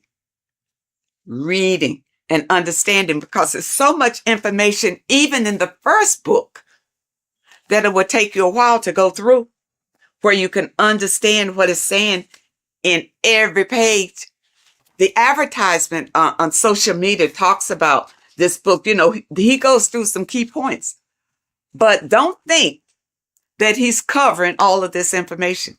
It's too much information to cover in a 1 or 2 minute stint, but it's information that can change your life. This is the thing, people. It's worth every penny, even if you don't have much. If you don't have much, you need to save enough to get these books. Get both of them. You see, I got both of them. Start with this one. If you never dug into this kind of information before, start with this one. This tells about the black cube. These things are in the world today that you don't know what it means. You don't know anything other than what your leaders have told you about it. Well, who's to say they're telling you the truth about what it is? Okay? It's all here. Okay? All here. It talks about the scam. It talks about scams in here. And what this one is, you see NASA right there? You remember the moon landing? All of this is to deceive you. And this information brings out the truth, the absolute truth. And volume 2, you see, volume 2 is thicker than volume 1 because it goes deeper. It goes deeper. And even if they come out with a volume 3, I'll be ready for that one too. This one opened my eyes to so many things that I had questions about, as far as heaven, hell, the gospel, the Bible. For a long time, I just rejected the Bible totally. I rejected it because the stories in the Bible didn't really make sense to me. It really wasn't logical. Going through this material, I realized that the Bible is written in parables. All right. It's like morals to a story. It's like lessons that you learn from the stories that they tell. Okay. Because think about it. In the Bible, it says that, the apostles wrote these chapters in the Bible. During those days, those apostles couldn't even read or write. So how they write that? Okay. But from whichever documents that they pull certain information out and put the Bible together. All right. But the Bible, and I'm going to use this little slogan that I heard that I really like. The Bible is basic instructions before leaving Earth. It's not for you to take the stories literally. It's to take the meaning behind the story and apply it to your life. And because many of us have not read the Bible, and many of us have. The Bible is written in a way to it's hard really to understand. That's why you go to Bible study, so somebody can tell you the meaning of it or what. And most of the times when you go to Bible study, they don't know any more than you do. They haven't ventured out into research to know exactly what those scriptures mean. In this information, it goes through it. It goes through your scriptures and tell you what it really means. Okay? And it leaves no stone unturned, really. And it opened my eyes so much to the Bible until now I can embrace it.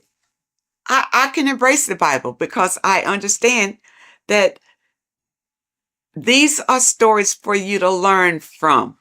But you got to understand the meaning and what it means. For instance, water is emotions. Okay, it's not just water. It stands for something. It stands for your emotions. The light is the Christ energy. The Christ energy is light. And we all want to embrace the light. All right, so people who follow the Bible, understand the Bible, understand what the Bible really is. Don't be deceived by the interpretation of the stories. Many of the interpretations that you are given is to put you in a subjective role, a slave than a master. Puts you more in a slave role if you take those stories literally. And that's why you're not encouraged to go out and look for other information, especially in your religious institutions. They don't encourage you to venture out for other information because they'll tell you the information. Just keep coming here. We'll tell you all you need to know. You see, but I understand about religion because I was raised Christian. And the thing about it, even when I broke away, it took some strength because your mind You have a mindset about it. Being raised as an infant in the church. That's all you know. Every Sunday, you go to church. Yeah, you go to church. Your body is used to going to church. But then when you decide, well, no, it's not working for me. I'm not, my life is not changing. My life is the same. You know, I just come here on Sunday, maybe to be entertained and maybe not, but it's really not worth it. And then you listen to your pastor or whoever is delivering the message. And what he's doing is giving you the spiel that was given to him in theology school. That he's doing. He's giving you the interpretations that he was given. That's all he's got, because he hadn't done any research on his own. He didn't know any different. You see? And there are many people out here who feel like ignorance is bliss. I know you've heard that. Ignorance is bliss. No, it's not. Especially in today's world, with so many changes coming down the pike, and fear is leading it. Fear is right in front, leading all these changes down the pike. And fear is leading it so that you won't buck against it, so that you will be so afraid you'll just hold on tight and hope that you come out okay on the other end. But if you get this material under your belt, it will give you strength and a way to grab the power that you have inside of you, so that you won't feel desperate and you won't feel afraid. You'll feel empowered. And that's what we all want. That's why I feel like everybody should have this material in their home. Everybody. And your kids should grow up reading this before they go to school, and their little minds be manipulated to believe whatever the system wants them to believe.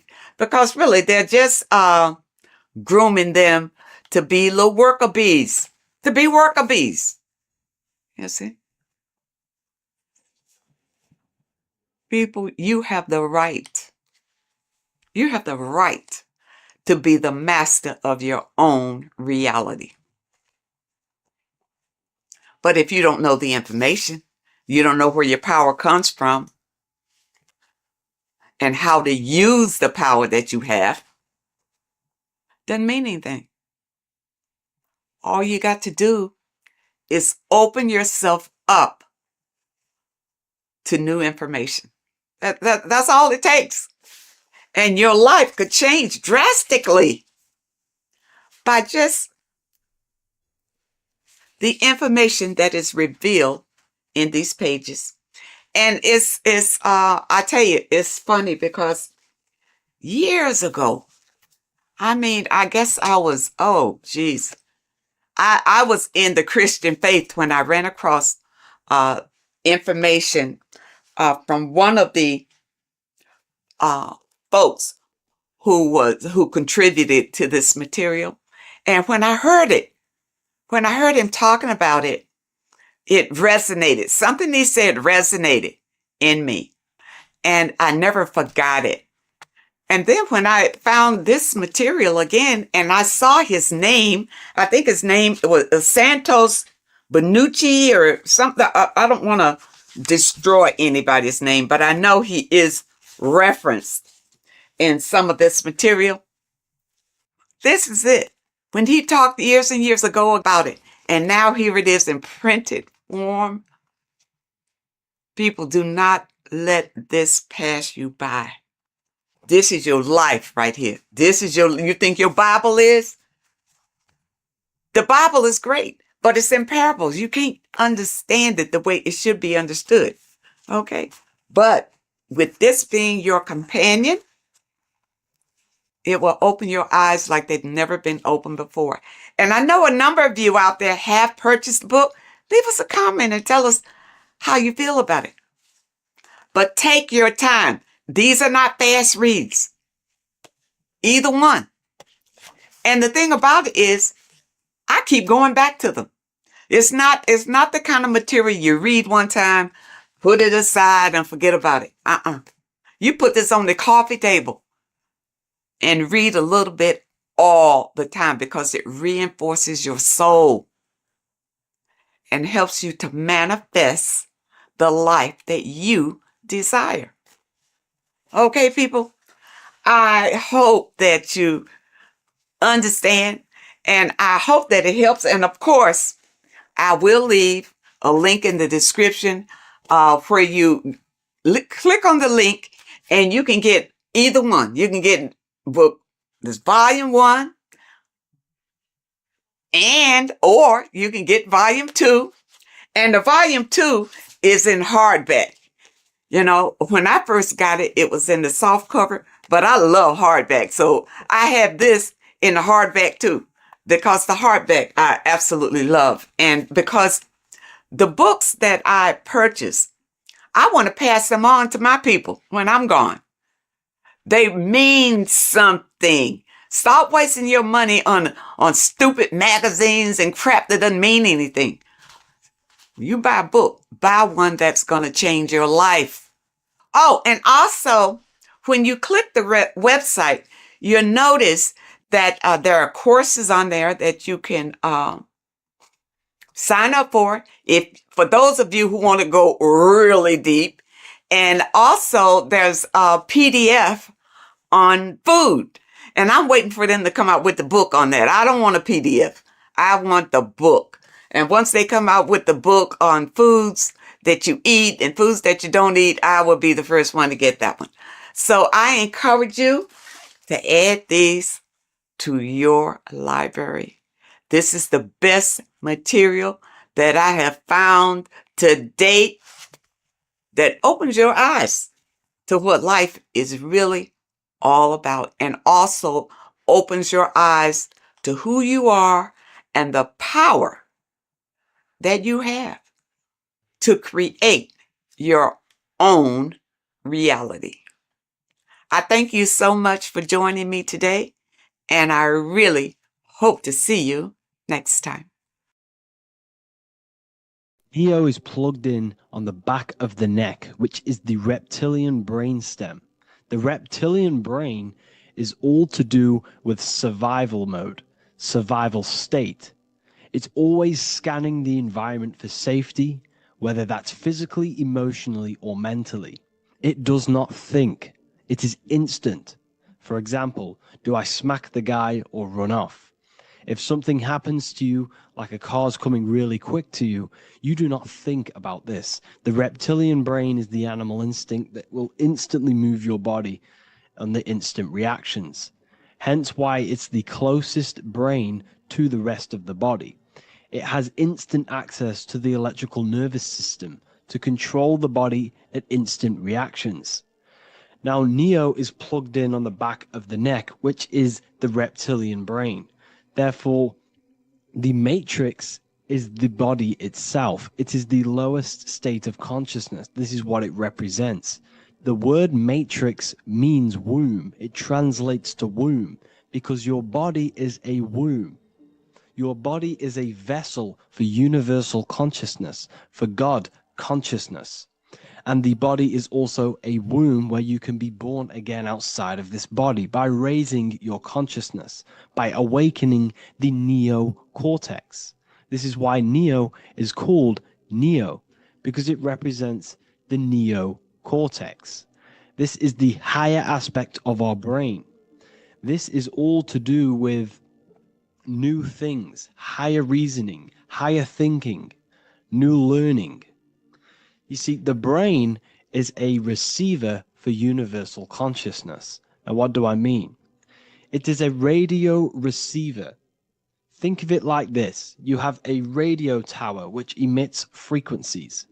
And each little frequency, 00.1, 00.2, 00.3, each 00 point is a different person.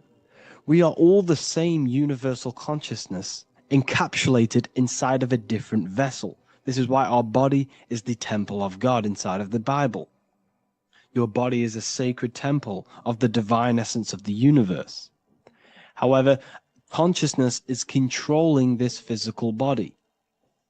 And I'll show you this diagram here. Consciousness consists of imagination, emotions, thought, and memory. All of these things are not physical. They're not made out of atoms. You cannot think with atoms. If I split open your brain while you are thinking of a cheesecake, I would not see a cheesecake. It's because these things exist metaphysically within consciousness. They are not physical. The body is physical. It's part of matter. It's part of time.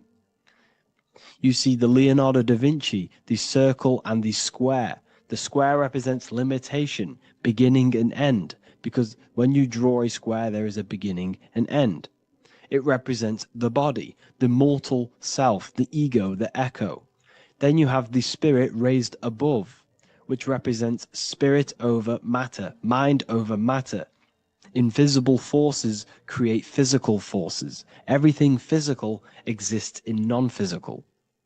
This is also the Freemasonic square and compass, why the square is below the compass, because the compass creates the circle, which is spirit or mind. Then you have the square, which is matter. Mind and matter are the same substance. Mind creates matter through thought.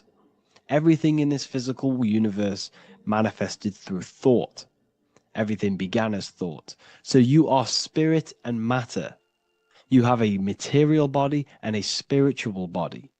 And you are right in the middle. This is why humans are very, very important. Because we have an animal nature, the reptilian brain, and a higher consciousness, the neocortex. And we must awaken out of the matrix, which means womb, which is the body. And neo is waken up from the lower self, the reptilian brain, and moves into the neocortex. Because the brain is a radio receiver for consciousness. Now, what do I mean? I went over this before. Your consciousness is controlling the brain. The brain is a computer. And when our consciousness, our imagination, our emotion, our thoughts, and our memories are all contributing towards just survival things, food, safety, fear, all of these things, and our consciousness is locked into a survival state, we are using the reptilian brain. We're no longer thinking. You don't think with the brain, but the consciousness is thinking, which activates the different parts of the brain. When we think for higher reasoning, we use the neocortex. It stimulates the neocortex. When we think about survival, we're using the reptilian brain. So therefore, when Neo wakes up, he wakes up to the higher aspects of consciousness, which is only utilized by the neocortex, by learning new things and expansion of the mind and expansions of consciousness. Okay? So the whole matrix is to keep you designed, well, the whole matrix is designed to keep you in a survival state, in the three-dimensional awareness. They want you constantly scanning for safety, scanning for food, scanning for emotional safety in relationships in other people. You see, they do not want you to think. They want you stuck in that reptile, that animal state, that beastly state that most people are in. Most people, all they do is eat, listen to music, consume, have sex, lust, desire. This is all the reptilian brain. So when we say the world's being ran by reptilians, it's symbolic. There is no physical reptilian humanoid beings controlling, manipulating human consciousness. We are all the same consciousness. However, there is a corrupted state of consciousness running this world.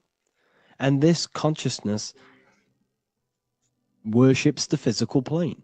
And they control the physical plane. So by doing that, they keep you stuck in a reptilian way of thinking, the animal state, to keep you stuck in the lowest state of consciousness. Now, this is the god Osiris, which represents the reptilian brain. None of the Egyptian gods ever existed. They are all symbolic for the brain and anatomy of the human body. Osiris represents the reptilian brain. As you can see, this anatomy compare to the brain stem and Osiris statue found in Egypt.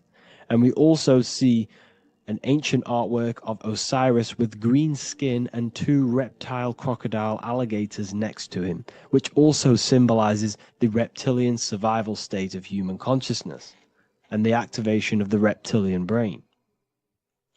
This is what it symbolizes. Now, this is what the Matrix is all talking about. It's talking about the awakening, the expansion of consciousness. The word divine is dive in because you connect with the divine by diving inward. There is no man in the sky going to save you.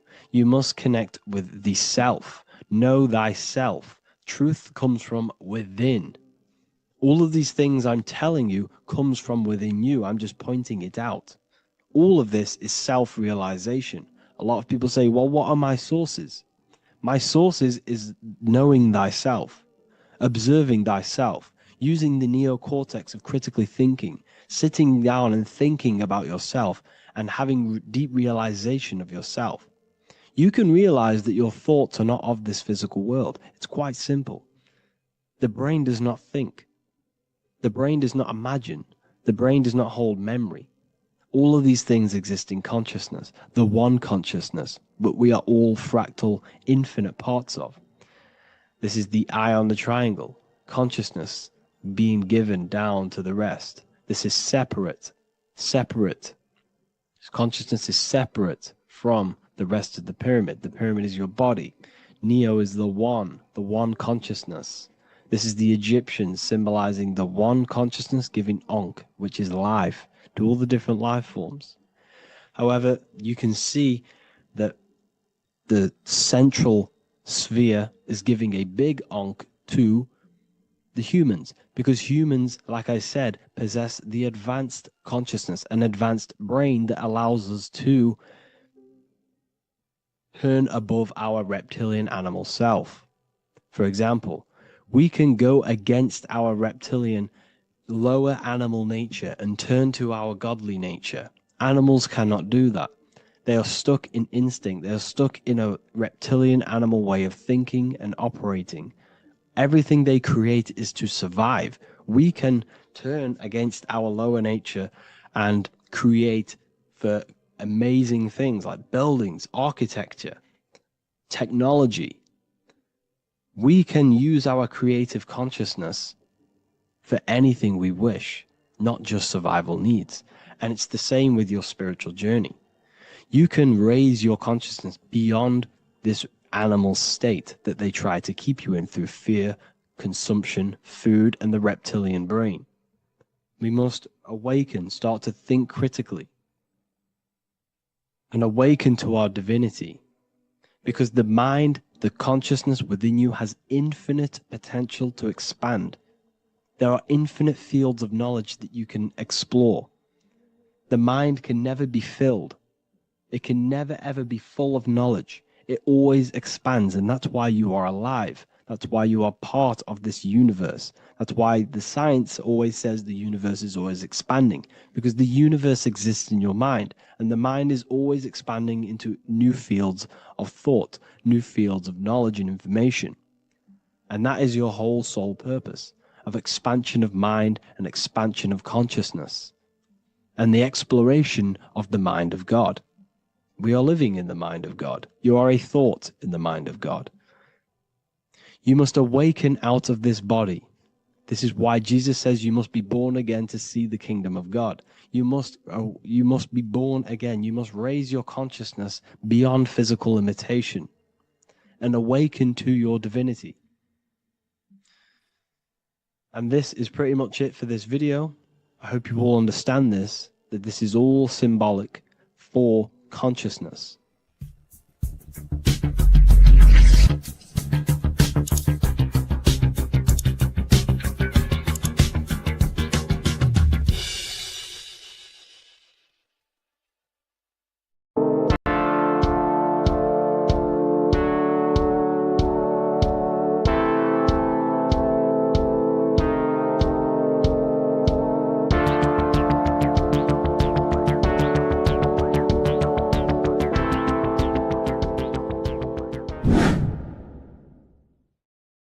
good, people? We're back with another video. And this is going to be talking about the connection between the micro and the macro. You know, you are the universe. Everything is inside of you. So the first thing you need to understand is that the law of mentalism, we are a thought in the creator's mind. Everything's being thought into existence. We have a spark of this mind, this same mind of the creator. And everything is a state of mind. Particles or atoms, whatever you want to call them, are a mental thing. They're a product of the mind. Everything's thought into existence. Thoughts influence everything. Thoughts are energetic effects which send out waves into the quantum field around you. And your consciousness is actually the universe experiencing itself, expressing itself, and viewing itself. So we are the creator, but viewing itself in separate bodies. And this is why they call the material world the world of illusions, because everything's separate here, but we all forget that we are all one. We've all been brainwashed to think we're all separate, but we're all one. We're all the same mind, the same consciousness, everything. So everything's created out of toroidal fields. God created the toroidal field. That's the only thing that exists because the atoms are toroidal fields. And it's the basis behind all creation. As you can see it in the owl's eyes. It creates the infinity symbol. And this was the apple. That apple is a toroidal field. And the toroidal field is made out of dielectricity, which is ether. Ether is black light, and this is counter space. This is another realm. This is what creates God to be omnipresent, to be everywhere at one place at all times. He is everywhere because ether is everywhere. And ether is infinite potential. It connects everything together, and that's what energy moves through. It moves through the ether, and that's black light. Everything is light, as it says in John 4:2. God is light. Everything's a vibrational state of light. So the torus field is made out of dielectricity, ether, black light, magnetism, which is white light, which is the center of the toroidal field. And magnetism radiates, it has no vibration.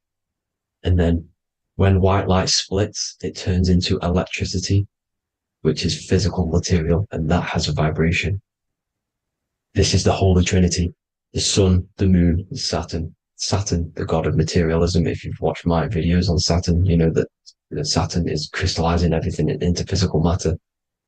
And that's why his old name was El. The ancients called him El. And this is why we get L electricity. This is where L electricity comes from. Because L electricity is only a product of the physical world, which is redshift, blueshift, Adam and Eve. And this is what creates the redshift, blueshift is a product of magnetism. When magnetism, white light splits, and this gives us vibration. And this what creates the toroidal field, which is the basis of all physical creation. The sine wave is created out of the magnetic wave and the electric wave. The electric wave is the blue wave, and the magnetic wave is the straight wave, which is radiation. This is vibration, frequency. So the magnetic wave is straight, and then you have longitude and amplitude, which is depth, which is dimension. You see how the electric wave has depth and dimension. This is why you get the cross. This is the cross of Earth. This is the symbol of Earth, of bondage, of physical matter, because it consists of magnetic wave and depth, which is electric wave. And this is where you get the sun cross or the earth cross, whatever you want to call it. It's the cross of physical matter, and the ancients knew this. This is why they used that symbol. Redshift, blueshift, which is the toroidal field, is the basis of all creation, physical creation. And this is why you have the police siren is red and blue. The Matrix movie, red pill, blue pill. You have red blood and blue blood in your body.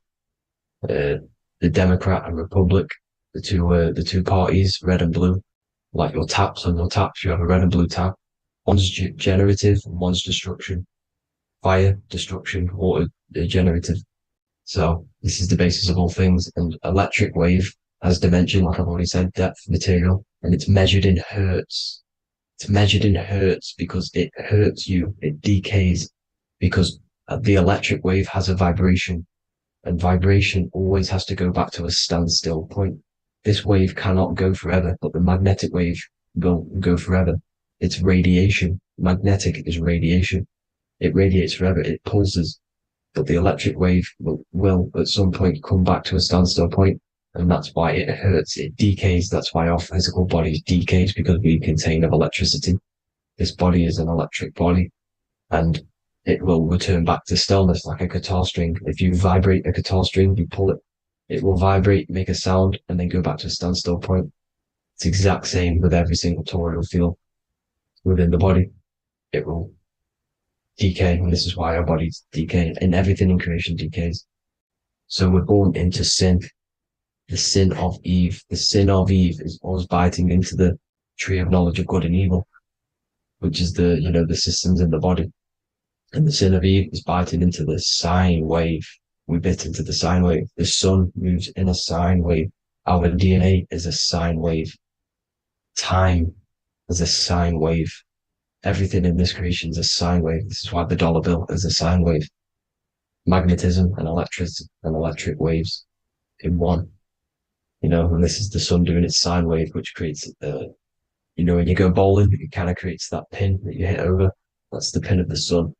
The zodiac sign is a sine wave because the zodiac sign is an expression of the toroidal field, because magnetism unfolds into 12ness. And that's why you have 12 zodiac signs, 12 systems in your body, 12 cranial nerves in your head, in your brain. So if you can imagine this, see where my pointer is. Always starts with Aries. Aries is the head. It's the first thing that's created in the womb. And this is Aries, the ram. And this is why it's called a cerebrum in your brain, which is the first thing that creates when you're in the womb. And what's the element of Aries is fire. Fire is the first element. F-I-R, first, because it's the first thing on the wheel, the first expression of energy. As you can see here, my pointer, this is the center of the toroidal field. It would go Aries, Virgo, Capricorn, Pisces, Scorpio, Cancer. Then we go back to Libra. Libra would be center. But you see how the toroidal field is the expression of the 12 energies. That's what the constellations are, the energy expressions of the toroidal field.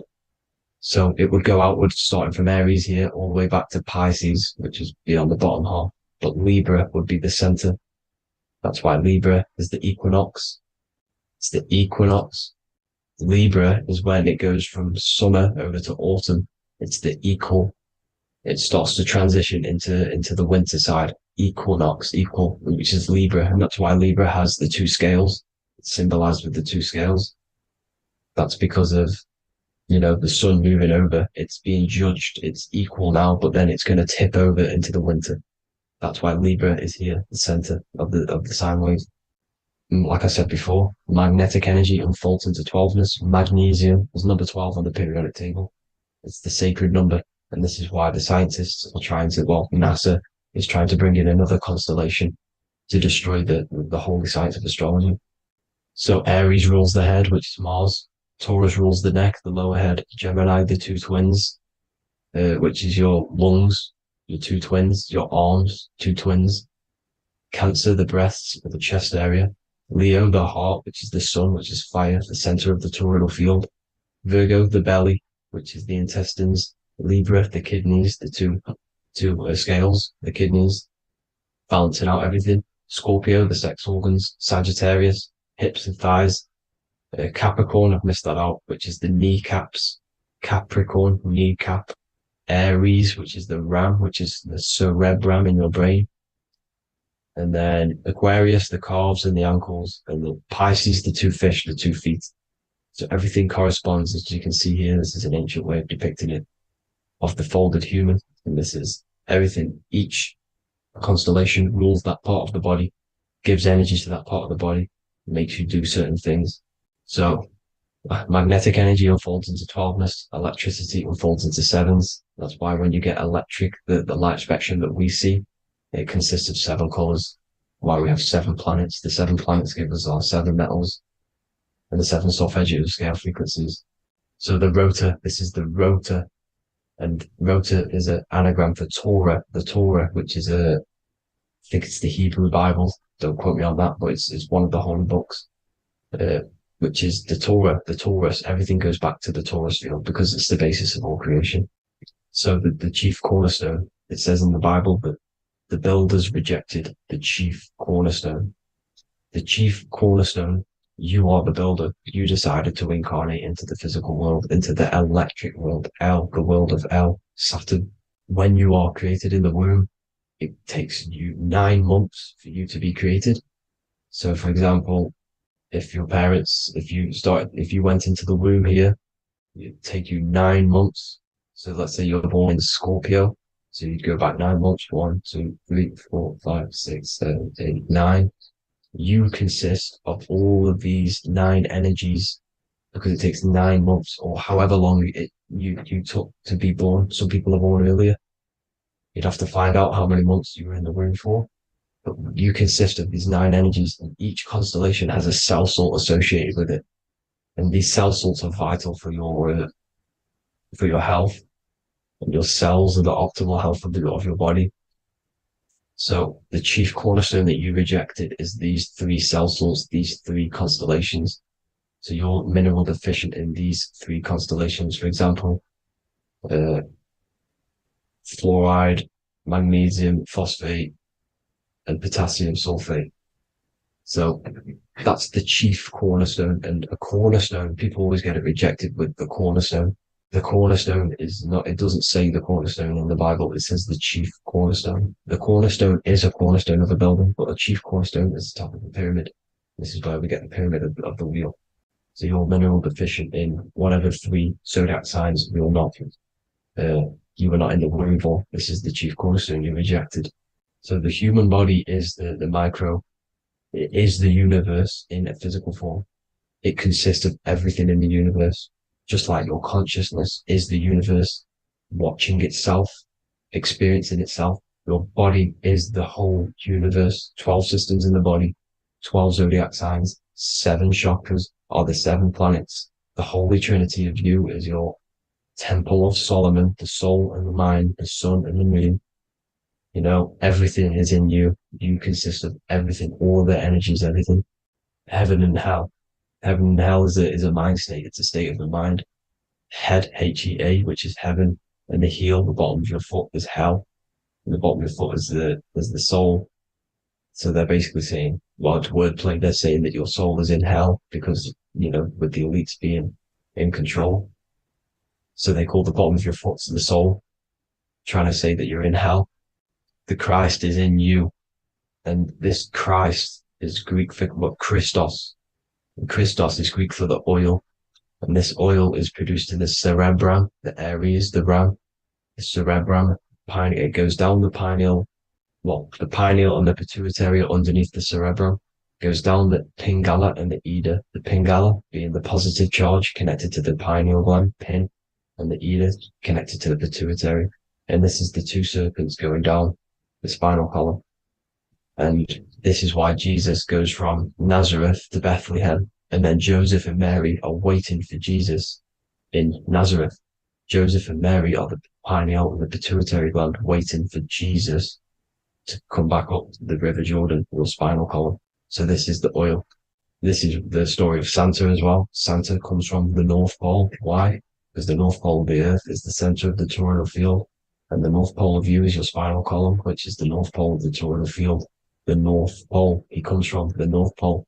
This is the North Pole. This is the South Pole of the toroidal field. Comes from the North Pole, which is your mind.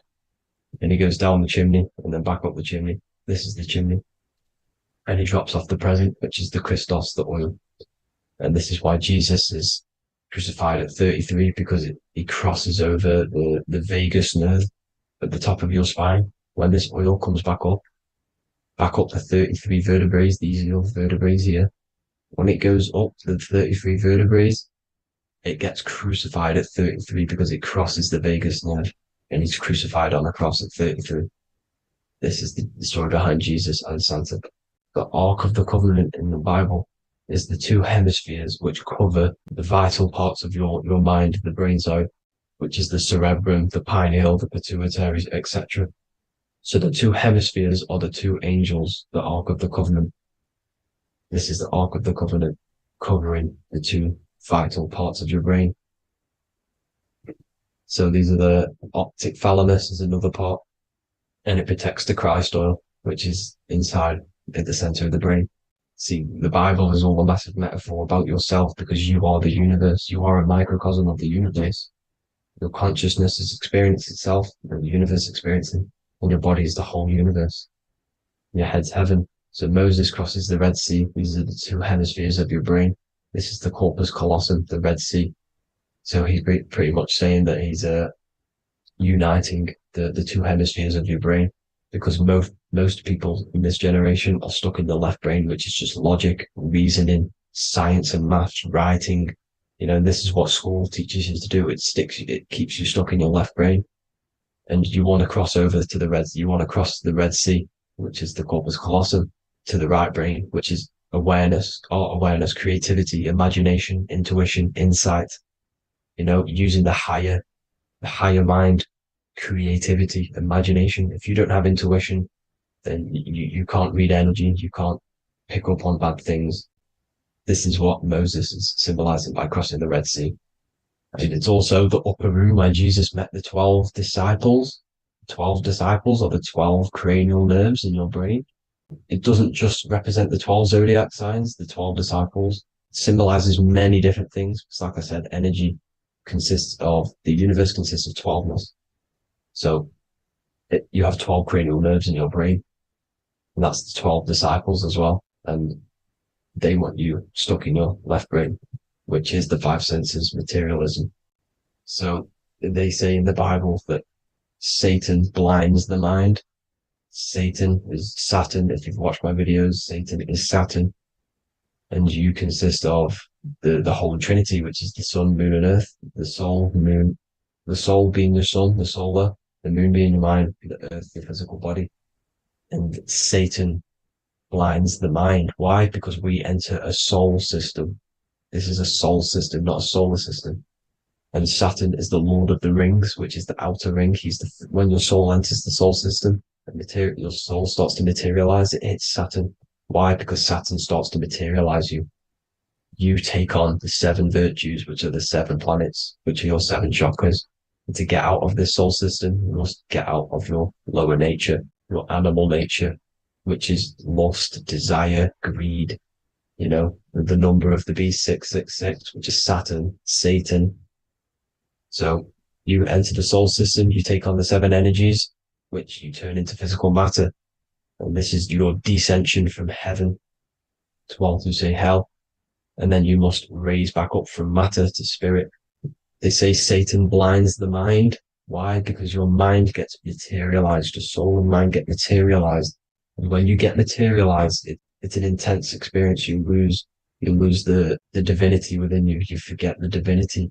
So Satan, which is the first planet, the first energy you take on, the material body, he blinds the mind. He makes you forget everything, your divinity. Then you must remember, ascend up Jacob's ladder, the 33 vertebrae, to heaven. And this is a microcosm of the macro, because you will ascend back up to heaven if you do this, when you leave your physical body, when your body decays. So when it talks about in the Bible, completely destroy them, the Hittites, the Amorites, the Canaanites, all the ites, this is what God says to the Israelites. It says completely destroy them. It's basically symbolizing saying destroy your lower nature. The Canaanites, cannibals. We're under a Canaanite system now, which is cannibalism. And this is flesh eating, lust, greed, all the demonic stuff, all the lower vibrational stuff, the lower nature, eating, sex and survival, the lower 3 chakras. You must get out of these lower 3 chakras and return back to spirit, which is heaven, which is spirit, love, being holy, being truthful, being passionate.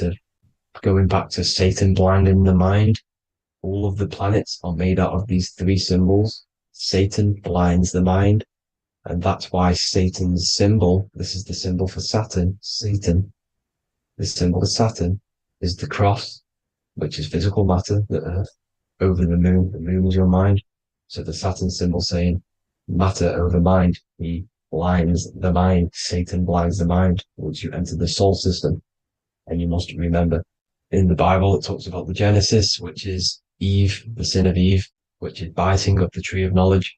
The serpent, which wraps around the tree. It says the serpent placed himself on the tree. Well, the serpent is the spinal column. It's the serpent telling you eat from the tree of knowledge of good and evil, which is your nervous system.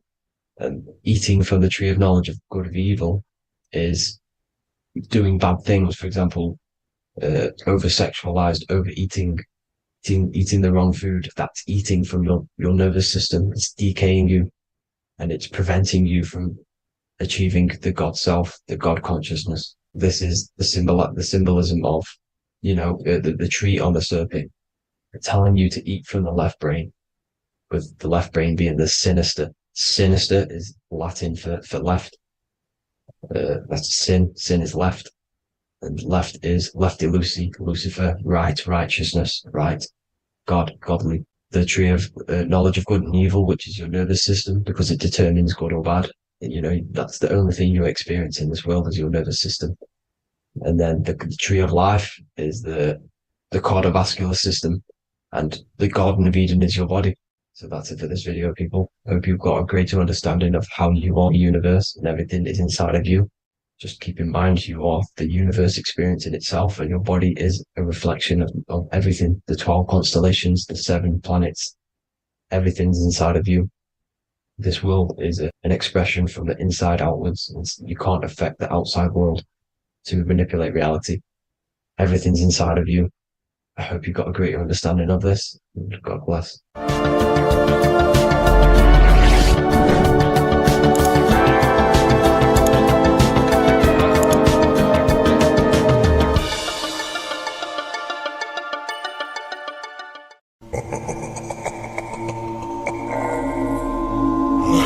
If your ultimate goal is to be famous, then you're gonna do a lot to get there, like sign your name in blood in a contract with the devil. That's how I got introduced to the music industry. I swear I wanted to be like the Amy Grant of music. Yeah. But it didn't work out, and so I sold my soul to the devil. Well, needless to say, sold my soul. Alright, y'all. I'm finna sell my soul. I'ma hit y'all when I'm through. I'm gonna be rich as hell, alright? My soul, little bro, man. You trying to sell your soul, man. Look.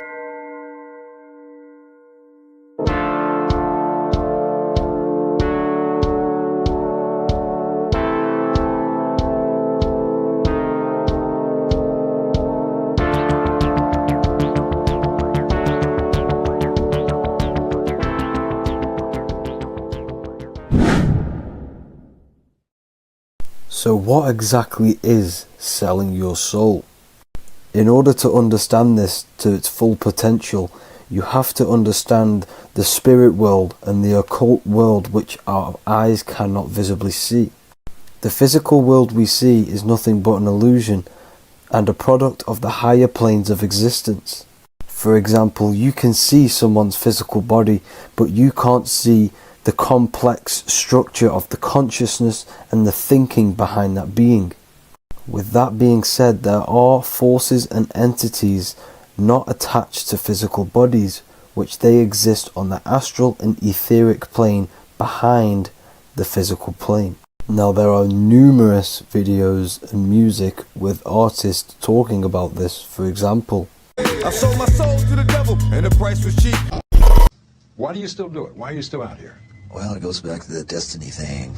I made a bargain with it, a long time ago, and I'm holding up my hand. What was your bargain? To get where I am now. Should I ask who you made the bargain with? with the chief commander. On this earth? And on this earth, and then in a world we can't see. So selling your soul is cutting a deal with an astral plane entity in exchange for wealth and fame on this physical plane. This is classed as black magic because you are bending reality against your intuition. Now, making deals with entities beyond the physical plane, you always have to give something in exchange. When it comes with demonic entities, it always involves some sort of sacrifice, bloodshed, or humiliation. Now there are countless of rappers who someone close to them have died just before their career takes off to the next level.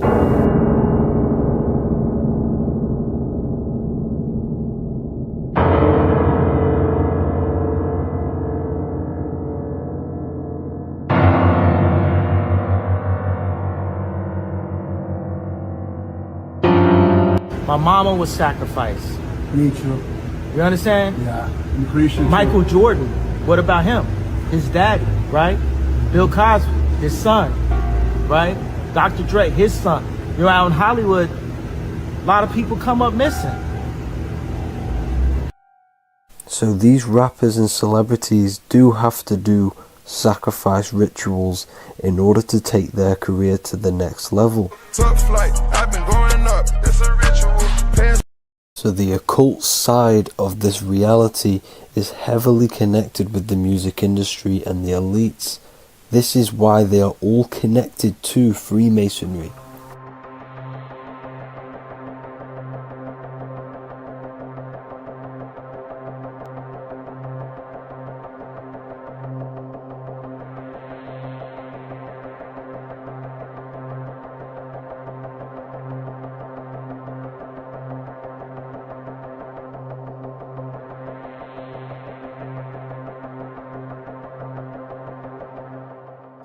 Now this is why the music industry is one of the most important industries for the elites to stay in control and keeping the masses on low states of consciousness. Frequency is one of the most powerful things in reality because it's the only thing which can enter your soul and body without consent.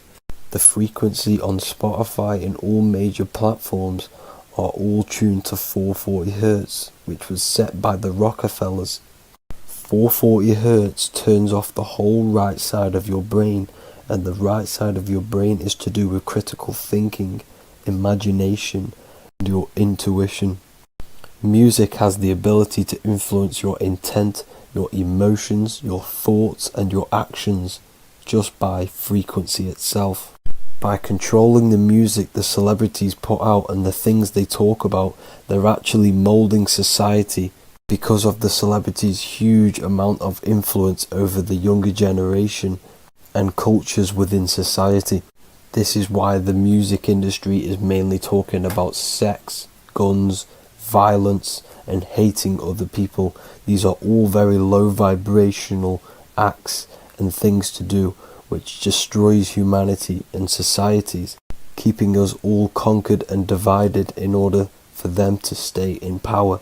Music can actually reprogram your subconscious mind, and it is a form of MK Ultra, which is mind control. It's in my brain. Do you know that? It's living rent free. I can't get it out. You did that. Yeah, it's hypnosis. Yeah, it's hypnosis. You're so awesome and dope. You do need to be very careful with what you're listening to and what frequency it's playing at, because all of this has an effect on your electromagnetic field and your state of consciousness. Now let's go back to selling your soul. When these rappers and celebrities sell their soul, they now gain eternal life on this physical plane. When you do sell your soul, you are allowed to live forever. And these people that are called youngins, rookies, new booties, like I was, had no idea that these people still live. They will prey, haunt, kidnap, anything to stay on top. This is their world. They have nothing but time, is what they believe. Now this explains why there's so much Saturn worship, because Saturn is the father time. He's the god of time and crystallization in the physical realm. If you want more information on that, go to my previous video. Now here is A$AP Rocky standing inside of a pentagram, but notice the way he's standing, it's an inverted pentagram. The pentagram is associated with magic, however the upright pentagram is the 5 elements with spirit on the top. It's either called spirit or ether. It's at the top because it rules the other 4 elements, because it's the baseline of reality, which is spirit and matter. Spirit is behind the physical reality. However, when it comes to black magic, they invert the pentagram, so spirit is at the bottom because they worship the physical world. This is why the Baphomet is the inverted pentagram. These people are operating off their animal instincts. They do not want anything to do with spirit. These are antichrist. All of these celebrities know full well the effect that what they're doing on the rest of the world. They have sold themselves out, and the elites use them as puppets to push this new world order and mold society in the way they want it. This is why all the celebrities are linked to Freemasonry.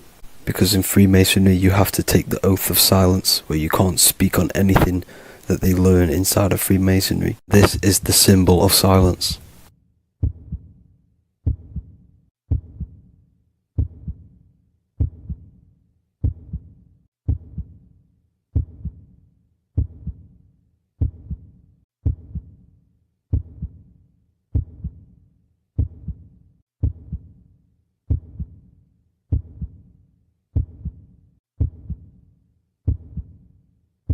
The elites need them under this oath, so they do not talk about certain topics and certain things to the public because of the amount of influence they have on society.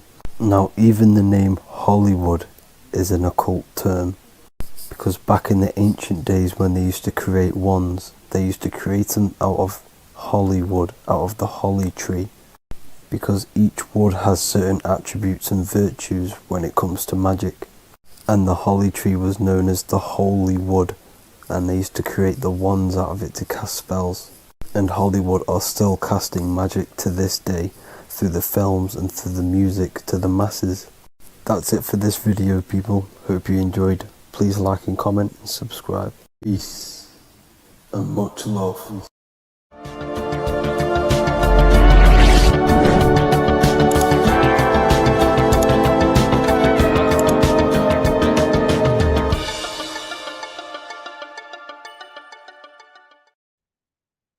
You don't just have a physical body.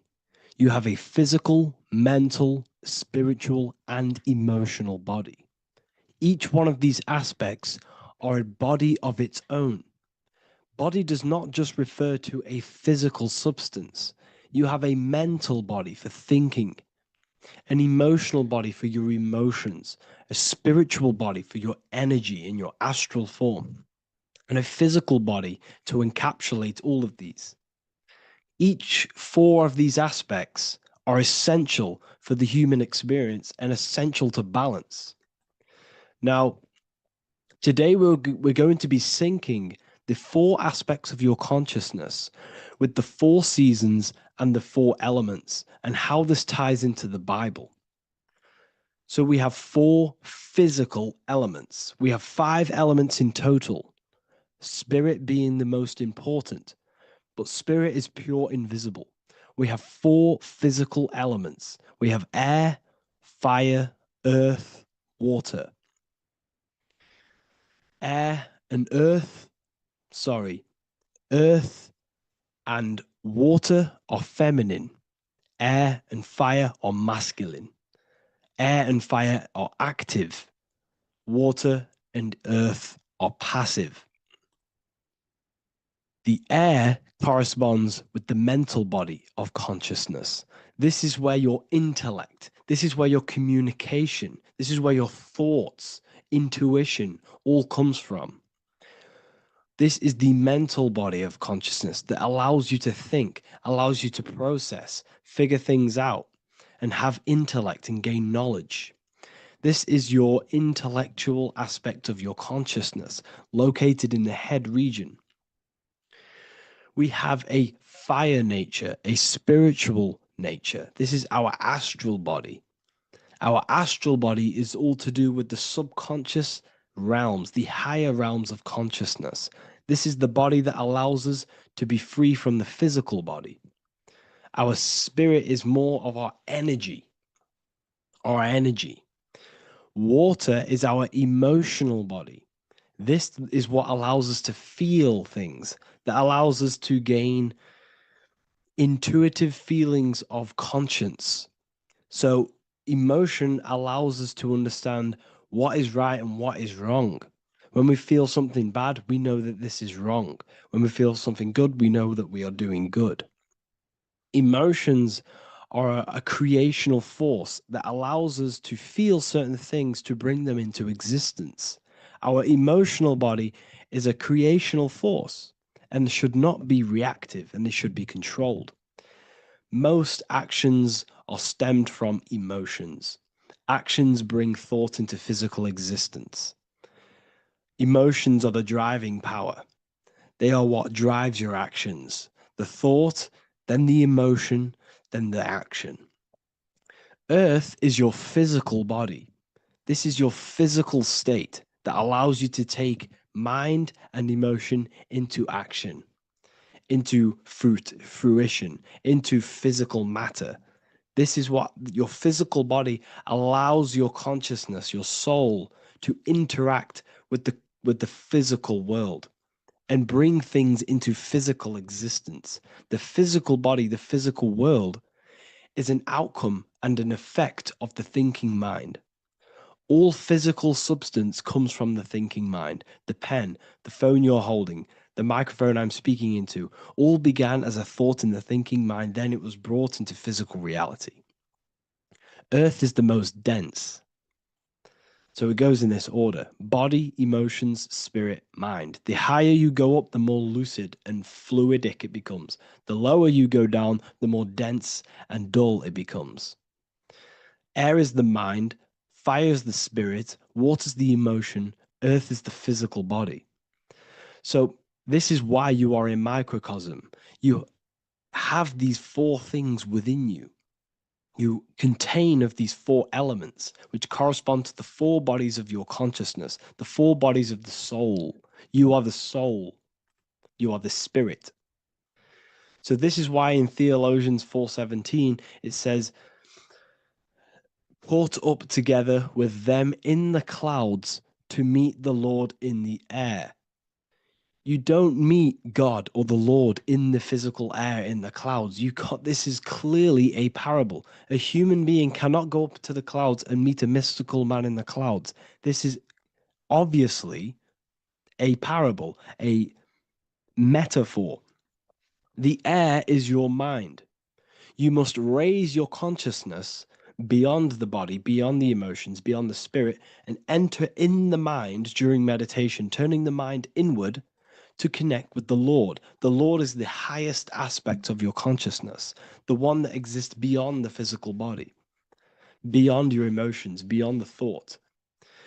So you meet the Lord in the air, in the mind. The mind represents the air. This is why in America there's a saying called an airhead. You're an airhead. This means that you are stupid, or you don't think, or you have nothing in your mind. You have nothing in your head. When someone's very stupid, you call them an airhead, because air represents the mind. The air is elevated. The air is invisible. The mind is totally invisible to the human eyes. It is a metaphysical substance. In fact, it's not a substance at all. It's so fluidic. It's everywhere. The mind can be everywhere at all times. It can be anything. Nothing is impossible within the mind. Now, this is synced with the four seasons. The four seasons represent the four aspects of human consciousness, the four bodies of your consciousness, the four bodies of your soul. The sun is your soul, okay? And the sun travels around four seasons. Summer, when the sun is the most hottest point. Autumn, when the sun starts to move away from the hottest point. Things start to die. Then it goes to winter. This is when everything dies. This is when things enter in within itself. This is when darkness occurs. Then spring. This is the reignition of the sun. This is when the sun starts to bring back the warmth back to the summer. You have four seasons which correspond to the four bodies of consciousness. Fire is the spirit. This is when you are passionate. This is when you are taking action. This is when you are fiery. The sun is blazing. You're taking action. You're very passionate. You're very spirit. You're in the spirit. Autumn is water, emotion. This is when you start to become very reflecting. This is when you start to feel emotional. Because in autumn, there's lots of water. This represents the emotional body of consciousness. Winter is the mind. This is air. Winter, what happens in winter? Everything enters within itself. The leaves die, the trees die, everything dies and goes within. This is the mind. The mind is the darkness, remember. You close your eyes to enter within the mind. The winter represents meditation. In the winter, what do people do? They stay inside of their house. They research more. They read more books. They become more intellectual. They think more in the winter because we are so we're stuck inside. So we're more reflective. We're thinking more. We're more communicative. We're more intellectual. In the spring, this represents the earth, the body. This is when we start to come out of the mind and we awaken to the body, and things start to grow again. The plants start to grow. The earth is growing again and reborn again. This is the body. This is when you become more active in the spring. And then the summer, back to the summer, we then take action on these thoughts and these thoughts that we gained over the winter. Essentially, this is just a massive cycle. And this is a daily cycle also. The nighttime is the winter. The morning is the spring. The midday is the summer. And the evening time is the autumn. This is a microcosm. We have 4 bodies of consciousness. You are the sun, you are the soul, and the soul has 4 bodies: summer, autumn, winter, spring. Emotion, air, body, spirit. Sorry, emotion, mind, body, spirit. So you are the soul. You are the pure essence of consciousness. The sun is your soul in the heart. And the seasons are inside of you because you are a microcosm. Okay? You are a microcosm. The word sun is son. The Latin word for sun is sol, which is soul or solo, because the sun is solo. It's on its own. You are the soul, and the soul has the 4 different bodies of consciousness. So before we move on any further, if I've blown your mind, please, if you can, leave a like, a comment, a share, and a subscribe. Let me know what videos you want me to make in the future. Please drop a like. It definitely will help me. You are a microcosm of the macrocosm. Man is a miniature universe that goes through its own cycles. The seasons of the summer, winter, spring, and autumn do not occur merely outside of him, but within him as well. The summer is within you. You feel different in the summer. You feel different in the winter. You feel, depending on the body of consciousness, it's your soul's interacting with. So the sun in the sky is your soul inside, and the sun goes through these cycles, which is affecting your bodies of consciousness, because the cycles represent your bodies of consciousness. Now, this ties in with the Bible. This is why we have 4 Gospels. This is why Matthew, Mark, Luke, and John are always seen with the 4 different zodiac sign animals or symbols. So you always see each one of the Gospels. If you just type in on Google Matthew, Mark, Luke, and John, type in ancient pictures, paintings or pictures of them, and you will find these 4 zodiac signs are always standing with each one. Taurus, the bull; Leo, the lion; Scorpio, the eagle. An old symbol for Scorpio was the eagle, and a man for Aquarius. Here you see very, very ancient paintings and artwork. Here we see Matthew, the man, Aquarius. Here we see John, the Scorpio. Same here. We also see it on the tarot cards, on the world card. We see the 4 fixed zodiac signs. Here we see it as well.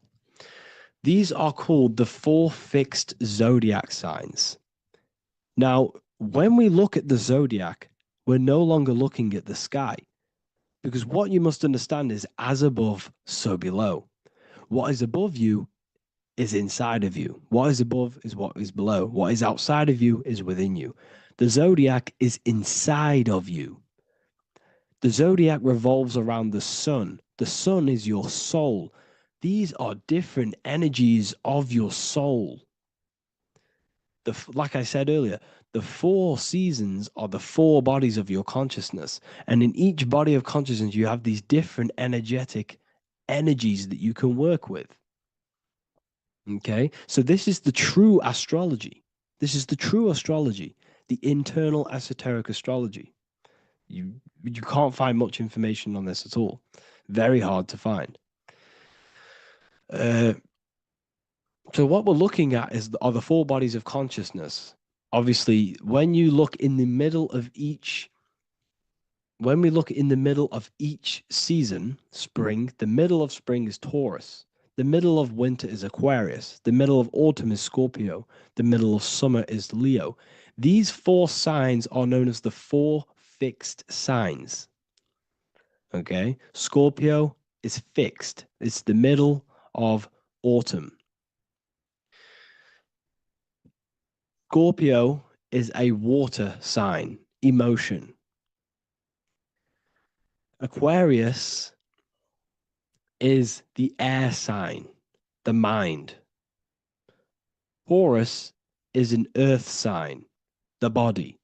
Leo is a fire sign, the spirit. This is why we see Matthew, Mark, Luke, and John with the 4 fixed signs of the zodiac, which represent the 4 bodies of consciousness. Leo, the spirit, fire. Luke, Taurus, earth, body. Matthew, Aquarius, air, mind. John, Scorpio, water, emotion. Each gospel is depicting Jesus and showing Jesus in each gospel. Each one of these gospels is showing and depicting Jesus according to the different body of consciousness. In John, this is when Jesus starts to turn water into wine.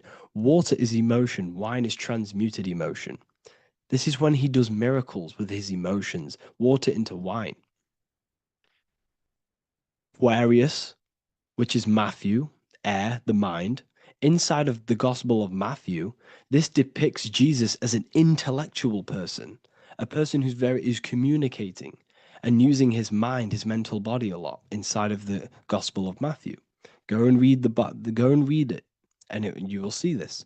Luke, Taurus, earth, the body. Luke shows and depicts Jesus according to the body of consciousness, the physical body. He shows Jesus as a human, being a human being, helping people physically and helping people's physical needs, like giving away food and doing all sorts of good things for other people. Leo, Mark, inside of the Gospel of Mark, this shows Jesus as a spiritual teacher, a passionate person who is taking action. Each gospel is showing Jesus according to the different body of consciousness. And Jesus represents you, the sun. That's why it's called the Son of God, the light of the world. Jesus represents your soul, and your soul has these 4 gospels, the 4 bodies of consciousness, the 4 fixed signs, the 4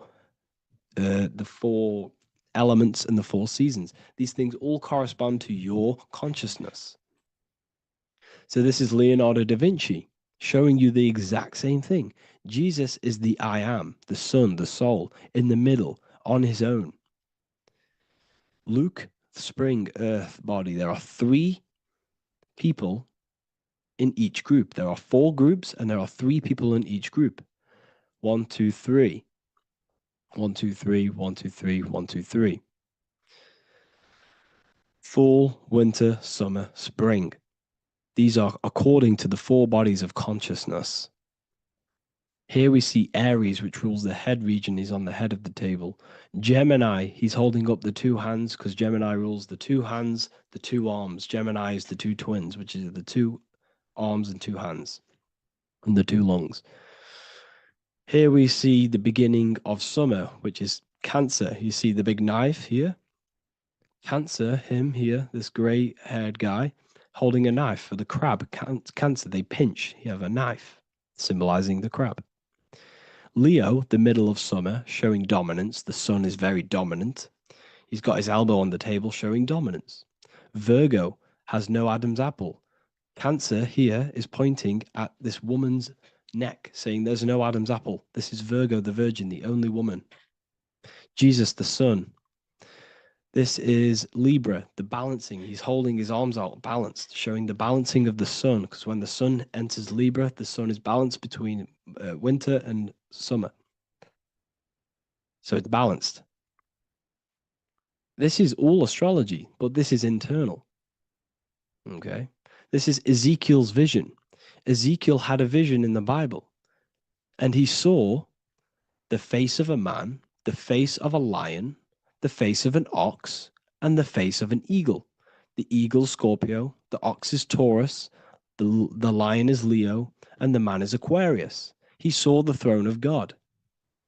And he saw the different bodies of consciousness. This is all symbolic for the different bodies of your soul. So when we look at the zodiac, we are actually looking at a map and the energies of our soul and the energies of our bodies and the energies of our consciousness. This is what we are looking at. Each zodiac is an aspect of our consciousness and an energy that we can work with and that we must purify. Balance and purification is essential. Imagine playing a brand new video game. Let's say a brand new video game came out and you had to play it. What happens when you play that game? You don't know the controls. You cause chaos in that game. You can't really run properly. You can't do anything properly. You're getting destroyed by other people who are playing that game. It's the same with your physical body. When you are born, you must learn how to play the game. You must learn how to balance the mind, learn how to balance the spirit, the emotions, and the physical body. We must balance and purify each body of our consciousness. We must look after our physical body with our physical health by eating physical, electrical food like fruits and veg. We must look after our minds by being conscious of what enters our eyes, enters our ears, enters everything. Whatever enters our five senses is affecting our mind, our mental health, our environment, mental. We need to look after our thoughts, control our thoughts by purifying our thoughts, only positive thoughts. Then we must purify our emotions, feeling only gratitude and love and not feeling these negative, dull emotions. Then we must look after our spiritual body through meditation and looking after our spirit. But remember, when we look after our mind, it all begins in the mind. Each body of consciousness is interlocked with the other. If you have if you have an unhealthy body, you have an unhealthy mind, spirit, and emotions. If you have an unhealthy mind, you have an unhealthy body, spirit, and emotions. If you have an unhealthy emotions, you have an unhealthy spirit, mind, and physical body. They're all interlocked. You must balance each one of them. Look after your physical body. Look after your thoughts. Look after your emotions. Look after your spirit. But remember, the mind is the most powerful one. It's mind over matter. Once we look after the mind, because once we start to control our minds and control every thought we think, this will then turn into discipline in our physical body. Because once we learn how to discipline the mind, we learn how to discipline what we eat, we learn how to discipline what we feel, we learn how to discipline our spirit. This is all interlocked, but work on the mind first. Work on the mind first. All of this knowledge is inside of the brand new Book of Wisdom, Volume 2. This is a revolution of human consciousness. If you've read it, please leave a review down below. If you've read Volume 1, leave a review down below. This is the next revolution. I don't see this information anywhere. This is the next revolution of human consciousness. And of course, if you are serious about this and you truly want to gain enlightenment and join an amazing community where you can connect with me on live calls, lectures, the Manifestation Mastery course, you can gain access to my library with over 45 PDFs plus my books. And if you do join the university, you can order a Volume 2 free of charge. All you have to do is to pay for shipping. If you truly take your knowledge serious and you want to take advantage of life, join the university. This is where truth seekers belong. Just want to say thank you all. Please leave a comment. Please leave a like. It's going to help me a lot spread this knowledge to the world. And yeah, share this with a friend and subscribe. Thank you all.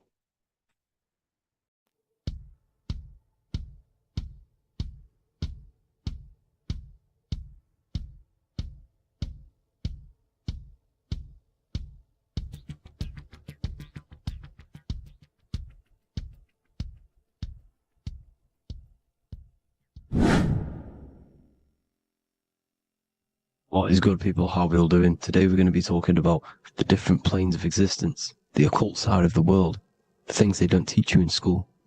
And of course, you can only find that on this channel, so welcome. So you need to understand is that your consciousness moves through these different planes of existence, these different states of consciousness, which make up all of you. Okay? They are all interlocked planes. They are all interpenetrated into each other. They are all one. They melt into the plane above and below. You see, each plane is a product of each plane. As above, so below.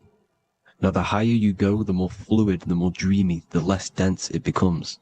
The lower you go, the more denser it becomes, the more solid it becomes. The lowest plane is the physical plane, which you are obviously aware of. You are inside of the physical plane now. But while you are in this inside of this physical plane, you are indeed inside of all these other bodies which you have not awakened yet. You have to awaken these different bodies. You have these bodies. Okay? It's like a ripple effect. And the center is the most dense, the most solid. This is earth, heart, the heart of the ripple. And the lower you, the further you go out from the center, the more dreamy, the less fluid, the more fluid, the more less dense it gets until you're one with the all. You see? And this is what it's like. This is what this system is. It's like a ripple effect. Now, let's jump straight into the planes. First, you have the physical plane, made out of 4 elements. 5 elements. The ether is the mother of the elements. It's the womb of the elements. It's the 5th element. And it gives birth to the 4 other elements. 4 is stability. Tables have 4 legs, and this is why the ether gives birth to 4. Because it's the foundation of the physical world. Fire, earth, water, air. They are not pure. Each one of the elements melts into the other one. For example, earth and water both share cold. Water and air both share wet. You see, they compose of each other. They melt, they mold into each other based off the vibrational state of the ether. That's what it is. The 4 elements are the vibrational states of the ether. Okay? So you have the 4 physical elements making this, physical world. It's the lowest world. It's the world of effect. This world, whatever you see, whatever you experience, it's the effect. You can't change anything by manipulating this world. You got to manipulate the higher worlds to affect this world, you see. As above, so below. This is the lowest plane. It has 3-dimensional. It's the 3rd dimension. Space, height, and thickness. That's all it is. Front, backwards, upwards. You see, it's 3-dimensional. We cannot perceive the hidden side, which is the interior of this existence. We cannot perceive the interior from our exterior view. We are looking into this world. Okay, this is the exterior view. We can't see what's inside of that. That's the 4th dimension, which is the next one. It's the most gross and dense plane. 4 states of matter, the most slowest vibrational molecules exist in this plane. Above this plane, you have the ether. Okay, the word ether and either are the same thing because either connects 2 scenarios in languages. I either support Manchester United or Liverpool. Either is connecting them 2 scenarios. The ether is doing the exact same as you can see here on the planes of existence. It connects the astral world, which is very important, to the physical world. It's connecting these 2 worlds.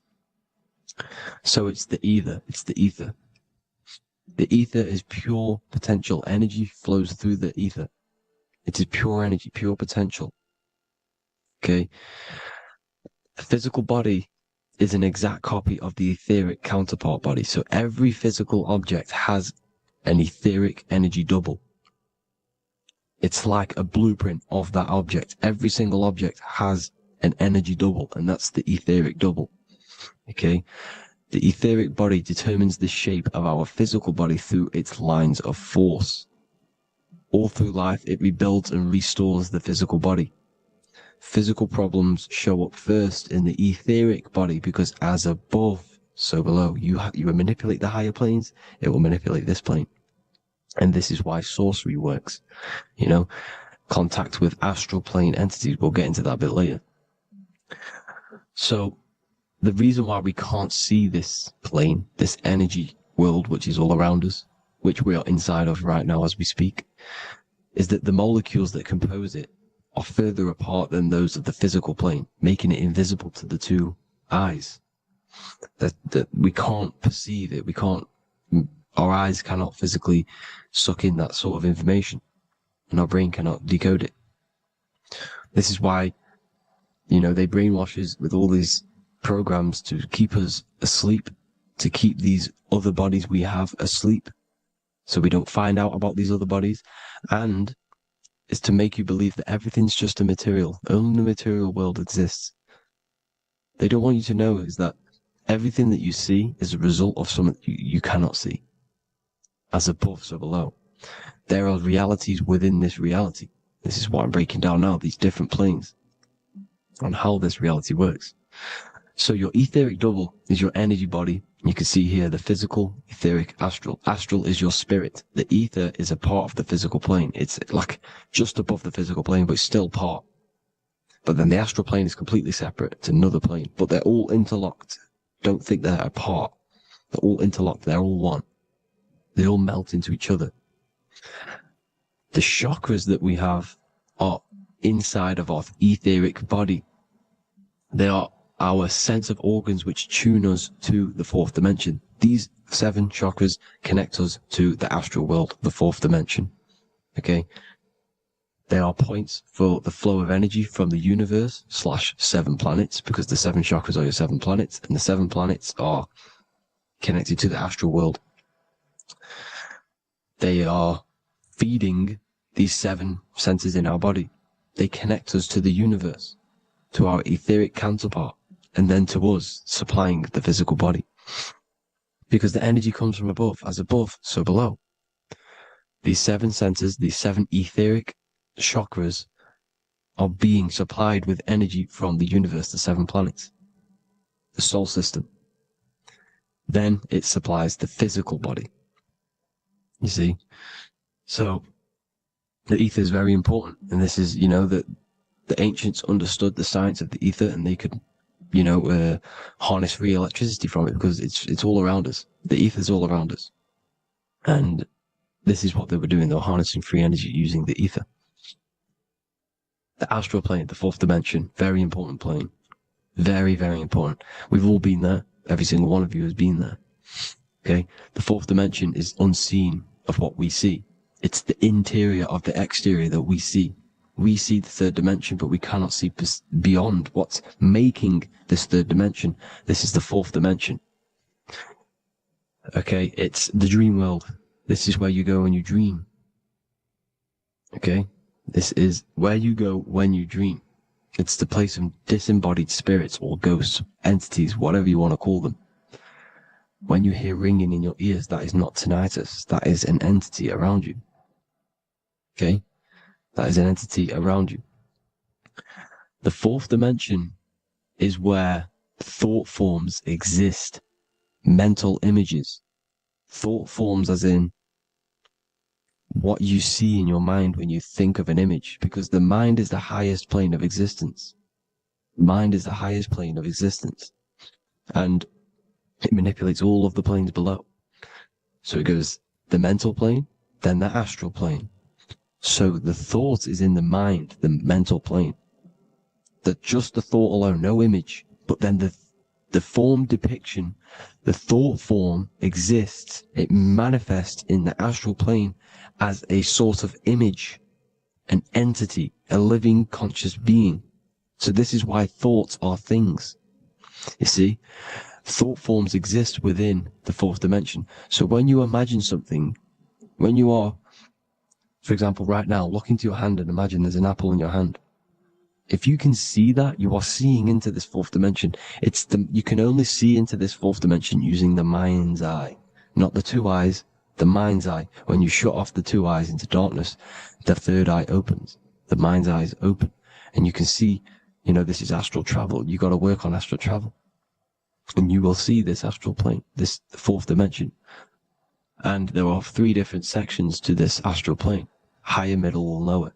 So yes, there is a kind of a heaven and hell, and a mid-God. Heaven being the higher vibrational entities manifesting higher vibrational thought forms existing there, the lower vibrational thought forms existing in the astral plane. But these thought forms are beings. You can create these beings. They're called elementals. Okay? If you entertain specific thoughts for long enough, this will plant a seed and it will grow. If you keep, so for example, you have a bad feeling or whatever, what's a good example? Unforgiving someone. You keep that energy inside of you for long enough, it will manifest in the fourth dimension. You entertain that thought long enough, it will manifest. And it will create an etheric body, and it will be an entity which will harm you, that will feed off you, this low vibrational energy. Your mind is so powerful. It creates thought forms, and these thought forms can take consciousness, can take bodies, etheric bodies. Now, that's why it's very important that you master your mind, master your thought patterns. So this fourth dimension is the astral world. So when you have a nightmare, this is the lower astral plane. You're in the lower astral plane. Whilst this physical body rests at night, your consciousness, you awaken this other body, your consciousness goes inside of this other body, whilst the physical body lays asleep. You see? So it's all inside of you. This is what you need to understand. You just haven't awakened these bodies yet. You can awaken them. You just got to awaken them. Okay? The next is the mental plane. This is the mind, the source, pure cause, pure motion, the most less dense, the most fluid. No form. There's no form to the mind. Astral plane is the first plane where a form takes existence, pretty much. The mental world has no form. It's pure mind, pure intelligence. Thoughts alone exist here without any images or manifestation. The most fluid, the most dreamy, the most causal plane. All of the rest take the effects of this plane. That's why it's mind over matter. Your thoughts they create vibrations. Each vibration is vibrating on a specific frequency, which creates mental images, creates effects down here on this physical plane. This is why it's so important to master your mind. Master what you think. Master your mind.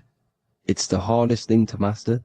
You could conquer the world, but it's probably harder to conquer your own mind than to conquer the whole world. I can promise you that, because the mind can play tricks on you. You got to listen to that inner guide within you that will constantly manifest the good things. So anyways, people, hope you learned a lot from this. Please work on trying to activate these other bodies. I will maybe do another video on trying to activate these bodies if you wish. Please comment down below if you would like to see that. And have an amazing day. Please like, subscribe, comment down below any video ideas you want me to do, any information you want me to spit. Thank you all. Have an amazing day.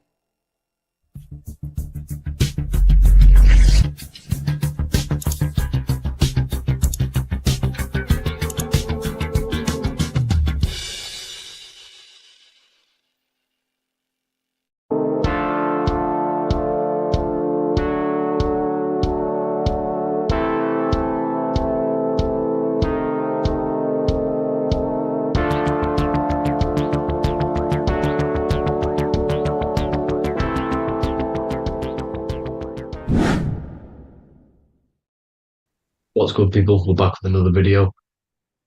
This is going to just be a quick video. Manifestation, magic, bending reality.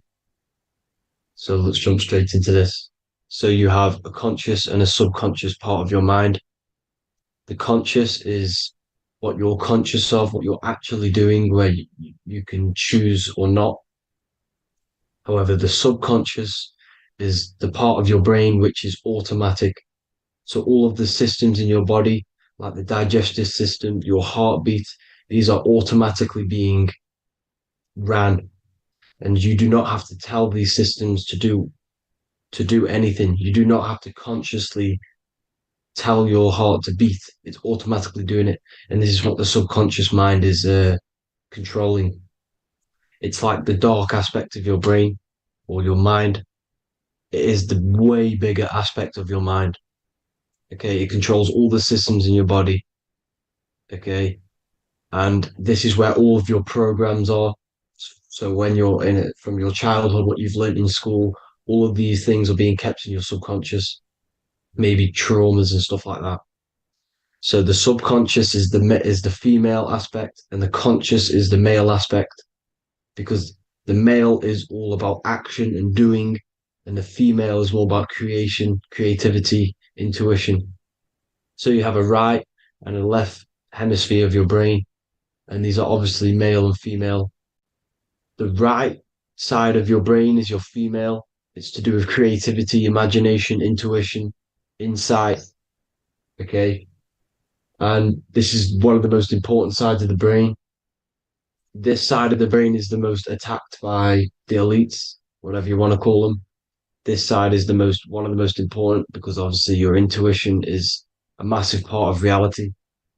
And if you don't have intuition, then you lose track of the things around you. You can't consciously feel if things are wrong or right.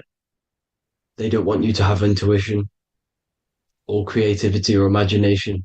They want you in the left side of your brain, which is just reasoning, logic, and basic things. So they just want you to tell you what you want, tell you what to learn, and then that's it.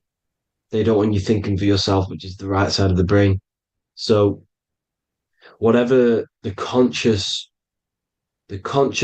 side of your mind impresses the subconscious side of your mind.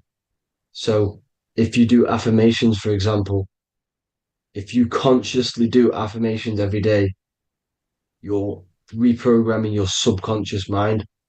You're impressing a vibration and a word into your subconscious mind, and therefore it will reprogram it. So the male and female aspect are symbolized by the Star of David as well.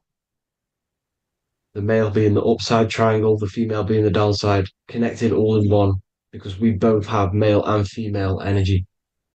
So every thoughts are electric, which is the male aspect. Emotions are magnetic, which is the female. Each thought creates a wave of vibration in all directions. So think of it like a water drop in a pool, but it going out in every single direction. It's not just flat. And these thoughts have a certain frequency, has a certain vibration. That vibration has a certain frequency. And this affects your aura. Every thought, every emotion directly impacts your aura and the strength of your aura. So if you're angry all the time, your aura in the astral plane will look red. However, if you're happy, it'll be more like blue and green. So it's very important. Your electromagnetic field is created out of your emotions and thoughts. And that affects reality, because you're 60% water, and frequency and vibration create certain patterns and has a certain effect on water. We'll get into that after this slide. So each thought that people are thinking around you, you are actually subconsciously picking up these thoughts, because it's emitting this vibration in all directions. So this is why you can pick up thoughts of other people on the odd occasion. However, when you're more in tune with your intuition, your right side of your brain, you can start to pick up on vibrations, thoughts, and other people's auras. You can pick up on the energy once your third eye is open, and you know whether you should be in that environment or not. This is what we call an atmosphere. When we go into a room and you can feel the tension, if someone's been arguing, for example, this is the atmosphere, this is the vibrations, these are people's auras emitting these certain frequencies and vibrations. Okay, so our aura is contained of multiple layers. Obviously, we have the physical body, This is the electromagnetic layer. However, you have the different planes of existence: the spirit, mental, astral, etheric, and then physical. The physical is the lowest plane of existence. And the physical plane is a product of all of the planes above. So the mental impresses on the astral impresses into the etheric, and then the etheric creates the physical object. So the mind is the root cause of reality. The mind is the cause of everything. Your consciousness is pure cause. There's no effect. Everything you see in this reality is the effect. Everything that you experience is the effect, because the root cause was the mind. The decisions you made you experience that certain experience. And that decision was created on the mental plane. And this is just pure thoughts. And thoughts are things. If it exists in your mind, it is a thing. It's a certain frequency.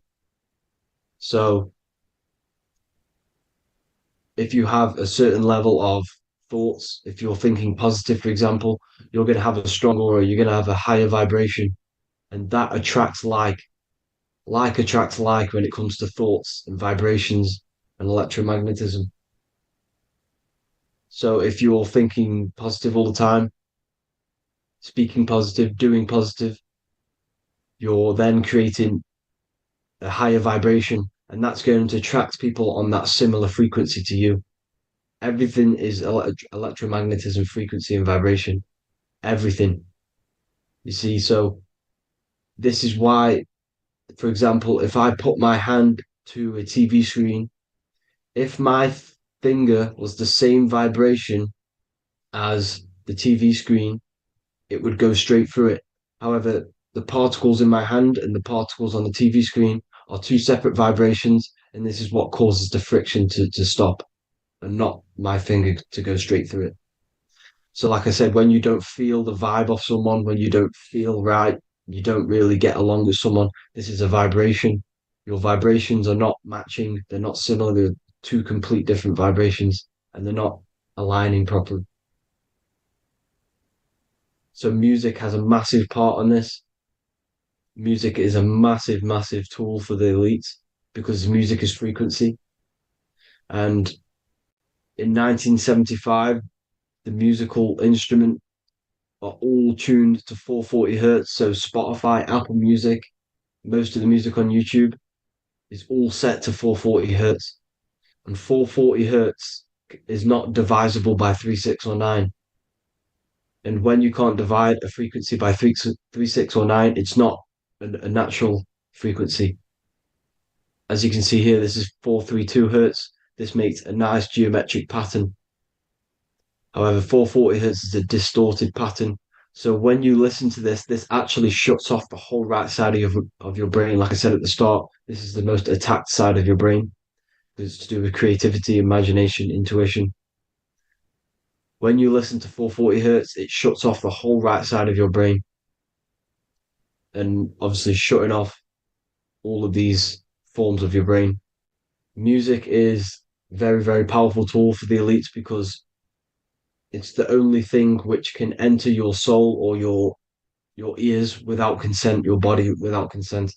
Everything else has to be through consent.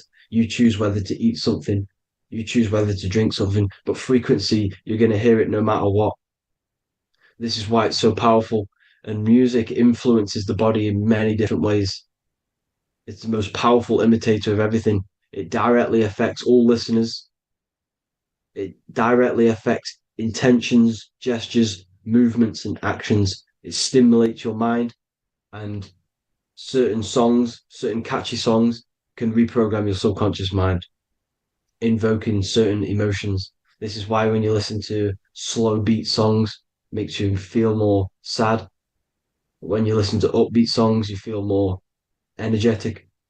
This is because these frequencies have a profound influence on reality and on how you feel. Because like I said, you are 60% water. And as you can see here, each frequency creates a different geometric pattern. And inside of you is 60% water. So like I said, 440 hertz is going to make a distorted pattern in your water. And this is going to have a profound effect on your emotions and your reality. So like I said, health is not just the body. You are made of body, mind, and spirit. You need to look after what you put in your body. You need to look after your spirit and look after your mind. It's very important to keep all these in balance, because once one of these are unbalanced, it affects the other two. So if you're eating wrong, it's going to affect your spirit and mind. If you're thinking wrong, it's going to affect your body and spirit. These are all interlocked. You have to look after them all. So it's very important you understand music. Stop listening to low vibrational music. To be honest, you want to listen to music without any sort of speaking inside of it. You just want pure uh, frequencies, which are the solfeggio scale, like one of these, for example, 432, 528 hertz. These are all good frequencies. It's called the solfeggio scale. And these frequencies make you more in tune with nature. 528 hertz is what the earth vibrates at. So it's very important. And the Rockefellers are the one who changed this to 440 hertz. The Rockefellers, one of the elite families.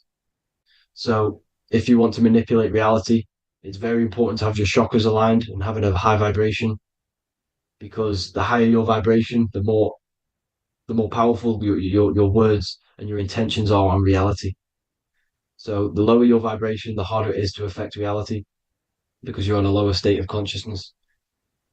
Like I said, you have the mental, astral, etheric, and physical.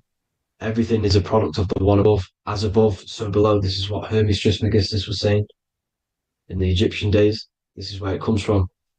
As above, so below. If you affect above, it directly affects below. So like I said, meditation helps on this, helps align your chakras. Think positive, feel positive. Like I said, your feelings are magnetic, your thoughts are electric. So once you combine these two together, you're then creating an electromagnetic frequency, and that will have profound effect on reality. So the law of cause and effect. So the law of cause and effect. Every effect has the root cause. Like I said, your mind is the root cause of everything. Every decision you make is having a different effect on reality. Everything happens for a reason due to the root cause, which is your mind. You choose everything that happens in your life. Okay?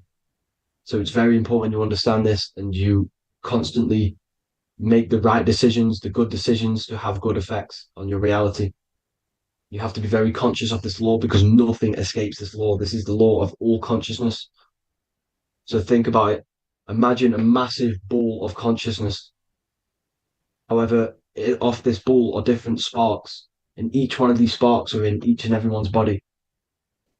This spark is governed by these laws, the law of cause and effect, the law of correspondence, the seven hermetic principles. It's very important you understand this, because this mass ball of consciousness is what is obeying these laws, and everyone has this spark of consciousness inside their third eye. And like I said, everyone is the same consciousness. This is why if you do bad unto someone else, that will directly affect your reality.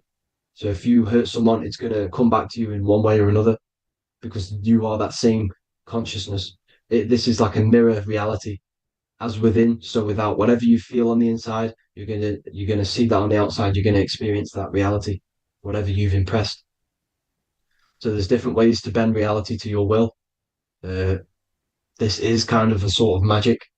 So obviously you have black magic, which is manipulating reality to harm and influence others, or to be very selfish.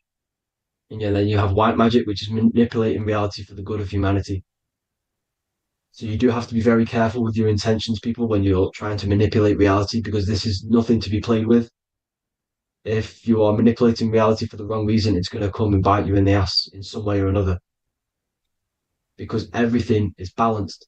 Everything balances out in this reality. Nothing escapes the laws.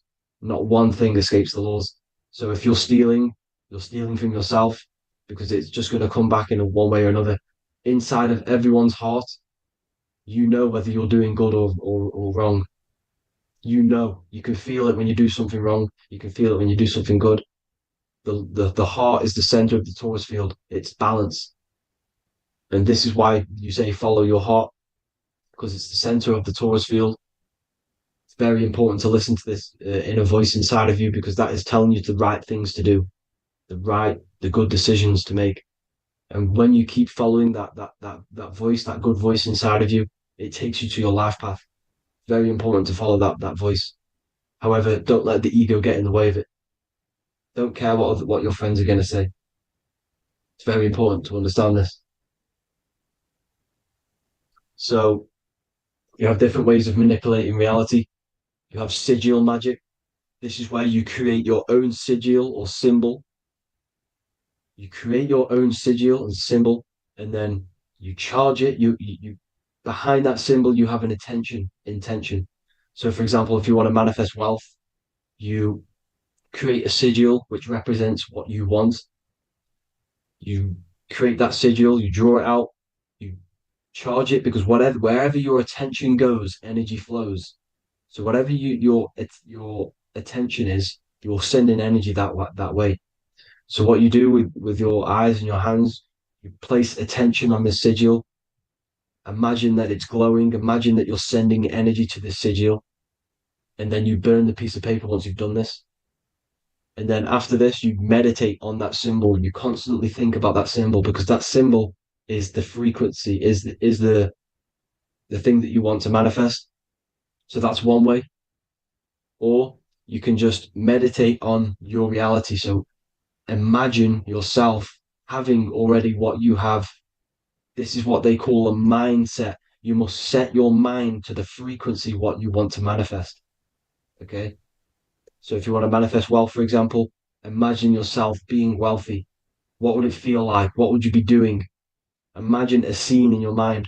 Constantly do this, and you're putting out that frequency. Like I said, you must think, because the thoughts are electric, and then you must feel, which is magnetic. Together, this creates an electromagnetic frequency, and this is how you attract things to you. You will attract the certain people to come in your life to bend reality to your will. Okay. Or you've got mirror magic. Stare yourself in the mirror, because a mirror reflects light. It also reflects energy. So you've got to be very careful with what you say to a mirror. You've got to be very, very, very careful, because whatever you send into that mirror is directly sent straight back to you. So if you're thinking negative, you're sending negative energy back straight to you, and that's going to have an effect on your reality.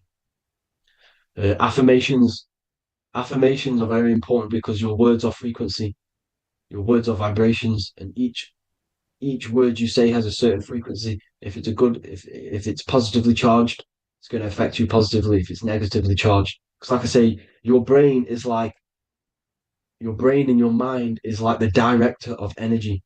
That's what your brain is. And it directs energy into certain things. You can either positively charge it or negatively charge it. And this brain is creating your reality constantly. It's manifesting your reality constantly in the present moment.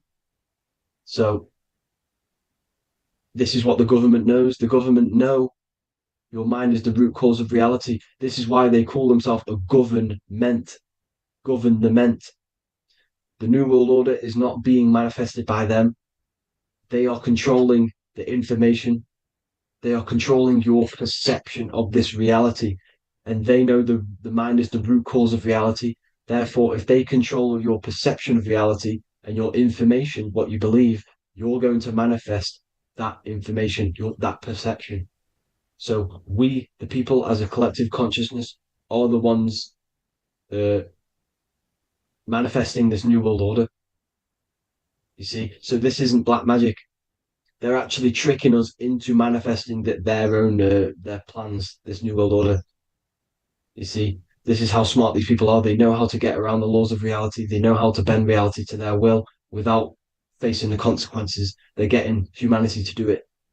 You see, there is a collective consciousness. As like I said, we all have that same spark of consciousness, right? So as a collective consciousness, we are on a very low vibration at the moment. However, we are waking up rapidly. There are more and more people waking up at the moment, and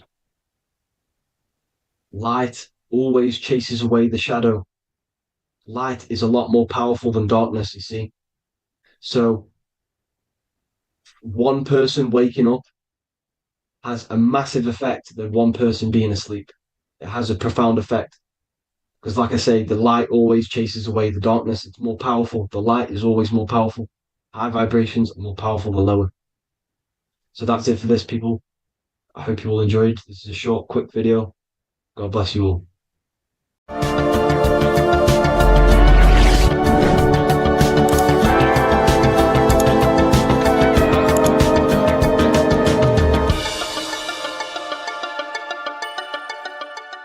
What if I told you the devil is closer than you think, and it's not actually a real person, force, or spiritual entity outside of you, but a being and an aspect of your own mind and psyche? In this video, you will learn exactly what the devil is and the true esoteric meaning of the devil. The first thing we need to understand is that the universe is a mental universe. Look around you. Every action, every building, everything you see around you was begun first as thought in the mind, then manifested. We use the mind to build and shape our reality. The universe, the world, only exists inside of our mind. Therefore, God and the devil exist inside of our own psyche. So first of all, the devil is not a literal being, but a symbol of the lower self. It represents the unmastered, ego-driven part of the human mind, a symbol of destructive thoughts, emotions, behaviors, lives in realms of chaos, fear, hatred, lust, and ignorance. This is why we see the devil as red, because red is the lowest vibrational color on the color spectrum. It also corresponds with the root chakra, which is all to do with survival instincts. Red represents chaotic and intense emotions like hatred and anger. When we are angry, our face turns red. The devil represents our animalistic fundamental needs, our instinctual needs, our survival state of consciousness. We have a survival state of consciousness and a godly state of consciousness. Our godly state of consciousness is creating, not just experiencing in the animal state, but consciously creating reality. This is why we see the devil with a goat head, an animalistic head, and the head is where the brain is. The animal head represents living off instinct, the part of our mind that lives on urges, impulses, and instincts. Eating, sex, power, ego-driven actions, and ego-driven thoughts. Animals are only aware of themselves. Animals live on instinct. They have no ability to consciously create like humans. This is our lower desires for the material world. That's not to say the material world is evil. However, when our consciousness is only seeking material things, this leads us down a path of self-destruction, because nothing material can ever satisfy our soul. Everything material is temporary. Therefore, the devil represents the part of us that seeks only material desires, only material fulfillment, the ways of thinking where we only think about ourselves and ego-driven thoughts. It also represents the unchecked, unconscious self, where we have no mastery over our thoughts, over our emotional impulses, and no mastery over our actions. We're living in instinct and impulsive states, which causes chaos, selflessness, destruction, and keeps us bound to our lower material 3D state of consciousness. It's important to recognize that the word devil was never present in the earliest Gospels. Instead, what was mentioned was a spirit of evil. This distinction is crucial because it underscores that the idea of the devil, as popularly conceived, does not actually exist as an independent entity. Rather, it is a personification of the lower aspects of the human mind, a facet of our own consciousness. The term spirit of evil was not meant to denote a specific deity or being, but rather any force of negativity, whether it manifests as a destructive thought, emotion, or action. A spirit is a force, an energy, and we have three forces that create our reality: thoughts, emotions, and actions. We have full control over these three aspects, which transform and mold reality. A destructive thought, a destructive emotion, a destructive action is a spirit of evil, and it originates from the darker aspects of the human psyche. So now, because we're on the topic of the devil, we have to look at the pentagram, which is obviously connected to the devil heavily. The upright pentagram represents spirit, air, water, earth, fire. Upright, which represents spirit, the most important element on top of the earthly elements, showing showing spiritual principles over material principles. As spiritual beings as we are, we have to put our spirit first, our higher self first, and material things second. Why? Because material things never satisfy us long term. Seeking material fulfillment will leave us feeling unfulfilled in the long run and very unhappy, and we can lose ourselves in illusions. We have to put our spiritual principles first. Seeking wisdom, knowledge, connection to the divine, and connection to our higher self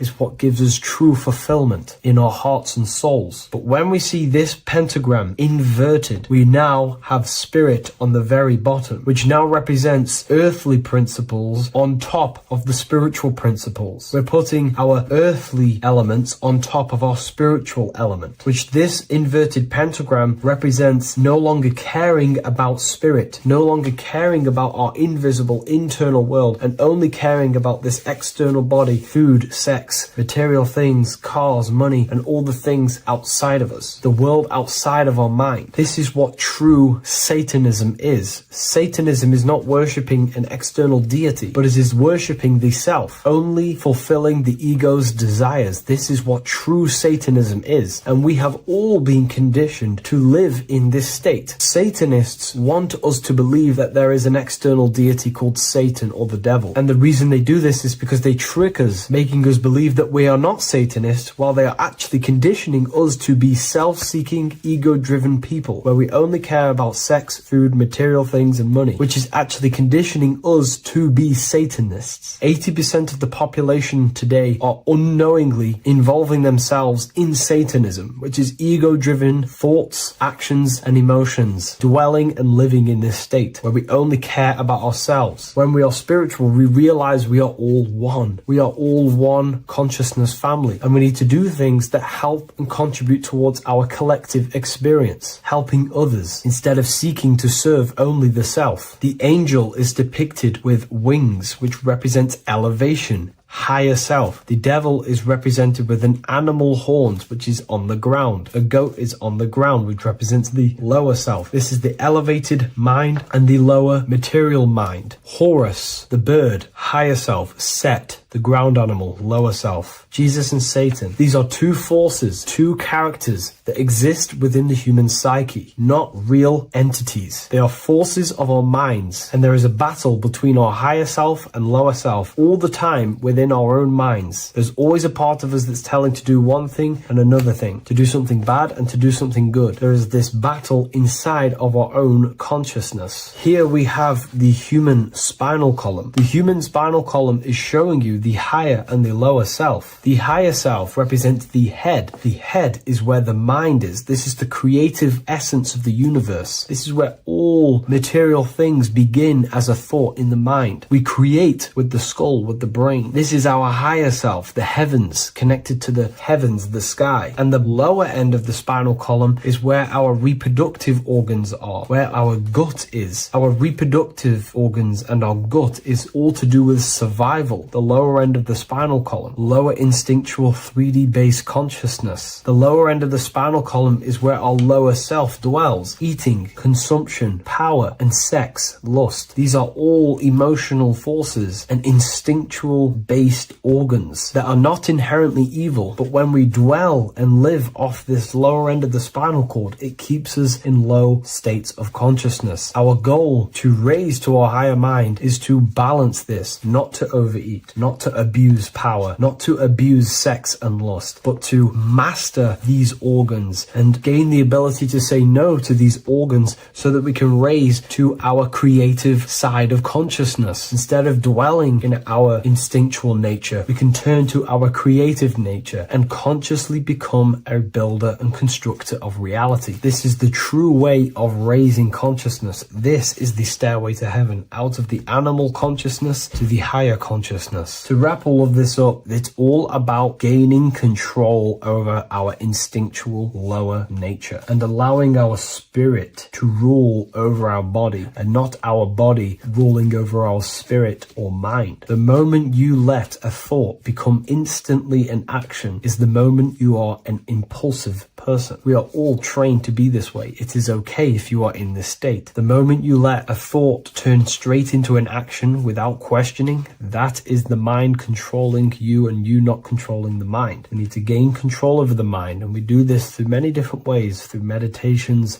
affirmations, and discipline. We slowly gain control over our minds. And once we gain control over our minds, we gain control over our thoughts, and we gain control over the attention that we give certain thoughts. We can then start to uplift our mind, our thoughts, out of our instinctual state to the higher mind. If you wish to learn more about consciousness, I'll leave a link in the description for the Book of Wisdom, Volume 2.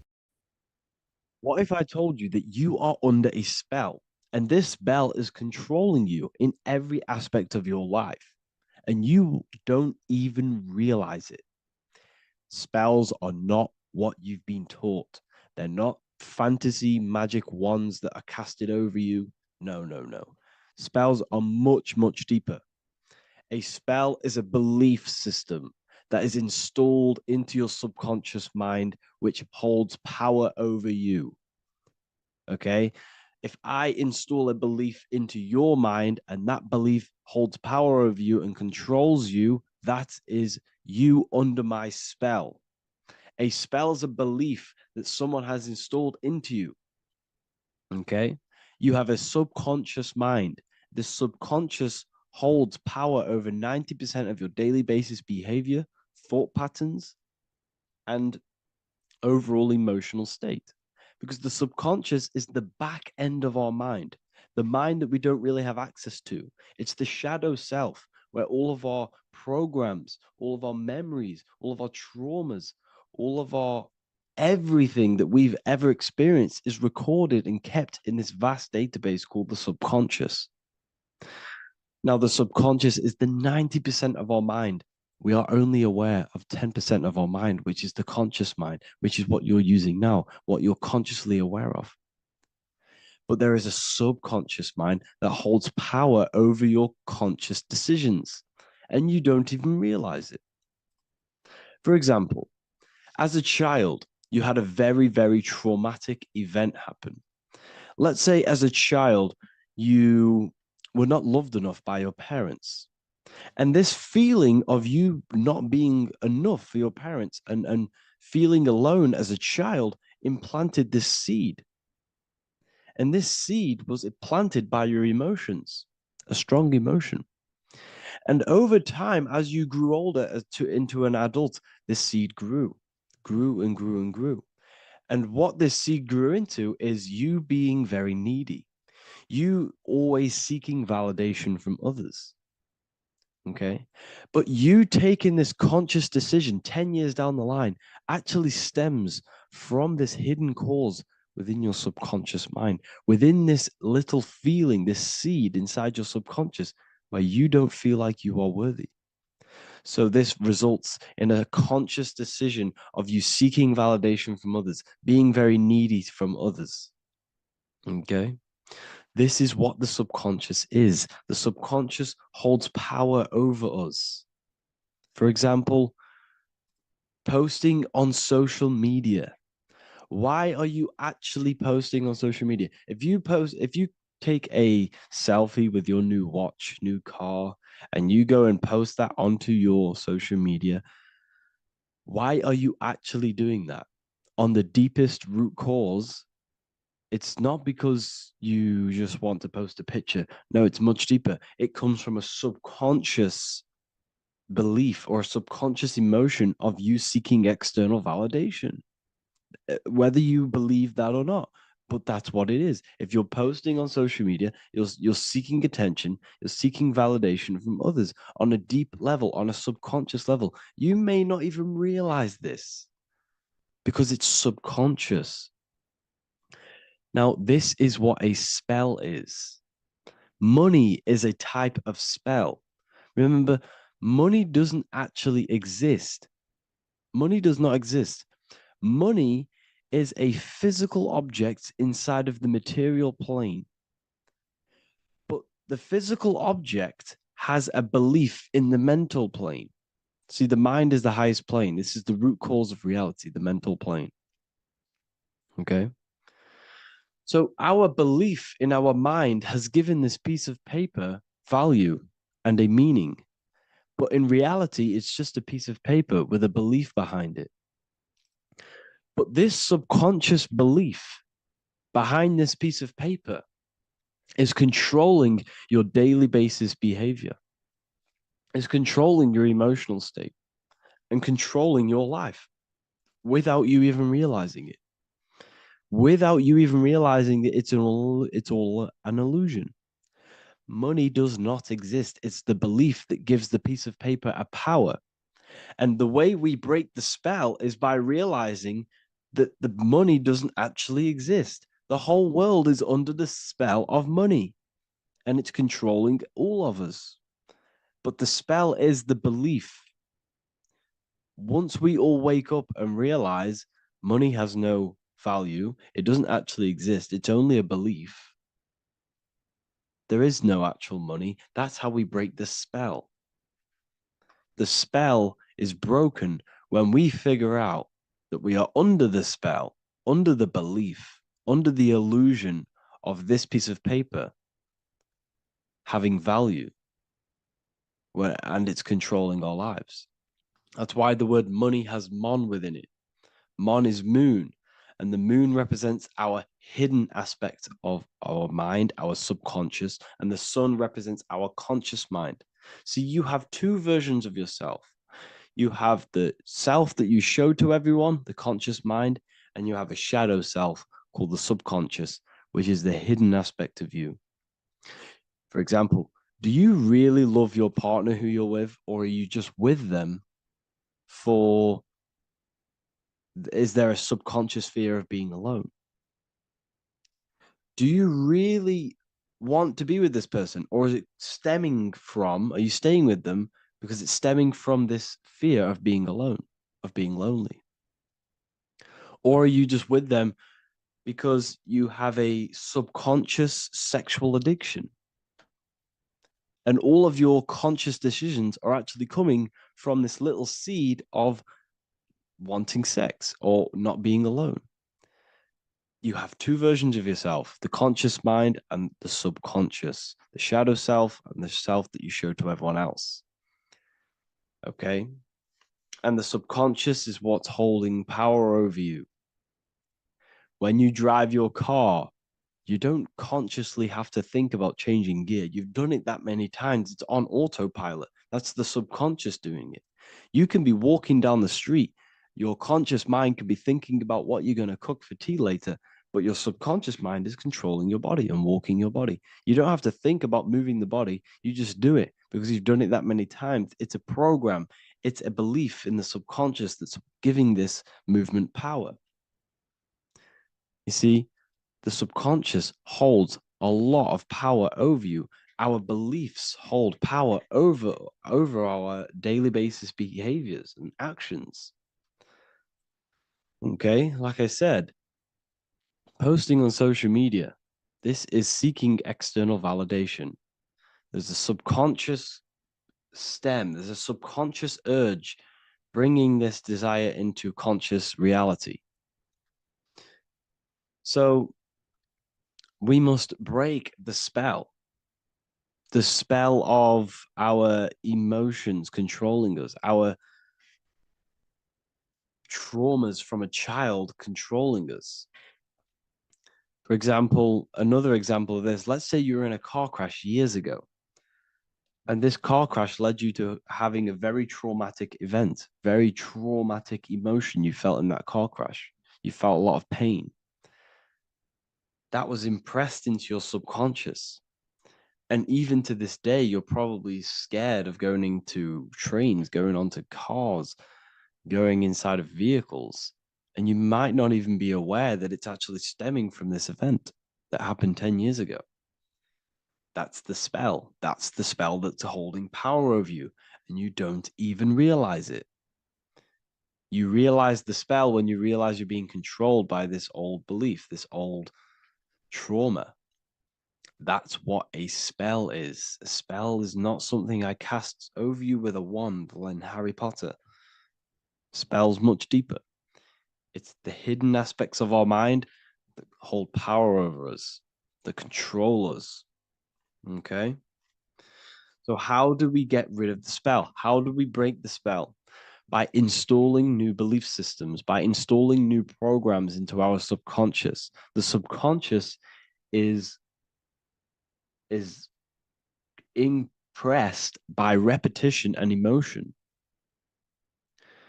Everything you do on repeat, for example, tying your shoelaces, you can be looking up into the sky, closing your eyes, thinking about what you're going to create for tea while doing your shoelaces. You've done it that many times, you don't have to think about it. That's the subconscious taking over. Okay? That's the repetition aspect of the subconscious. For example, you could probably run down your stairs. You know exactly how to run down the stairs. If I tried to run down your stairs, every staircase is different. I'd probably fall over. But you've done it that many times, you know exactly how to do it. It's what we call ritual. When you have an evening ritual, when you tidy the house, you do your skincare routine, you wash your teeth, that's a ritual. This is what the ancients called ritual. When we do rituals, we're trying to implant something into our subconscious to either remove an old program, an old seed that is controlling us, for a new one that's going to grow into new light, into a new reality. So you can implant messages, implant new programs into our subconscious, which will then grow into a new reality. Okay? Because if I tell you something over and over and over again, every single day, for example, if I say, you do what I say every single day I repeat this statement into your ears, about a month or 2 months in, you're going to start to believe in that statement and you're going to start to be under my spell. You're going to start to do everything that I say. So this is what spells are. Spells are subconscious beliefs that hold power over you, and you don't even realize it. So we need to remove these old programs we have that are controlling us for new programs. And we do that through ritual, affirmation, and imagination. Repetition and emotion is key to impressing the subconscious. They are the two ways that spells are created, that programs are created. The subconscious only knows the now, and it only knows you. So every word you say is a spell. So when you call someone else a name, you're calling yourself a name, because your subconscious takes everything you say as truth, because it only knows you. It doesn't know anyone else. So every night we can do affirmation. We affirm the reality we want. This is what we call a ritual. We sit down or we stand up, whatever it is, you affirm the reality you are, I am statements. And then you imagine that reality. And you do this over and over again, every day, twice a day, 3 times a day, however many times. And this will cause repetition. This will install a new belief system into your subconscious, which will then start to show in your external reality. It will start to put you under a spell of the new program. For example, if I install into my subconscious that I believe that I am rich, every single night I affirmate that I am rich, I am wealthy, I am free. And then I do a ritual. I start to imagine this reality. Every single night I do these two things on repetition, and I start to feel the reality and imagine the reality. Over time, I'm going to start to believe that I am rich, that I am free, and I am wealthy without having the physical reality. And what this will do is that it'll implant a message deep within your subconscious mind. It will plant the seed of this belief. And this belief over time will grow into 90% of my thoughts, 90% of my actions, 90% of my words. My words, my thinking will change due to this new belief. I may not even realize it, but I'm looking for more opportunities to make money. I'm speaking to more people because of this belief that I've installed. This belief has triggered new ways of thinking.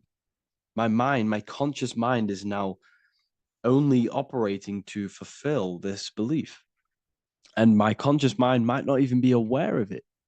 You won't even realize that you're manifesting this belief of being rich. And that's how it happens. You implant the belief within your subconscious. You implant the spell into your subconscious, which will then gain control over you. So we need to make sure we're removing the negative spells, the negative programs that are controlling us, for new regenerated ones, for new ones that are going to create new realities, a better life. Okay? You don't want negative traumas, negative seeds controlling you and growing into your life. If you don't cut them off, they will continue to grow and grow and grow. Your anxiety will get bigger and bigger and bigger. Your depression will get bigger and bigger and bigger. But it's all actually stemming from one belief system or one trauma. Okay? So this is important. Everything in this physical plane is an effect of the higher planes. It's a shadow of the mind. Everything we think, all physical objects, began as a thought, then an imagination, then energy, then a physical reality. So we must change the mental plane. We must plant seeds into our mind to change down into our physical material life. It's about manipulating this higher plane so we can create change and effect in the physical external material plane. That's what magic is. This is what spellcasting is. This is all what it is. It's not fantasy. This is the manipulation of the higher planes of consciousness, which your mind has access to. You have access to these higher planes. Okay? This is exactly what I teach in my university. I teach different rituals. I teach specific rituals to get rid of certain things, certain belief systems. I teach all different rituals, all different ways for you to create your own reality and live the best reality you want. We also have all of these different courses. We have activating the inner eye. This will teach you exactly how to lucid dream and activate your inner vision of imagination.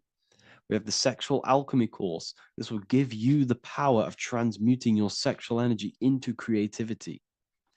We have electromagnetism studies. We have esoteric exchange, an exclusive live call that we do every single week, and I connect with all of the students. They can ask me questions, can speak with me one-on-one inside of these live calls. We have the real numerology section. We have the health section. We have a lecture section. Look at all of these lectures we have on occultism, symbolism. All of these lectures are designed to gain you power, to give your personal power back to you, to make you realize things about you. We have a meditation section. We have a library section where you can download all of our library, all of our books, different books on occultism, symbolism, Freemasonry, astral projection. And of course, we have the Manifestation Mastery course, which teaches you exactly how to create reality so you can live that desired reality that you want. This is the last chance to lock in the price of $55 a month. This is less than $2 a day. You can really level up your life because the price is going to increase as the value of the university increases, because there's a new symbolism course coming out. And if you join now, you'll get this course for free, because obviously when this course releases, the price will go up. The symbolism course will teach you the language of esoteric and occult symbolism. I'll leave the links in the description. Make sure to leave a like, comment, subscribe to the channel if you want to see more content. Thank you all, people. Have an amazing day. Hello, everyone. Today we're going to be discussing the esoteric and occult meaning behind the story inside of Genesis, the story of Adam and Eve. This is a widely known story, but not many people know the true esoteric meaning behind it. Okay? So today we're going to be breaking this symbolism down. Before we get into this, please leave a like and a subscribe on the channel. I would greatly appreciate it. And please comment below any lectures or anything you wish to know, and I could maybe make it in the future. The first thing we must understand about the Bible is that it is an esoteric and occult book. it is written in allegory. It is written in such a way that we understand the book compared to our level of perception. Now, what do I mean? If a child read the Bible, they would gain a standard meaning and story behind it. They would gain a normal interpretation of the book, of being good, praise God, and be a good person. However, me, who have studied the occult and esoteric and symbolism for a very long time, when I read the Bible, I see a deeper meaning. I can read between the lines of the allegories, which means the Bible is written in such a genius way that it speaks to your level of intelligence. Depending on how advanced you are mentally and with knowledge, will depend on how you decipher this book and how the parables inside the book can speak to you in your personal life. Okay? So the Bible is the greatest psychological book ever written in history. This is why it's known as the greatest story ever told. It's a story. What we must understand with the Bible is that the Bible creates on the surface a logical way of thinking, which is what we call religion. We read the Bible and if we think logically and we take that book literally, then we gain a religion. But if we look beyond the surface, this is what we call esoteric, metaphorical, symbolic. You can read between the lines using our right hemisphere of the brain in deciphering this book and what it truly means to us and the evolution of our mind, body, and soul. What this book actually reveals between the lines is instructions and stories which teach you how to level up your consciousness, how you can sync the mind, body, and spirit and the soul all together so you can live like a god. This is what the esoteric is. It's the purification of consciousness. Now, when it comes to Adam and Eve, okay, what we must understand is that this is the beginning of creation. This represents the beginning of your life in an esoteric way. This is symbolic for the beginning of your incarnation into this physical world. Okay. And we have Adam, masculine, Eve representing feminine. These are the two masculine and feminine energies which create the whole material universe. Okay. And as we are born with a pure consciousness. We are born with pure consciousness. Well, now, what do I mean? As a baby, we have no knowledge. We are pure essence of the soul. You know, we don't gain the knowledge of good and evil. We are pure. Yes, we're not happy all the time as a baby, and we're not sad all the time, but we have no ego. This is what I mean. Our consciousness is not split. As a baby, you are whole. You have a whole consciousness. You are yourself. You have no false identifications, no limiting belief systems, nothing. You are pure awareness and the pure soul and the pure mind. Now, this is what Genesis is representing. As we grow older, the more experiences we gain, the more thoughts we start to think, the more knowledge we gain of this world, the more impure our mind, our heart, our soul, our spirit becomes, the more impure our body becomes. As we grow older, we're infected with negative beliefs, negative thoughts, and society norms. This is a big one. As we grow older, we are molded by society. We shut off areas of ourself and we push them away so that we fit in with society. We all know this. We all did this in school. We pushed away parts of ourselves to act cool or to fit in, whatever it may be.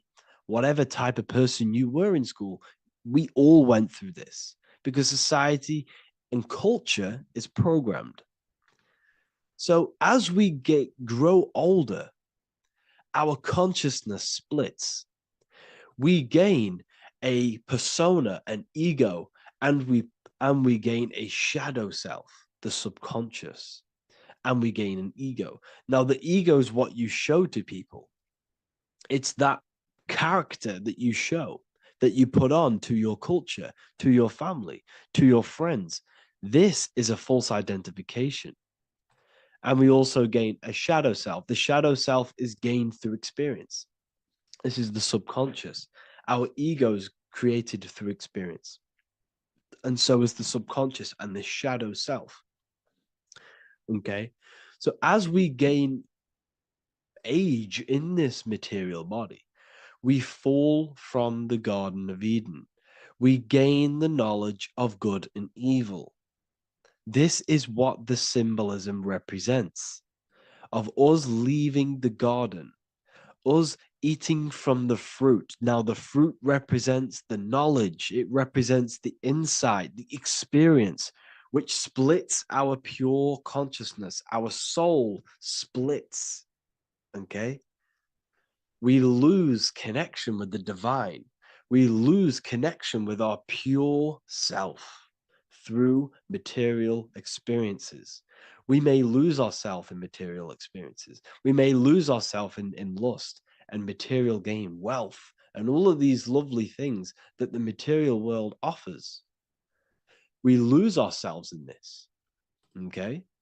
And not only that, there's another symbolic thing that we're missing with being a child.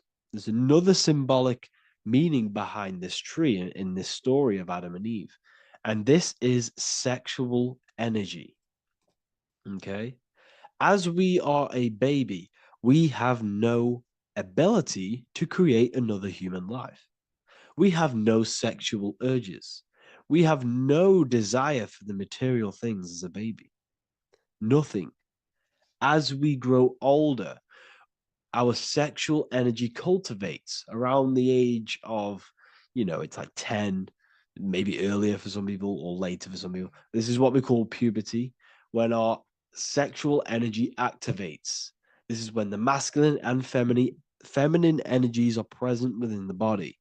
And we are now given the ability to create human life. We're now given the ability to bring in a soul into the material world. Now, this is what we believe and know in the esoteric world. That is what sex is. You're bringing a soul from the astral into the physical. Okay? So as you grow older, you gain this ability to use the power of creation. You gain this force within you that allows you to open a portal in the astral and bring in a soul to the material. Now, this power can be misused. This power is very powerful and should not be misused. In occult and esoteric teachings, we teach and learn sexual transmutation, how we transmute sexual energy into different areas of our life so we can grow and create. Because sexual energy is creative energy. It creates a whole new human being. So if we retain it, we can transmute it into creativity. So this energy is kind of corrupting us as well. And now I'm not saying growing up is evil, all this thing is evil. This is a natural cycle that we must go through. The soul of us must go through this cycle so that we learn, so that we overcome it, so that we gain mastery over ourselves, so that we expand ourselves. I recommend you watch the Evolution of Consciousness lecture that I did on my YouTube. An amazing lecture. It talks about the evolution of consciousness and how we're on a never-ending cycle of life and death and expansion. So leaving the Garden of Eden is symbolic. You see, Eve represents emotion. She's feminine. Adam represents action. That's why he bit the apple. You see, Eve takes the apple and tempts Adam because she's the emotion. She's the sexual desire. And Adam eats it. He releases. He misuses the power of his creation. He misuses his consciousness because of material illusions and material desires. This is natural. Okay. As we grow older in this life, our soul has to experience sin. We have to experience negativity. We have to experience evil. Okay. And we have to misuse this power within us to learn about it so we can overcome it and gain control over it. Now, this is why the Bible says in Genesis 3:6, for God doth know that in the day ye eat thereof, then your eyes shall be opened. Ye shall be as gods, knowing good and evil. This is very, very, very symbolic. We come into this world to experience a dualistic way of reality. We come into this world to challenge ourselves so the soul can grow, because the soul comes from pure love from God. But we come into this world so the soul may know what it's like to be evil. You see, we are like a seed. Our soul's like a seed. And when that seed grows, okay, and it's planted, them roots must grow to hell in order for the top of the tree and the roots to grow to heaven. In order for the soul to reach the highest states, it must descend down into the lowest states. Good and evil. This is the story of good and evil, okay? And this is the story, a psychological story of how the human mind has functioned in this life. This is what this story is representing of how our soul and mind is functioning, how our consciousness is splitting and growing up and evoluting. Okay. Like I said, snakes represent sexual energy. They represent, snake, when you've been snaked. This is why we say you've been snaked, because it represents a temptation of sexual energy. This is why the Kundalini is symbolized as a snake. This is the serpent within us that we can rise to activate dormant brain cells in our brain. Now that's called the Kundalini awakening. I'm not going to get into that into this video, but this is what it symbolizes, the tree and the knowledge of good and evil, because our body is the tree. Our central nervous system is the tree. The snake is our sexual urges and this false temptation that tempts us to interact with sin, the material world, okay, and go against our higher divine self. This is what it represents. Now, it's very, very symbolic. Not everyone is going to agree with this, but this is my interpretation of Genesis based on my research of occultism, symbolism, metaphors, and me studying the Bible. This is my interpretation, and I hope it resonates with you. It might not resonate with you, but this is what makes sense to me, and this is what has made sense to many other occult researchers who are in this space as well. Okay, so please leave a like, leave a comment, leave a subscribe. I'd greatly appreciate if you could, just give me some support on this channel. We're nearly at 100,000 subscribers, which is insane. I just want to say thank you all. And yeah, I will see you inside the university. If you join, I'll look forward to mentoring you, connecting with you on the live calls. There's a new symbolism course, which is going to be available very, very soon. And yeah, if you join the university, you also get a 30% discount on all of my products, astrology readings, one-on-one calls, all of my books. Yeah, so I hope you gain some insight on this video, and I'll see you in the next video, and I'll see you inside the university. Have an amazing day.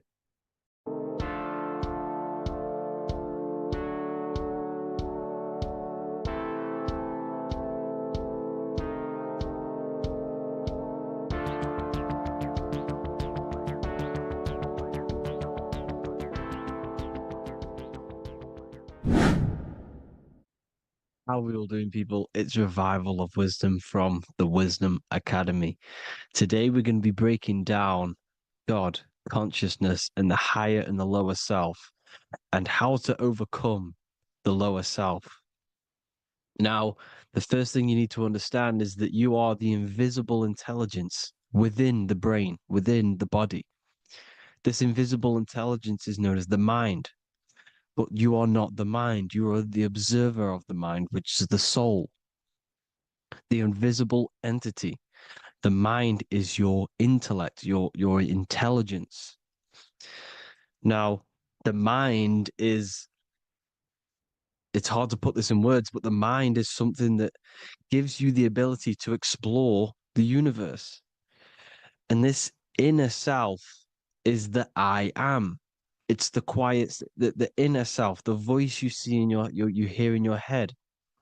This is why within spells high twin, inside, internal. The I is also the number one, which is one line. Because the one and only, is the inner self, which is the I am. This is why you say, my name is Harry. You are not Harry, you are the I, the inner self, the intelligence. Okay, this is why Jesus in French is I am. You look with the two eyes and you see with the inner eye. I and I, the same thing. Okay, because the I inside is what gives you the perception of what you're looking at. So when someone's trying to explain something and then you catch on saying, I see now, it's because you're seeing with your inner eye, the one that gives you perception, gives you intelligence, gives you the ability to understand things. This is the internal eye, the invisible self, which the physical body is nowhere near as complicated as this inner self. Is in infinite potential. God, God, generator, operator, destroyer, soul, mind, and body. Brahma, Vishnu, Shiva, the Father, the Holy Spirit, and the Son. They're all the reason why you see God is always a triad is because it represents yourself.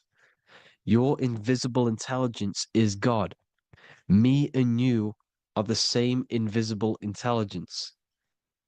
We are the invisible intelligence experiencing the program being ran by the central nervous system and the brain. I always say this in my videos, but I have to, in order for you to understand the things that I'm going to say later on in the video, you need to understand this concept, is that you are the consciousness experiencing the nervous system, the tree of knowledge of good and evil, which is you here. You would be in this invisible intelligence right here in the center of the brain.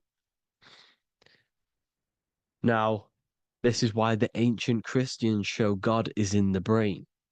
This is the brain stem. This is the brain. This is also the brain stem and the brain.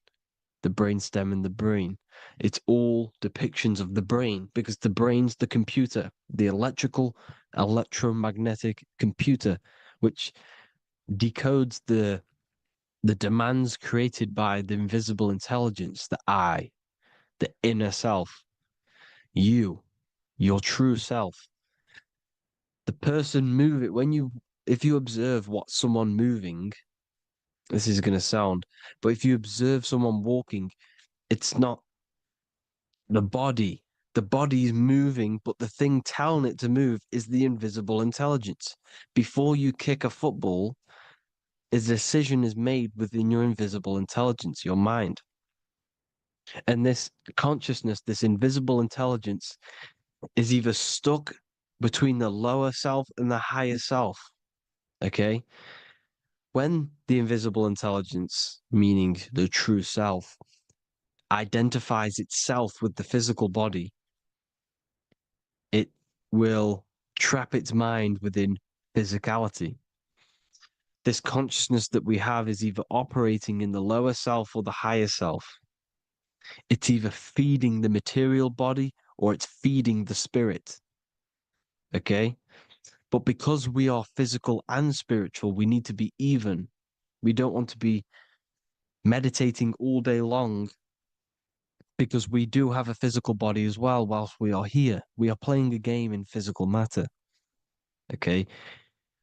Now, the reason that you incarnated here is to learn a lesson, because the mind can manifest anything it wants within the astral planes, within the world of imagination. It can manifest anything it likes, but it incarnates into matter, into this game, so we can understand labor, because anything in matter you have to labor to manifest. But in the astral, you can manifest at the click of a finger. You come here to learn the knowledge of good and evil.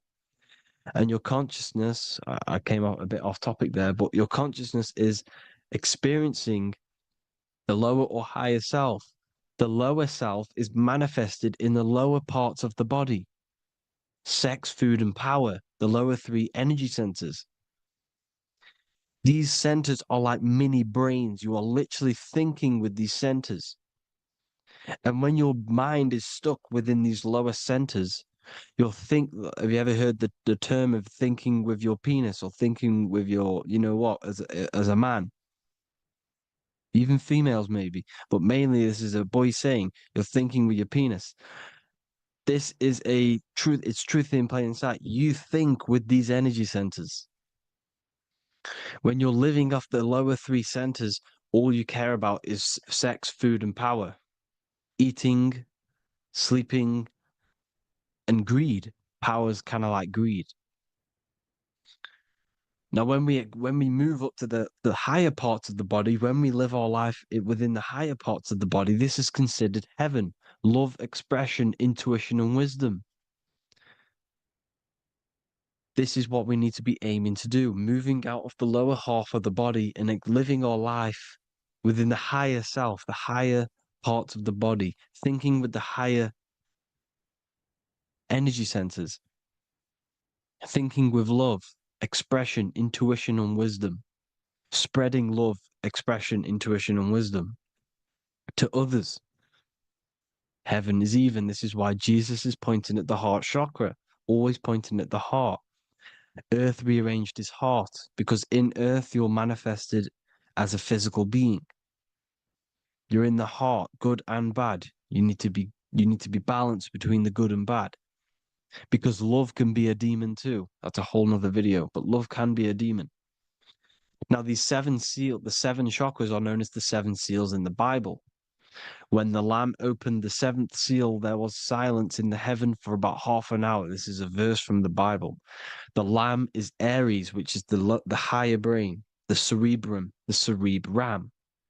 Ram, Aries. Because when the Ram opens the seven seals, you enter the kingdom of heaven. Because these chakras seal your invisible intelligence. They seal your true self. You are behind these seven seals, your true invisible self, your true consciousness. Because behind these seven seals, you do not think about anything materialistic. Your intelligence is not material. It's not physical. It's not from the physical world.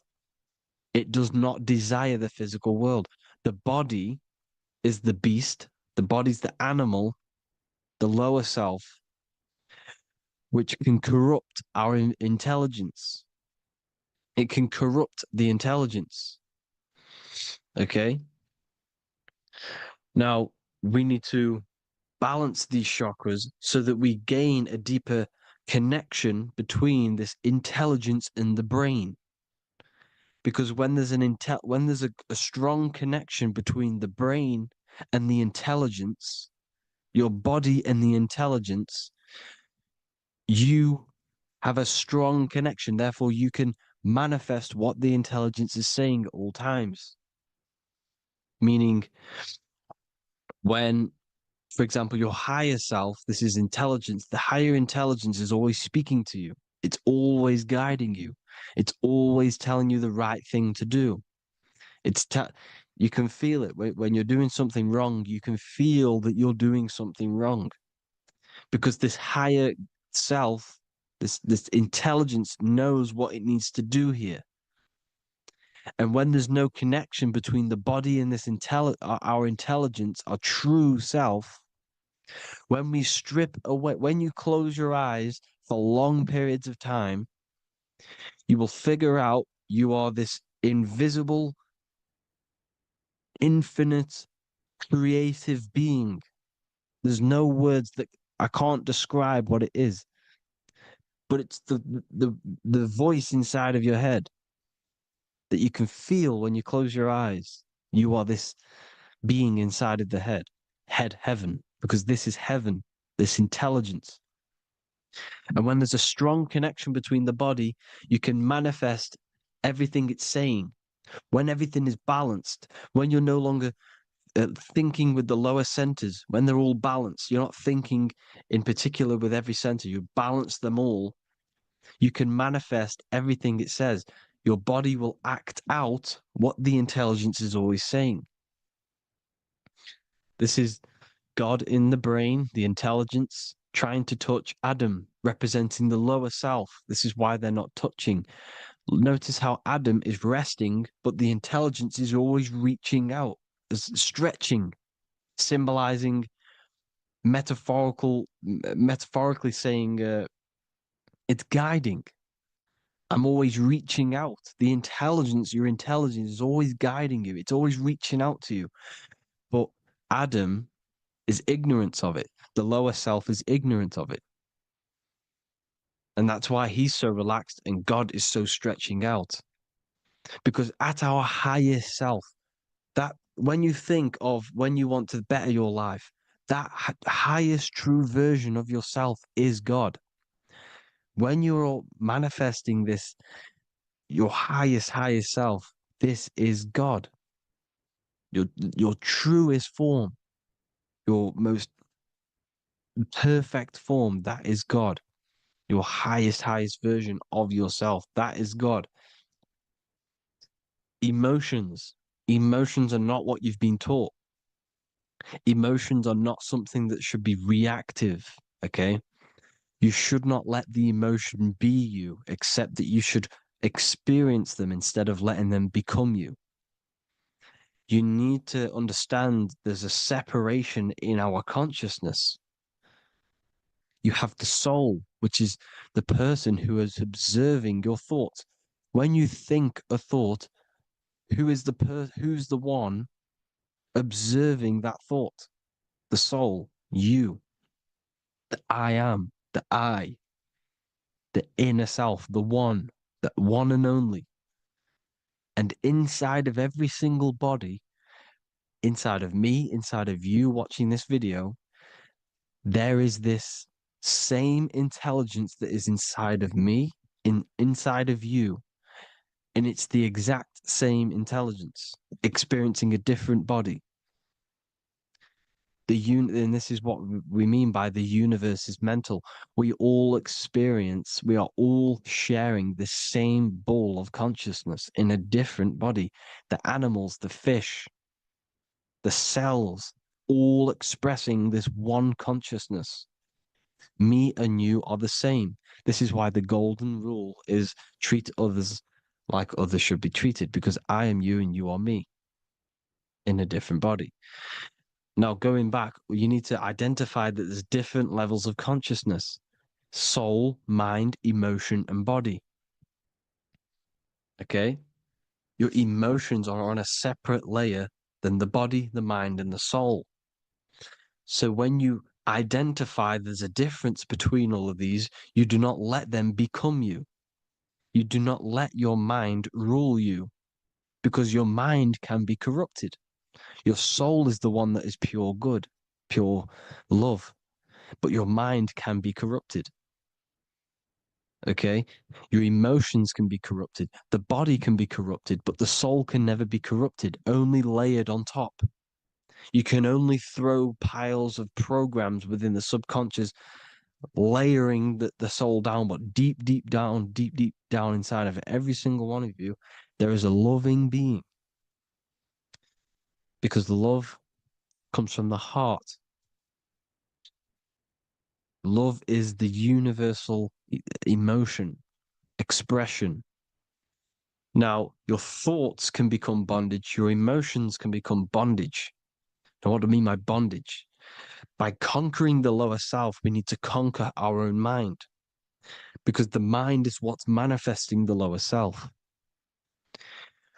When you're thinking with the lower half of the body, When you're becoming your emotions, you need to experience the emotion, not become the emotion. Do not let the emotion become you. Do not let your thoughts become you, because your thoughts are tools that you can manifest. Your thoughts are the idea. Your emotion is the energy that you can use to manifest that thought. Your emotion is energy in motion, emotion. You use emotion to manifest, to feel as if you already have the thought. Therefore, you become that vibration. Therefore, your emotions are actually a creational force that is given to you to manifest things, because you're a human, a manifester. You're here to manifest things. You're a creator. You are a god. Your inner self, your intelligence, your I am, the one and only inside of you, the inner self, the quiet one, the one that's deep, deep down, the invisible intelligence, is it's creating things all the time. All the time. Speak no evil, see no evil, hear no evil. This is the astronauts, they're Freemasons, but they understand this because thinking, seeing, and hearing can corrupt your mind. And when you have a corrupted mind, you'll have a corrupted subconscious. The subconscious will manifest into the body because 90% of your behavior comes from the subconscious mind. So you got to speak, see, and hear no evil. But sin, what is a sin? To overcome our lower self, to overcome our lower self, the 7 deadly sins are not something that goes against an external God. A sin is something that goes against your inner guide, your inner conscience, the inner self that is always speaking to you. It's always telling you the right thing to do. A sin is